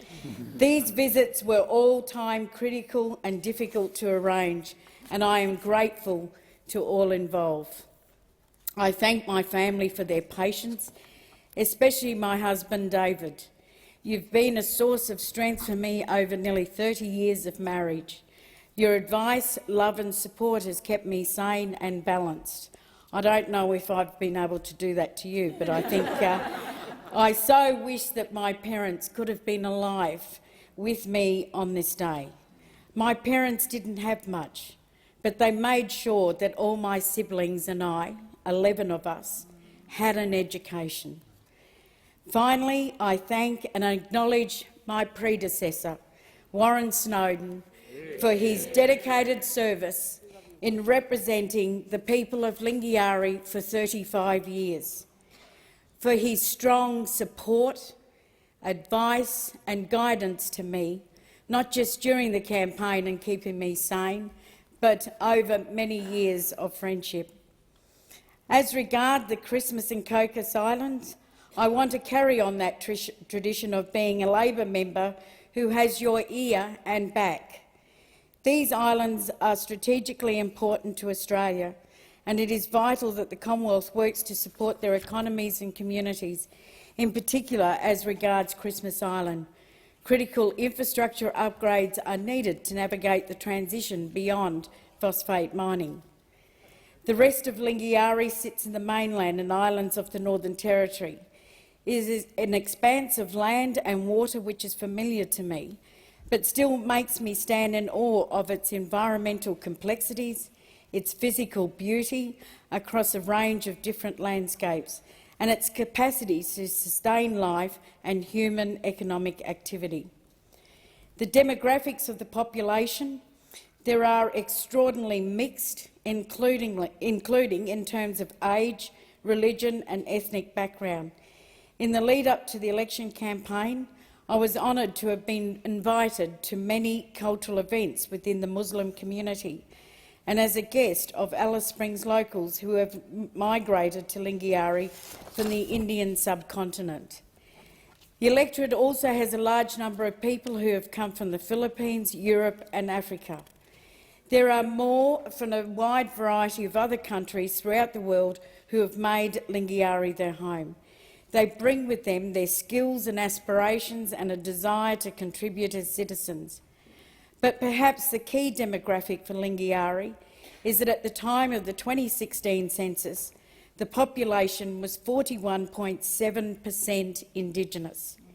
In the 2021 census, the Indigenous represented 40.3% of Lingiari. That is the highest percentage of any electorate in Australia.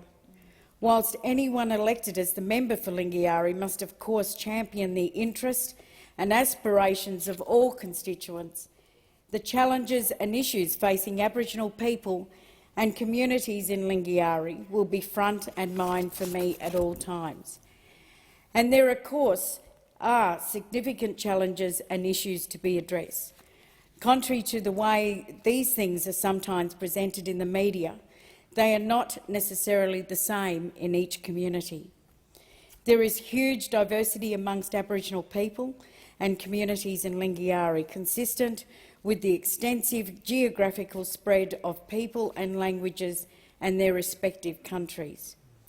From Apachula or Fink down near the South Australian border to West and Eastern Arnhem Land in the tropical north, from Western Australia and the Queensland border to Groote Island in the Gulf, the many tribes and language groups of Aboriginal people are committed to standing strong in their culture and at the same time engaging in the modern Australian economy. Many groups have had the relative good fortune to have benefited from the strongest form of land rights tenure in the country. That is Commonwealth law, the Aboriginal Land Rights Northern Territory Act, or ELRA for short. It underpins permanent ownership in Aboriginal hands, while at the same time giving security of tenure for any Aboriginal individual or entity approved by traditional owners to get a lease. ELRA also creates the capacity for binding and mutually beneficial agreements in relation to the use of land by governments and commercial entities like mining companies. Contrary to misinformation which has been peddled by ELRA opponents over decades, the lease-based land tenure system which ELRA allows for is sophisticated and robust. Lease-based land tenure systems have been adopted elsewhere in Australia, especially here in the ACT. There are other groups whose country was allocated to settlers as pastoral leases on which to run cattle, and others again whose land was engulfed by towns. Native title is their only option for recognition of their traditional interest in the land. There are problems with how that is working out now, but that is a topic for discussion and different speech on a different day. Whatever the mechanisms of recognition of traditional interest in land under Aboriginal law, whether it is ELRA or native title, every Aboriginal Territorian, every Aboriginal person from the Territory has a stake in and a responsibility for country somewhere. In many cases, it is the responsibility for two countries, the responsibility having different content and being differently nuanced, depending on whether it is father's country or mother's country. As a general rule, Aboriginal people speaking for and about their own country have a greater say about it than other Aboriginal people, even if those Aboriginal people have been living there for a long time. This is the fundamental social and political truth about remote Aboriginal communities, where traditional owners are often substantially outnumbered by people from other groups. It is these kinds of complexities that will inform the establishment and operation of a voice to Parliament. I was lucky enough to have been involved as a facilitator from the start of the dialogues, which led to the historic Uluru Statement from the Heart. I know full well that the initiative is not mere symbolism. I am proud to be part of an Albanese Labor government which is going to take long overdue action on this front. I came here to this place as a Northern Territorian. I am not just from the Territory, I am of the Territory. I don't have links or ties anywhere else, and there is no Plan B or interstate retirement strategy. My mother was Tiwi, and my father, even though he was traumatically separated from his country as a child, was an Amudjara man. I say I am of the Territory not because I am an Aboriginal Territorian, but also because my family history reflects the impact of past government legislation and policies on people whose displacement and resulting disorientation left them with little else but a sense that, if nothing else, they were proper Territorians. You get a sense about yourself if, like my mother, you watch the Japanese planes drop their bombs on Darwin. Then years later you realised you had survived being placed in a leprosarium and then raising a softball team of 8 young daughters. And suddenly it's 1979 and the Territory is being granted self-government. You say to yourself, self-government is for Territorians, people who come from there, people who belong there. That's my mum and dad, and that's me.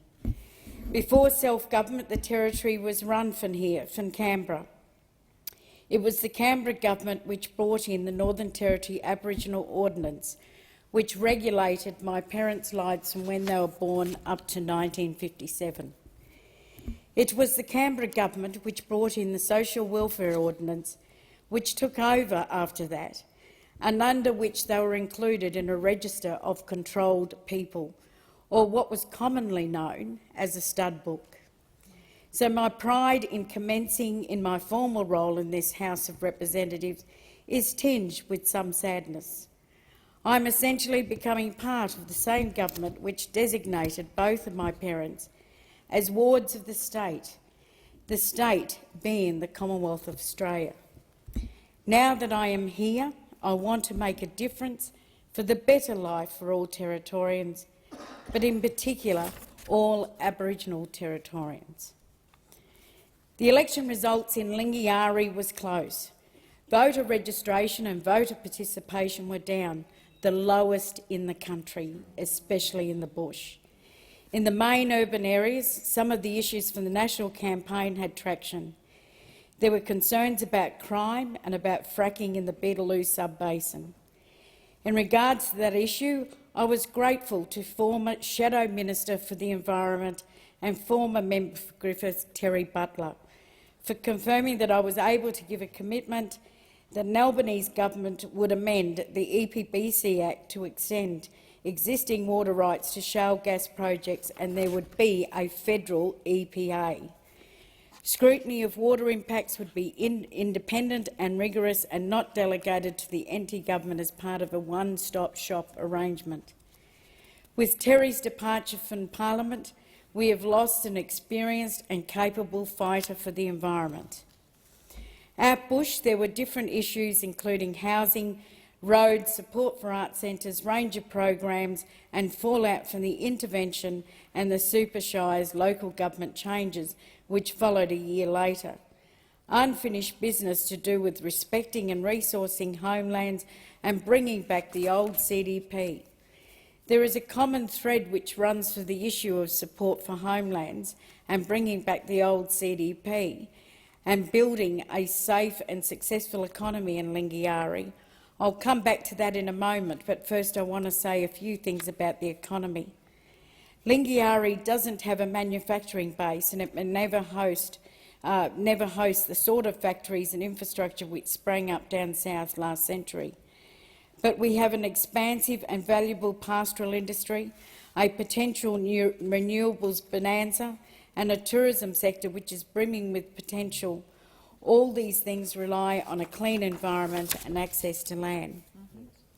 As regards the pastoral industry, huge areas of the Territory, including the Barkly region, which is some of the best cattle country in the world, are dedicated to beef production. This pastoral estate includes some Aboriginal land areas, and the building and sealing of roads in these places benefit not just the cattle stations, but also the Aboriginal community living areas, communities which are spread throughout the pastoral lands like a patchwork quilt. Many Aboriginal families have had for generations of workers have worked in the cattle industry. This pathway to employment for Aboriginal people is rarer these days than it was in the early 60s, but it needs to be encouraged and promoted. Tourism is a complex and challenging business to be in, especially in this time of evolving pandemic rules and high fuel costs. But the sheer natural beauty and remoteness of our parks and other destinations, together with the opportunity for visitors to experience and be enriched by Aboriginal culture is an enduring drawcard. The main towns, in particular Alice Springs, is experiencing labour shortages when it comes to hospitality workers, which it can at times be crippling. In the medium term, I would love to see young Aboriginal people taking and holding those jobs. Who better to showcase their country to the world? Mining has been a huge contributor to the Northern Territory economy. The large mines that started up in the 70s, uranium at Ranger, bauxite at Gove, manganese on Groot Island, have wound down or are in the process of coming to the end of their working life.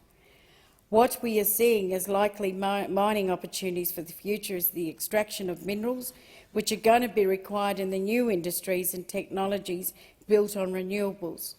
The Finniss lithium project south of Darwin Port is likely to be the first in that regard.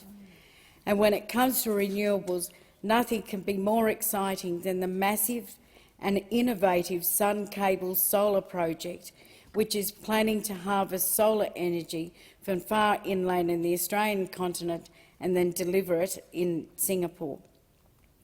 Taking into account both the construction phase and its working life, the main site at Powell Creek, Jingly Country, has the potential to galvanise the Barkly economy. I will be keenly interested to do what I can to help maximise jobs and employment pathways for Aboriginal people from Elliott and surrounding communities. And then there's the contentious topic of gas in the Beetaloo sub-basin. The rules have been stipulated in the Pepper report and the environmental approval bars have been set very high. If the gas projects can secure environmental approval from both the Northern Territory and the federal EPA, the next thing will need to be addressed is offsets. The Pepper report says that any Beetaloo gas project must be carbon neutral and that the requirement to secure this rests not just with the Northern Territory government but also with the federal government. It is a shared obligation. There is a huge opportunity for the two governments to meet this challenge in a way that will turbocharge jobs and ranger programs out bush. I'm talking about the opportunity of working together with land councils and other stakeholders to establish carbon abatement programs run by Aboriginal rangers throughout the Northern Territory. The number of jobs to be filled could be substantial and the resulting employment opportunities and associated support funding could transform many communities. It could give them an opportunity to be involved in vitally important work, vitally important for their country and vitally important for the planet. Lingiari is both the heartland of and gateway to Australia. A defence presence in Lingiari is fundamental to the current and future security of our country. I mentioned previously the bombing of Darwin. It wasn't just Darwin that got hit. The Japanese strike got as far down the track as Katherine. Australia was vulnerable at the time, and the price of preserving our free and democratic way of life is continuing support of and investment in our defence forces and bases. In Lingiari, this includes the stationing of forces, including visiting US Marines at Robinson Barracks, Bradshaw Station and the Delamere Bombing Range and the Tyndall Air Base near Katherine. The defence personnel who came to the Lingiari electorate often spend years there, and the maintenance and expansion of the Defence Force bases is an important driver for our economy. The Defence Force presence in Lingiari represents a conventional hard power commitment to our national security, but there is an equally important way in which the federal government can commit to our national security by focusing its attention on Lingiari, and that is by preparing and implementing a comprehensive upgrade of community infrastructure in the bush and working closely with the Northern Territory Government to ensure that Aboriginal communities are safe and successful. Why do I say this? It is because for many years now, and with increasing in intensity recently, the soft power dimensions of regional security rivalry have been played out throughout competing historical and current cultural narratives. There is a narrative deployed against Australia aimed at undermining our capacity to win friends and influence neighbours in our region, which goes something like this.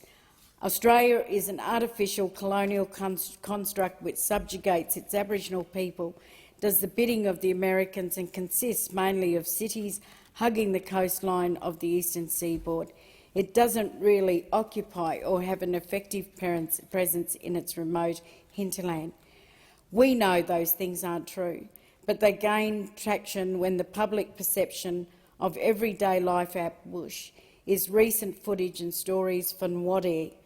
Addressing what has happened there would be a speech on its own, but long story short, we need a nation to be able to present a different narrative, one which demonstrates support and resourcing for remote communities and emphasises success stories and reason for optimism. Investing in overcoming the infrastructure deficits in central and northern Australia is not just a down payment on securing social justice. It is an investment in our national security. The same thing goes for fully funding a genuine jobs program like the old CDP. Inculcating a culture of pride in employment in remote communities, Aboriginal communities pay dividends that benefit all taxpayers and can help to integrate young Aboriginal people into employer organisations, including regional local government entities. Embracing a remote community revitalisation plan along the lines will enable our neighbours in Asia and the Pacific to be reassured about our credentials as a modern post-colonial nation which does not merely pay lip service to honouring its Indigenous people, but actually takes real action to facilitate their progress and advancement. Various people, including myself, have been talking about the need for this sort of federal funding commitment for over 20 years. During that time, many of us have used the catchphrase, a Marshall Plan for the bush. You could say there was a Marshall Plan aspect to the housing and infrastructure dimension of the Stronger Futures legislation which extended it. The intervention was an exercise in bad faith, and it was what I opposed. No one was ever opposed to the extra funding. Another aspect which continued under Stronger Futures was alcohol restrictions, and I just need to quickly touch on this.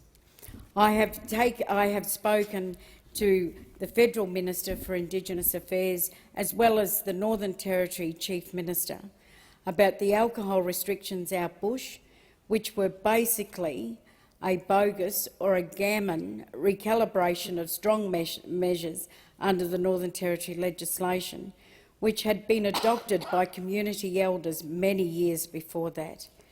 No significant changes arises from the lapsing of Stronger Futures. But the application of the alcohol restrictions to town camp communities in our towns, such as Alice Springs, Tennant Creek, Katherine, was new and modestly transformational. You can agree or disagree with town camp alcohol restrictions which were in place. They were put there under the original intervention legislation and continued under Stronger Futures as a special measure under the Racial Discrimination Act. But you need to bear in mind that the special measures was left in place for about 14 years. When a government puts in a protective regime of that kind and leaves it in place for that long, you can't just suddenly pull the pin on it without any protection, sanctuary or plan for the vulnerable women and children whom the original measure was supposed to protect. To do that is more negligent. At the level of impact on actual lives, it is tantamount to causing injury by omission. It is like pulling your forces out of Afghanistan, but leaving your local workers and their dependents in harm's way on the ground without an escape plan. But that is what's happened. I'm not saying that the town camp alcohol measures should have continued, but I am saying that before they were allowed to lapse, many organisations and many Aboriginal people called on the former government to look at harm minimisation that should have been properly addressed. That is the work that should have been done 12 months ago. The horse is now bolted. The new federal Labor government isn't in a position to reinstate expired legislation, and it shouldn't. Some commentators have justified the removal of the town camp restrictions by invoking self-determination. I think that this is ridiculous and ludicrous. It is not self-determination to facilitate the non-traditional lifestyle choice of an Aboriginal drinker, usually but not always male, to bring takeaway alcohol into a family home, even though there is an alternative option available of drinking at licensed premises.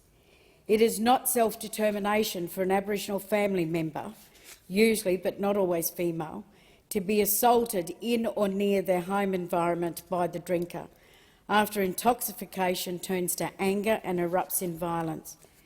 And it is certainly not self-determination for an Aboriginal child to be constantly exposed to alcohol abuse in the home and to the violence which results from it. What is at least needed is for both governments, and I have been heartened by my conversations with the Federal Minister for Indigenous Australians and the Northern Territory Chief Minister to work out a plan to protect those innocent victims who are being swamped by waves of violence now that takeaway alcohol is getting let back into our town camps. We need to do more consultation about what happens next, and it needs to be comprehensive and needs to include a separately resourced and supported voice at the table for women, in particular victims of domestic violence, and needs to involve listening to the advice of health experts and taking into account statistics and reporting relating to the incidents and circumstances of relevant alcohol-related offending and harm. I applaud, and I stand here and applaud, all of the work of our hard-working and dedicated men and women who are working in the field of domestic and family violence and child protection services throughout the Lingiari electorate. In particular, and I have to single out Shirlene Campbell and the other members of the Tungunjia Women's Family Safety Group. I acknowledge the emphasis they place on working with men to change their thinking and behaviour. Moving forward, targeted programs like that have to be part of the solution. It is important not to make men think that they are being preemptively labelled and vilified, but in the meantime, protections need to be put in place. This is an emergency issue which needs urgent attention, but not an intervention like in 2007. But for both Labor governments to work collaboratively together in order to maintain community safety and dedicate some time to work out a sustainable plan for the future. Our young people deserve no less. Ideally, a consensus outcome could be achieved which will give us a roadmap to living with alcohol in the medium term, but which maintains protection of the vulnerable in the short term. The Prime Minister's commitment to the nation about no one getting left behind has given me and many Aboriginal people in the Lingiari electorate hope and inspiration in being part of this Labor team. The way forward in Lingiari is for all Territorians to move forward while not letting Aboriginal families get left behind. Thank you.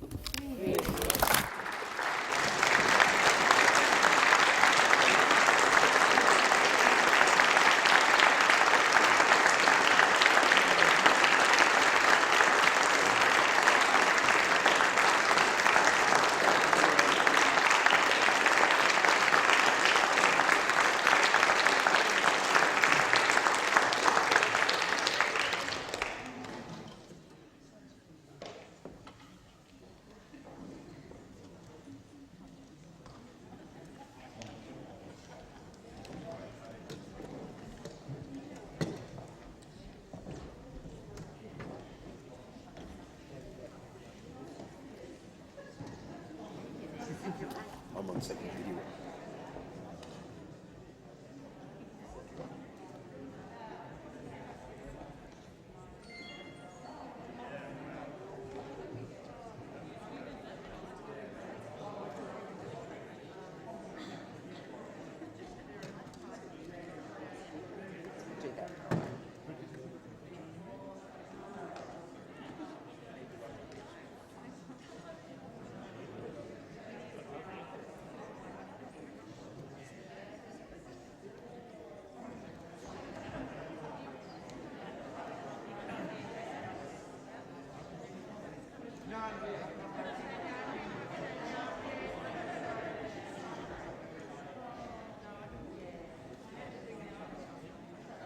Listen.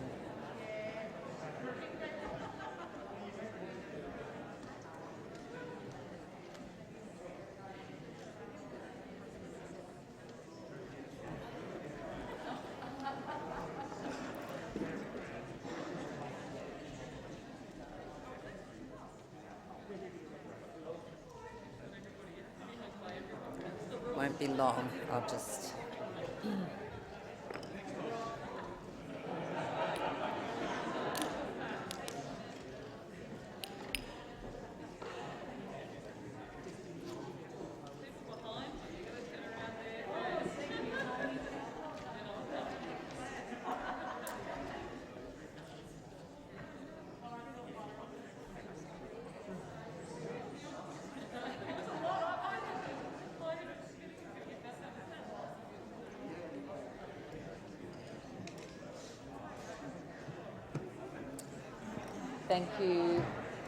Thank you, colleagues. I would like to just welcome the member for Lingiari.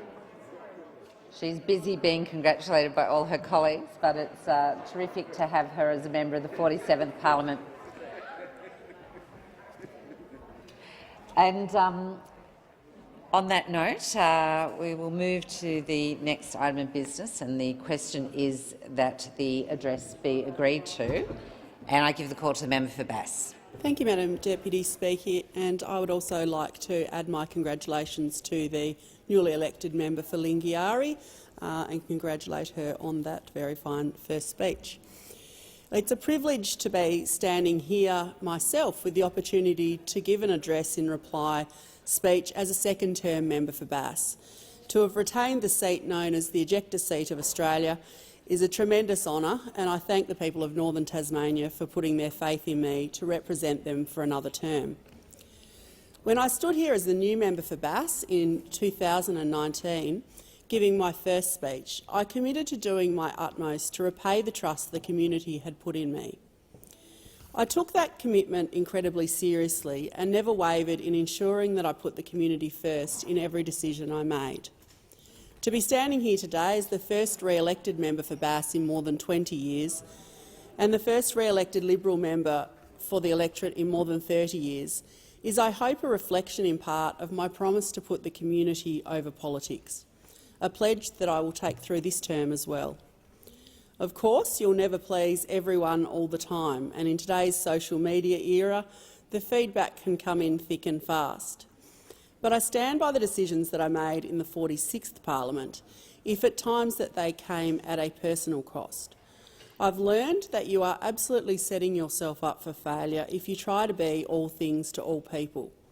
It's simply not possible, and it's not what leadership looks like. As elected representatives, we should challenge ourselves to have the courage to make difficult decisions or support difficult decisions because it's the right thing to do, and not look for the answer that is popular, politically expedient or easy. As a nation, we're fed up with the tribal politics and political dog whistling that's permeated our politics here and overseas for the past few years, and I think that's reflected in the election result. Our communities demand more. The Albanese government has said that they're committed to a new era of leadership with collaboration at the centre, and I sincerely hope that they will uphold this promise to the Australian people. Trust in politics and elected representatives is an increasing challenge for governments globally. I'm sure we've all heard commentary from constituents in our own communities who feel disengaged from the political process due to their feelings that all politicians are the same, and that by the very nature of our job we can't be trusted. These sentiments are not new, of course, but one that I feel has grown over the past few years, and one which saddens me. And we must look to ways to rebuild the confidence of the Australian people in their political institutions. The establishment of a Federal Integrity Commission is a good place to start. A robust commission is one that I've strongly advocated for since being elected, and will send a strong message to the public that all politicians can and should be held accountable. Having worked closely with the member for Indi over the past term and consulted extensively with key stakeholders on what a proposed Integrity Commission should look like, I say that I support the member for Indi's model and reiterate my view that the Commission should function to positively promote integrity. However, no matter the final model that is legislated this year, as Labor has promised, it has to be a true multi-partisan effort. It can't be my way or the highway, and the government should be looking to establish a commission that gives the Australian people no reason not to trust it. I also be watching with interest how the Labor government approaches the dismantling of the cashless welfare card. As I said in November 2020, when I abstained from my own party's policy legislation on making trial sites permanent, I abhor the very idea of a government program that inflicts further stigma on individuals who may already feel other or less than due to their circumstance. But, as I made clear in my speech at that time, there's a bigger challenge that lies ahead in ensuring a proper transition is in place when looking to end the program. This was the very basis of my decision to abstain from voting at the time, and it's one that I stand by today. I'll be closely reviewing Labor's legislation on how they plan to support communities and how they propose to invest in long-term solutions that create sustainable and meaningful change. I feel a deep sense of responsibility to ensure that we don't just walk away after forcing more than a decade of financial control on communities who have endured these trials. I also believe that far more work needs to be undertaken to understand and implement trauma-informed responses across agencies and institutions to make some headway in achieving better outcomes for those that we're seeking to help. We should be looking to embed trauma awareness and trauma-informed responses in government services across health, education and social security systems, amongst others. It's my enduring view that trauma lies at the heart of many of the challenges Australians face, and it will only be when we recognise and respond to this that we will turn the tide, stop re-traumatising people and see results. It all comes back to communities. As parliamentarians, we should always aim for outcomes that will lift up our communities and the diverse individuals who live within our electorates, not impose limitations that will see them struggle. We often say what an immense privilege it is to be in this House, but we reflect less often on the immense responsibility to ensure that we exercise that privilege to ensure a greater future for those we represent. I'll continue to remind myself of that throughout this term, to deliver the best outcomes for the Northern Tasmanian community, of which I'm so proud. The first time I stood in this place, I said, marginal seats speak for the nation and ensure elected members aren't complacent or take their communities for granted. And if the recent election has shown us anything, it is that there is no such thing as a safe seat anymore, which I believe is a good thing for our democracy and for those who elect us to represent them. From the time I joined local government in 2009 to being elected to the federal parliament in 2019, I've made a conscious choice to listen far more than I talk. And the best way to listen to people's stories is to go and meet them where they are, in the communities where they live.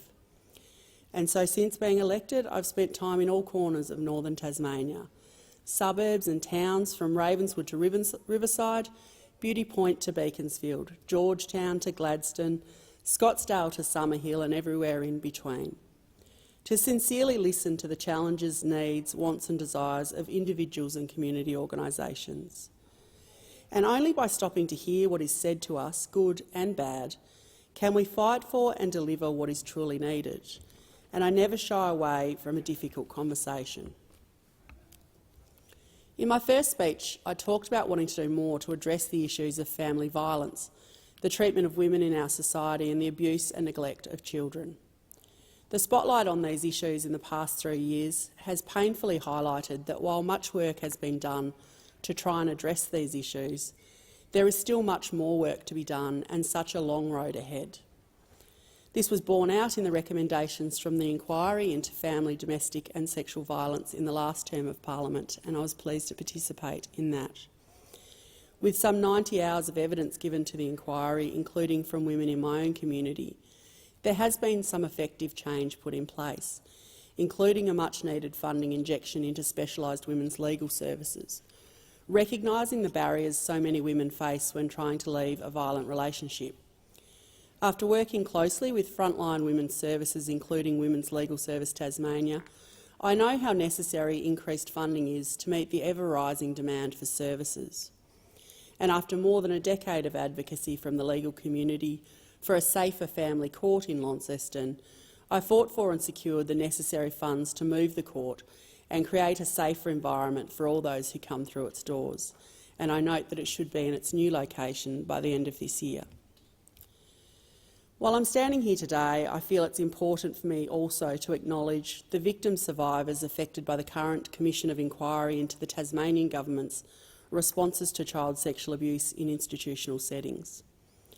I commend the government for its action in setting up this inquiry, but I sincerely hope that victim survivors who have come forward will have their voices heard and we will see necessary changes implemented.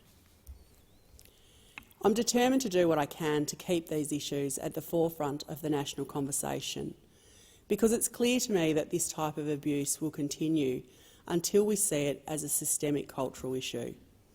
This will take sustained action for many years to come, but I'm unwavering in my commitment to use my role in this place to seek meaningful change and to elevate the voices of victim survivors. As also reflected in my first speech, health remains a priority and one of the major concerns reflected to me in my community, with both access and affordability to primary health care services one of the biggest issues. The challenges are numerous and complex, and there is no silver bullet that will fix these challenges instantly, and it would be fanciful to say otherwise.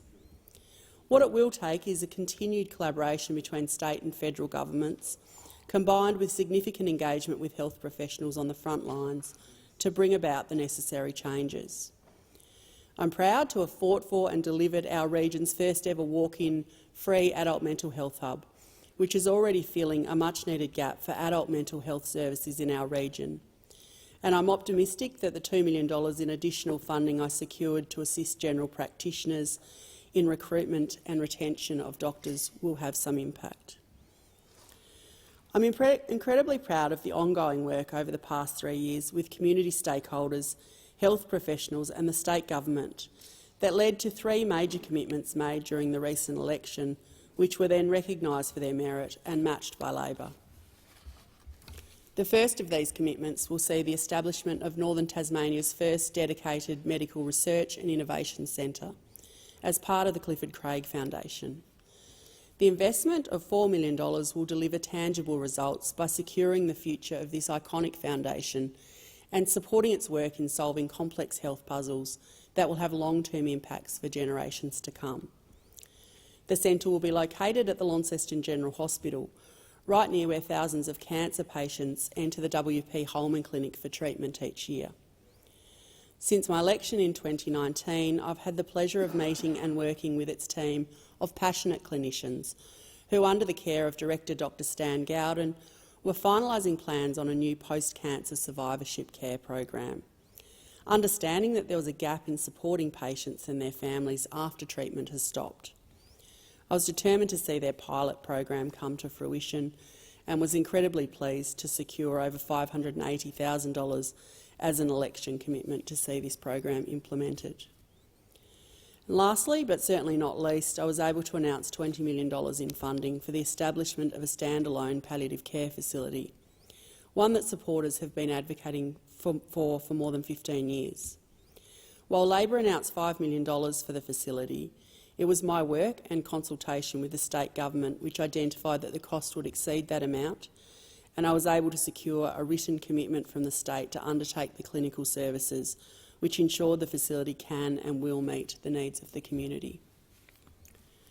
All three of these commitments will make a demonstrable difference to the health and quality of life and end-of-life care for our community, and speak to the importance of turning up, listening and doing the necessary work to deliver what is required. I'm sincerely happy that Labor has acknowledged that by matching these commitments, and I'll be working to ensure that those promises are delivered. Though I could talk for much longer on the issue of health, I did want to wrap up my focus on this area by thanking the health professionals in my region.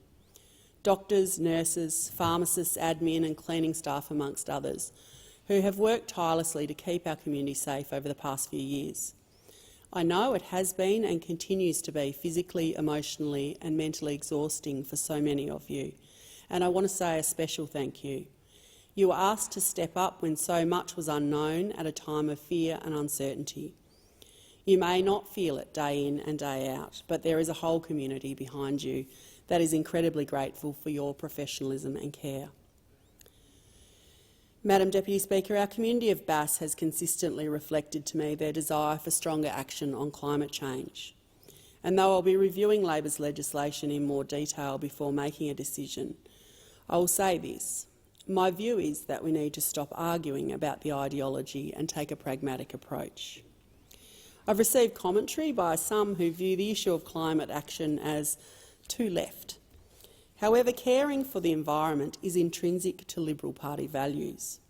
In fact, in our own statement of beliefs, we say we believe in preserving Australia's natural beauty and the environment for future generations. And that's simply what I seek to do. Like communities across the nation and the world, Northern Tasmania has been through so much over the past few years, and we have some immense challenges ahead. And to my community, I say I will continue to be with you each step of the way, doing my best to represent you in this place. Thank you once again for putting your trust in me. But whether you voted for me or not, I strive to represent our entire community. Your views, needs and aspirations matter to me, and I want to hear them from you. We won't agree on all things, but I will always act with authenticity and integrity. Finally, I'd like to acknowledge the enormous sacrifice my family, my husband Winston and my 5 children, Luke, Lauren, Edith, Molly and James, continue to make so that I can do this work. When I stood here 3 years ago, I didn't truly understand just how deep I would have to dig to be both mum and the local federal member. And I know I don't always get it right. But I hope they know that I love them tremendously and that they will be proud of the contribution I make. When the Speaker was elected to the position yesterday, he asked that members would commit to better conduct in the House to ensure a better standard of politics. And it's a request that I wholeheartedly agree to uphold. Thank you. I thank the member for Bass for her contribution and welcome her commitment to improving conduct in this House, an ambition I share. On that note, the question is that the address be agreed to, and I give the call to the member for Jagga Jagga. Thank you, Deputy Speaker, and thanks to the member for Bass. It's always a pleasure to follow her thoughtful contributions. It really does feel like a thoughtful and different parliament that we are in, and I have really been enjoying listening to all the first speeches in this place over the past couple of days.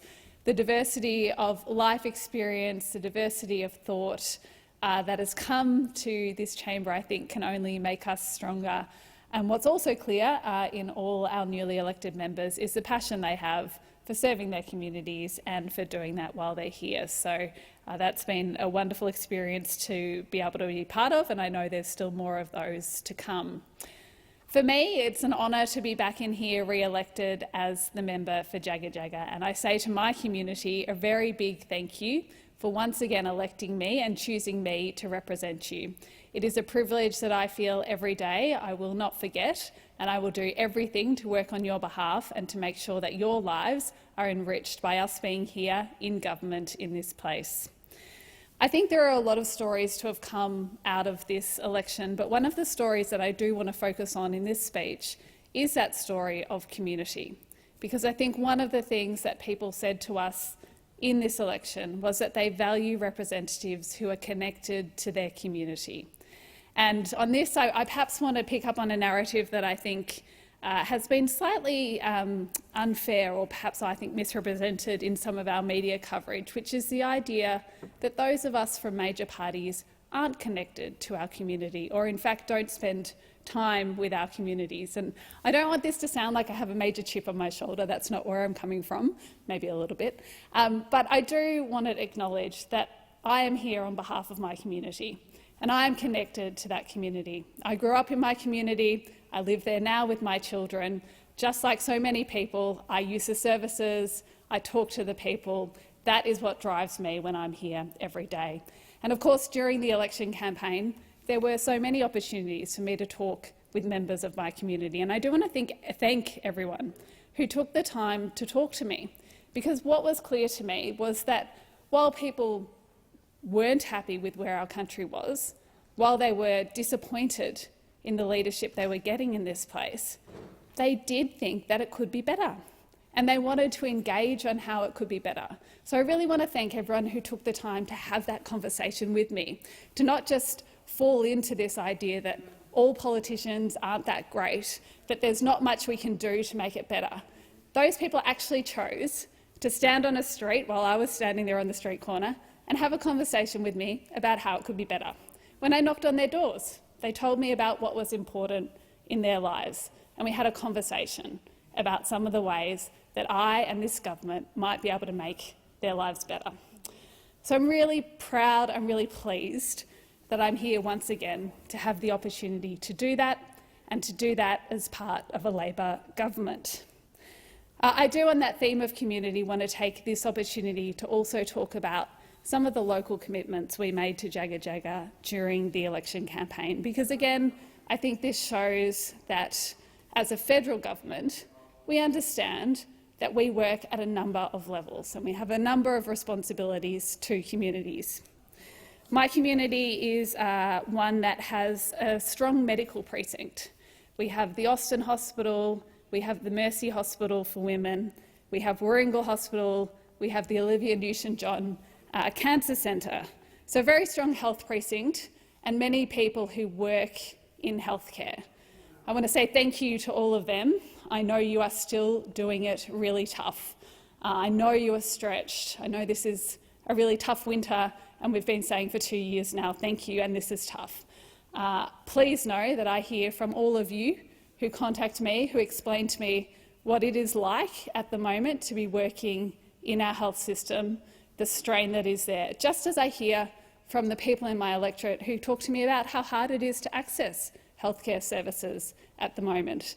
How, and this is an example close to my heart, but how when your child has a cough or a cold and needs to be seen by a doctor, the stretch is just so great at the moment that the wait lists are too long. So I was particularly pleased that one of the commitments we made to Jagga Jagga during this election was for a Medicare urgent clinic in Heidelberg, in that area where our Austin Hospital is currently overstretched, where the emergency department is overwhelmed, despite the absolute best efforts of the doctors and nurses who I know are working their guts out in there. They need more. They need more support. They need a government that is committed to Medicare, to a primary health system that means not all the pressure goes onto our hospitals. And that obviously is what a Medicare urgent clinic is designed to do. So I'm very pleased that we will be able to make this, that we've been able to make this commitment to Heidelberg, and I'm really looking forward to working with the community and with our healthcare professionals to deliver that. Another important area in my electorate is Heidelberg Heights, which is a growing area. Lots of young families moving in, enjoying the proximity to the city and good services as well, as I said, just down the road from a major medical precinct. But as a growing area, it actually lacks a community hub, I suppose, a community focus in terms of a place that community groups can meet, that can be used for that sort of purpose. And so I was very pleased that one of the local commitments we made during the election commitment was to redeveloping the pavilion at Shelley Park. Now, this supports local football clubs and it has done so for many years. It has a grand history, but it could use an update to make it a modern, fit-for-purpose facility. And so I'm really pleased that we're going to help bring this pavilion into the 21st century, allow it to be opened up to more of those community groups, to the growing community in Heidelberg Heights, to strengthen those community connections. The North Heidelberg Sporting Club and their president, Warren Haysom, have been very active over my first term in government in engaging with me about their vision for this community facility. And together with the Diamond Valley Super Rules Club, I'm confident they'll be going from strength to strength here. Further up the northern end of my electorate, I'm pleased to say that we will be supporting upgrades at Eltham Lower Park. Again, an important piece of community infrastructure in Jagga Jagga. It's our commitment of $2 million there to kickstart the much-needed upgrade of the pavilion, which is used by the Lower Eltham Cricket Club and by the Eltham Lacrosse Club. And these are both great community clubs, ably led by Stephen Stanley and Luke Kendall, respectively. And I do want to say that I have had the opportunity of watching quite a few lacrosse matches over the past few months, and I never realised it was such a violent game. So I've had some new experiences there as well. The funds will also help to deliver a dedicated off-leash dog park on site. I know that will be a space that will be well utilised by many people in Eltham and surrounds who need that. And again, I think when we look at the infrastructure of our communities, I know in Jagga Jagga these open spaces, these parks, have been areas that through COVID, through periods where we have been close at home, have been so valuable. And it is one of the reasons why I'm very pleased that we've been able to make this commitment as well. The funds will help deliver some amenity upgrades, seating, revegetation, bathrooms, for people who are enjoying that park. So I'm very pleased to be able to deliver that. My electorate is also home to the Yarra River, one of many in Melbourne that the Yarra River flows through. And a major policy that Labor took to this election was our commitment to urban rivers and communities, urban rivers and catchments, sorry. That program really recognises that there's a role for the federal government in looking after our urban waterways, that it doesn't all fall on local councils and state governments, that for the federal government these are important parts of our infrastructure, of our communities and of our livability as well. So I'm so pleased that we'll be delivering $1.7 million for a critical project in Yarra Flats Park, the rewatering of the Annulus billabong, to support the return of birdlife and other animals and plants to the park. I do want to thank the Friends of Yarra Flats Park, particularly Andrew and Sue Lees, who have spent many years advocating for this and shown great leadership. $150,000 will go to the Friends of Edendale in Eltham North to ramp up their efforts to plant along the Diamond Creek and to manage weeds and to help enhance the biodiversity of the creek corridor. And again, I want to thank that group for their hard work on behalf of the environment in our community. And I would also like to acknowledge the hard work of Terry Butler, who was our Environment and Water spokesperson when we made this commitment and who I know was really passionate about this program. I'm very glad that we'll get to deliver it. I'm sorry that Terry won't be here to do that. I know that the current minister, however, will share that passion and determination. And here we come to one of the big themes of this election, climate. And my community was very clear with me that one of the things, and they have been my entire time here in the parliament, that one of the things they expect me to advocate for them here in the parliament is action on climate change. Our government has a big agenda. We've seen some of that introduced today, and that is really important legislation that will end the climate wars and mean that we get on with making this country a renewable energy superpower. But on a local level, I'm very pleased that we also will be delivering a community solar battery in the Belfield area. As part of the 400 community batteries we're rolling out nationwide, I know people in my community are really pleased that at least one of these will be delivered locally. This battery will store energy generated by solar households during the day, and it'll draw from the stored energy at night when the sun doesn't shine, helping to reduce local power bills and lower emissions by encouraging the switch to renewables. So I want to thank Banyule Council for working with me on being able to commit to this project and on the work at the Belfield Community Hub, which this community solar battery will support. And I know there's interest across Jagga Jagga in quite a number of other locations. Rest assured I'll continue to advocate for more support under this project, but I'm very glad that we are starting with one. And I think, again, that interest, that passion that my community is showing in this particular program shows how ready our community is to make this switch to renewables. They are so far ahead, really, of where we have been previously in this place. They're doing the work on feasibility studies about which might be suitable sites for a battery, and then they're coming and advocating to me. So please continue to do that. I look forward to more conversations about more community batteries. Other local commitments that are important to me and I know will be important to our community: an upgrade to the MacLeod College Music Academy to deliver modern facilities to inspire a new generation of young musicians in our community, an upgrade of performing arts spaces at Bundoora Secondary College, which will support new digital equipment in the drama area, lighting and audio-visual equipment and building works so students have fit-for-purpose spaces to use, funding to support the LTP Himalo Community Connect driving program in Heidelberg West to make sure that more young people in my community get the experience and support they need to get their driver's licence. Funding to help the Eltham Toy Library reach even more local families with discounted memberships, promotions to boost membership and upgrades to toy stock. And funding for Banyule Toy Library to help them expand their reach into the community and enable local families to access toy stock at a discount. All really important local commitments. I'm so much looking forward to being able to work with our local community, with our state government and with local groups to be able to deliver on that. Continuing my theme of community, I do want to thank all the members of my community who made my campaign possible. We did run a very local campaign of engaging, of being available and of visiting many local groups. And the people who did this with me, who were side by side with me in this campaign, were all local people.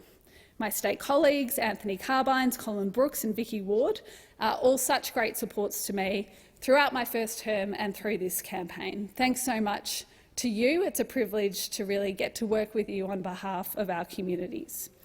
To all of my volunteers who got up early at train stations, who joined me on street stalls, street corners, who walked the streets of Jagga Jagga to knock on doors, who took times out of their evenings to call voters and to speak to them about Labor's plans, who letterboxed so many houses, set up and stood around on election day polling booths and spent many long hours at early voting, and all the other activities that ensured the campaign kept ticking. Thank you for all of your passion. And I would particularly like to thank those volunteers who took on leadership roles in the campaign: Jenny, Chris, Rob, Sandra, Rhonda, Gary, Catherine and Scott. Thank you all. I absolutely could not have done it without you. And of course, finally, to my family. There is absolutely no way I could have done it without you.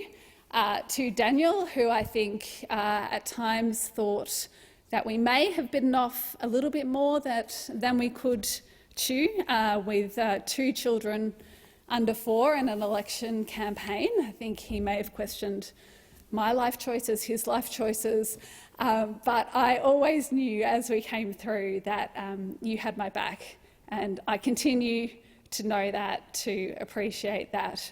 It's not easy. It's not easy to have a job that does take you away from a young family, from a family at any stage for such a period. And it is important that in this place we acknowledge the people who are at home and making that part of our lives continue to function. So thank you, Daniel. To my parents, who stepped in when it did seem like we might be about to break and do all those wonderful things that grandparents do. So thank you to all of you, to you. And to Daniel's parents as well. Daniel's mum is, as I speak, at my house in Melbourne supporting him to look after my children. It really does take a village to be here. My family is a very important part of that village for me, so I really appreciate the sacrifices that they make so that I can be here. And of course to my children, who are too young to know really what mum does, just that she's in Canberra for work. Is that your Canberra work? My daughter asks when I say I'm going out. The election campaign did confuse her a bit because mummy was out so much, but not in Canberra. But you know, I think for them, I really hope the benefits of what I deliver in this place outweigh the difficulties of having a parent who is away for a considerable amount of time. And so I thank them for allowing me to do this as well. Thanks. I thank the member for Jagga for her contributions. And the question is that the address be agreed to, and I give the call to the member for Grey. Thank you very much, Madam Deputy Speaker, and I, like many others, add my congratulations to your elevation to that position. The address in reply by Governor-General David Hurley, I think is good reading. It was good to listen to, and I listened to it intently. And I'd like to thank him for that contribution. And it's obviously a document prepared on government advice on what the government intends to do over the election period. And it seemed to me as though they were very keen to fix a myriad of problems. But I'm not all that confident that they've got all the solutions on actually how to deliver on those problems, because many of them are deep-seated and they're not easy to fix. I mean, we should not suppose, Madam Deputy Speaker, that governments have a magic wand. Largely they resort to one wand. It's called extra money, more money. But you cannot assume that money is the only solution. And there are a number of areas that I'll come to in a moment where, in the past, money doesn't seem to have been the solution. And it comes at a cost to the rest of the economy. And I think there are deeper reforms that need to be made in many cases. If we take aged care, for instance, and that features quite strongly in the Governor-General's address, obviously the government is passionate about aged care, and I believe that the Coalition is passionate about aged care, and certainly I am as well. And I am very passionate about the challenge of rural delivery of aged care, which comes at a higher cost, it must be said. During our time in government, we increased the allowance, the regional remote allowance for residential aged care. I don't think we've increased it enough. I don't think we've met that divide yet, but certainly we've put extra money at it. And I hope that the government will continue to address this area, because I know I have a number of regional nursing homes on my patch that are really struggling to make the sums work. In fact, where we've got major statewide institutions delivering in regional facilities, and their metropolitan operations are actually propping up the country facilities at the moment. It's a problem about supply largely of workforce, but also the supply of the materials needed to provide aged care. Construction costs are higher, the cost of food is higher, so all of those things are built into it. We increased the subsidies for registered nurses in Monash Model 4 and above designated areas. It all helps, but we've still got shortages. And this is a very interesting number. We took the number of home care packages from less than 60,000 when we took government in 2013 to more than 200,000. More than 200,000, more than tripled the number.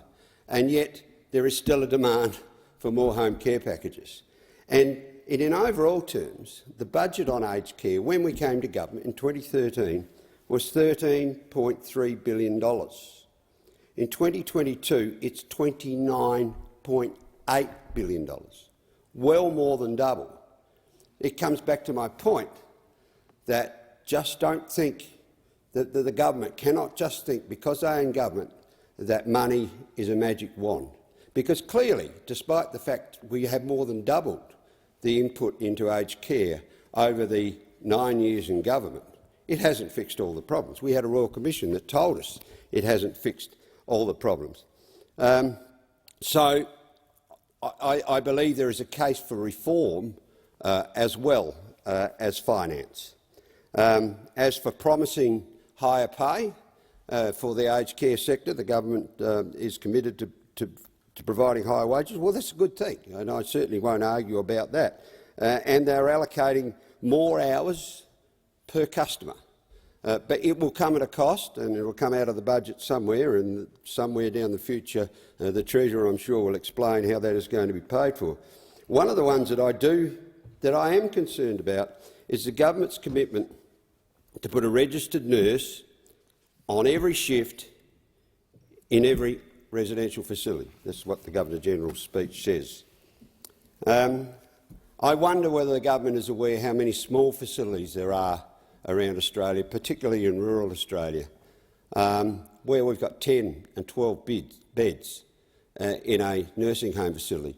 On in the seat of Grey, I'd have to admit that a number of these are operated by the state government and came about when we used to build hostels in proximity to hospitals, and they came under common management by the good judgment of the community at the time, and then a Labor government, you could have guessed, I suppose, took over all those hospitals and their facilities and got rid of their hospital boards. And so they inherited this small aged care system in places.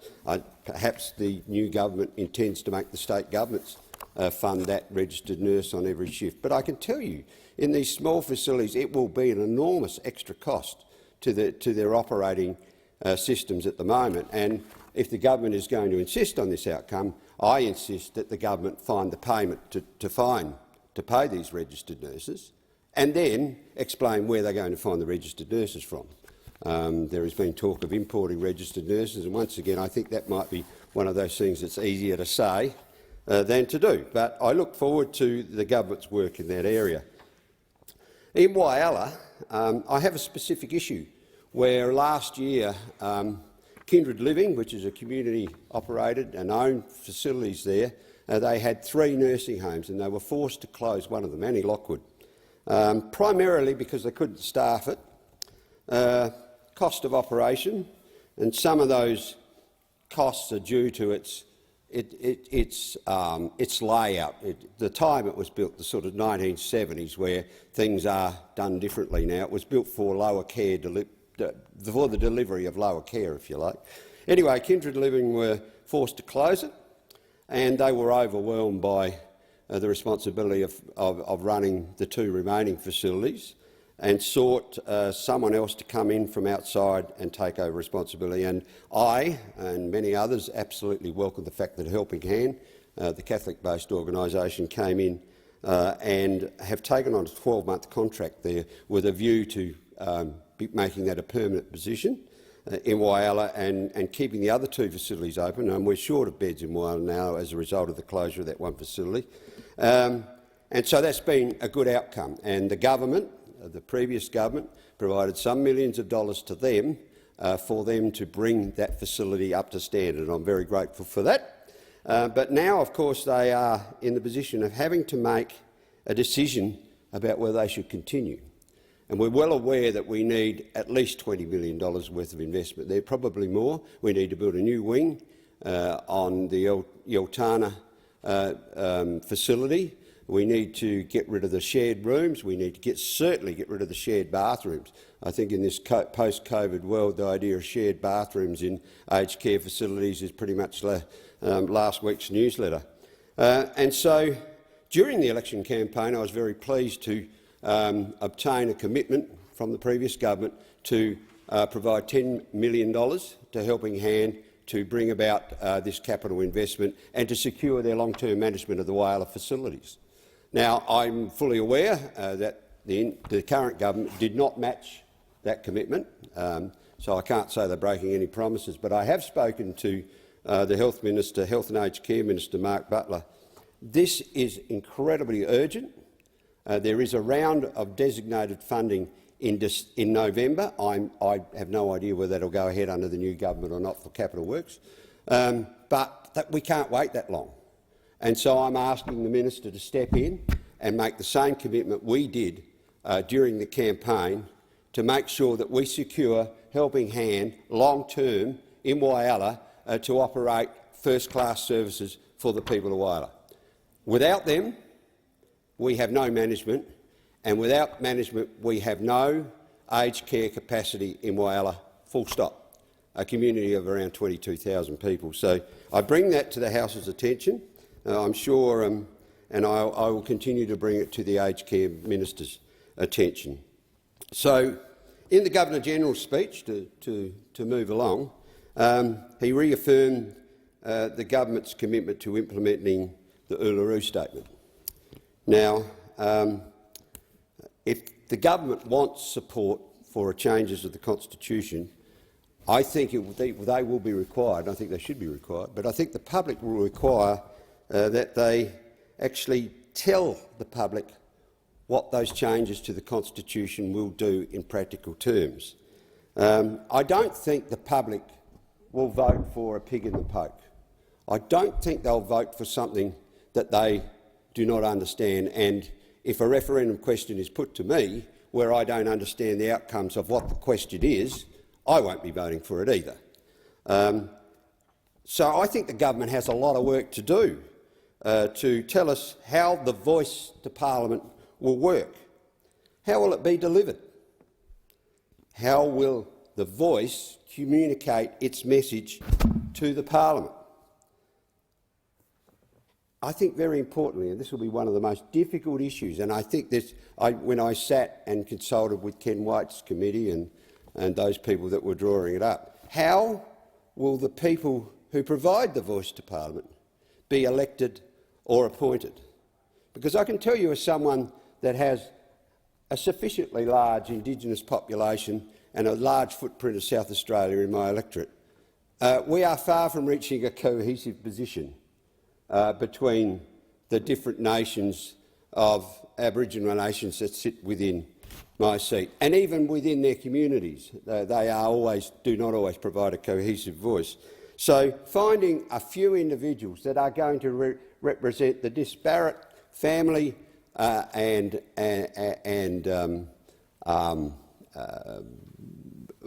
groupings around Australia, nation groupings, if you like, I think is going to be one of the great challenges, and I think it's one of the questions that the government needs to answer before it puts forward its proposal to change the Constitution. And then, finally, what requirement does the Parliament have to actually respond to that voice? It is worth noting, I think, and in fact, I think the government also needs to explain what is failing about the current system, where in this Parliament 11 members of the 227 claim to be of Indigenous. They are Indigenous. That's 4.8% of the current Parliament. The Indigenous population of Australia makes up 3.2%. So I think the government should also explain why that is a failing. In fact, I think we should be dancing in the streets, quite frankly. We have reached this point of over-representation in the current Parliament across all parties, where we have Aboriginal people that are well represented within this Parliament. They won't all agree, but then all the rest of us don't all agree all of the time. A lot of the time, it must be said. So not all the middle-aged white males in this place agree on issues of substance all the time, and any other grouping that you care to pick out. But the fact that 11% of the current Parliament are Indigenous, I think, is something that should be celebrated, that has occurred under our existing Constitution. So why the need for the change of the Constitution at all is a case that I think the government will have to make. One of the other issues raised in the Governor-General's address, of course, is climate change and the government's intention to legislate the 43% reduction on 2005 levels by 2030. Well, what I've got to say about this is that, firstly, I do not like the inference that sits in the government's claims that somehow the previous government was asleep at the wheel. It's just not right. We've had a 23% reduction on emissions since 2005. Not many other nations in the world can better than that. There's a few. There's a few.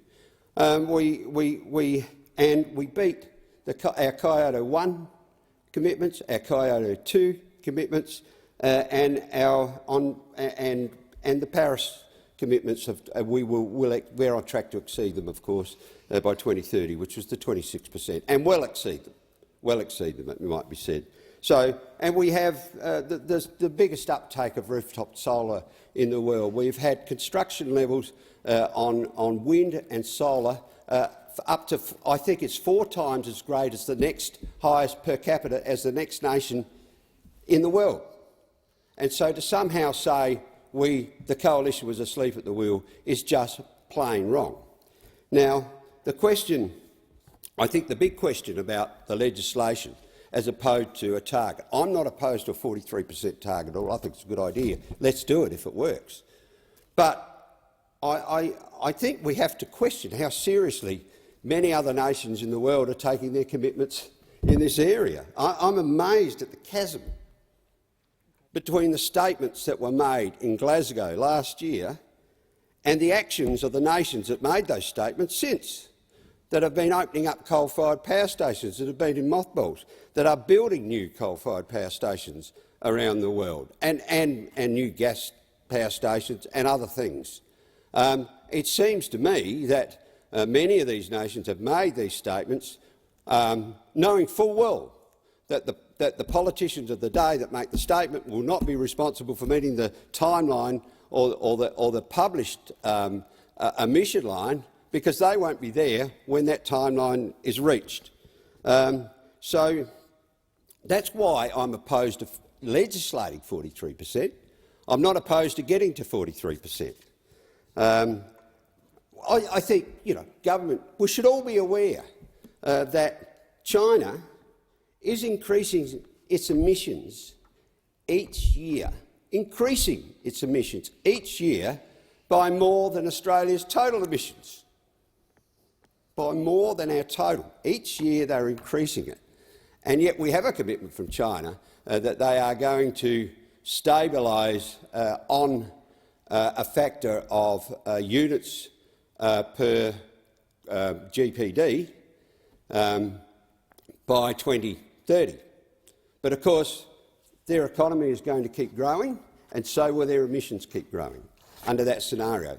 That is about as clear as mud, quite frankly, and I don't think the general public understand the implications of that.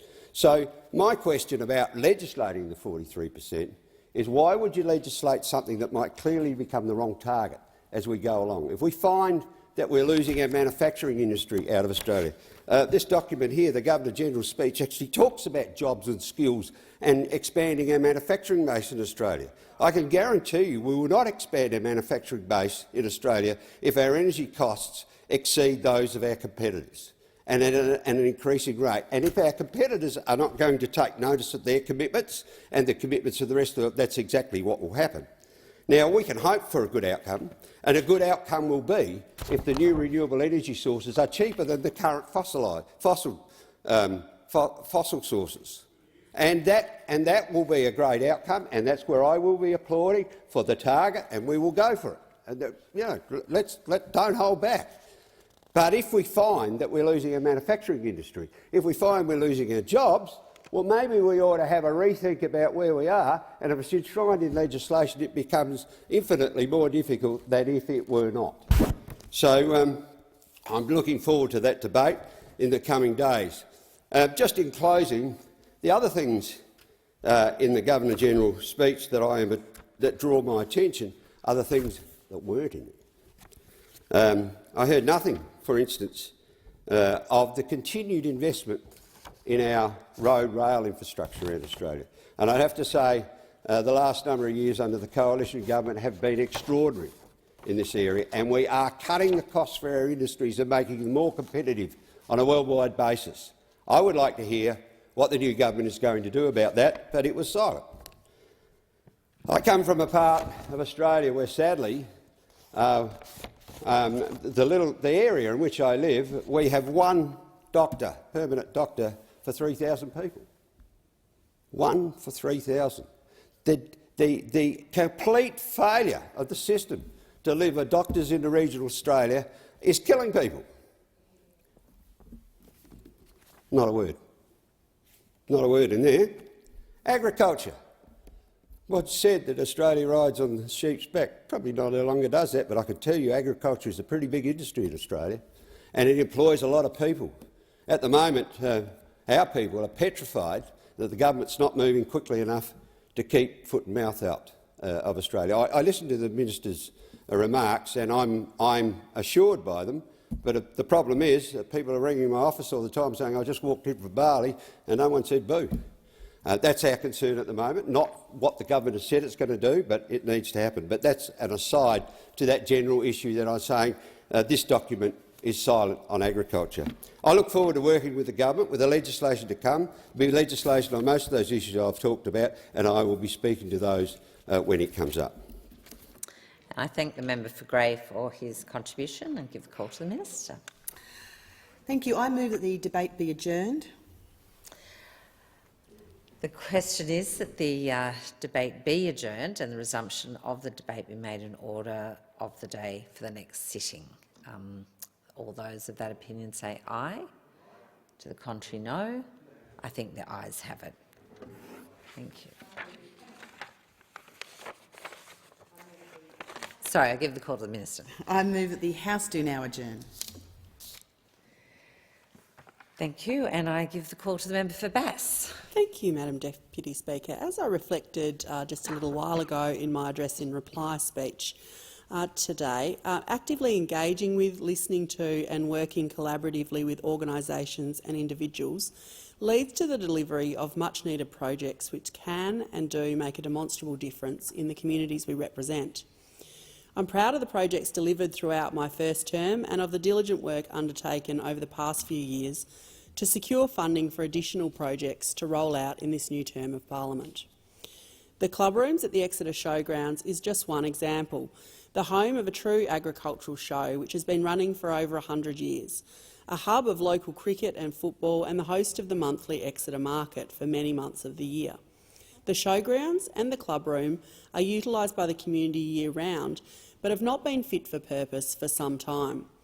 I initially met with Show Society President Trevor Clark and other committee members in 2019 to discuss their plans for a new show and recreation centre, and continue to meet regularly with the Society as they finalise the final design, which will see up-to-date facilities for wider community use and would particularly cater for the rise in female sporting participation. The Tasmanian Government committed $735,000 to the project, and after many months of advocacy to the then Coalition Government on the merits of the development, I secured the additional $1.5 million needed through the Community Development Grants Program. Over the past few years, I've also worked with the Flinders Island Council on key projects, including upgrades to the airport and beginning the Safe Harbour project. After the Council flagged with me the need to prioritise upgrading the airport so it was fit for purpose and could meet the needs of the community, I worked closely with them to deliver these upgrades while looking to scale the Safe Harbour project.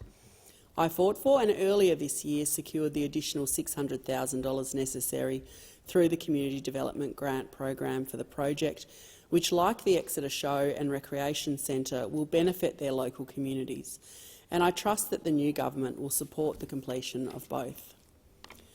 During the recent election, I was pleased that Labor acknowledged the value of 3 significant health projects that I've spent the last 3 years working on, by matching my 3 announcements which will deliver better health outcomes and end-of-life care for the community. The creation of Northern Tasmania's first dedicated medical research and innovation centre, led by the Clifford Craig Foundation, the establishment of a standalone palliative care unit after 15 years of advocacy from a determined community group, and the rollout of a pilot post-cancer survivorship program from the WP Holman Clinic will become a reality, and I thank all stakeholders across the 3 projects for working with me over the past 3 years to bring these projects one step closer to fruition. And I look forward to working with the new government to ensure the delivery of these commitments to the community.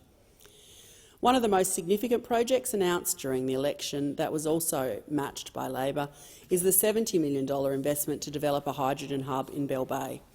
As a Georgetown local and former mayor, I know what this hub means for the future of the town and manufacturing precinct. I've worked closely with local industry and hydrogen industry representatives over the past few years to ensure Bell Bay could be a site, and the establishment of a hub will create hundreds of highly skilled jobs, expand export opportunities and generate huge economic benefits for our whole community. There is so much potential with this project, and I would urge the government to begin the necessary work to get the hub off the ground. Georgetown will also see the delivery of a $15 million community aquatic health and wellbeing centre, a development supported by both parties. The centre will include a 24-hour gym and fitness rooms, as well as an indoor and outdoor pool for recreation purposes and much-needed hydrotherapy services for the region. Importantly, the centre will also provide low-cost consulting rooms for allied health and rehabilitation services. It will enable NDIS participants to better utilise their funding packages in Georgetown, meaning vulnerable members of the community can access services in the area. And finally, the iconic Waverley Woolen Mills, Australia's oldest working textile mill, established in 1874, will get a new lease of life with a $6 million injection to redevelop the facility, transforming it into a state-of-the-art facility at the forefront of sustainable wool recycling. This funding, again supported by both parties, will secure 150 jobs and the future of an iconic manufacturing facility beloved by our community. I look forward to watching these commitments roll out across northern Tasmania within this term of the government. And I thank the member for Bass. So the question is that the House do now adjourn, and I give the call to the member for Bendigo. Thank you, Deputy Speaker. It's with great sadness that I rise to say a few words on the passing of the former federal member for Bendigo, my predecessor, Steve Gibbons. Steve Gibbons passed away just over a week ago, but being Steve and his family, they chose to keep it quite quiet until they had the opportunity to inform everybody, and only late on Friday was an official statement released. He reclaimed the seat of Bendigo for Labor back in 1998 and held it until his retirement in 2013. He was the longest-serving federal member for Bendigo, and something that the Labor movement in Bendigo were very proud of. Bendigo is a federation seat, you see, so for as long as there's been a parliament, there's been a federal member for Bendigo, and Steve Gibbons is the longest-serving that we've had. It didn't happen by chance or by luck, but because Gibbo worked hard. He was a character, and many in this place would agree. He understood Bendigo deeply, and he was a proud Bendigonian. On his passing, my friend, the state member for Bendigo East and Victoria's Deputy Premier said, Jacinta Allen said, she had worked for Steve in that 1998 campaign. I've pretty much known Steve my entire life. My father, my grandfather were involved in the trades hall, and so was Steve. He understood the importance of a job, of a secure source of employment, and what it meant for supporting your family and your community. He had very strong Labor values around taking collective action to support Bendigo workers and jobs. Steve's tagline on his campaign material was "Fighting for Bendigo." It was on all his call flutes, and he lived up to that. People locally knew if you had Steve in your corner, you had a chance. He'll be remembered fondly for his champion and advocacy around local manufacturing, particularly defence and printing. He was a champion of the Bushmaster, something that I've inherited, and it's the son of Bushmaster Hawkeye. They were built, designed and manufactured in Bendigo, and still are to this day, at the former ADA site and Tallis. The site almost closed. The future of the site was unclear, but Steve took up the fight to make sure that those jobs and that vehicle continued to be made here in Bendigo. I can remember being involved in a rally. He led the rally with the union and Tallis down the main streets of the company, calling on the government to continue manufacturing Bushmasters in Bendigo. It wasn't the only jobs that he saved in his time. Fortuna Defence Mapping Facility faced being closed and moving back to Canberra, but Gibbo worked closely to gain local support and cross-party support in this place to eventually convince the then Liberal Defence Minister to keep the facility in Bendigo, based in Bendigo, and that it be moved to a new facility at Longleat. This campaign saved 150 high-skilled local jobs. We still have the stickers on some of our materials and desks in the office. Save Digo, as it was known of back then. Upon hearing of his death, the site flew the flag at half-mast in memory of him, his character and what he'd done. He fought hard for duplication of the Calder Freeway. He was vexed that the funding was committed to 50-50 by the then state and federal governments, but despite the promises, it had not been delivered.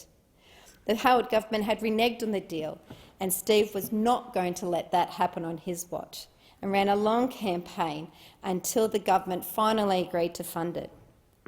Post-politics, Steve Gibbons was never far away, and nor was he silent.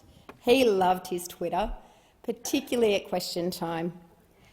I wonder what he would have thought of today's question time on what he might have tweeted. He loved his guitars, he loved his classic cars, and he loved talking and sharing about them. He loved rebuilding and he loved making. He also had a deep fondness and advocacy and passion for animals. He was a good character that many adored, and there's so much more that I could say about him. But I'll close in saying this. We all share in and express our deep condolences to his wife Diane and to his family. May he rest in peace. Vala Steve. I thank the member for Bendigo and give the call to the honourable member for Moncrieff. Thank you, Mr Speaker, and congratulations on your elevator to Chair of this House. Firstly, I would like to reiterate my thanks to the Leader of the Opposition for providing me the opportunity to serve as his Shadow Minister for Early Childhood Education and for Youth. Supporting our young Australians is something that I've been passionate about for a very long time, and the last few years have really been quite difficult for so many young people across the nation, with floods, bushfires, and of course we all know the stories surrounding COVID-19 and how it's affected so many in Year 11 and Year 12 and right across the education spectrum.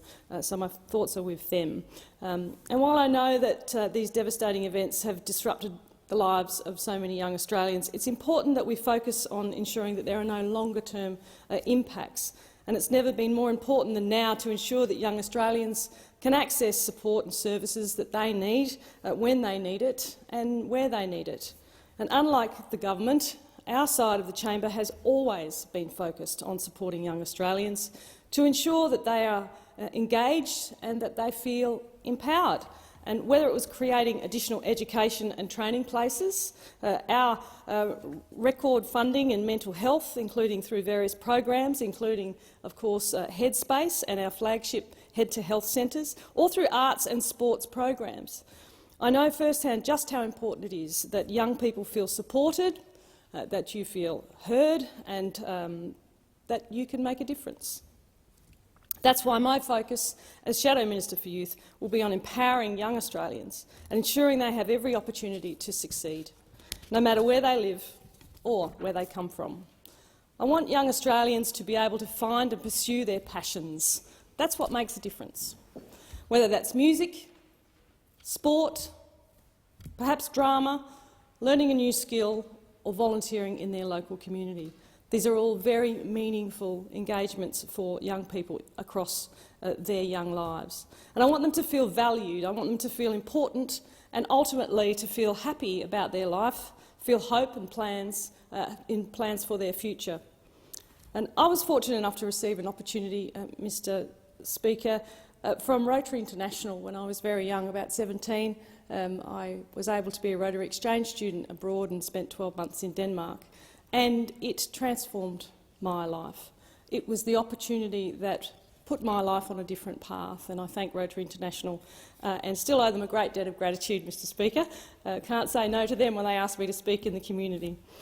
But that's one of the reasons I'm so passionate about supporting young Australians and ensuring that they can access the same sorts of life opportunities that I was able to access in a very large public school in South Australia.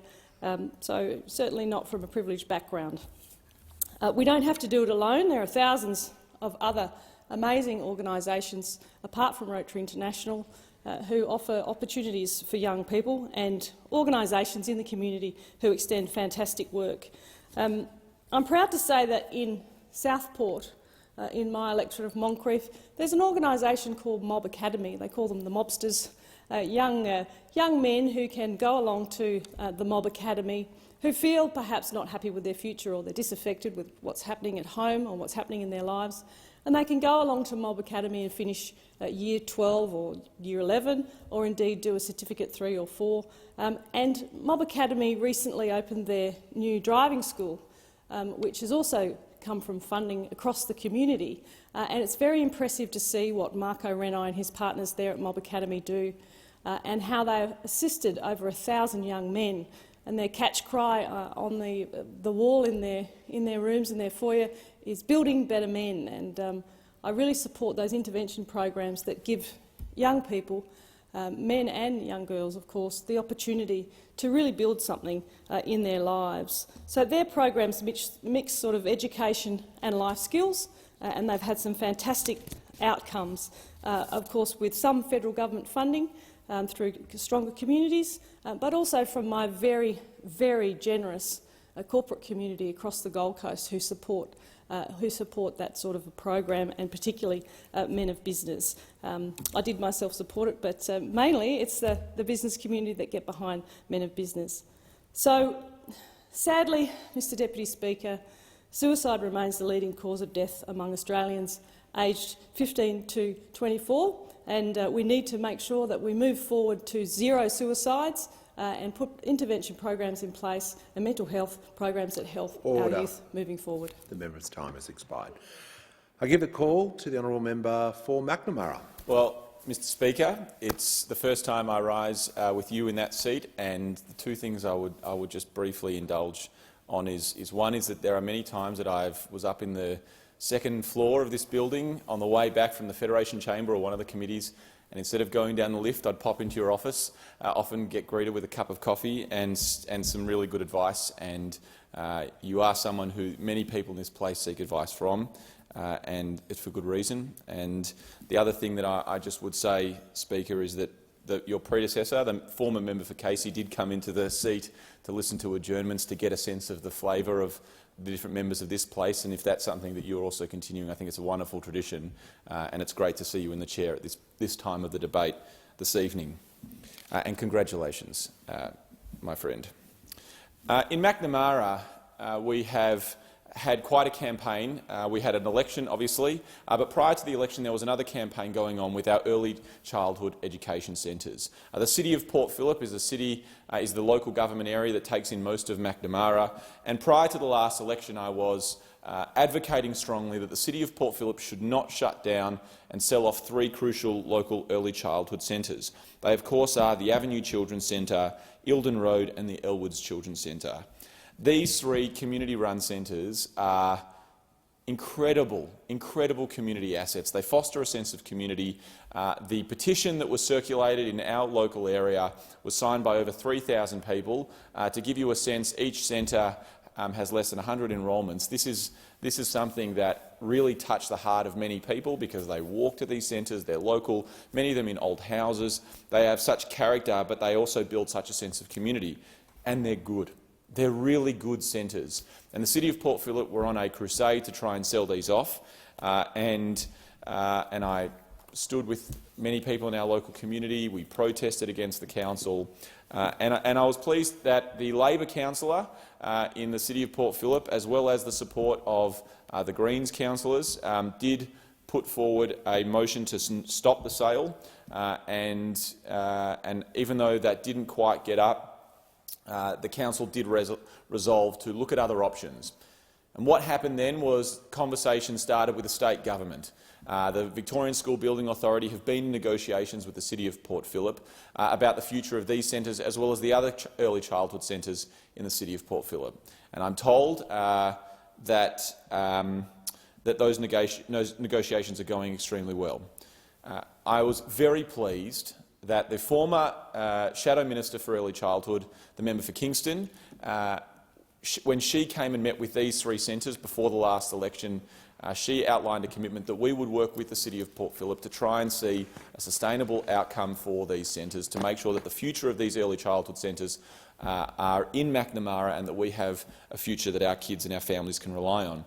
And holding true to that commitment, the new Minister for Early Childhood, the member for Cowan, she was one of the first calls I made when the ministry was announced, was to her to say, when you get a chance, please come to Macnamara and please come and meet with the City of Port Phillip, as per our election commitment, to talk about the ways in which we can support these incredibly important local assets, these centres that build early childhood education.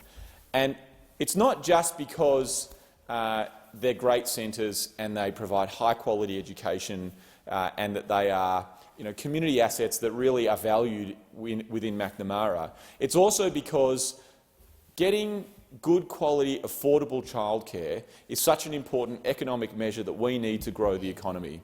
When you think about inflationary pressures that we have right now, to be able to deal with supply issues is critical, and the only way we're going to be able to do that is if we have the very best of our workforce participating in our workplaces. And Australian women are being held back predominantly by unaffordable childcare, and we should address that in this country. We need to make childcare more affordable, not just because it's good for our kids, but also because it is absolutely critical for the health of our economy. So I want to thank the Minister, thank the City of Port Phillip, I want to thank the Mayor for his good faith discussions. I really urge the City of Port Phillip, take a deep breath, continue on with the negotiations, and think about the legacy, not of closing 3 valued early education centres, but think about the legacy of saving them. And think about what message that sends to our community and to the people that they represent and the wonderful families in Macnamara. Thank you. I thank the member. I give the call to the honourable member for Monash. Mr Speaker, thank you for the kind invitation to speak. I congratulate you on your election to the office of Speaker. I think I have been here for all the Labor speakers since 1990. That means I've spent a lot of time in opposition. Mr Speaker, I fondly remember Speaker Harry Jenkins, who brought to the chair integrity, humility and humour, and I wish you all 3. I come to speak about the passing of Harry Sassy. I come not to grieve, but to honour. Harry Sassy was a staffer with Liberal Party headquarters, 104 Exhibition Street, when I first became a member of the party and became aware of these people. But perhaps not in my words to begin with, but perhaps in the words of former Premier and President of the party, Ted Baillieu. Notes that Harry was a Liberal Party professional staffer in Victoria for many, many years. For more than 20 years, Harry saw up close every aspect of Liberal Party and its operation, but he was widely trusted. Harry was long responsible for the health and day-to-day activity of the local branch network. When Harry was in charge of the ballot box, everybody was comfortable. Everyone knew Harry. Everyone accepted his counsel. He was politically adept and always focused on the best interests of the party. Harry enjoyed the respect of all members. He had an uncanny capacity to moderate any storm, to smooth over any cracks and to calm any combatants. He and his wife also ran an early childcare business in those days. He had a long-term professional relationship with fellow staffer Frank Hangen, himself, like Harry, an unassuming and thoughtful individual. Speaker, for me, the Harry Sassys of this world in that day put integrity first, second and third. They were punctual. They were classic administrators. They took detail seriously. He was profoundly decent gentleman of another era. Respect, manners, dress, presentation, humour. A mentor to many young members like myself. He was generous with his time and his counsel. Harry's pride that was conveyed to others was a pride in the Liberal Party and in the nation that he served. He felt responsible for Australia and its people. I met him at a time when I was young and extremely naive about politics. He was there under the tutelage of State Director John Ridley at the time, and there were other staffers that over that time of the same ilk, like Tony Conhedy. Australia has been blessed by men like this of stature and integrity within all our political parties of bygone eras that have allowed us to have the values and inspirations that we still enjoy today because of men like Harry Sassy. Vale, Harry, I honour you. I thank the member. And I give the call to the member for Newcastle. Thank you, Speaker. And just before I begin my adjournment, I'd like to take this opportunity to formally welcome you and congratulate you in your role as Speaker of the House. I am looking very much forward to serving in partnership as Deputy Speaker with you and to bringing about the necessary reforms for the Australian Parliament. Well, Labor is indeed not wasting any time to implement our agenda, and that is incredibly important for regions like mine, Newcastle and the Hunter region, big carbon-intensive economic communities. My electorate absolutely voted for a change of government. They felt let down by a former government that refused to actually face a reality about a transition from carbon-intensive economy across to an economy that was going to be able to diversify its base and invest in new forms of energy of the future. My electorate of Newcastle knows better than most, indeed, the importance of not only reaching net zero by 2050, but also, as I said, diversifying and strengthening our economy with those new renewable energies. The Labor government is going to deliver on some very significant commitments to Newcastle by investing in our people and our skills. Newcastle is blessed with a highly skilled energy workforce. We have an abundance of resources. We have industrial expertise. We have terrific and extensive rail and port infrastructure, and Newcastle and the Hunter region is poised to take full advantage of these new energy industries and indeed become the centre of a new energy hub, indeed superpower. So Labor is investing some $82 million in a super hydrogen hub based in the port of Newcastle, which has got the potential to attract some 2,500 jobs over the coming years. These are high-skilled, well-paid, secure jobs that we want in our region. And the Albanese Labor government is also partnering with the University of Newcastle to invest a further $16 million to build a new facility to test and invent solutions to a range of global challenges when it comes to the use of hydrogen and many of these new energy industries and technologies.